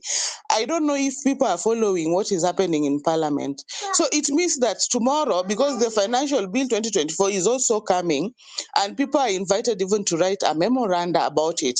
Personally, I've written 2 memorandas. First memoranda was to block Kindiki from taking interior cabinet secretary again, given the fact he has failed to protect Kenyans. We don't have security under Kindiki.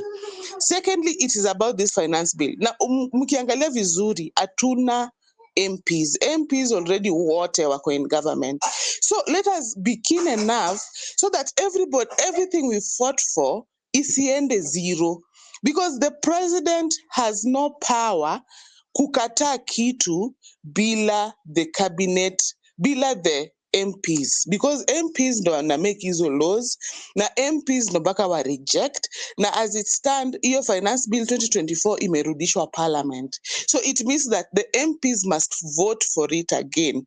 I want to urge each and every person in this forum, hata kama hujui kuandika memoranda, just inbox me. I'll tell you how to write it so that we may have a lot of those memoranda there to question why some of these things are being done despite people of Kenya refusing them. I won't take much of your time, and thank you. Thank you, fellow comrades. Can I hear my view? Haya, Ismail, go. Nilikuwa nataka muambie maliza, lakini maliza. Ongea. Okay, thank you.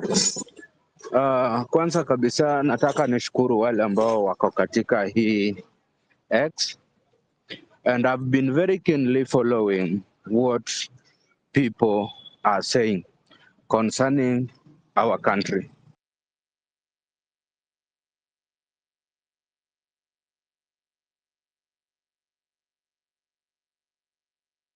Hello? Is Ishmael there?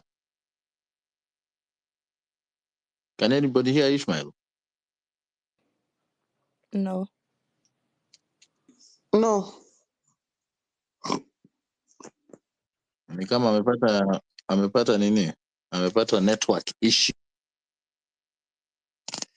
Haya, as we wait for him maybe to reconnect. Hello? No. Okay, you're back, Ishmael. Can you hear us? Okay. Yes, can I continue? Yes, you had disappeared.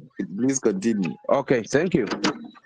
So what I mean is like our country, it has a tendency of G to G government.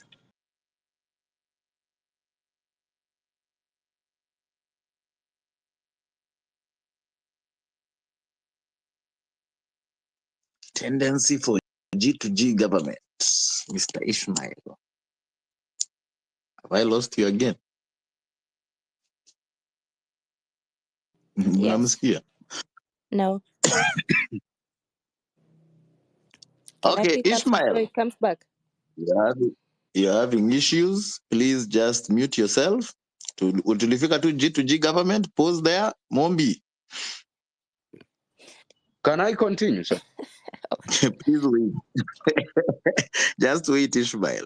I think I have a problem with my mic, or can I continue?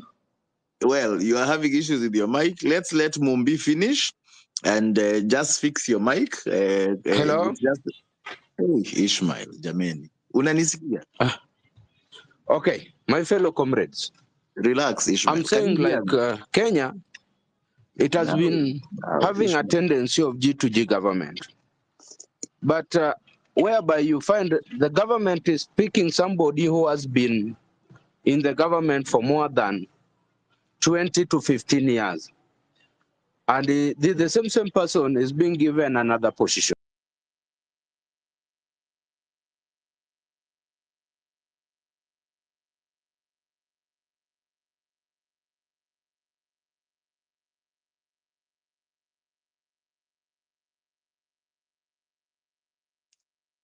I am being very patient.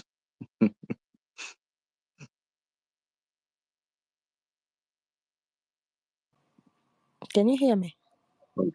I Yeah, I can't hear can hear you, Ismail. Mumbi. Yeah, I can't hear Ishmael either. Okay.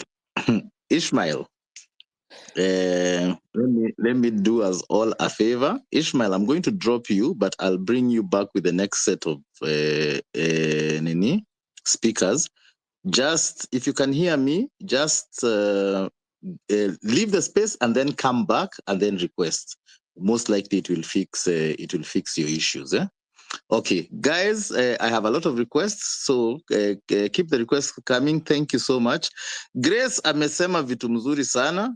Ishmael came in before I had an opportunity to say, let's follow Grace, let's follow KOT. Grace has said if you need help with the petitions, please reach out to her. So follow her and then DM her. And I think those are very positive citizen activism that we need to be doing, and we make sure that at least our voices are being heard in different ways. Mumbi, Clinton, are you still with us? Just lift your hand. Wewe najua unajua ile protocol tulikuwa tunapata. Lift your hand if you have something to say. Otherwise, I want to drop the speakers tukimaliza na hii round and we bring in new people. Before Mumbi goes, KOT, unatusikia? Are you there? Bro, KOT. Aya. Maybe Grace akimaliza. Unasema aje Chege? Ayo ako na issue mdrop ndio aweze kurudi, alikuwa na issue na connection. Haya, Grace, nani Mombi, mic ni yako. Asante tena. I think X inafanya ile kitu ya kudrop watu tu network all of a sudden. I hope haitani drop tena before nimalize. But I've seen Ayo amedrop. But Ayo had asked a question about the outcomes of Ayo is just reconnecting. Alikuwa mic yake ilikuwa na issue. But yuko kwa space.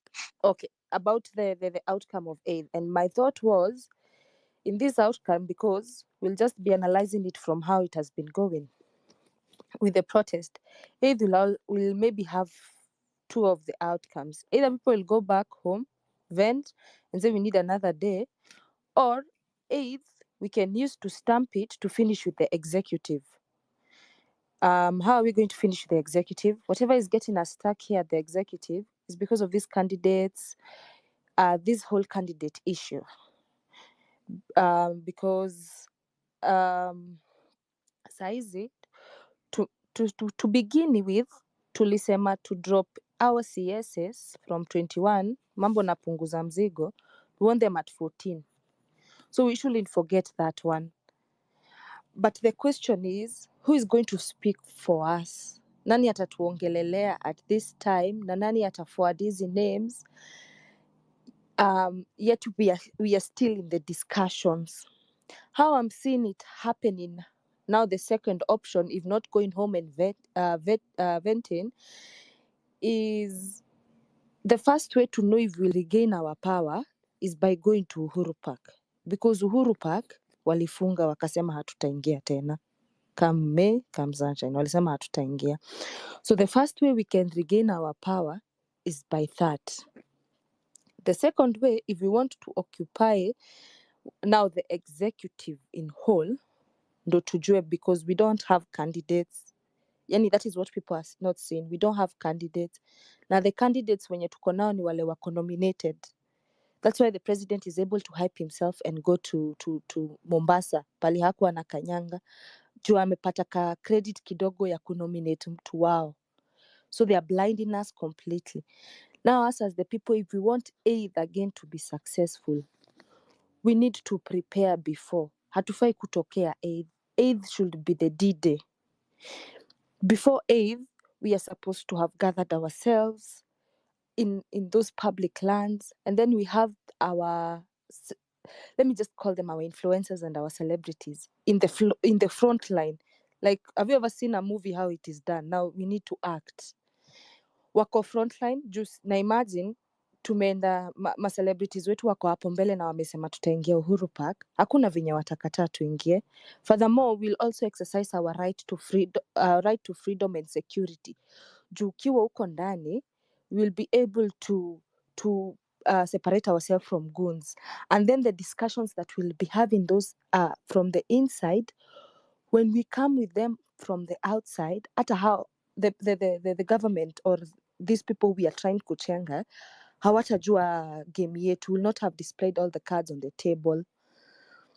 So it is important for us, if we want it to be successful, yani we really have to be over prepared. Yani lazima tujitole. Even though you can say mtachanga, but how many are willing to do that effort? And then how are we going to grade our people in that? Because we are not looking to get rid of the system, we are looking to clean up the system. And in order for us to get to the road to good governance, it will take us some time. If it is not these 3 years that are remaining, it is up to December tukwe tumeweza kupata hizo steps vizuri. The way the something who was here amesema, if we go with the term Ruto must go, we are going to a dead end, because Ruto can only go in 3 ways. He can either resign, he can either be impeached, or he can be in case of the death of the person. So you see, impeachment requires 2/3. We're honestly not going to force members, and we saw what we did when they refused. So maybe the slogan should change, ndo ikue more clear. Ikue Ruto must resign. If need be that you need to force this person to come out before the one term, which is comprises of 5 years. But if you go with the Ruto must go, it is giving him more credit, because he's sitting there back and sasa mimi ninaenda wapi? He's sitting there with those advisors of theirs and asking, where am I going? And I've not finished my 5 years. But if we start using terms like Ruto, you must resign, he will know we are telling him to resign. How is he supposed to go? He's going by resigning. And then on the case of what you had said about the analog way, it is important for us to first apply the analog way. Because if you come up with maybe, let's say, the website or for the IT experts, maybe they have a name that they call it, of us doing our registration and our voting, the piloting needs to be done in those areas, so that when the election date come, tusikue tumejichanganya, tutakuwa tushashika wale wako huko, tumewaelezea what they require. If it is smartphones, we'll be able to do mobilization, because the president had said tutaanza kujiproducea simu zetu, tutaweza sijui kufanya nini. So by then, before ifike 2027, hatutakuwa tunakimbililia last minute, because these steps we are doing all of us for 3 years. I think the first 10 steps is for the next 3 years, until the next candidate is brought on board. So as I am concluding, what maybe I'm trying to emphasize on about that eighth, the successness of eighth will be determined by our preparation. If we are not prepared and then we wake up that day and decide we want to occupy, it will not work. It will be just like JKIA again. It will be just like the way we say we are going to occupy offices and we are not occupying. Itakuwa tu keyboard warrioring or warring. And yet kwa ground it becomes different. So we need preparation. We need these influencers watoke huko mbele, si tutakuja. Na si hata lazima waperform. Wanaweza provide civic education alafu baadaye waperform. But watuweke in one synchronicity. We have to be in sync. Somebody asked what we stand for. What we stand for is we uphold our national values or our national integrity. Is it really national integrity? But it is peace and unity. That is what we stand for. That is what we are known for, Kenyan. That is why the flag is high, because we are known for the peace and unity. Right now, it is the best time to bring that on board, because if we want to occupy State House, it will be either in 2 ways. It will either be rogue, or it will be either be Please peaceful. finalize, Mumbi. Okay, it will either be rogue, or it will be a peaceful getting into State House. Because tukitaka kutoa candidates wetu tena, na ikumbuke we want 14. 14 members in the CS, in the cabinet secretary, because tunapunguza mzigo. So if we want it to be a success, we want to have people who are there in the forefront. Hata kama tutapata uniforms inafanana for this movement, hata kama tutapata something that makes us tunafanana, if you're in that movement and you want to fight for the country, have maybe red, the way it had started, dress all black, dress all red. Now we can decide dress colors of the flag, so that the movement can be visible and the president to hear. Sai, tutafika rock bottom if we don't get prepared. We need to be prepared from day one, which is first. No, we are not even in first, which is Monday, tomorrow. Let us go. Wale wataweza kwenda kwa ground. I will be going to the ground now, analyze if it is about, I will not give more details, but as the discussions are going, let us place ourselves to the place. Unataka kufanya nini? Utaweza kufanya nini? The way I've had somebody asking, you about you, what will you be able to do? Me, if I'll be able to go to the ground, I will go and take notes and tell you from which point of entry should we get in. And then to finish, so that we understand a little bit diversion in the last minute.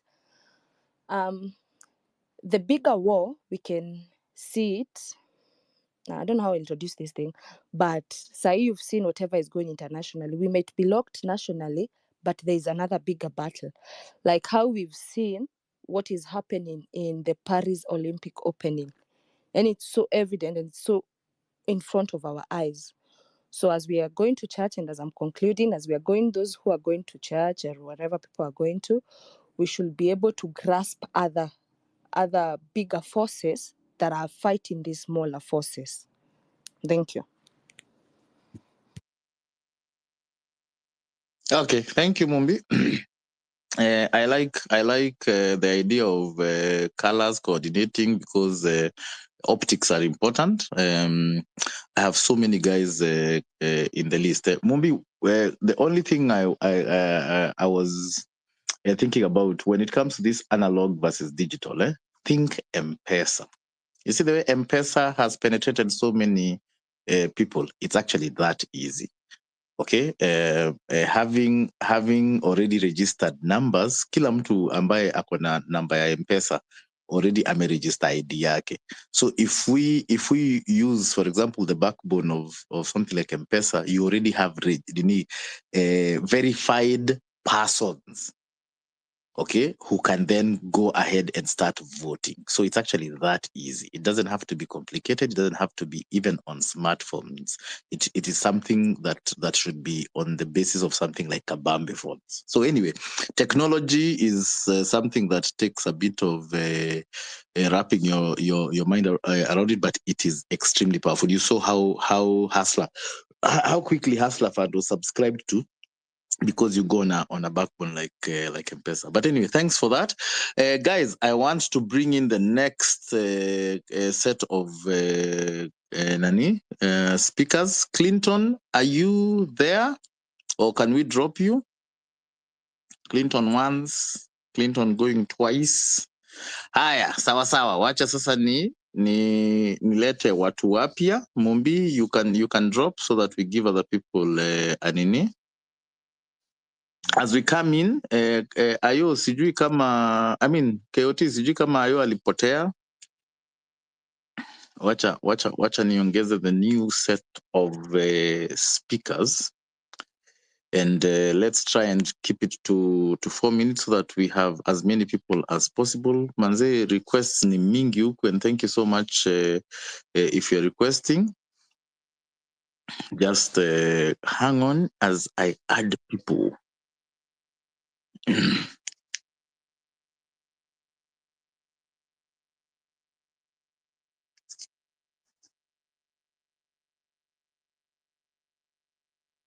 Aya, wacha tuanze na Josephine. Josephine, you've been there for long.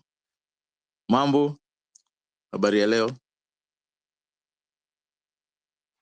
Can you hear me, Josephine? Yes, I can hear you, KOT. How are you? It's actually Chege. Chege, Niko poa. Chege. Sorry. Keoti, I not checked. I was doing something, also listening. Keoti ni mdosi. Keoti ni mdosi. Keoti mbona ulitoa tipja? I was about to ask utumiwe kakiru kwa tipja. Na Anyway, karibu Josephine Ganga. Nice having you here. I'm happy to be here. Thank you so much, fellow Kenyans, and thank you, host and the co-host. Thank you for giving me this opportunity. Otherwise, good morning, and those who are in the diaspora, I think it's evening. Good evening to you. How are you all? I am fine, and I'm Josephine, and I'm here.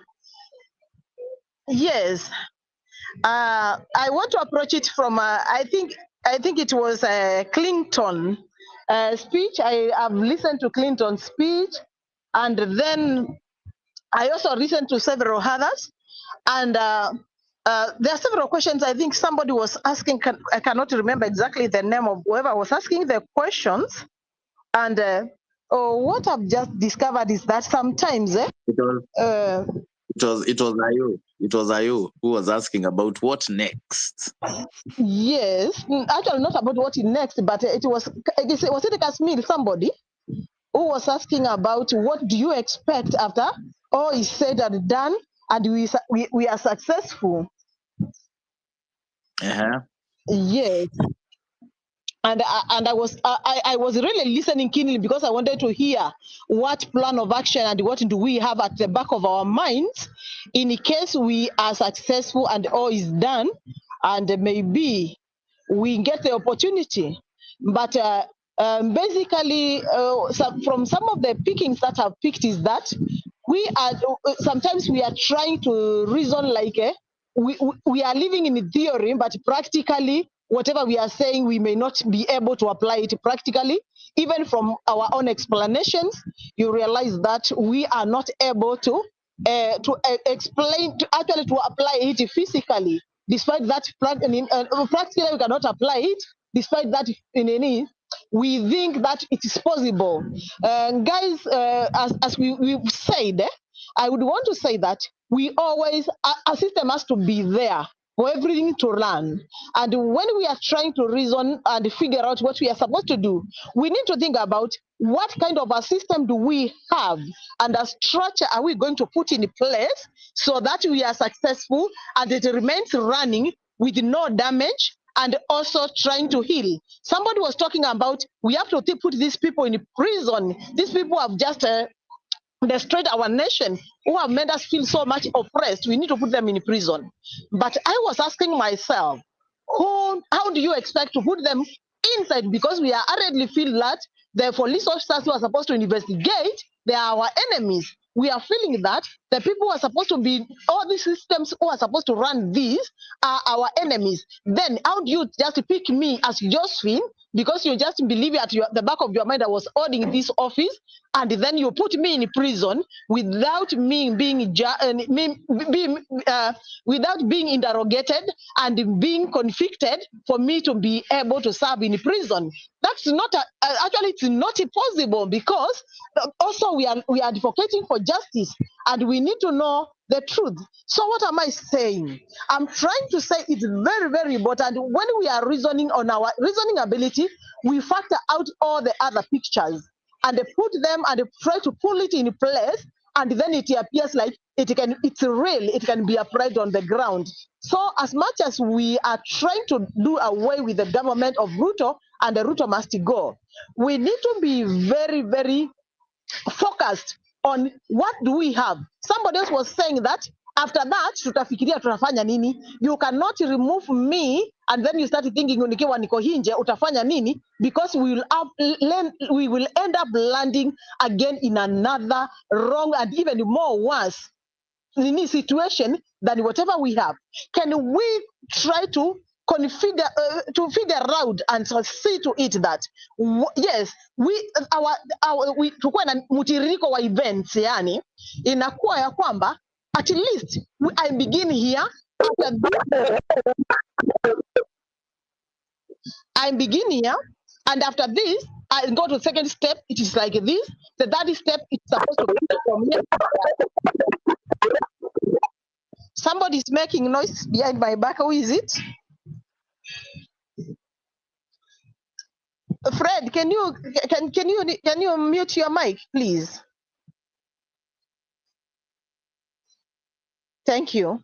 So I was saying that we need to have at the back of our minds from step one, yes, we remove him, then who takes over, who does what, and who guides us in which direction, so that we remain focused and we remain up. Because when somebody said that, I was looking at it, and I'm looking at it, I as Josephine also running up there and saying, you know, I also thought I need to be the president. Somebody else is landing there and saying, I also supposed to be the president. And another person and another person, because there is a vacuum. Can we run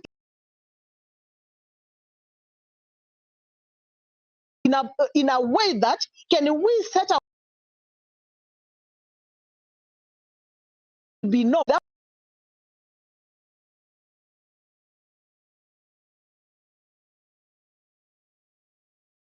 going down to the ground and finding ourselves, everything is in scramble and we cannot pick our plan B, so that all these plans we are able to pick and apply.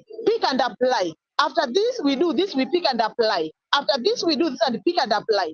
I think that will mean a lot to us as a nation. We need always, when you are trying to reason out and figure out what we are supposed to look at and what we are supposed to do after Nane, once the president is out of the seat, and once all this junk that is following hiyo mke yake yote ikiondoka, then where are we starting? And who do we really trust that we can now take this and they can speak and we can listen, can take place and they can speak and we can hear? Because eventually I've learned that we are only very, very much conversant with saying how incompetent people are, and I'm asking myself, what is this particular gauge that we are gauging? Everyone is incompetent, because sometimes we have to accept that we are human beings and we cannot get any human being who is perfect. Kila mtu ana mapungufu yake in one way or the other. Having said that, the most important thing you need to reason, and we need to reason together, is that can we start having a plan B and plan C in the process as we run? And I think that will guide us. Once we are governed by that, you can be giving us your plan A, your plan B, and most probably plan C if possible. And that will give us maybe an open mind to be diverse and also to think in the larger. Because remember, we are also coordinating with other different countries. It's not only our own country, but we are also, other countries are also trying to learn from what we are doing. Thank you for giving me this opportunity. I want to wish you well as we go to church. Let's pray for ourselves and pray for our country and pray for our Nane Day. Thank you. Asante sana Josephine. Can I be honest with you? Yes. Kuna wengine kati yetu hapa tumekasirika sana na makanisa. Ukienda kanisa, uende uambie tumekasirika na hao. Na if a politician comes up, muhakikishe mumemudi platform. That is the only way it starts making sense. We are not losing our faith. We are just losing faith in the church leadership and the way they are just using political money. And we have to make sure that we are also making that nini very clear there. Kwa sababu mimi personally, I hate hypocrisy. Ati tunakuja hapa tunaambiana, hey, tuende kanisa, tufanye nini, and yet we know that hizo kanisa zinatumiwa kututukana. They are not speaking out loudly enough about the killings, and they need to be. So even those churches need to be told they need to repent. Chego, I've spoken to the platform of the clergy. I've even told them that they need to repent on behalf of themselves, on behalf of the church, and on behalf of the nation for misguiding us. So I am. You can trust me with that. I don't fear. I tell. Na uambie kutoka kwa KOT tumesema unless we see them in rags and ashes, we will not believe. We want to see true repentance. Asante Josephine. Thank you. Have a good day. Haya. You too. Thanks guys ambao mumeinua mikono.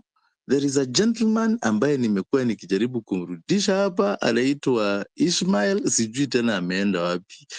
Anyway, Ishmael, if you are able to, I think, fix your network. I'm doing my best to bring you up.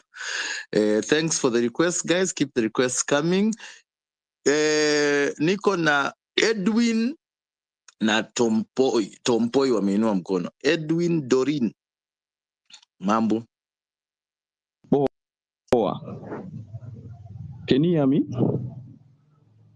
Yes, we can hear you. Karibu kwenye mic. Okay, my fellow comrades. For now, we are now again gaining some strength. We will not get tired.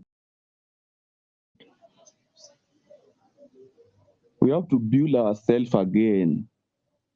We have to stop dividing us, because as you can see on media now, some people are posting like that dirty Occupy status, and other people are posting nane nane.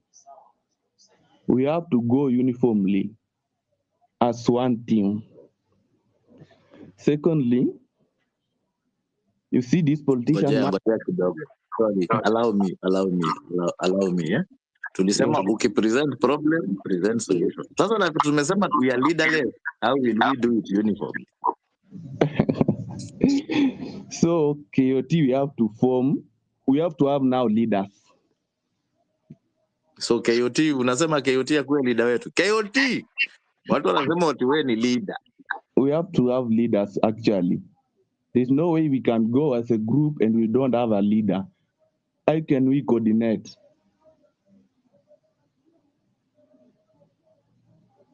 Right? You get me, right? Edwin, where you are creating the problem and then making it even, now you're making it our problem. You are the one who created the problem. Sisi tumekuwa tukisema we are leaderless. Wewe ndio unakuja unasema tukue na leader, alafu unatuambia tuko na shida sasa kwa sababu umesema hivyo.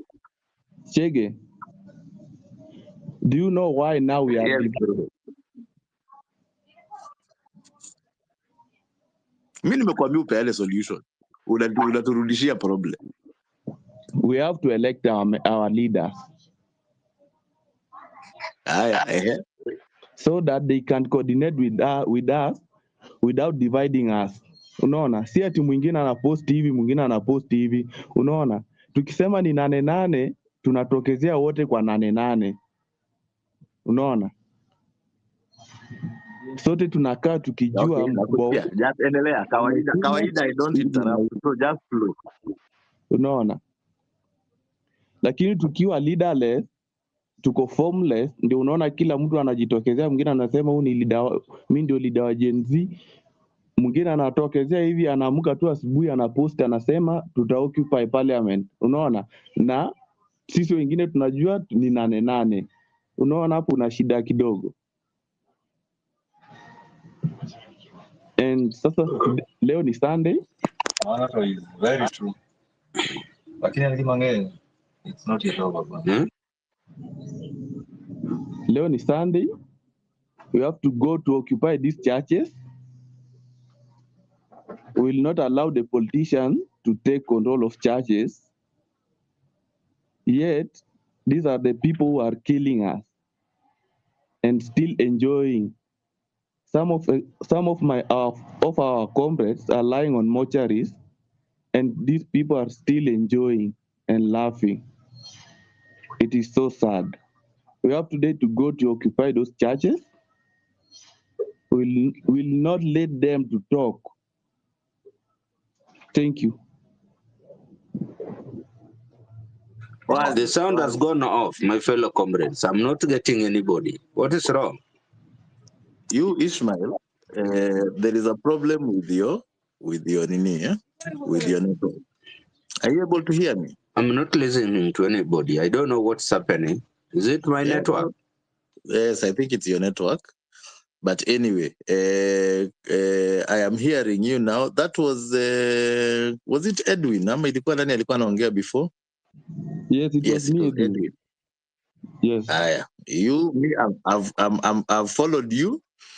So I don't know if you are my leader, but I'm following you. All the best. Go and deplatform. Go and deplatform these fuckers from the church. Yes. Asante. Ishmael, And Mike let us follow yako. Wacha yes, let's follow each other. I agree. Guys, follow KOT.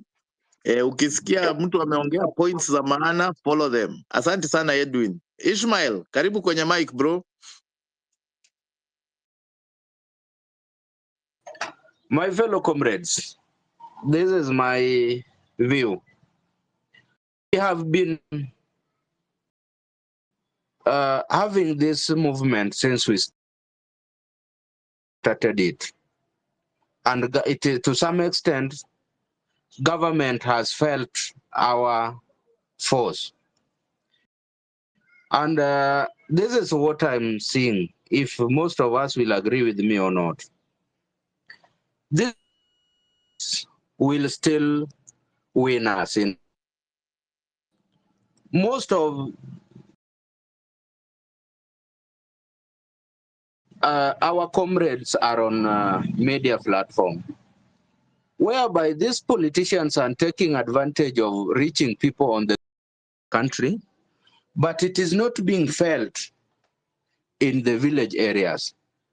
So I was feeling like, because we have formed to push this movement for a change to be seen in our country, I would wish that we have 3 teams.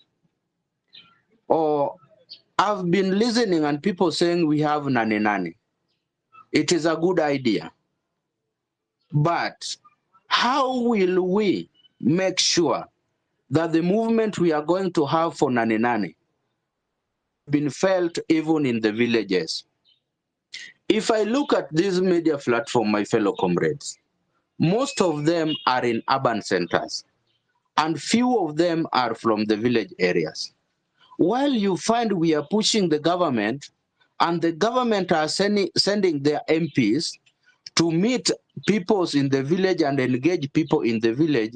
So this our movement that we have lost some of our fellow comrades is not on the ground fully.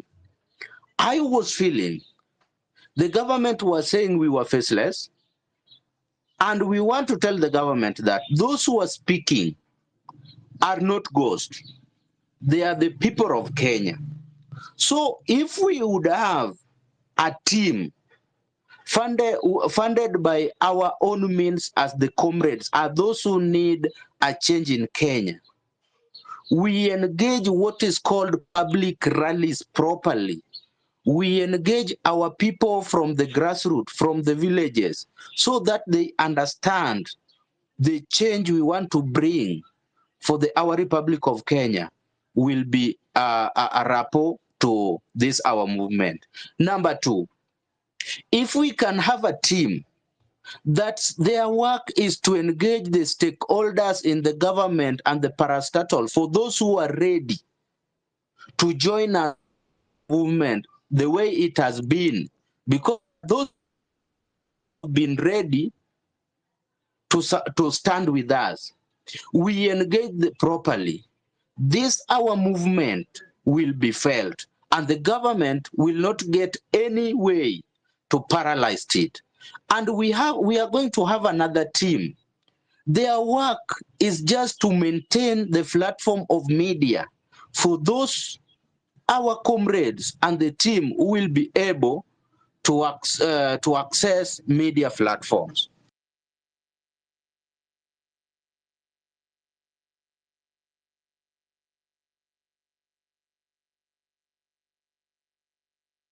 Platforms. How this our movement, this force that we have been impressing for the change of Kenya will be felt in the village. Ishmael, you've already done 4 minutes. 1 more minute and finalize. Yeah. So I feel like we must find a way how we can stop the government to do something called G2G employment. You find somebody is in the government, is an MP, is a minority leader, the same elected, being appointed in the cabinet. And this is what we have been crying over. We as the movement, as I conclude, we didn't start this movement for the government to pick people from opposition and put in the government. We were interested in a change to be seen in Kenya, whereby we had to stop corruption. The government must bring the competent people, and our resource we are paying, we must felt our tax being used well in the Republic of Kenya. Otherwise, thank you very much. Thank you so much, Ishmael. I'm glad finally we were able to get you. we overcame. Asante sana for hanging in there. All right, I have 3 hands up. Tompoi, then we go to Collins. Rodigi, don't worry, you are up there. I'm seeing you. After Collins, you can go. Tompoi, niaji. Poa sana, mambo, unanisikia Chege? Yes, nakusikia. Karibu kwenye mic. Asante sana, KOT Chege and all fellow comrades, good morning. Mimi nimetoka Narok. And first of all, thank you so much for always holding these spaces. There have been a platform of encouragement. There have been a platform of us, Upper Mashinani, also to learn a lot of things that are happening up there in the national government. Now, let me just start by saying I have 3 points. Number one, I want us, as we drum up support for the Nane Nane, that I am fully supporting, that the Nane Nane should be as massive, more massive than the 25th of June. And let me first of all say that we need to go back and learn on the actual strategies that we used to make the 25th of June as massive as it was. All the sort of small gains, or all the sort of, gains that we got, or, the government listening to us, were as a result of the climax or the high pitch that we reached on the 25th of June.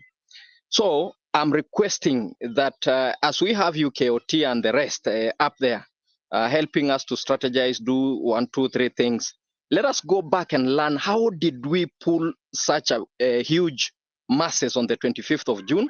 How did we manage to decentralize the Occupy counties? Because personally, I was on Mandamano that day in Narok town.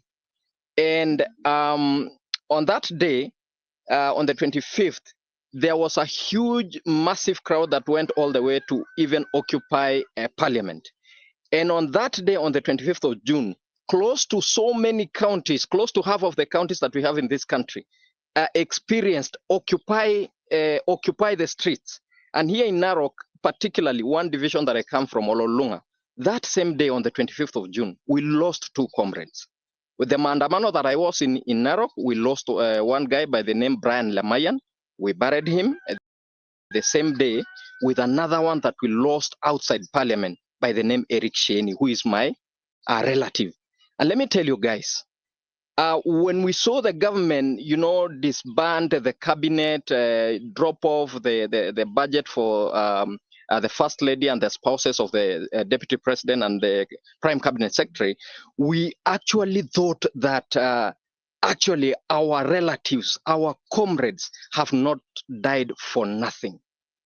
But let me tell you, the day I saw these people being reappointed back to cabinet, the day I saw that Parliament cannot slash the budget for the spouses of the President and the Deputy President, the day I saw that we have not actually fully dropped the finance bill, I really felt so empty that I really felt that our comrades, our brothers and our relatives died for nothing. They have died for nothing. That is why I'm really so fired up for the Nane Nane. And I'm packing my bag and I'm looking for fare for just one way to come to Nairobi. Because for me, I want to propose that we come for the Nane Nane.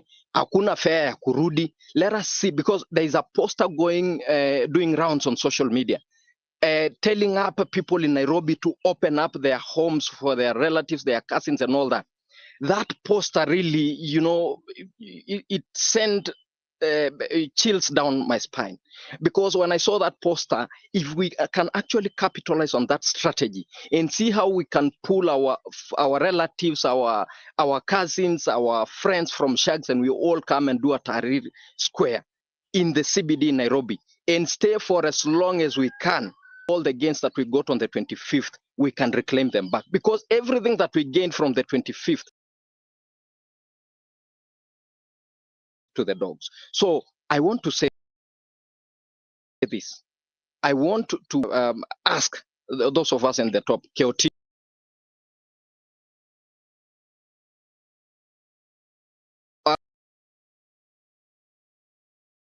to say, let us mobilize resources. Let us support here and there.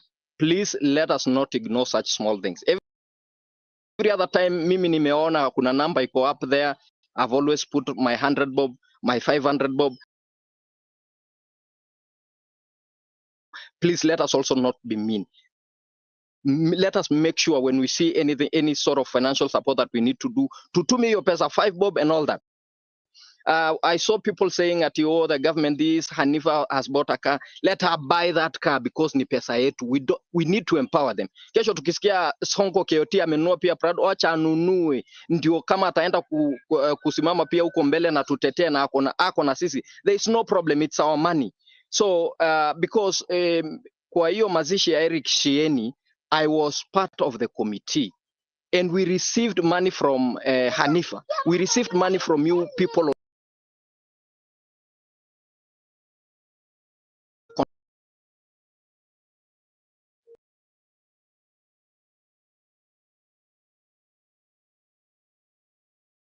saying this.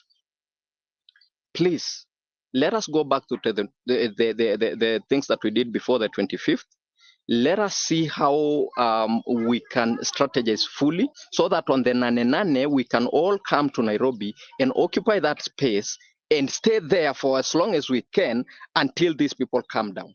Asanteni sana, we are together with you, with the people from Mashinani, because lastly, before I forget, we were actually, after the gains that we got on the 25th of June, we were actually saying, now that the president has listened to us, now that the national people have listened to us, the other thing that we were going to do here in Mashinani is to, scale down this fight to the counties, because we know the most rot is also in the counties. But now we've been taken back to the drawing board. We have now to stop hii maneno ya counties ambayo tunafanya, so that we can see how we can all bring our support to the national level. Tumalize uko national level, tukimalizana hapo, and then we bring this fight to the counties, because there's a lot of rot in the counties. So please, guys, as soon as we are done with the national government, because I know Nane will give us answers, please, let us not stop there. We come down to the national government, so that we can also clean that mess. Asanteni sana. God bless you.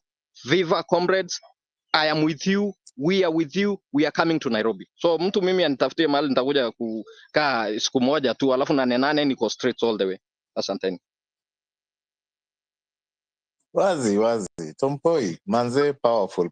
I didn't want to be short. Poleni sana for your loss. I'm so glad.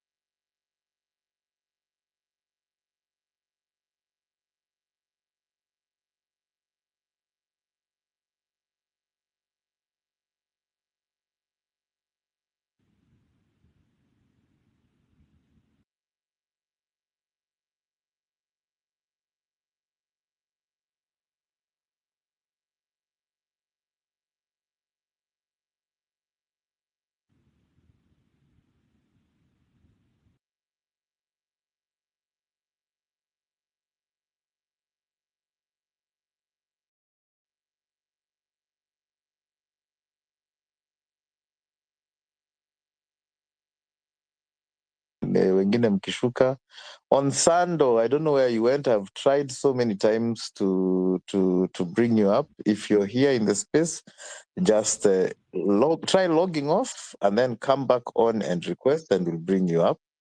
Otherwise, guys, thanks for hanging in there. I know it's a bit overweight.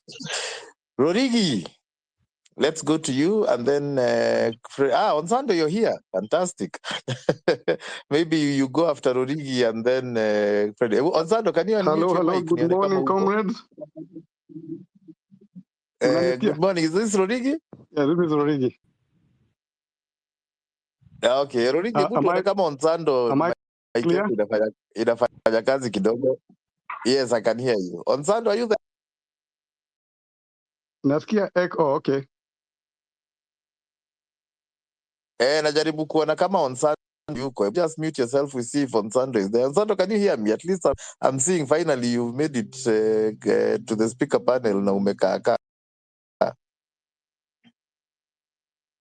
Haya, ni kama labda ako na shida. Rodigi, go, and then maybe we'll go to Onsando. Collins, please keep your hand up. Thank you for that. Frederick, if you can hear me, please keep your hand up. We finish with you guys, and then we'll bring in more speakers. Guys, keep requesting. We'll make sure everybody has a chance. Rodigi, 4 minutes. Am I on? Yes. Hello, yes, because I'm hearing a lot of echo as you speak, and I Okay, don't know whether I'll my mute speaker myself. has echo too. But so I'm trying to See, confirm uko that sawa, if uko you can hear sawa. me. Go ahead. Iko sawa? Yes, uko sawa, Rodigi. Go Okay, ahead. thank you very much. I'm speaking from Canada, and I am not Gen Z. Disclosures.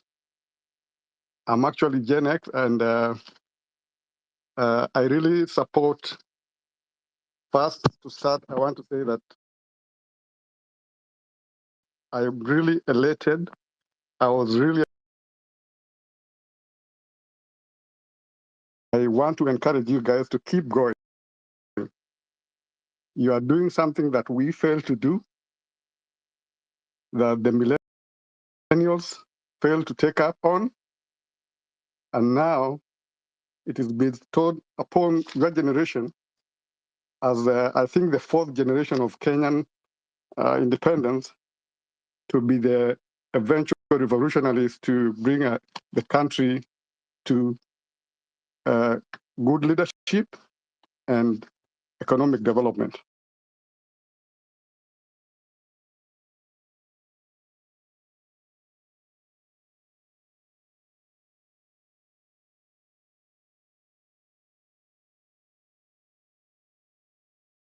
Gen Zs and millennials. The way we should title our revolution should be Gen Z led. This is a Gen Z led revolution, but it is not pure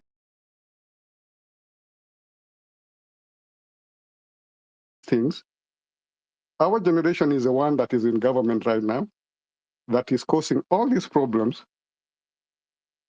And we have people who are invested in this government. Now, we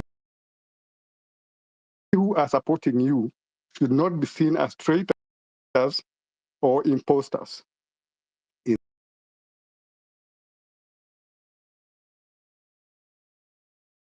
Like we as Gen Z alone, you as Gen Z alone can achieve the final goal. You have achieved a lot, but we still have a long way to go. So if we can incorporate like-minded 2027, that would be a very nice way, and you will get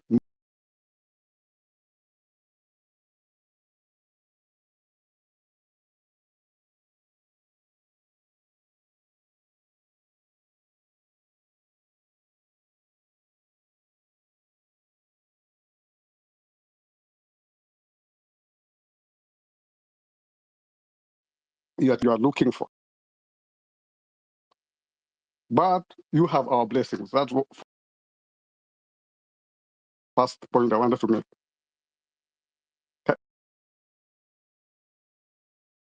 Am I being heard?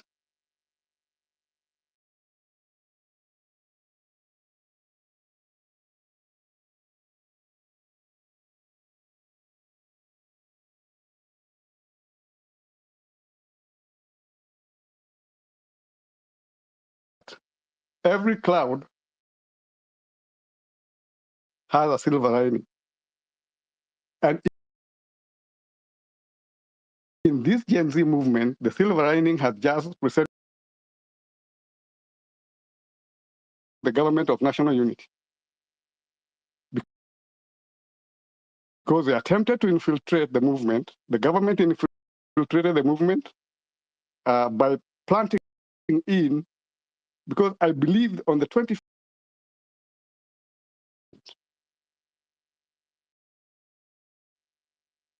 regular Gen Z were peaceful and they were comfortable to go around the parliament and make their protestation and make their demands known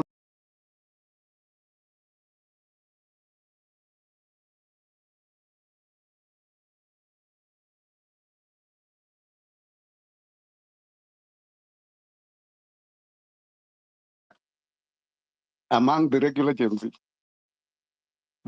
But now we have crossed the Rubicon. People were killed, people died, 50-something number of Kenyans. With that number of deaths, we cannot now go back.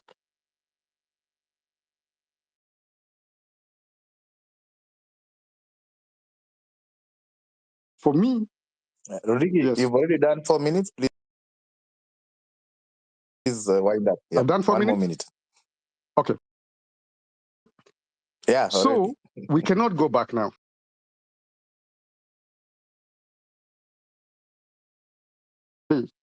Of the revolution, where we had more than 23 counties having an Occupy movement, and in Nairobi,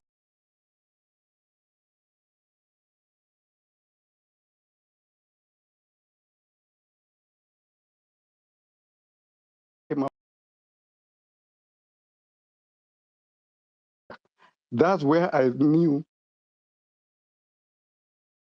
you guys are up to something big and good.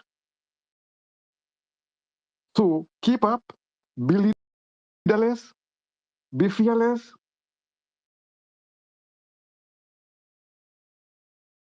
Saba, the original Sabasaba in Kamkunji. I was in University of Nairobi, and I was there. So it's not like us, we didn't try, but the circumstances by then were different.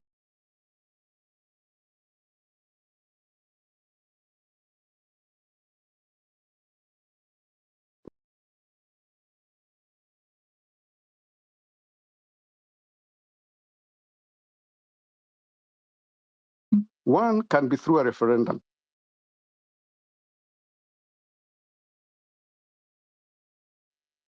Because ABC has to organize the referendum. The MPs have to come and pass a seat to it, and then pass to the same president. Do you expect Ruto to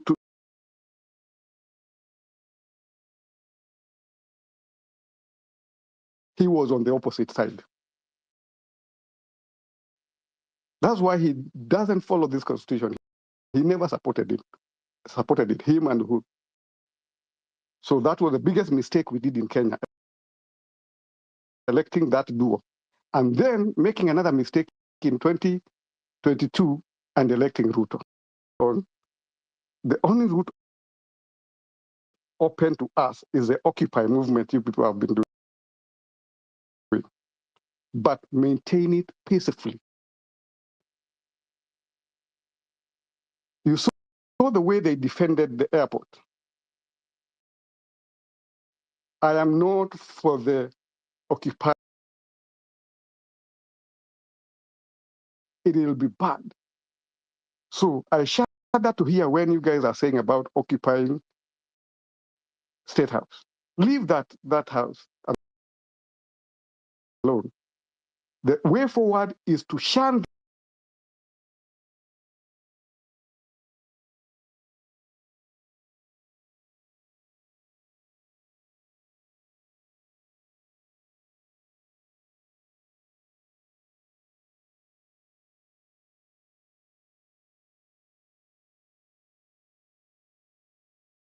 to land. Asante Rodrigue, please finalize. Yeah, Thank please. you. Finally, to land, I want to ask if there can be a way the movement can have people who have shown revolutionary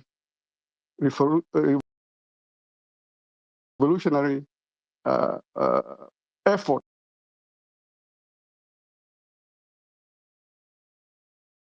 but it was personal vendetta. But he was inside and saw what Baba is. And personally, I feel so betrayed when I see members of cabinet, of parliament being nominated, as if even that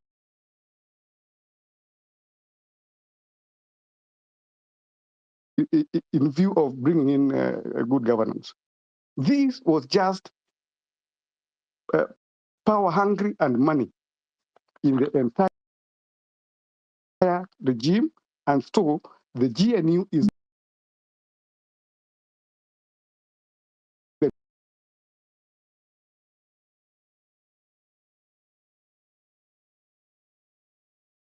KK by itself. And finally, just finally, 1 second, 30 seconds. I would want us to find in the movement how to harness diaspora support. Personally, I was in Kenya in 2022. I was running for member of parliament in Nakuru. But because I came in late, I came in January, I found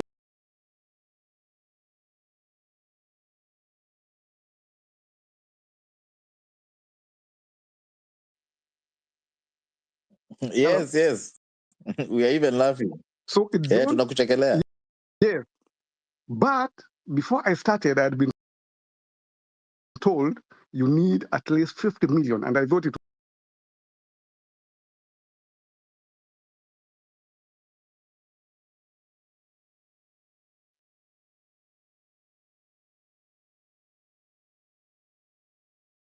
on Moses Kuria, Kenya, what do you call it?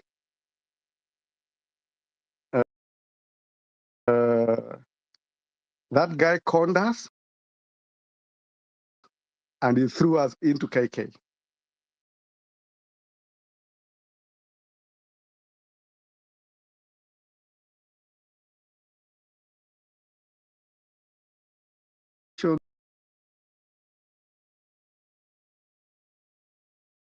Movement. But we can only finance the movement if it is legally constituted. So this leaderlessness has to come to an end at a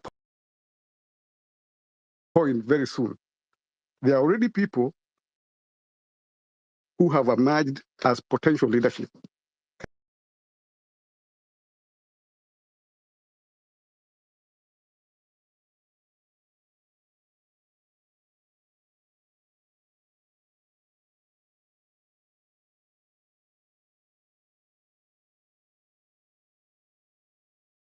And expertise in IT.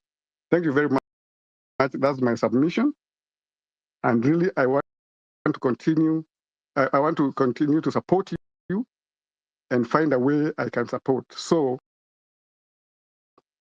for KOT, who is holding this,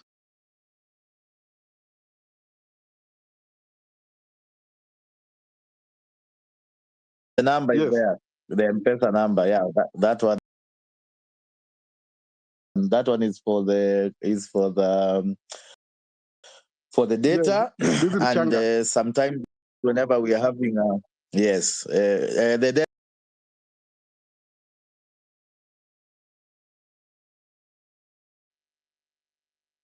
I think we've sent to M-Pesa, doesn't it? Yes, it does to M-Pesa. So Mchanga is an M-Pesa thing. Yeah. Mchanga is the one now for the fundraiser for the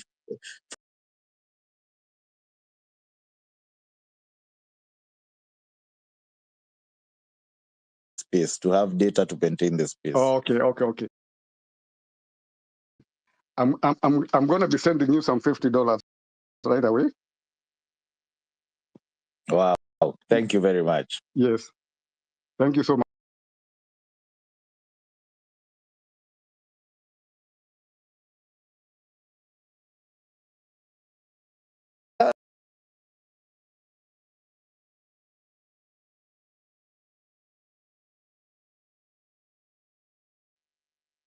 Yeah, sawa. Asante Rodigi. We are having a bit of network. Right, guys, on Sando, you've not raised. Thank you, Chege, and thanks KOT. And yes, Rugiri, the number up there is Rodigi alisema yeye ni nini usiku, but I can bring in the next batch of speakers. yeah. Yeah, I was just gonna tell him that I've used the number up there for way.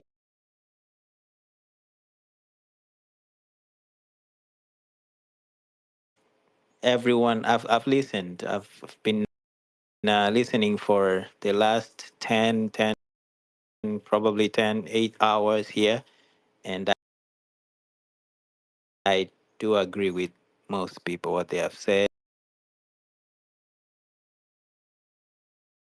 Angry. It's a good thing that Raila and Ruto now are working together. That is a good thing for us. Now that means they do not have any more options.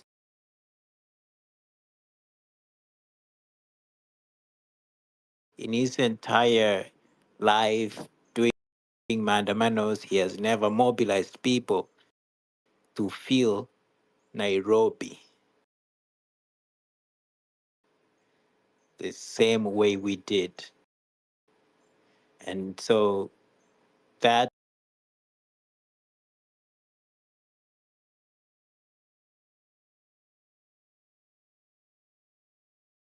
the old way. Hizo ni vitu za Ruto na na Raila.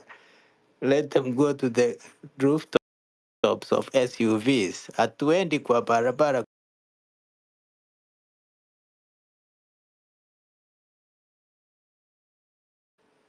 The word is going around so fast. Kama unafikiri ni mchezo, we piga tu simu shago ulize ni nini naendelea. Hata watoto wanaitwa nini alpha.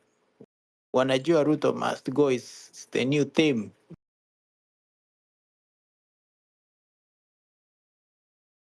Let us do door-to-door campaigns and drum our agenda up instead of going to the roads. Mimi nitaenda huko Shago, mahali ninatoka. I will make sure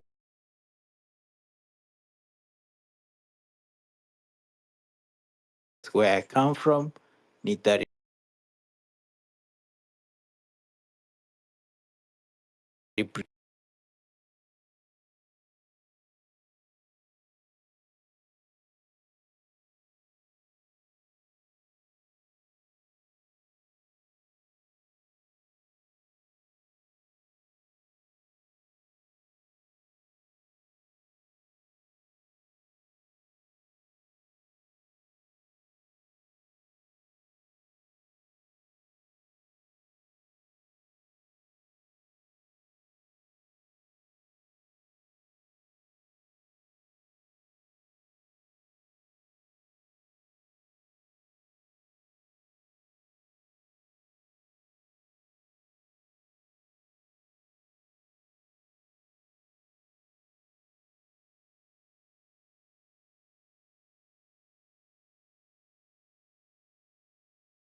use a different tactic, but tutashinda. But if it comes to the point where not tusiogope kusema hivi. Hawa polisi hata sisi tunaweza kuwa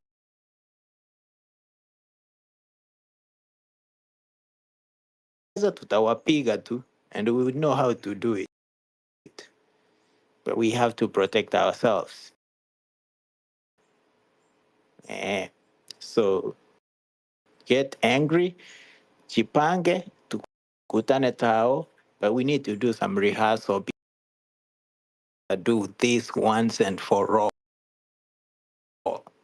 tunarudisha hii gava to factory settings.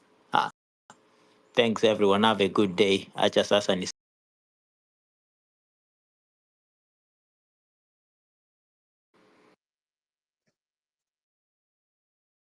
Yeah, no, you can finish your thanks, Onsando.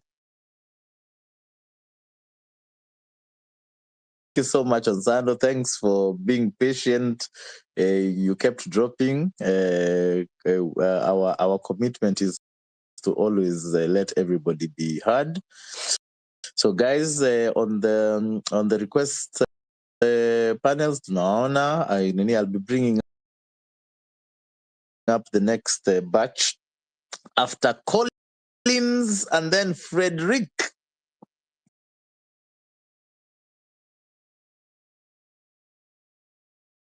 Thank you very much. I would like to thank KOT and you, Shega. It's been long nikijaribu kutafuta hii opportunity ya kuongea, and I'm speaking from the UAE.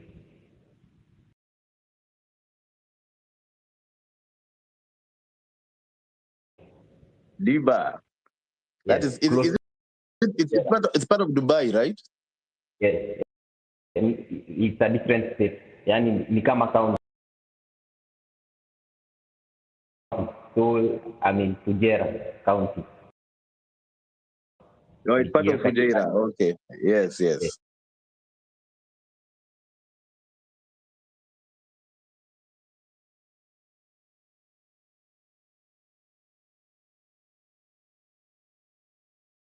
Families who lost their loved ones. And also tell you guys not to relent in this fight. So wacha nirudi back to basics, nitumie Kiswahili sasa. So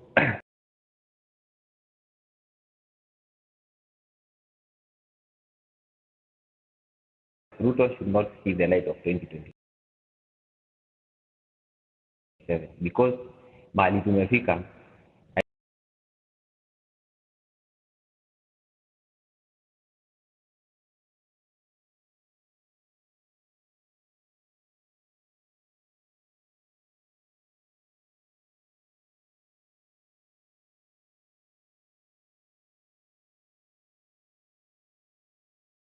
whatever you want with that day. If you want Ruto to resign on that day, let it be. And kama ita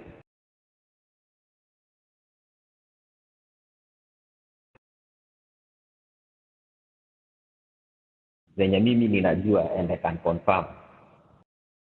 One, you remember the Pakistan journalist who was killed in Kenya. I was back in Kenya by that time. Lakini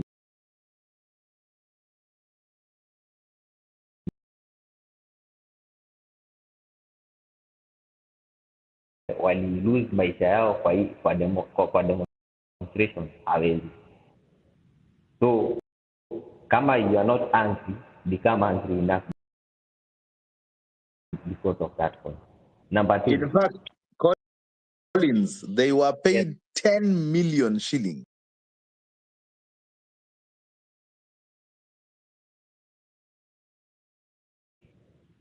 For our park to start exploiting our national parks with the government of UAE. That I can confirm.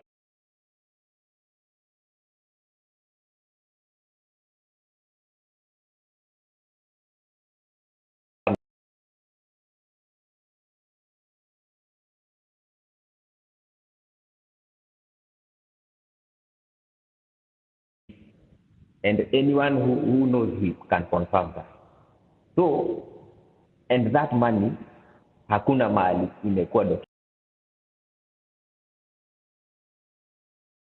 nilikuwa nikitaka kupata, which I know stand as fact. Si ati ni stories za jaba.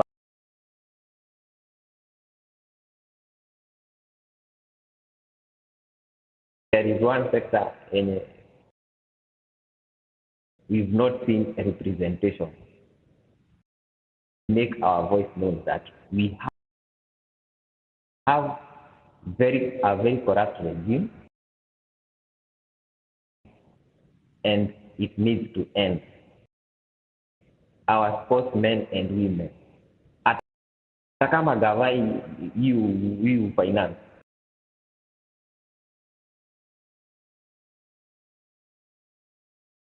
ikifika, we need to see everyone on board, either uko kwa sport, either wewe ni daktari, either wewe ni mwalimu, hata hiyo generation alpha. Let everyone be on the street. Thank you. I close my case. God bless Kenya. Mkuwe na wakati mwema.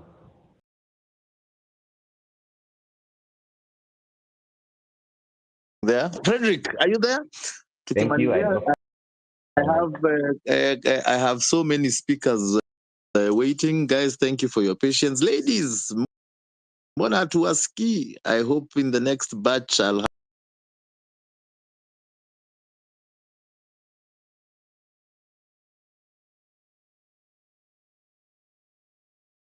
Karanja. Yeah. Tunakusikia poa. Mambo. Yangu likuwa naongelea kuhusu unity kwa hii movement na pia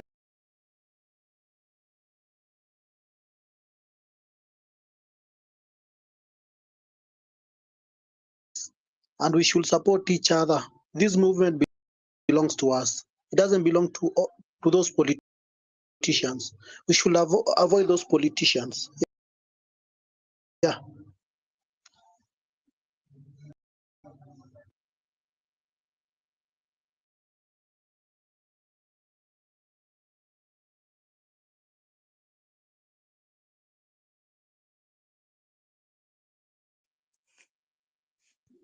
Yeah, nimemalizia hapo.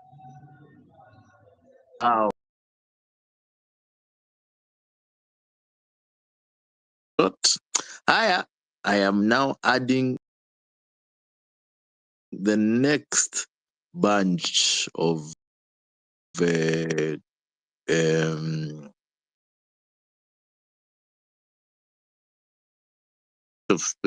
first speaker, Nikini.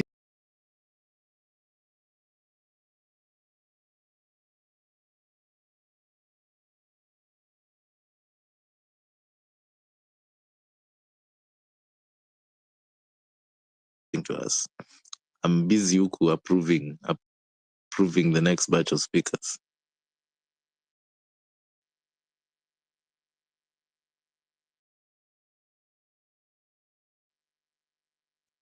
Mnanisikia ama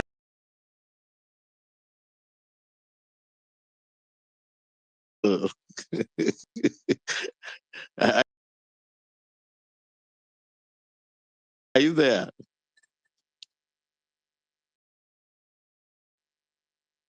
Jose MW.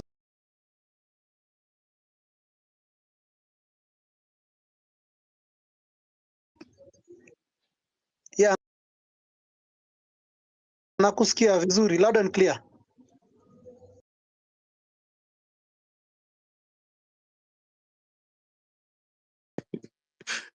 Sijui kwa nini hawanijibu. Acha nikufanye co-host for 1 minute.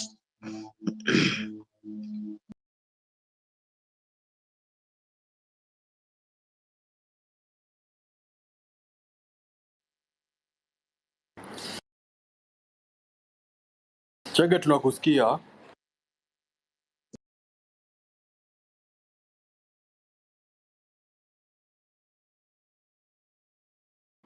Wazi champe. Go ahead. Mike ni yako. Mambo.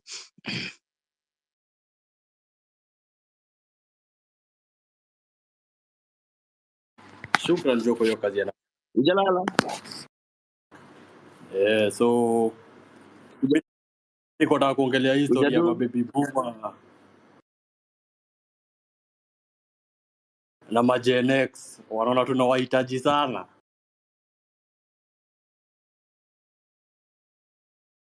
Hao ndio wenyewe ndio wametoka kwa hii shida. Kwa hivyo hakuna watakuja watu advise ati wametoka kwa hii noma. Hakuna venye, wakae kando, si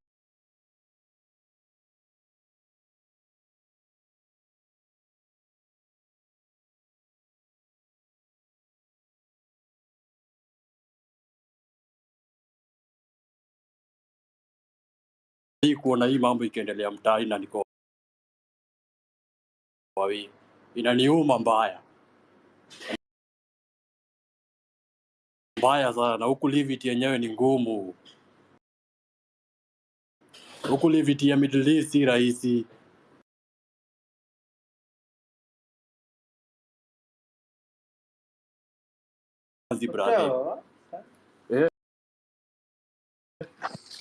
Yani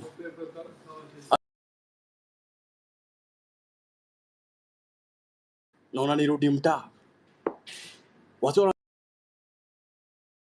wanaanza kuambia, "Hey brother, yani umeamua hivyo? Yani umeamua kurudi mtaa? Hebu niambie hiyo ni nchi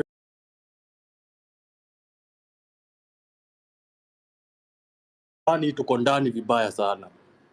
Na hakuna mtu anafaa kuwa na sababu ya kukosa kutokea. Hii yote inatuhusu. Mwenye yako coast, mwenye yako wapi, wote tunafaa kutokea tutoe huyu jamaa. Hakuna vile tunaachilia hizi gwado zake. Tunaendelea kuzifinya.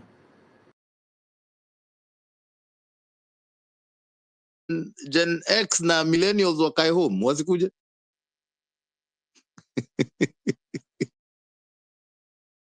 Gen X na baby boomer, unless kama wanakuja kujoin movement, lakini si kutupatia mawaidha.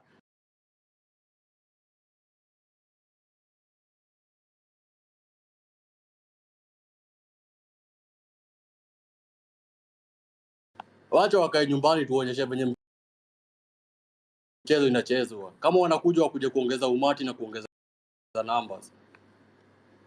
Lakini si kuja hapa kutuonyesha ati venye wanajua sana. Wanajua nini? Nao ndio wametoka kwa hii.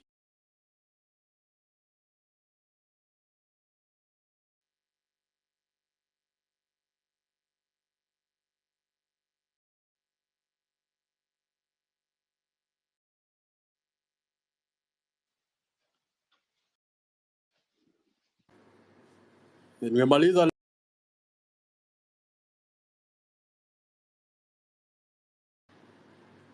Wacha mwenye anataka kuwa leader, wacha atengeze pati yake, atuletee, tumvet. Yeye apige kampeni yake kama wale watu wengine. Lakini sisi tuna represent wa Kenya, si ni raia. System ya politicians. Kwa sababu kuna mtu anataka kuwa leader pahali, wacha atengeze chama yake, akuje atuletee, tumvet, tuone ni mtu anafaa, tujue kama tutampigia kura ama tutampigia kura. Lakini asikuje kutuambia sisi wenyewe. Kwa kuna mtu anafeel kuna politics ndani yake, yeye mwenyewe afungue chama. Kani Okiya Matata, yeye mwenyewe afungue chama yake, aungane na politicians wenzake. Wakuja watuletee chama, watuambie hii ndio tumewaletea. Mnaonaje, mtatu backup? Si tu wa backup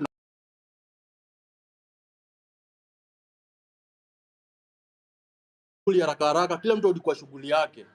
Kama ulikuwa kutafuta mboka, endelea kutafuta mboka, lakini system iko ina work. Sio tatuwezi toshea kwa gava, hiyo ni kitu moja.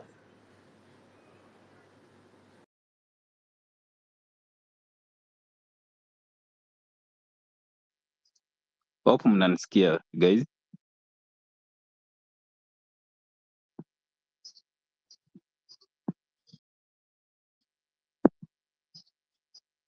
Mnanipata guys? Tuna umebonga kitu yenye na make sense by the way. Hii movement wasianze kudandia hii movement wakisema ati msana kuja titum backup. Hii ni kitu yenye tunataka tufanyie gava factory setting. Juu ukiangalia government facts,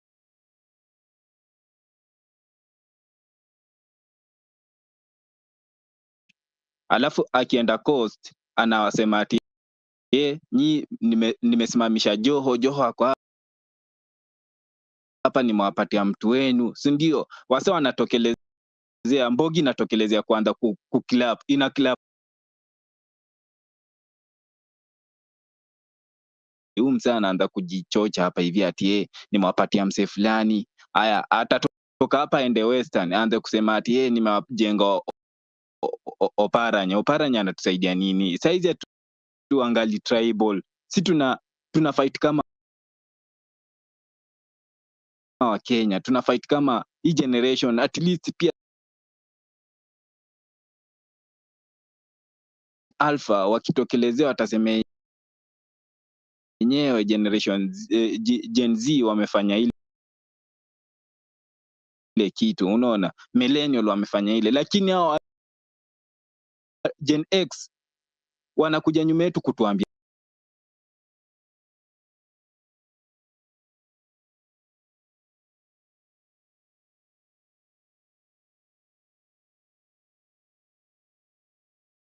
that is reflecting the light of the Kenyans. Hakuna ati mtu atatoka huko kutuambia ati nyi millennial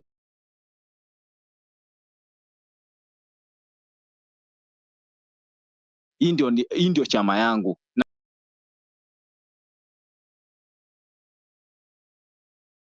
na strategy yangu ndio structure ya chama yangu ni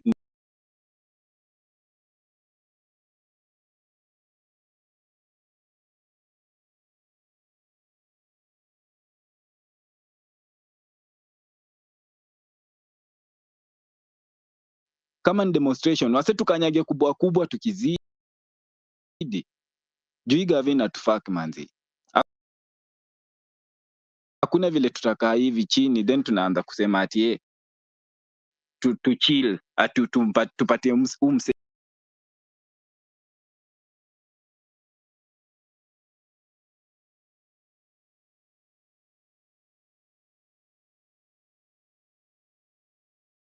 sijui mbona mayouth wanafclap, wanatokelezea kwa umati umati kubwa, alafu anaanza kuclap, wana clap nini?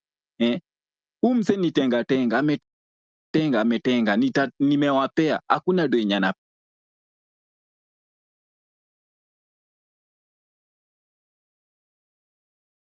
kaa hivi chini then tunasema eti msee, sijui kama mnaniget man. Yes, tunapata master. So hakuna vile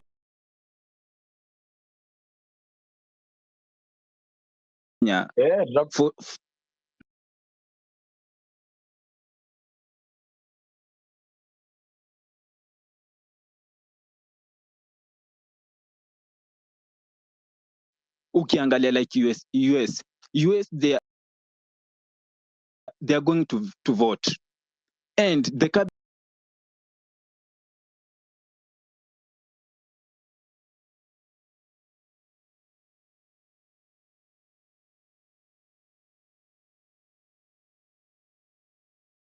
hizo seats, lakini wasa wapewi. Wanaangalia politician Rao toa wako Ruto toa wako, mse fulani toa wako, unaona. Hiyo ndio kitu yenye iko hapo, ati weta toa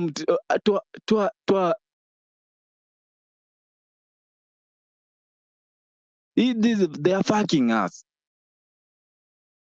Hakuna vile politician atapewa cabinet. This guy is going to defend the party. Hakuna vile politician atapewa cabinet the party. Ametoka party gani? Ametoka ODM. Baada ata defend hiyo party. Alafu juzi niliona Sifuna anakuja kwa TV anaanza kutuambia hapa stories za jaba. that is the reverse psychology. This guy is having a bad mediocre. Anakuja kutuambia hapa stories za jaba ati hawa senyo wameingia kwa government ati hao wamejipeleka aje? And this is, we know very well, this is the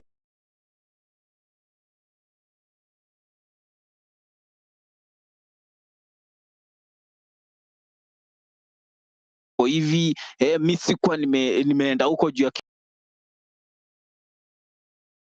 kitu fulani likes of kina babu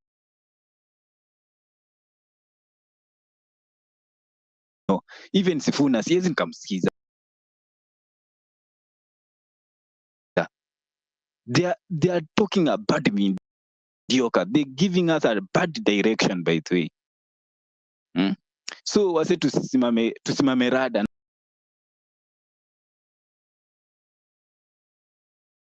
Factory setting. Hii gava tunaifanya sa factory setting. Na tutafanya hivyo hadi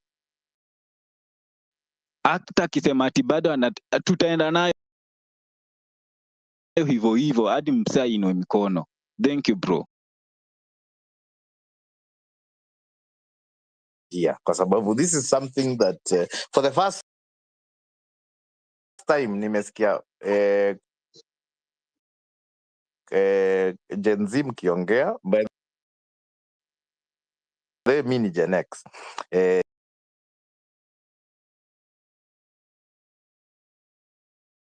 You are the actual leader of this revolution, and you should not allow anybody else kuja kumake nini kuadvantage na kujeka hapo ati sawa kwa leaders, because you can see a lot of people, a lot of politicians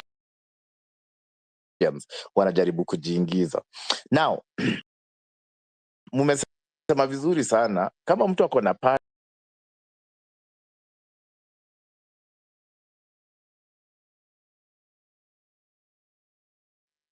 na muone. My question is,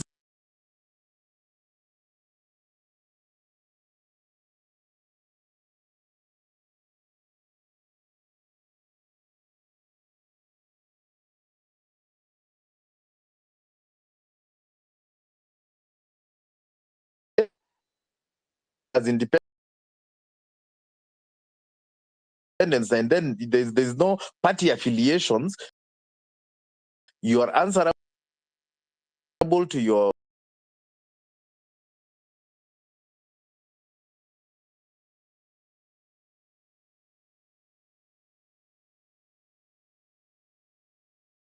Let me respond for your question and for your statement. For now, penye mefikia Kenya, we don't need parties. And ukiangalia vizuri, these parties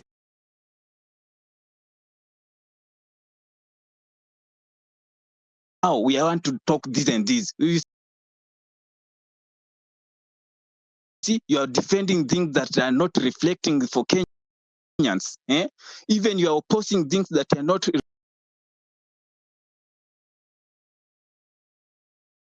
independent candidate. Hata ukiwa mtata akisimama aje, mtu fulani asimame independent. Ani bora ukuje na kitu yenye na reflect na ingia kwa akili ya wasee.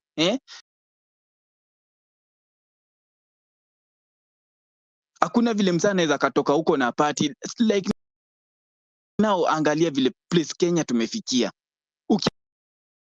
Ukiangalia wasa wakienda kwa parliament ni parties, opposition and opposition wanasema hii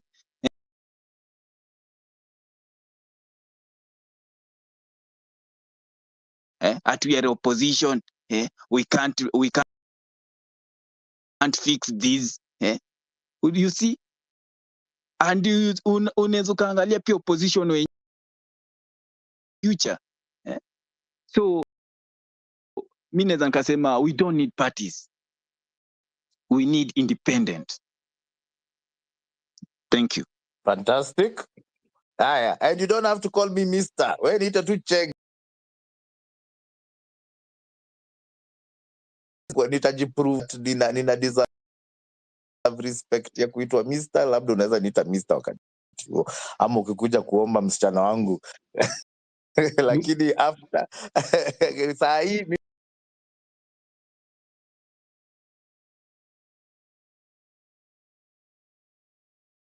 ni mimi. Haya, twende. Sawa. Yes, Mr. Champes.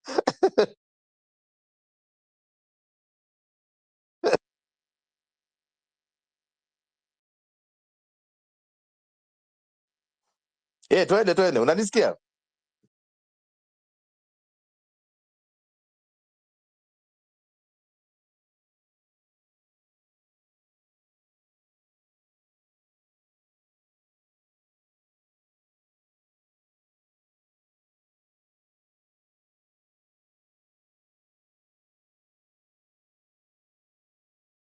Whether you stand independent, whether you stand with a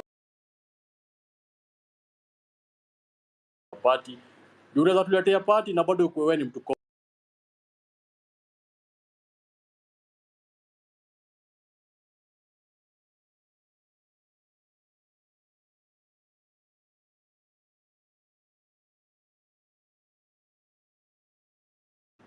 but bado pia tunaweza sema kama ni parties, wacha members of parliament warun na parties, lakini unaweza simamaga independence siku zote. Naweza sema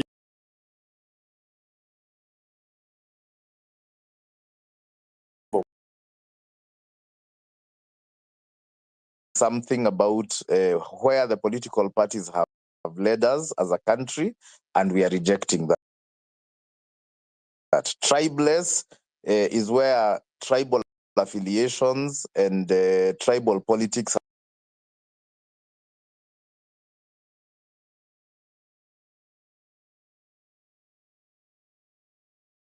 that are actually the light that is what wacha vile wanasema ati mko leaderless, ama tumekuwa tukisema pia tuko leaderless, alafu mnaanza kuitwa sijui formless and sijui nameless,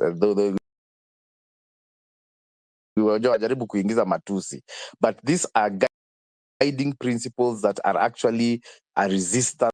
Tafadhali situinue mikono ndio niweze kujua ni kina nani wako tayari kuzungumza. Karibu Michael. Okay, sawa, nitawacha hiyo mkono. Ya, ni nani? Chege.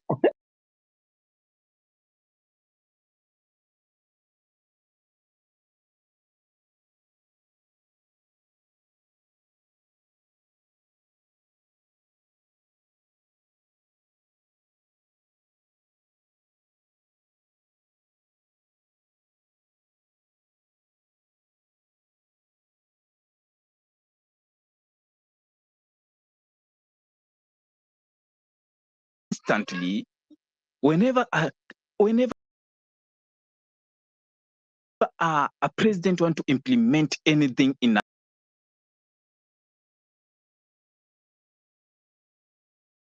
parliament, hawataangalia ati huyu ni wa chama yangu, niko na wase namba fulani in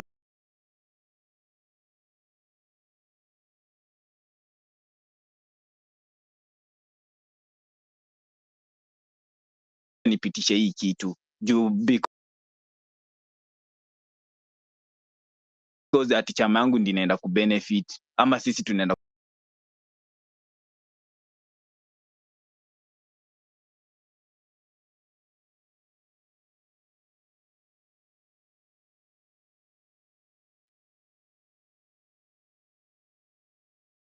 the political system that we have is that consensus lazima Orezo ndio amanage kupitisha vitu, he will have to get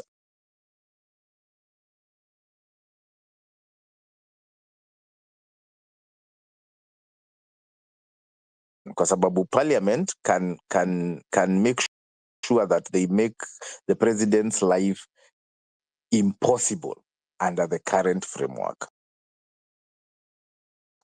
So going partyless uh, and having no parties, or having the president not belonging to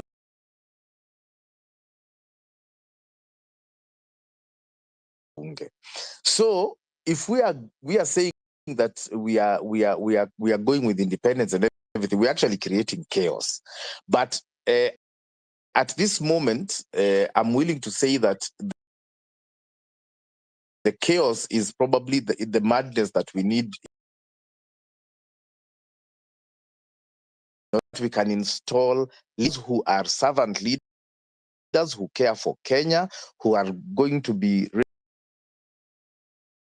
ready to accept a salary, say, of even 20,000, kwa sababu mimi hata history ya 200 kama graduate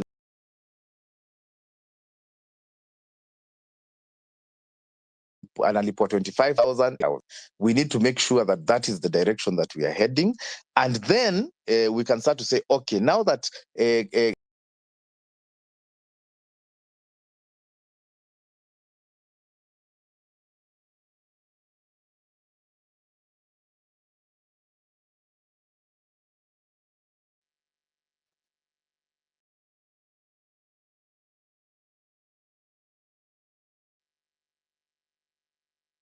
na hakuna stories za ati sijui mheshimiwa mtu ni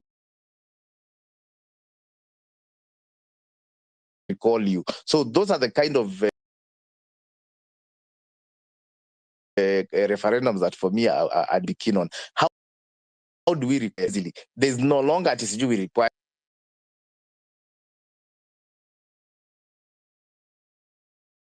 back to you. Mi sikuwa nimekuja hapa kupontificate. Michael, Mike ni yako, karibu.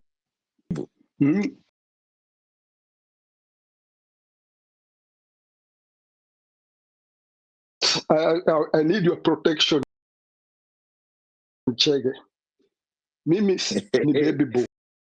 For what? I'm a baby boom. For what? But I'm a frustrated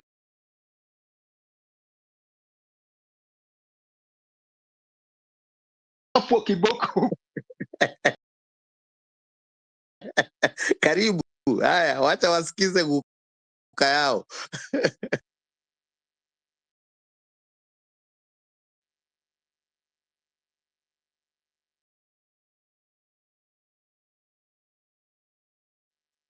Michael Okumu.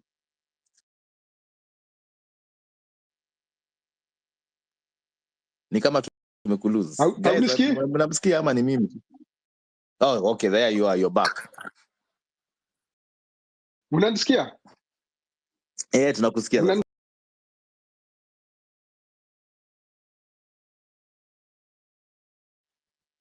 People are being cultured from start just to obey the politicians.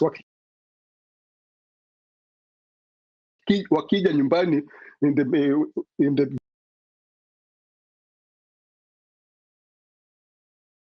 house in order for these things to work.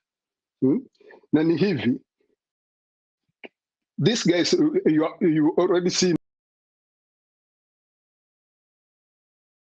problem. They assist each other, but in the public, within us, when we look at them, tunawaona kama wanapigana, lakini wakienda nini back to their boardrooms,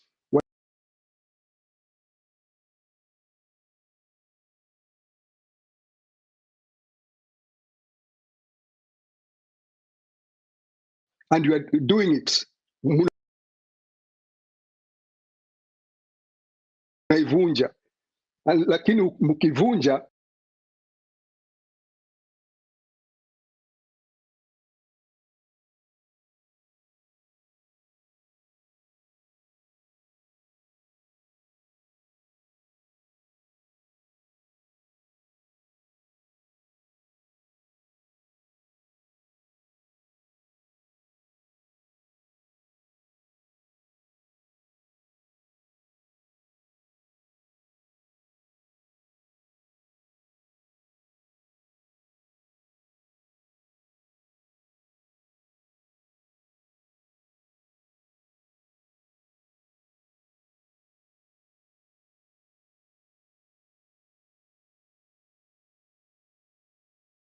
independent candidates. It cannot happen because with our system now,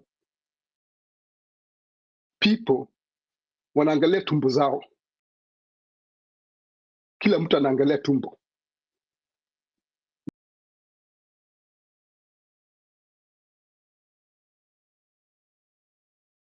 Candidates who think themselves, who have ideologies in themselves to come in and in diaspora here. Actually, they are the least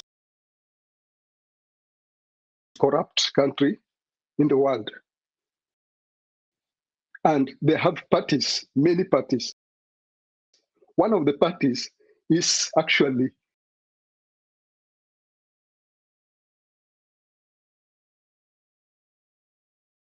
ukichaguliwa, you don't renew your term. And whoever leads that party is also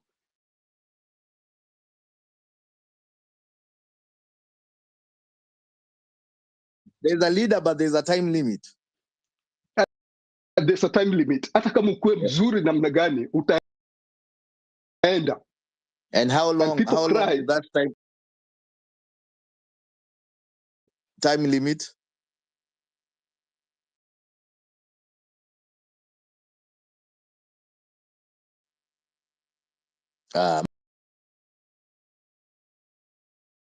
Michael, usiniambie na kulose. Are you there? Can you hear me?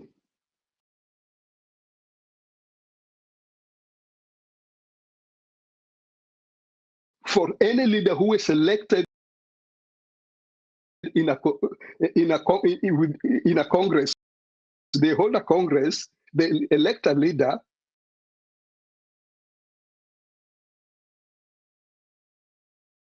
It's for each constituency.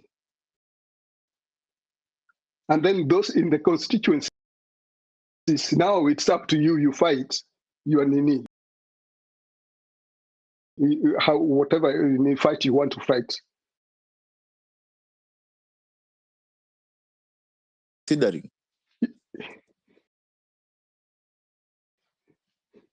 It's a small country in Scandinavia, and I can send a link for that party, and then maybe it's in English, and then you get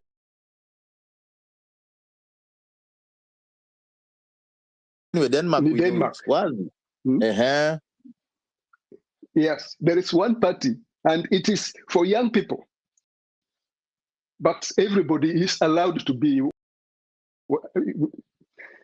there. Maybe my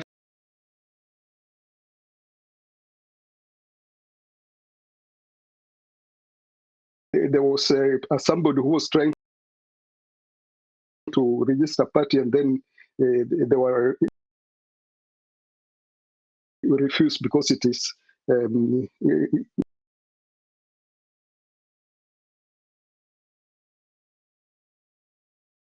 a line you guys can look at to solve this problem of our culture.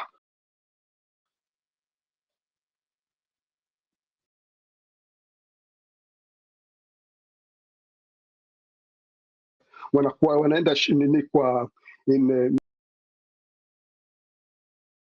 to work in companies in Denmark here.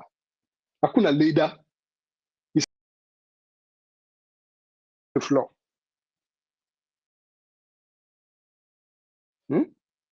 And their system works very well for this culture because it's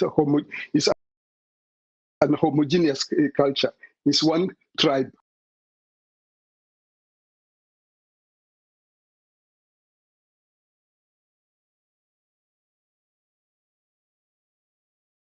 Yes, but if you can start now with this by-elections coming, then you can test it. And hiyo mambo ya Raila na Ruto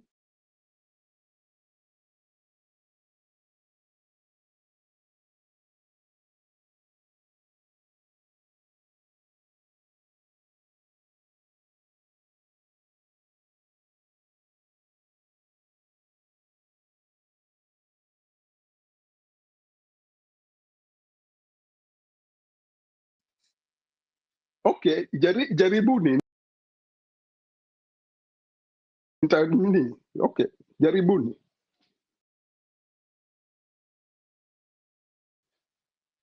Haya, mumesikia baby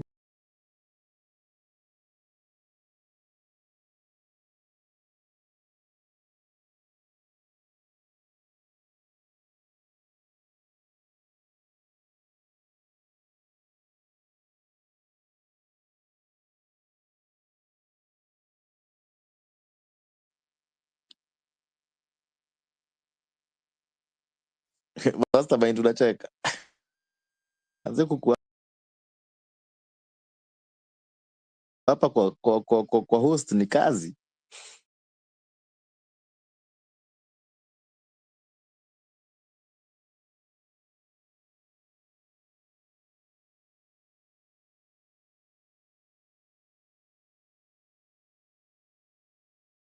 Tutengeneza chama ya main purpose ya hii chama ni gani? Ni ku counter check gava. But I think ile system tuko nayo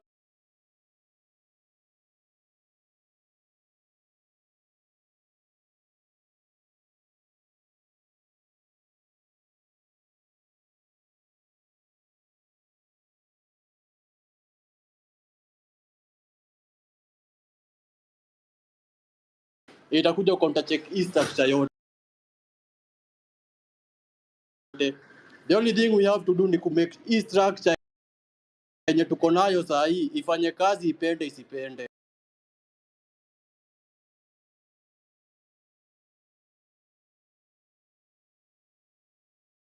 Kuwe ni sheria, MCA seat ikuwe ni under 30. Hakuna venye msee ako na 45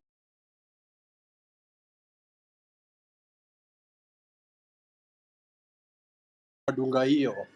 Tunadunga hiyo kitu, ma MCA wote wakuwe ma youth man.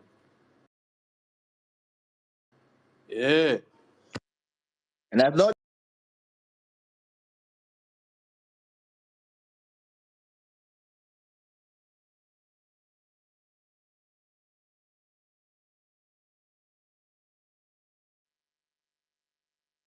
Haya, ni nani amesema wasitishe pesa mob? Anyway, mimi niko busy huku nina nini? Nina admit watu. Nimesema wasitishe.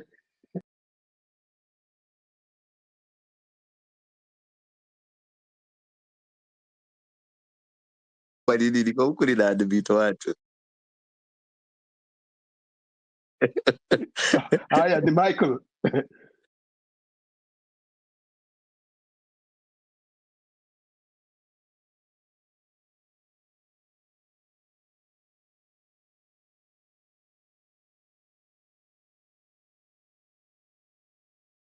Up here.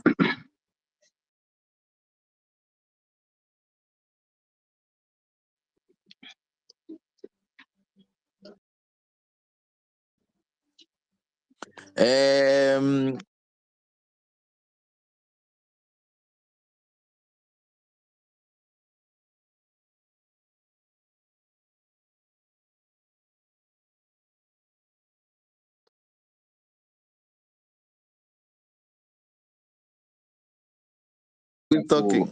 Ni mastermind. Okay, mastermind, sema. Alafu pick the next speaker. Guys, please inueni mkono ndio tuweze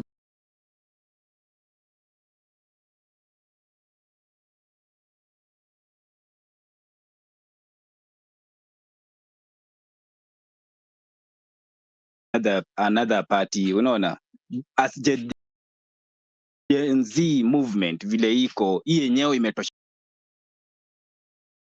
ku counter attack the government itself. We have the governors.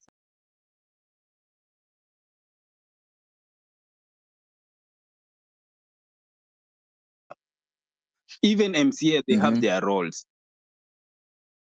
So the roles of Gen Z is to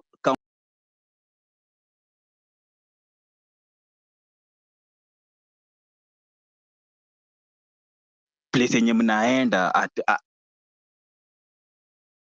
haiendi hivi. We have the law, unaona, even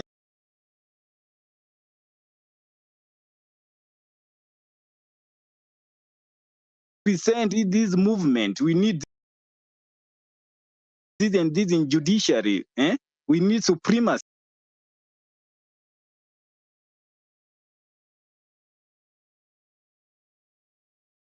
The all leaders, mi mwenyewe mi ni leaders, I'm in a Gen Z movement and I'm a leader.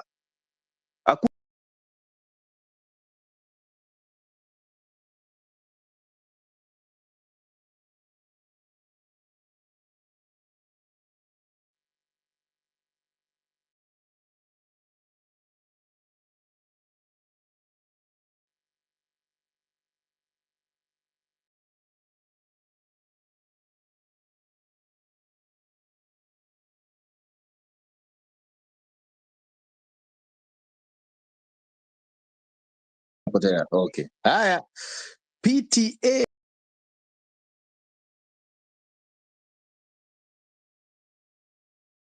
Kase. Asante kwa kuinua mkono.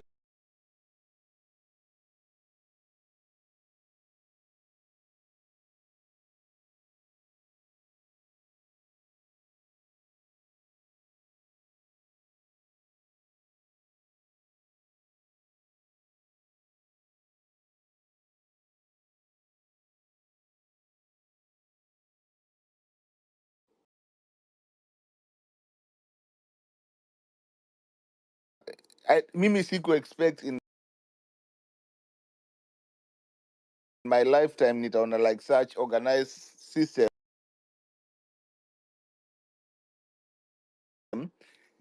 fighting for ourselves.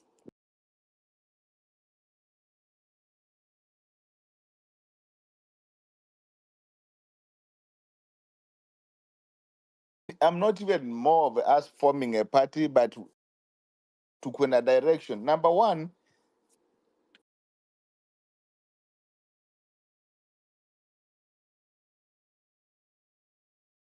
then we also have a system where more used to call it in even the gerrymandering. Unapata like in 1992 more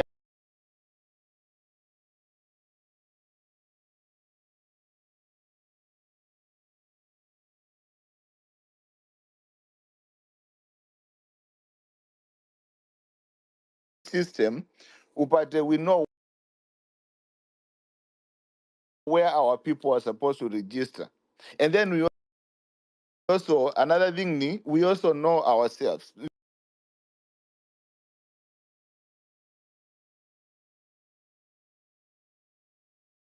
Like this ODM MPs wenye likuwa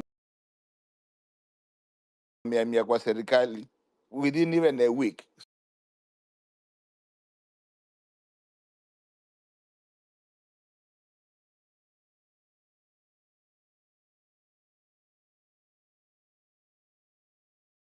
Tutapata we can control this country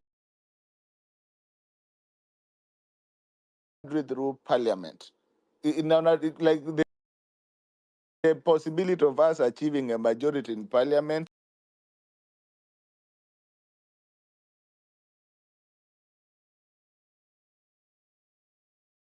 of fighting us now, propaganda of even though we can match most of this, but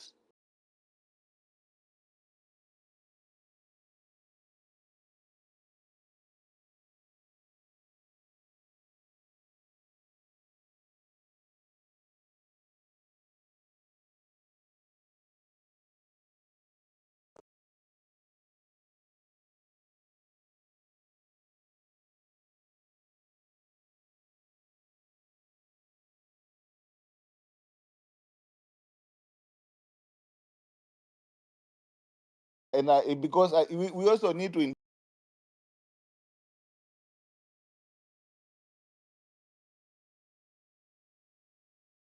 invest a lot in the villages. Kama mimi, I'm always calling my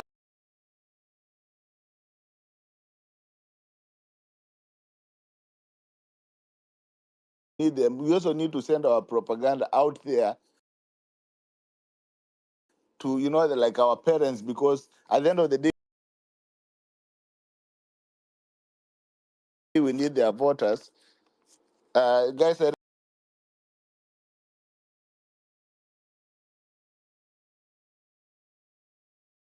Fuzo.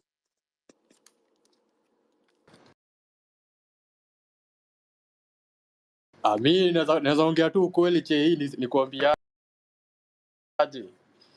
The moment mtu ameanza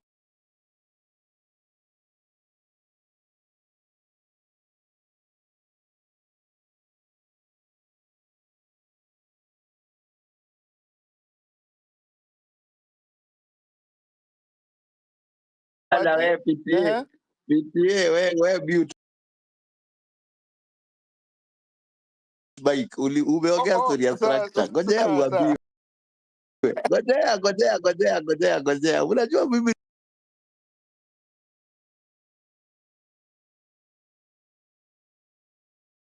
the speaker panel ambayo umesikia vile PTA alisema. Ndio balansa.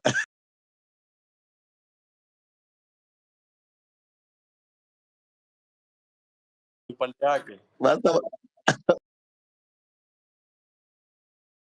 Basta inalishuka. Sijui kwa nini alijishukisha.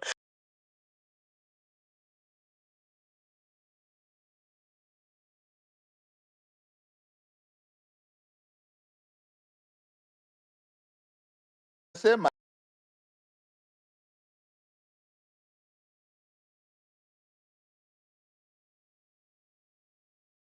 vote for somebody because they are below 25, and guess what? The government plans their own operation, because guys, right now tuko na our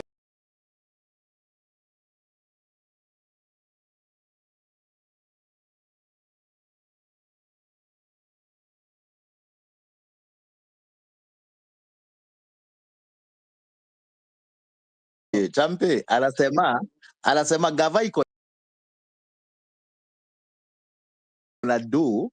Kwa hivyo hata mkisema ati hata wacha 30, 25 bado wataleta watu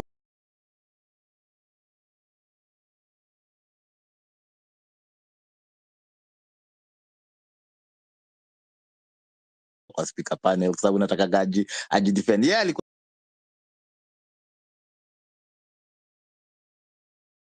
anasema ana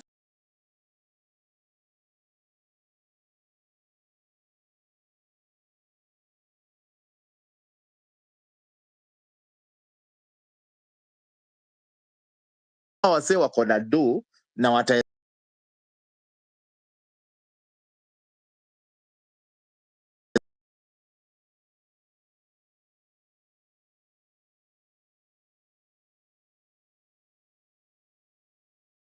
Lakini niko na idea. very good. Lakini uchezaji chess. Let's assume I'm a master at chess.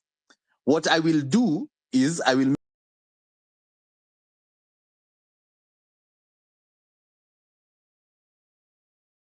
at the end of the day nita make sure umekuja kwa chess game.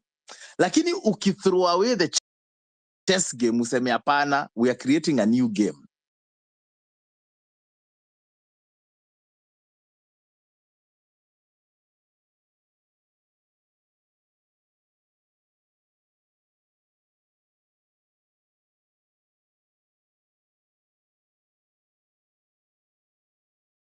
You're going the party and I think that's what PTA was trying to say, that wako na pesa alafu wako na experience. So if you want to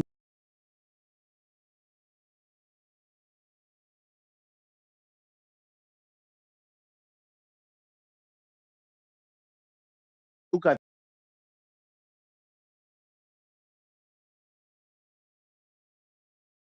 are you following what I'm saying? And I'm being radical here and I don't even know the way out. Yes, na follow Chege. Umefika kwa sababu if you try and go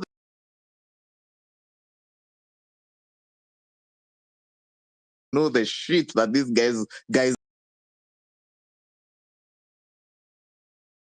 will throw at you, and it's not going to be fair.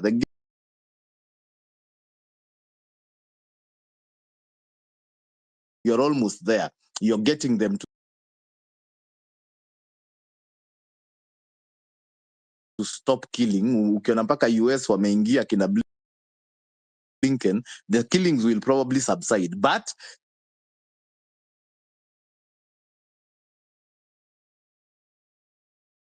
just go down the memory lane in 1992. Vile tulipigana our fathers then tukapewa multipartyism.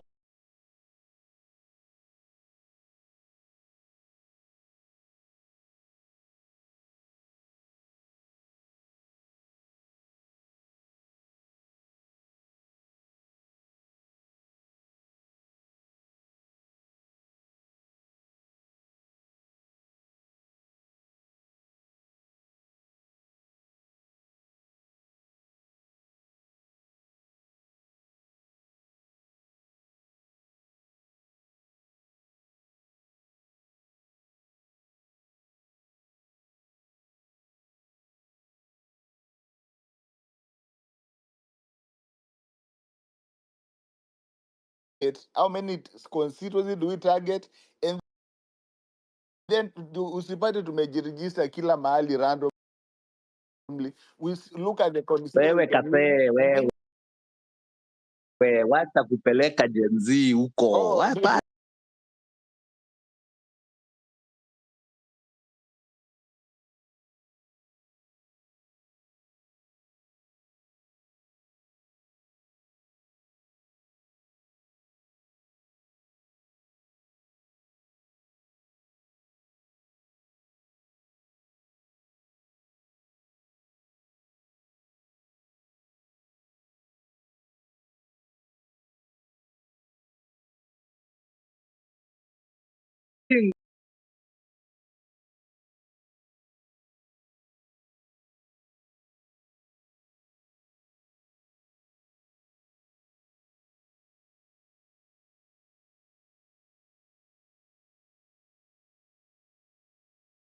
nini yako, namba yako nitakutumia na itafika.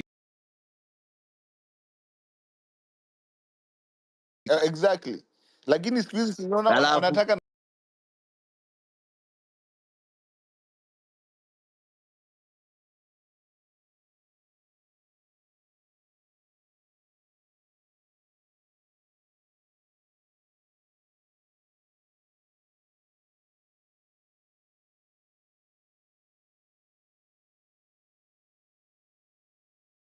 making good points, but I'm concerned.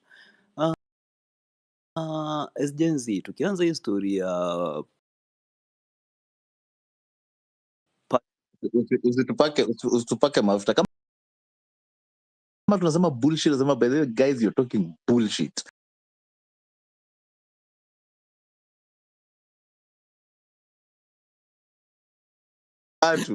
Now, history ya political party, tukianza kusema ati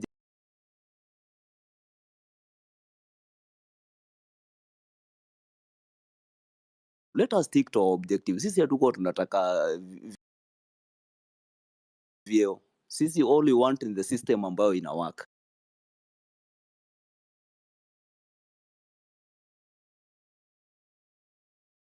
T 2027 tunaanguka na yeye. Unaona? But saizi ile kitu tunafaa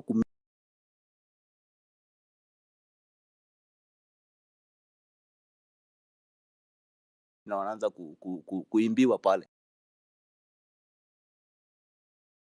Because people doesn't have the information.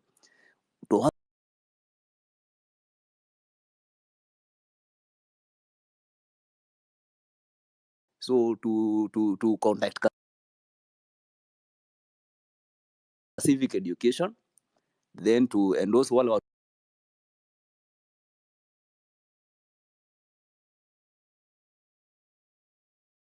hizi, you know, Kenya saizi tumekuwa one party policy. Tumerudishwa mahali KANU ilikuwaga. And this guy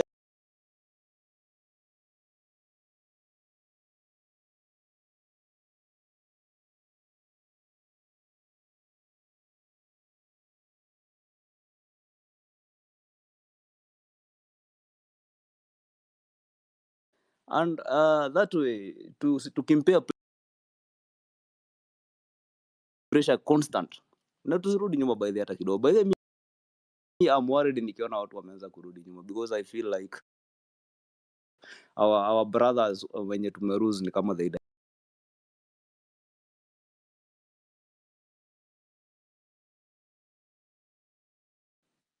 Hebu niambie kabuli shit kamoja kalisemwa. Shoot down one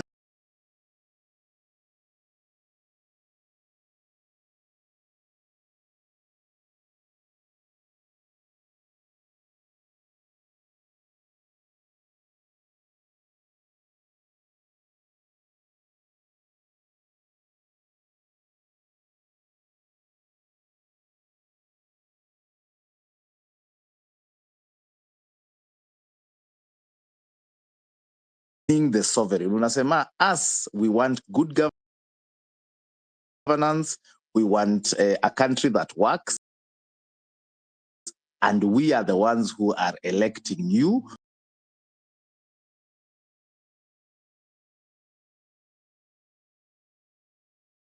A position remains because in fact you're saying, I'm actually not even interested in politics. I am a mechanic, I am an engineer, I am, you know, I'm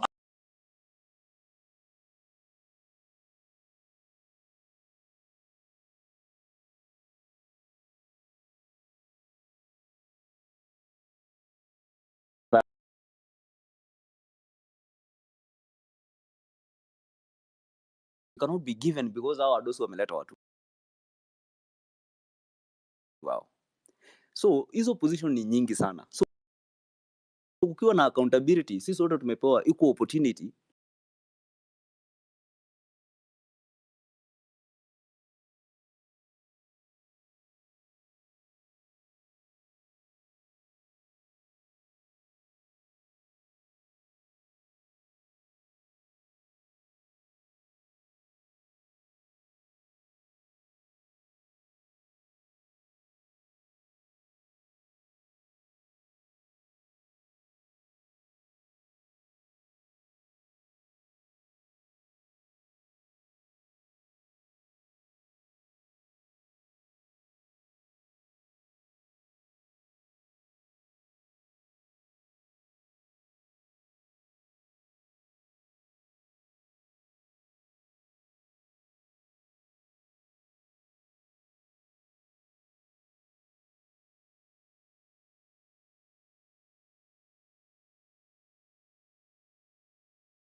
fantastic. Champe, ulikuwa semaji? Ulikuwa virwa mkono. Nilikuwa nataka kuchangia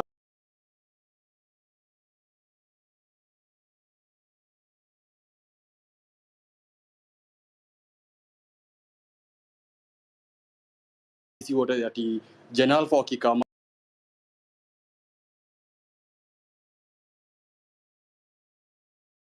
up watakuja wajipate they are viewing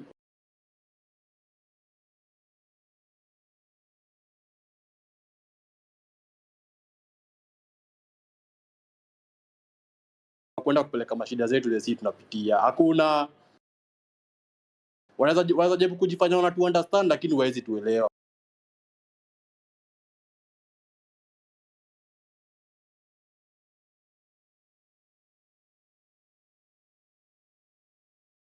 Much as tunataka kusema tupiganie cheo but MCAs zote zikuorganize under 30s. Mimi natoka 30, si ati mimi nasema ati hivyo ati maybe niko under 30. Mimi natoka in my 20s sasa, niko almost kutoka.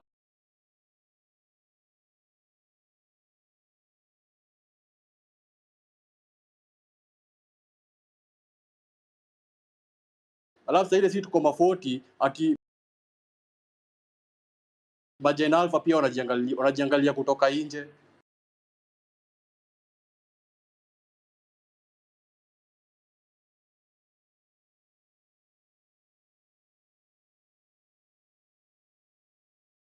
Tunaelewa shida tunapitia.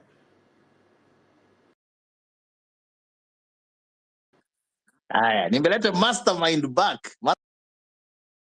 Mastermind. Nilikuwa naona ukichekacheka huko nje.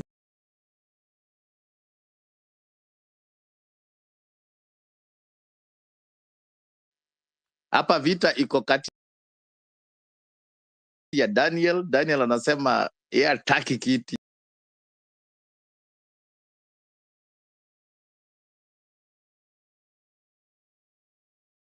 Tusikia mastermind. Haya, pitie Kase. Malizia.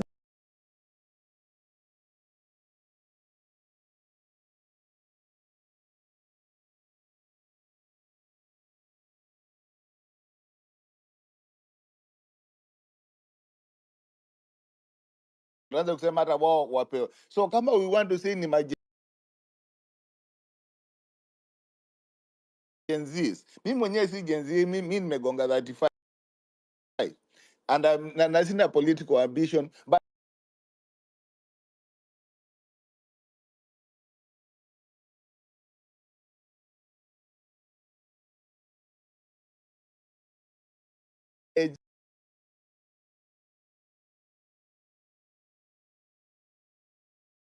na tujue kama ni tukienda kwa MP, mimi I'll just be looking for a young person, and that's it. I take and I go. So that is why I'm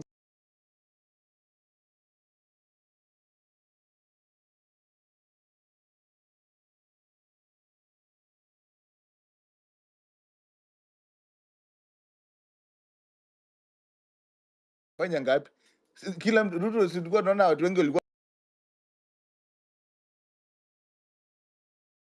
wanaona ako na vision. Mimi yangu niko hata jana alikuwa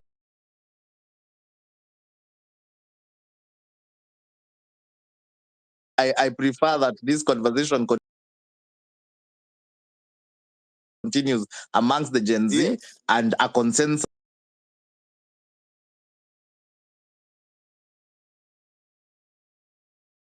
That you can come in and drop. Hi, good morning. Am I audible?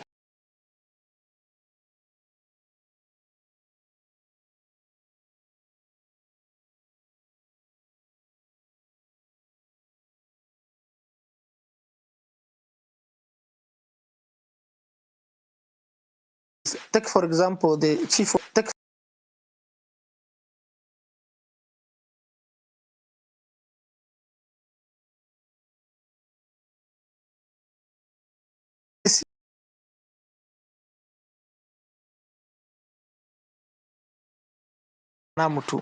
yes, you have positions, but the system is not working for you. What can you change?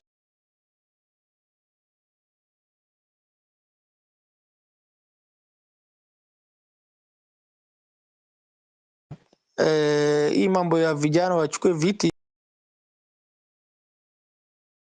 yes, it's good, but at the end of the day, if they cannot control resources,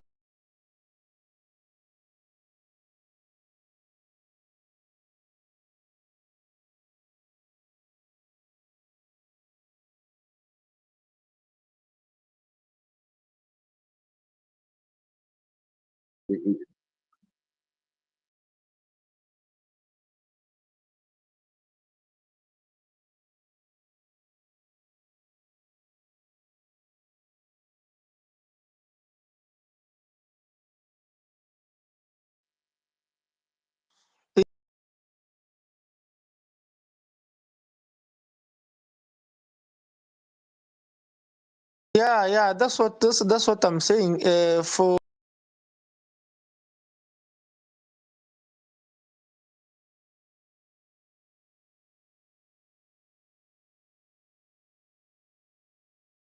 youth who has the majority control. So that was my opinion. I was just answering to us.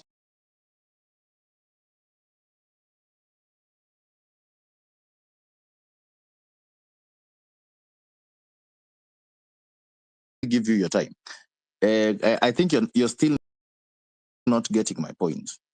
I'm not saying let governor be youth. I'm saying let's put a framework that ensures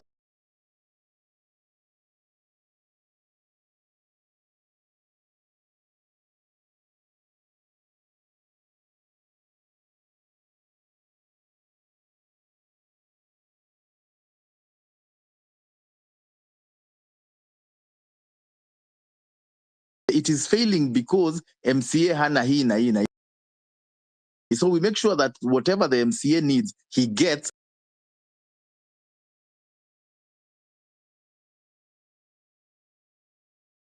Iko na resources zile inahitaji for it to be effective. What do you think? Yeah, thank you very much. Hiyo iko mzuri sana. That's a good suggestion.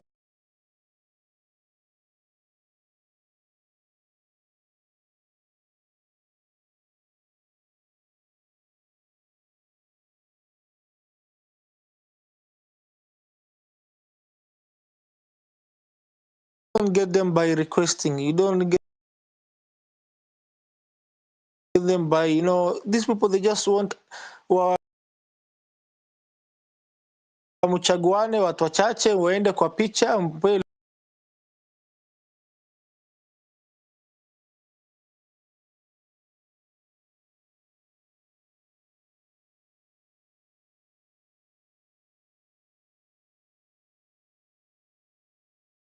kwa maofisi ama hapa kwa Twitter. Change will only come when you are there on the street. And that's what they hate. The politicians hate a lot.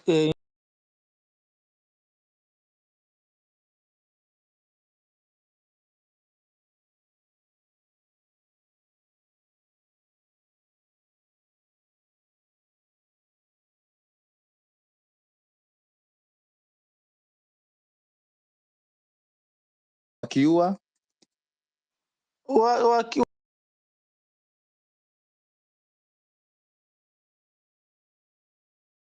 wakiua, which will be unfortunate, but that's the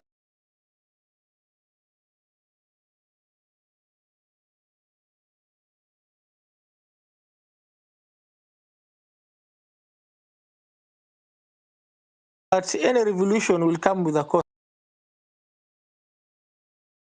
Unfortunately, I'm not saying that this is good, but death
kuchukua hizo position. In fact, na feel mnadwell so much na MCs. I want us to the Gen Z wachukue all mpaka hata wakiweza mpaka ile ya juu better. The point yenye watu wana miss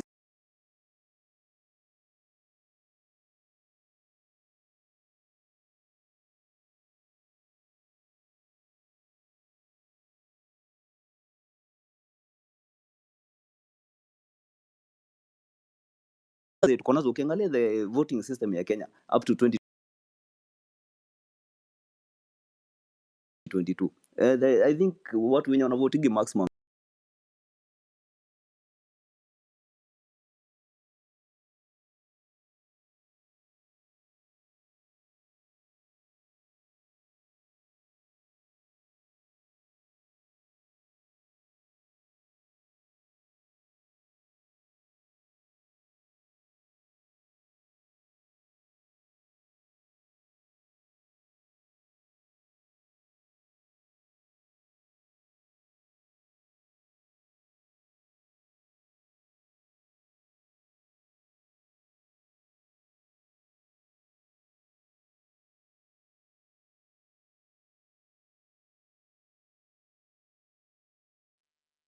Msapere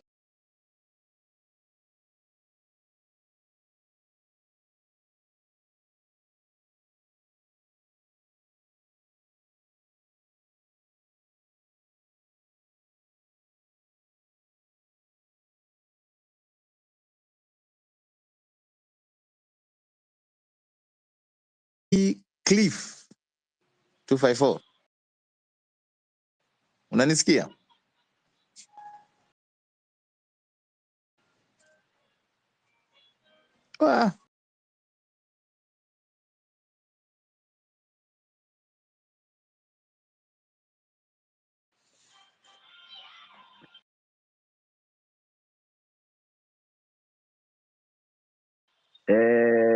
Selo 7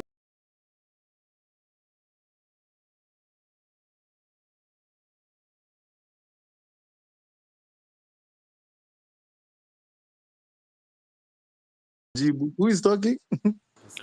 Tunakusikia Chege. Na mbona hawa watu nimeleta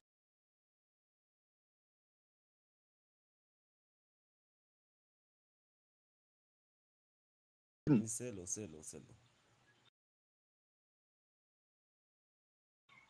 Selo vipi bro? Safi man, niaje?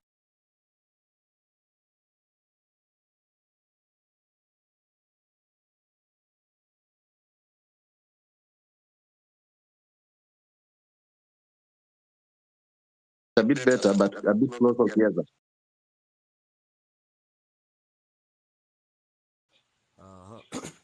Sasa nipatie tu chance kiasi then ni get back in a few. Dakika tu moja.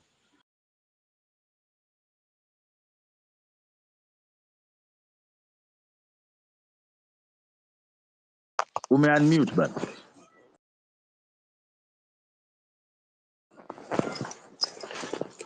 Dakika tu moja.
Kapumpum.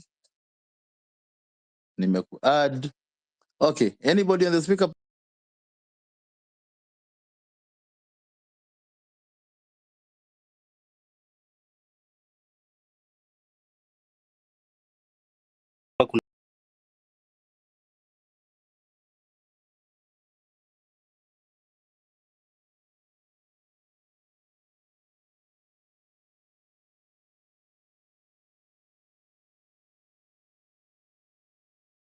Course, ama uliza kwanza, uliza ni nani ananisikia, ni nani yako ready kuongea, tuone kama watakubali. Daniel unanisikia?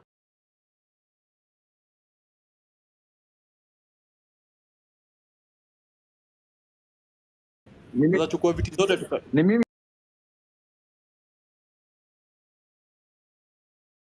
asikii. Daniel alikuwa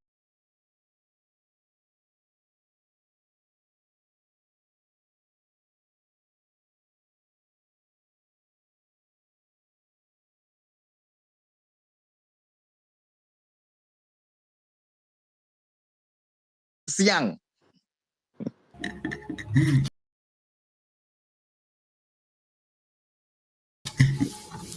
Hapana, mimi si mchinku.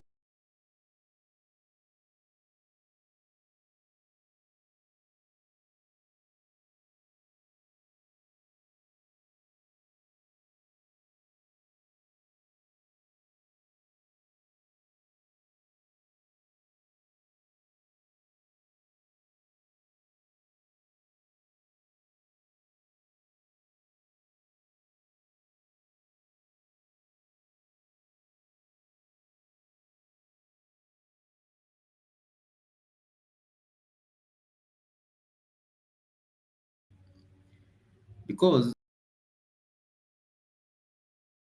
tukiwa leaderless, kitu ya kwanza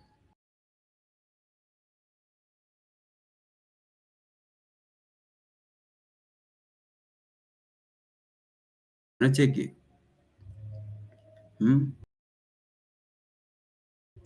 So even if some members wanakuwa captured or compromised, the movement bado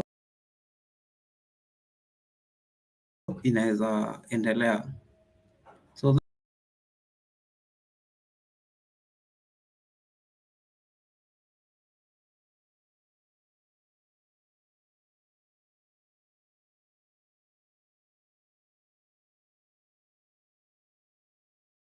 wategea approval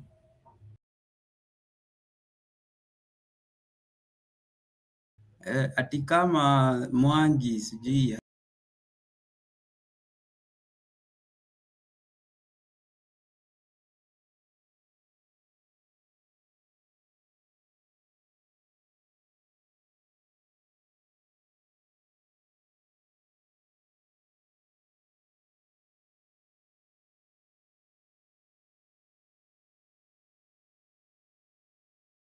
primary, high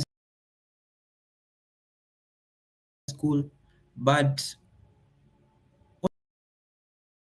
what about the constitution?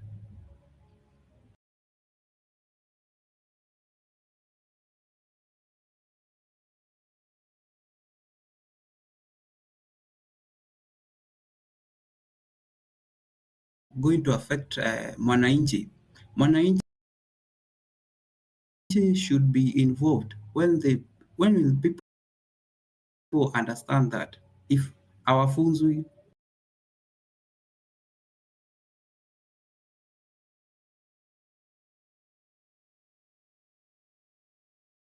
is formed? So that's one of the things we are supposed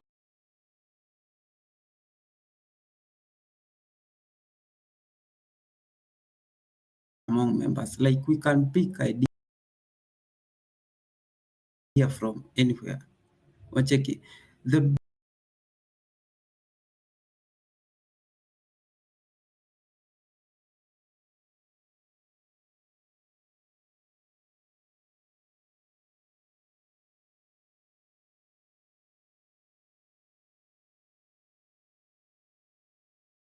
idea.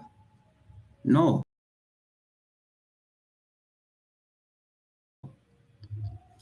And then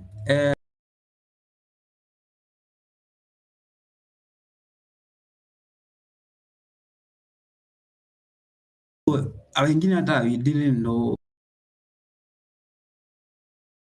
people are really vocal, but the way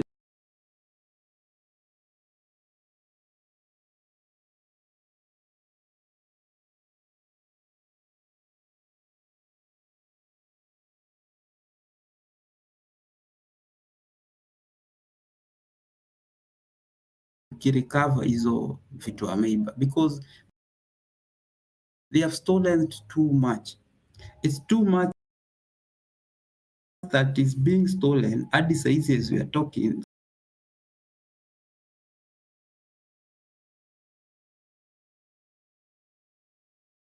in the year 2020,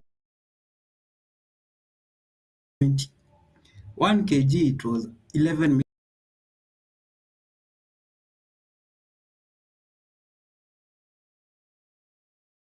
They're using to mine Aruka. So they are stealing, literally.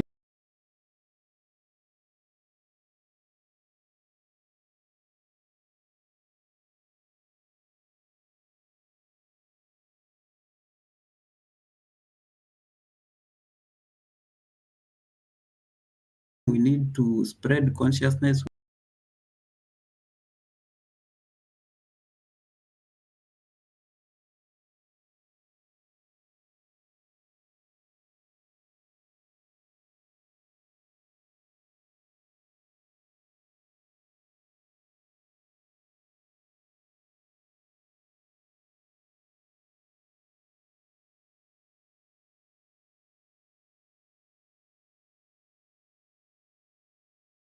Block minerals ndo zitatoka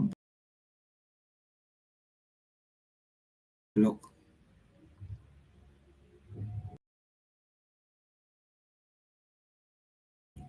These people are stashing money abroad.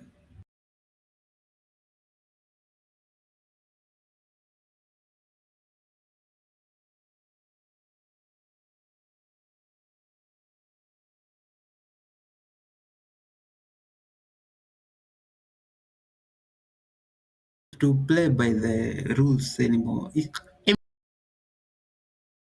Mambo ya political parties nini, hiyo ni kuplay by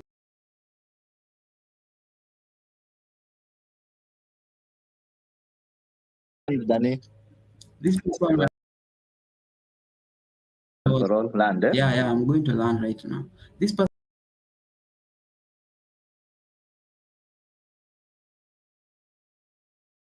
proves that they are affecting local mwananchi directly. So with these people, we need to find them, because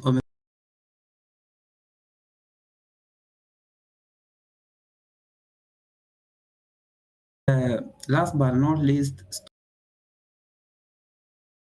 Storia MCAs and ISO Storia.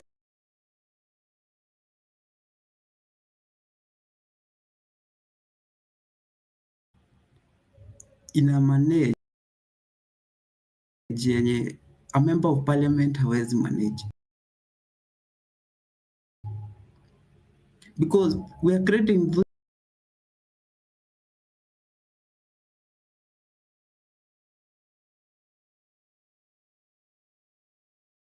jamaa moja amepata job. What about the rest? We need to think about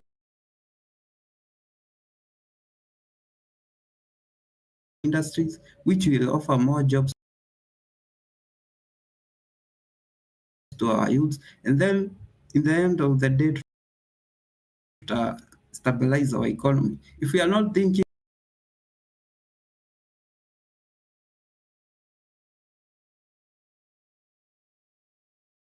that's all I have to say. I have a lot to say,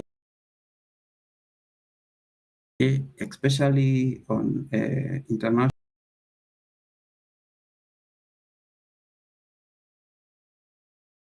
France, mlicheki hiyo opening show. I say they literally approved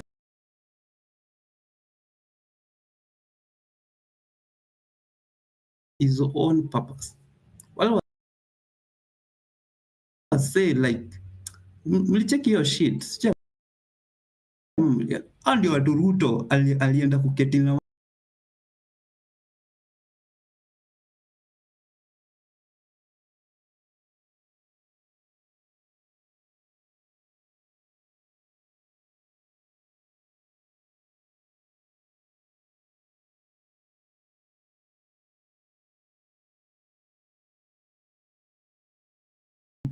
you need to wake up. You need to wake up. Huyu jamaa tushampoteza. He is not there anymore. He's not for us.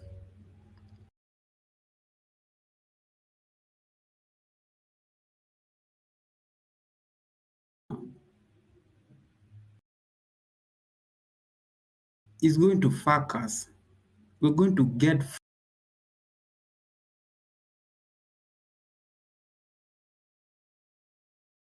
Biladi. sawa sawa. Nimemaliza. That was a very good point to end.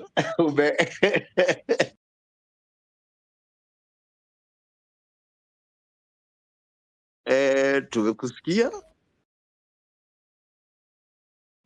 Hata sisi tuliona hiyo opening ceremony na tukajiuliza ala, sasa hizi tena ni gani mazi? But like I said, 30 seconds maliza ile kitu tu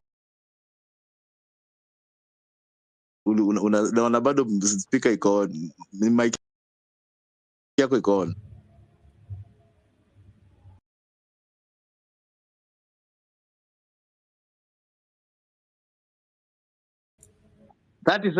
Point moja ya mwisho yenye mnafaa kunote ni we have new billionaires in club in town. Hiyo club ndio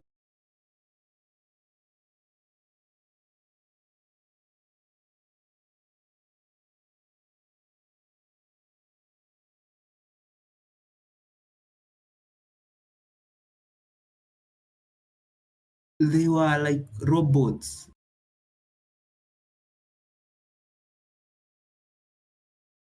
Put there, they were puppets. They were not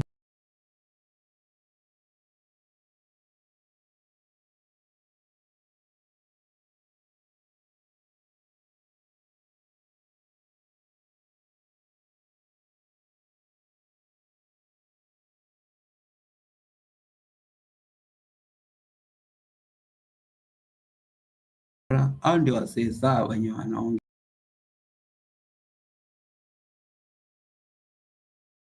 huko. Hao ndio wasee wanatengeneza budget.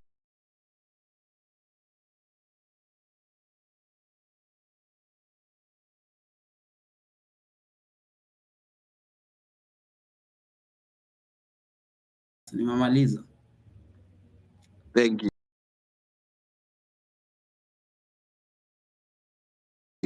Thank you so much. You can come back later.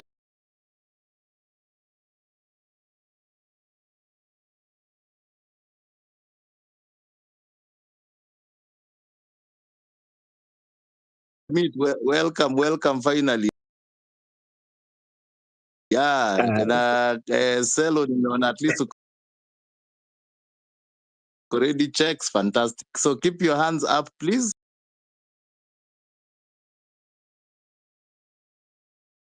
A movement or a political party per se. Then I want to elaborate my part.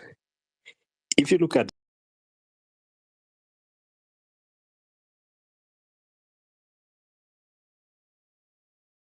Hebu kidogo, Dr. Kasimu. Yes. Which generation are you?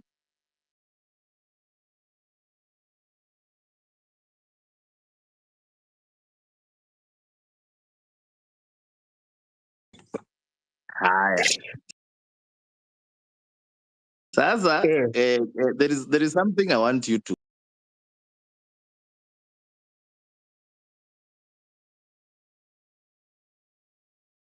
Champe and the other guy. Hapa Gen Z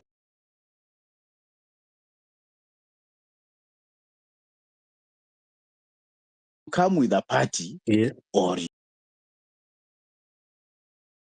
you don't. You if you want to make a party, make a party, come, present, we will see. If we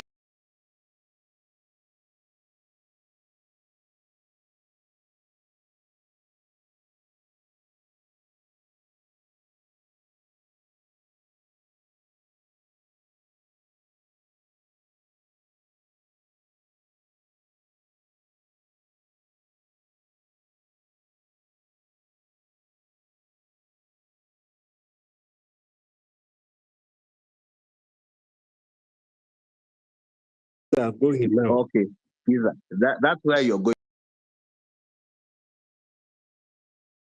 wrong. You're trying to do something for the government.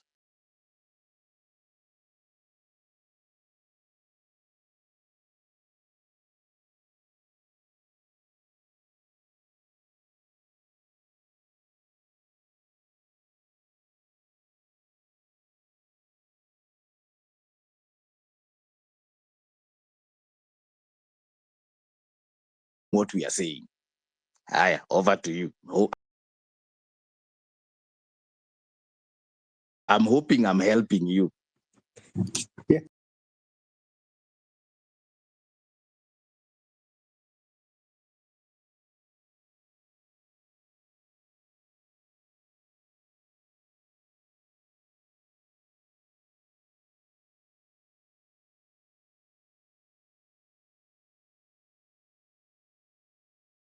Everybody realize that we are dealing with someone who appears not to understand exactly what the people are fighting for.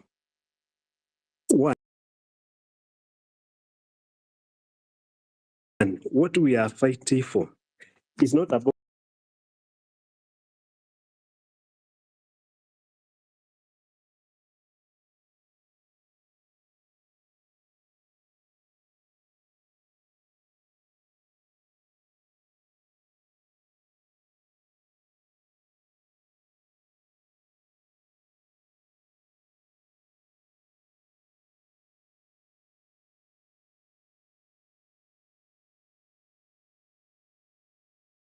the first name was John Badi, followed by Kithure Kindiki, followed by Murkomen, followed by Alice Waume. Then I was like, sincerely, if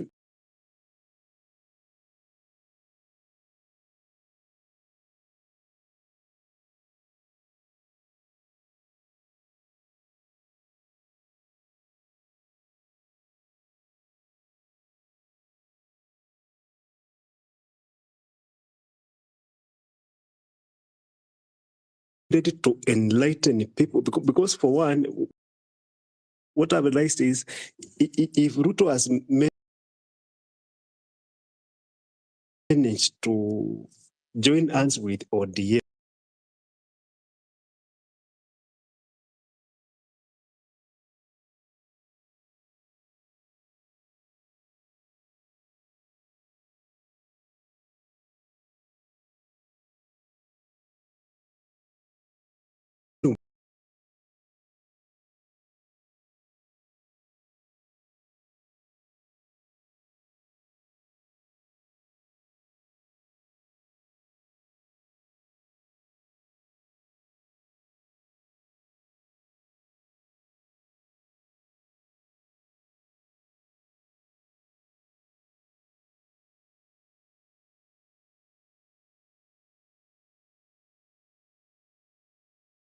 government here is the president, is deputy, is PSS, any appointment, all these constitutional commissions, the TSC,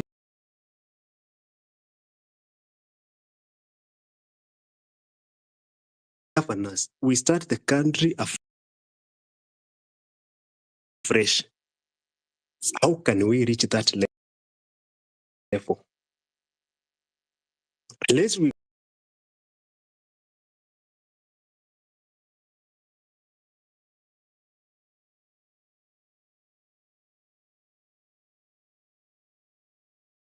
see this generation from a different perspective. They can see that we are fighting for democracy. They can see that we are fighting for accountability. They will listen to us.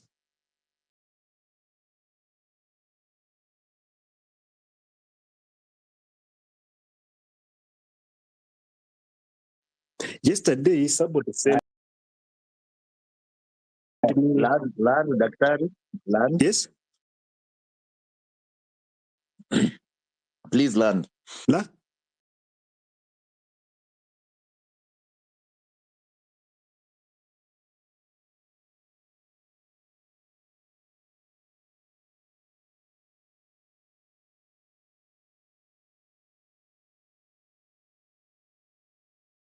Around 10% of that will give you around 60,000. Surely somebody from those poor backgrounds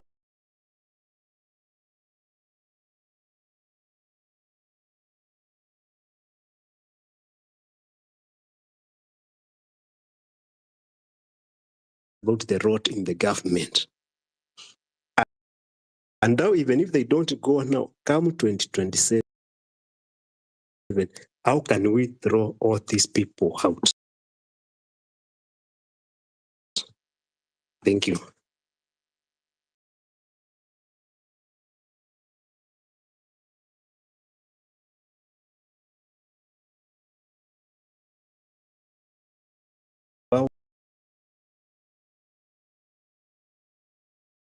If you were keen, yesterday you saw you saw what was happening in Molo. Kimani Kuria, the same person who are rejecting, now amerudi huko, he has paid people.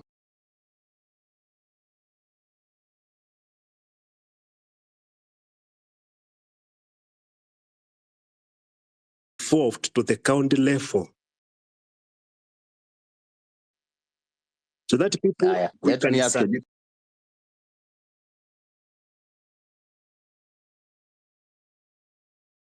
of this thing. Are we giving ideas on what we should do, or we are giving ideas? Jimmy. Yeah. Okay, just hold on, kidogo. Just keep your hand up. I'll come to you. Krasi, Kasimu. Yes. One more question. Yes. The young man who posted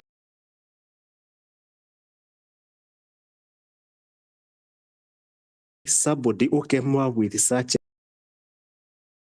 an arrangement in government. Those are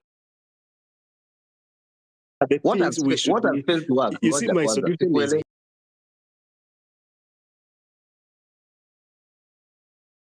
in Nairobi. Yeah. Yeah. My point is, if we want to succeed, when we go for this demonstration,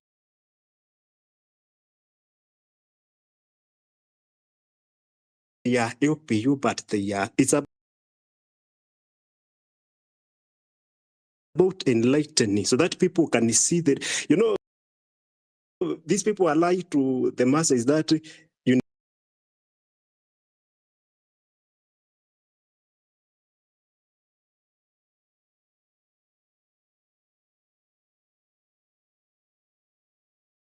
formative leadership speaker. My friend, are you saying that the protests so far have failed, or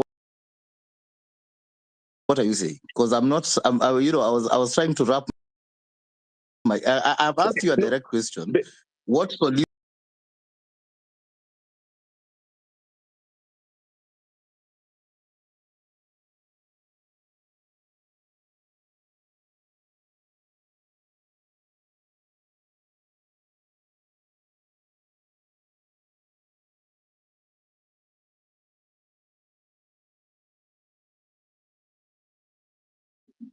Ruto is on survival. Why should we counter? See, he's running. It's working.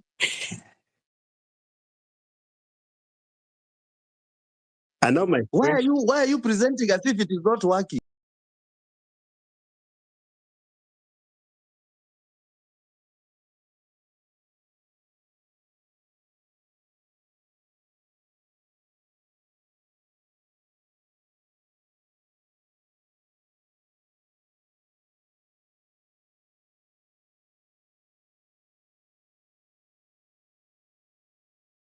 Yeah. Which is even more success.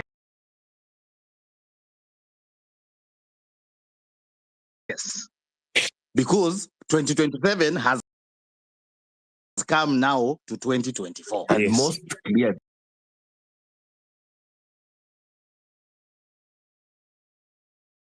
As we were saying, we try and come up with solutions to problems. We don't just come up with problems, we Yes. suggest solutions.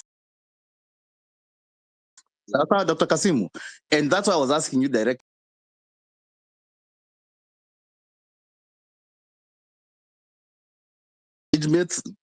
Then you need to listen.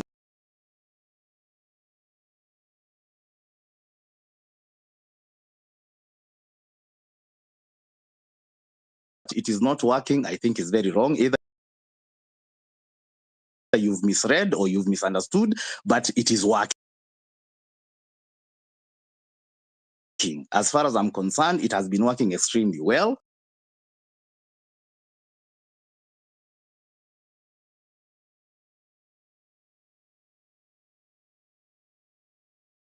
Time we go for a demonstration, we should be ending up with a rally where we can tell people these things which big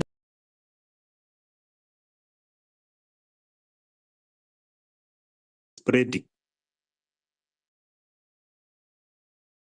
Because you can't tell how people can be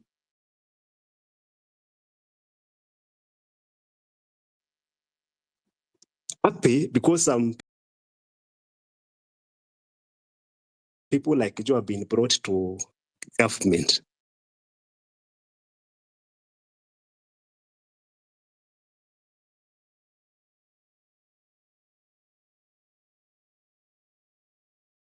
You done? I think I'm done.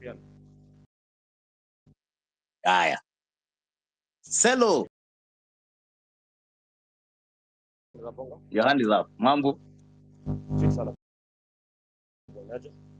Karibu kwenye mic. Come closer.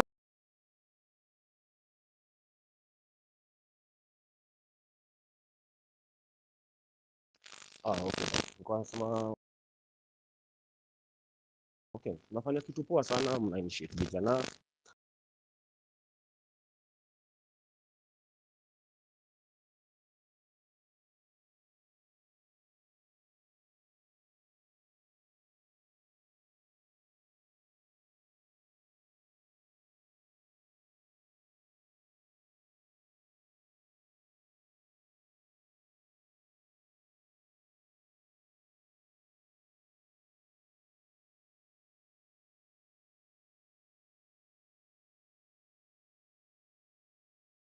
Na ujue everyone has a prize. Hata mimi niko na prize yangu, uko na prize yako, kila mtu ako na prize.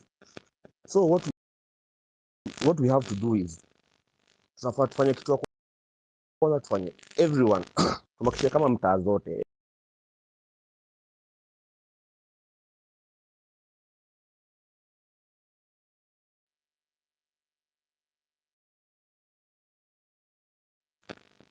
that hizo youth group zote hizo, those are votes, tutakuwa tunajua like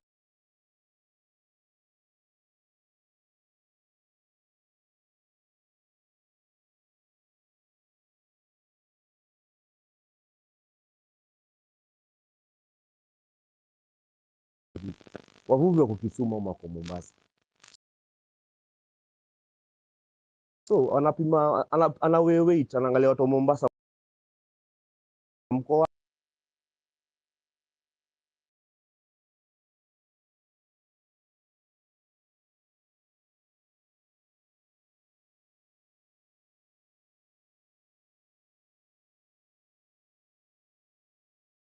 na kuwork na wao, utapata contract of agreement, you read the terms and conditions of that contract of agreement, because that's the government. Because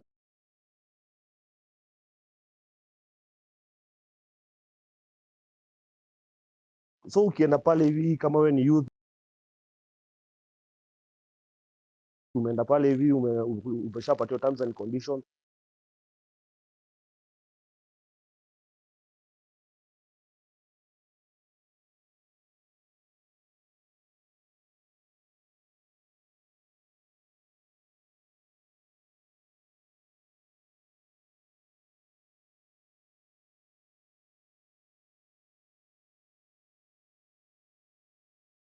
basi umeenda kila pahali. Sasa tuko mpaka tuna confused sababu wanaona kama tuko sasa wanataka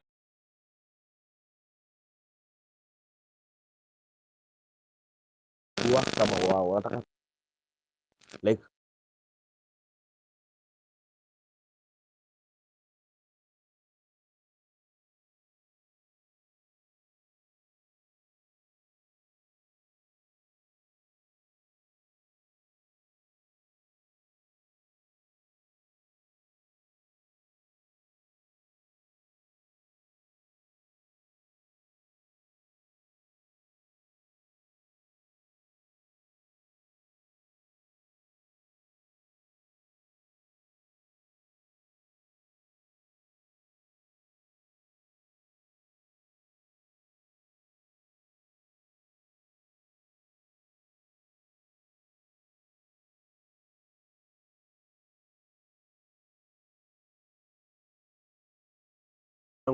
ndakuwa na work wenye our youth group ina work, inasema our team group wenye na work.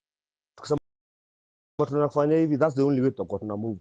Tukisema tunakuwa watu wa Kayole, watu wa Dandora, watu wa wapi, that's the only way tutakuwa tuna move as a youth group.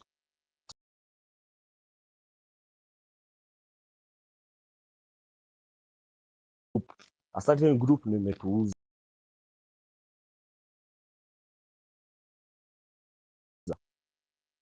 si watu wawili watatu.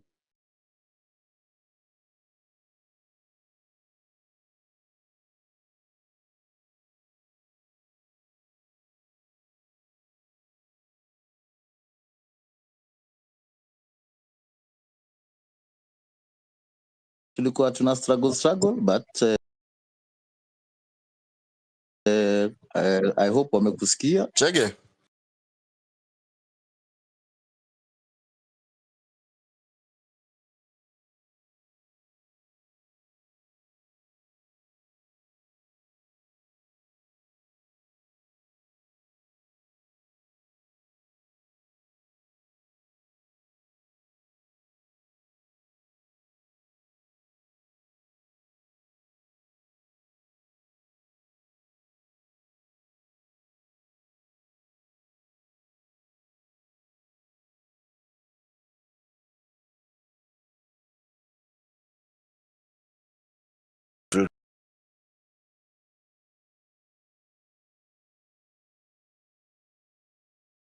We are just marching.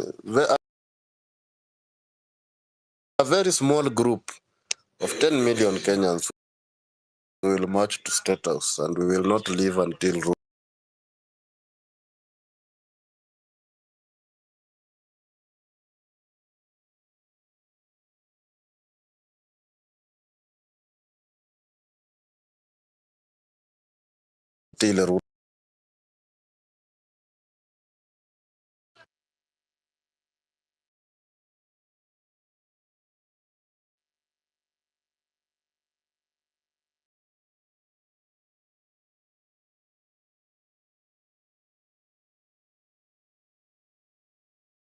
leo.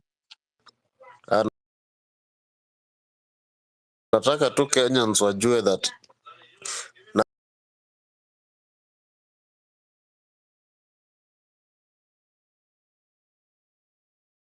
what time he will resign. Akidecide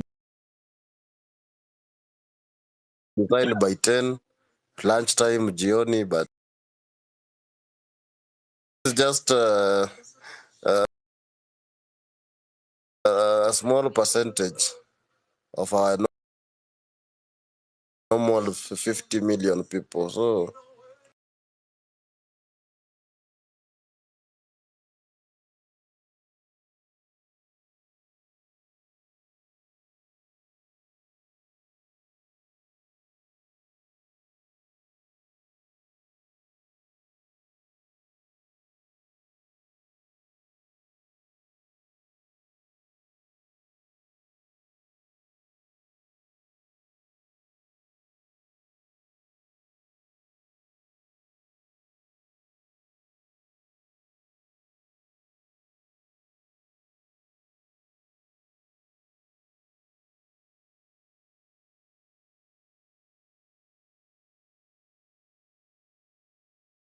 na we ni NIS, I can detect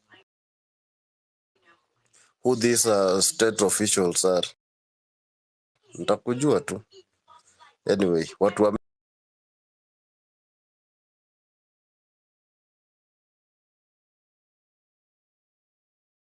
for 88. We?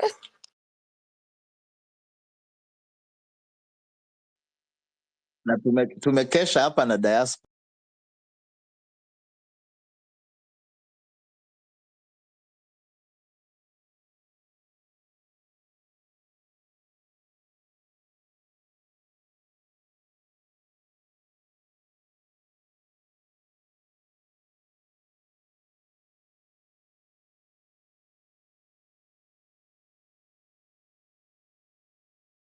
Tuka?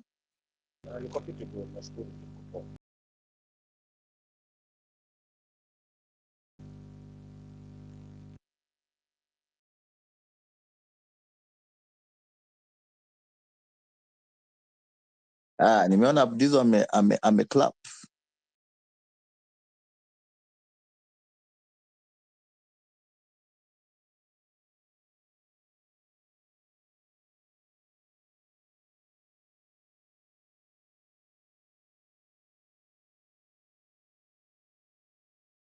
Ati ikuwe tu ile ya kawaida,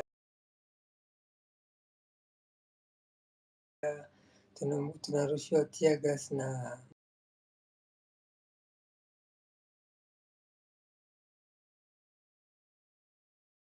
na get.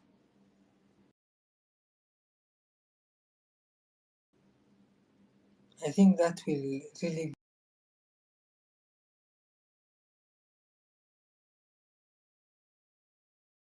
kwa sasa tukisema itakuwa tu ile ya kawaida ya kurushiwa tu tear gas na kufukuzana na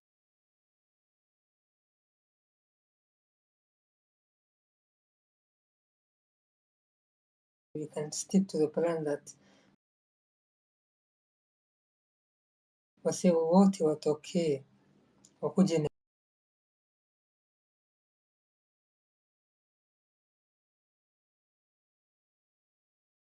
have the numbers and we will have the voice. You know, I think you can imagine Kenyans from all.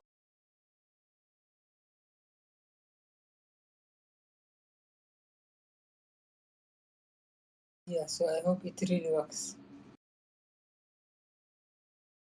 Yeah, that's all I have to say.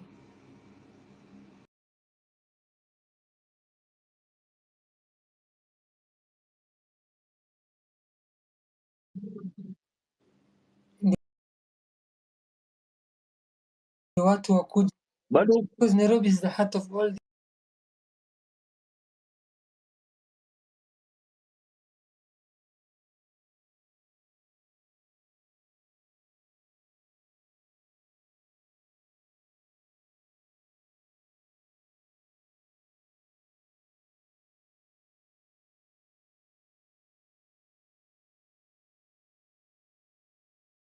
follow by the way. Okay.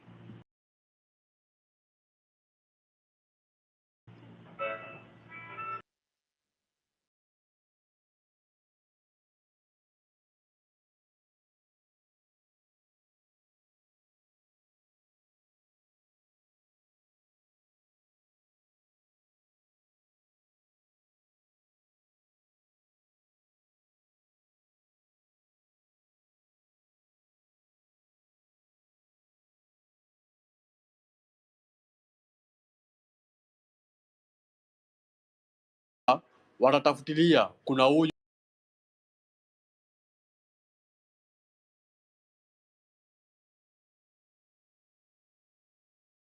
kuna huyu kuna ule, hiyo itakuwa little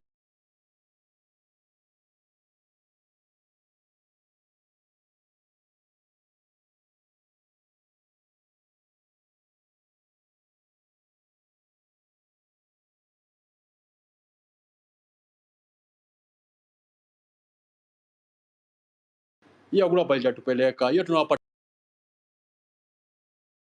matarget na mambo itakuwa mbili. Either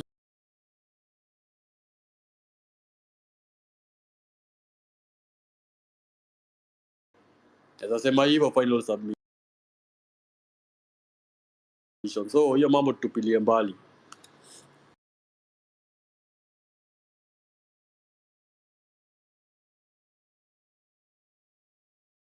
Final submission. Kuna post ya Rina Skaikai ambao nimerepost ya becoming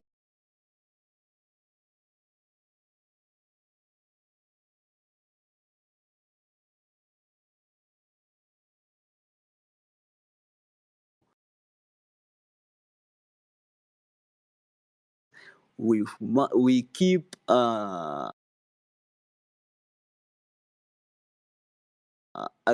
agitating for a clean system, a working system, and we'll be there.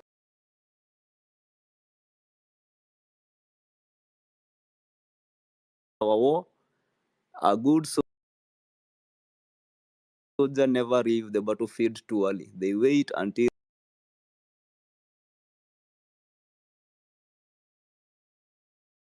Clean system. Haya.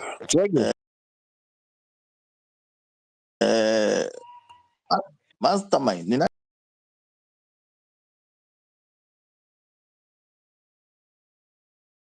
We want 10 million youths.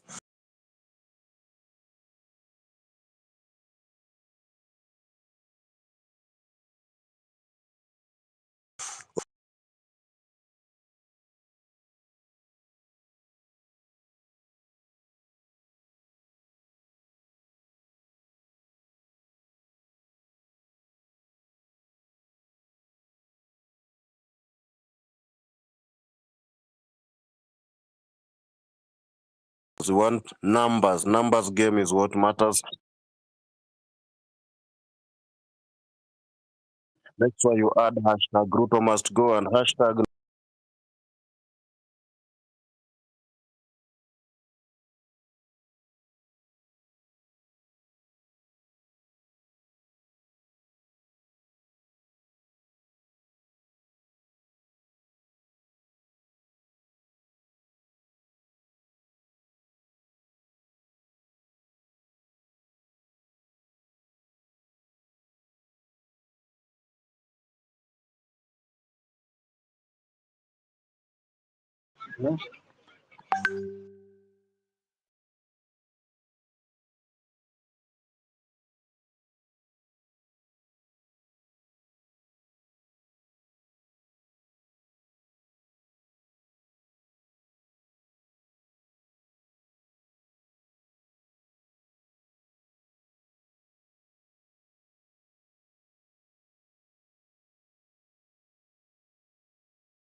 you're doing, it's Mchanga. So kindly let us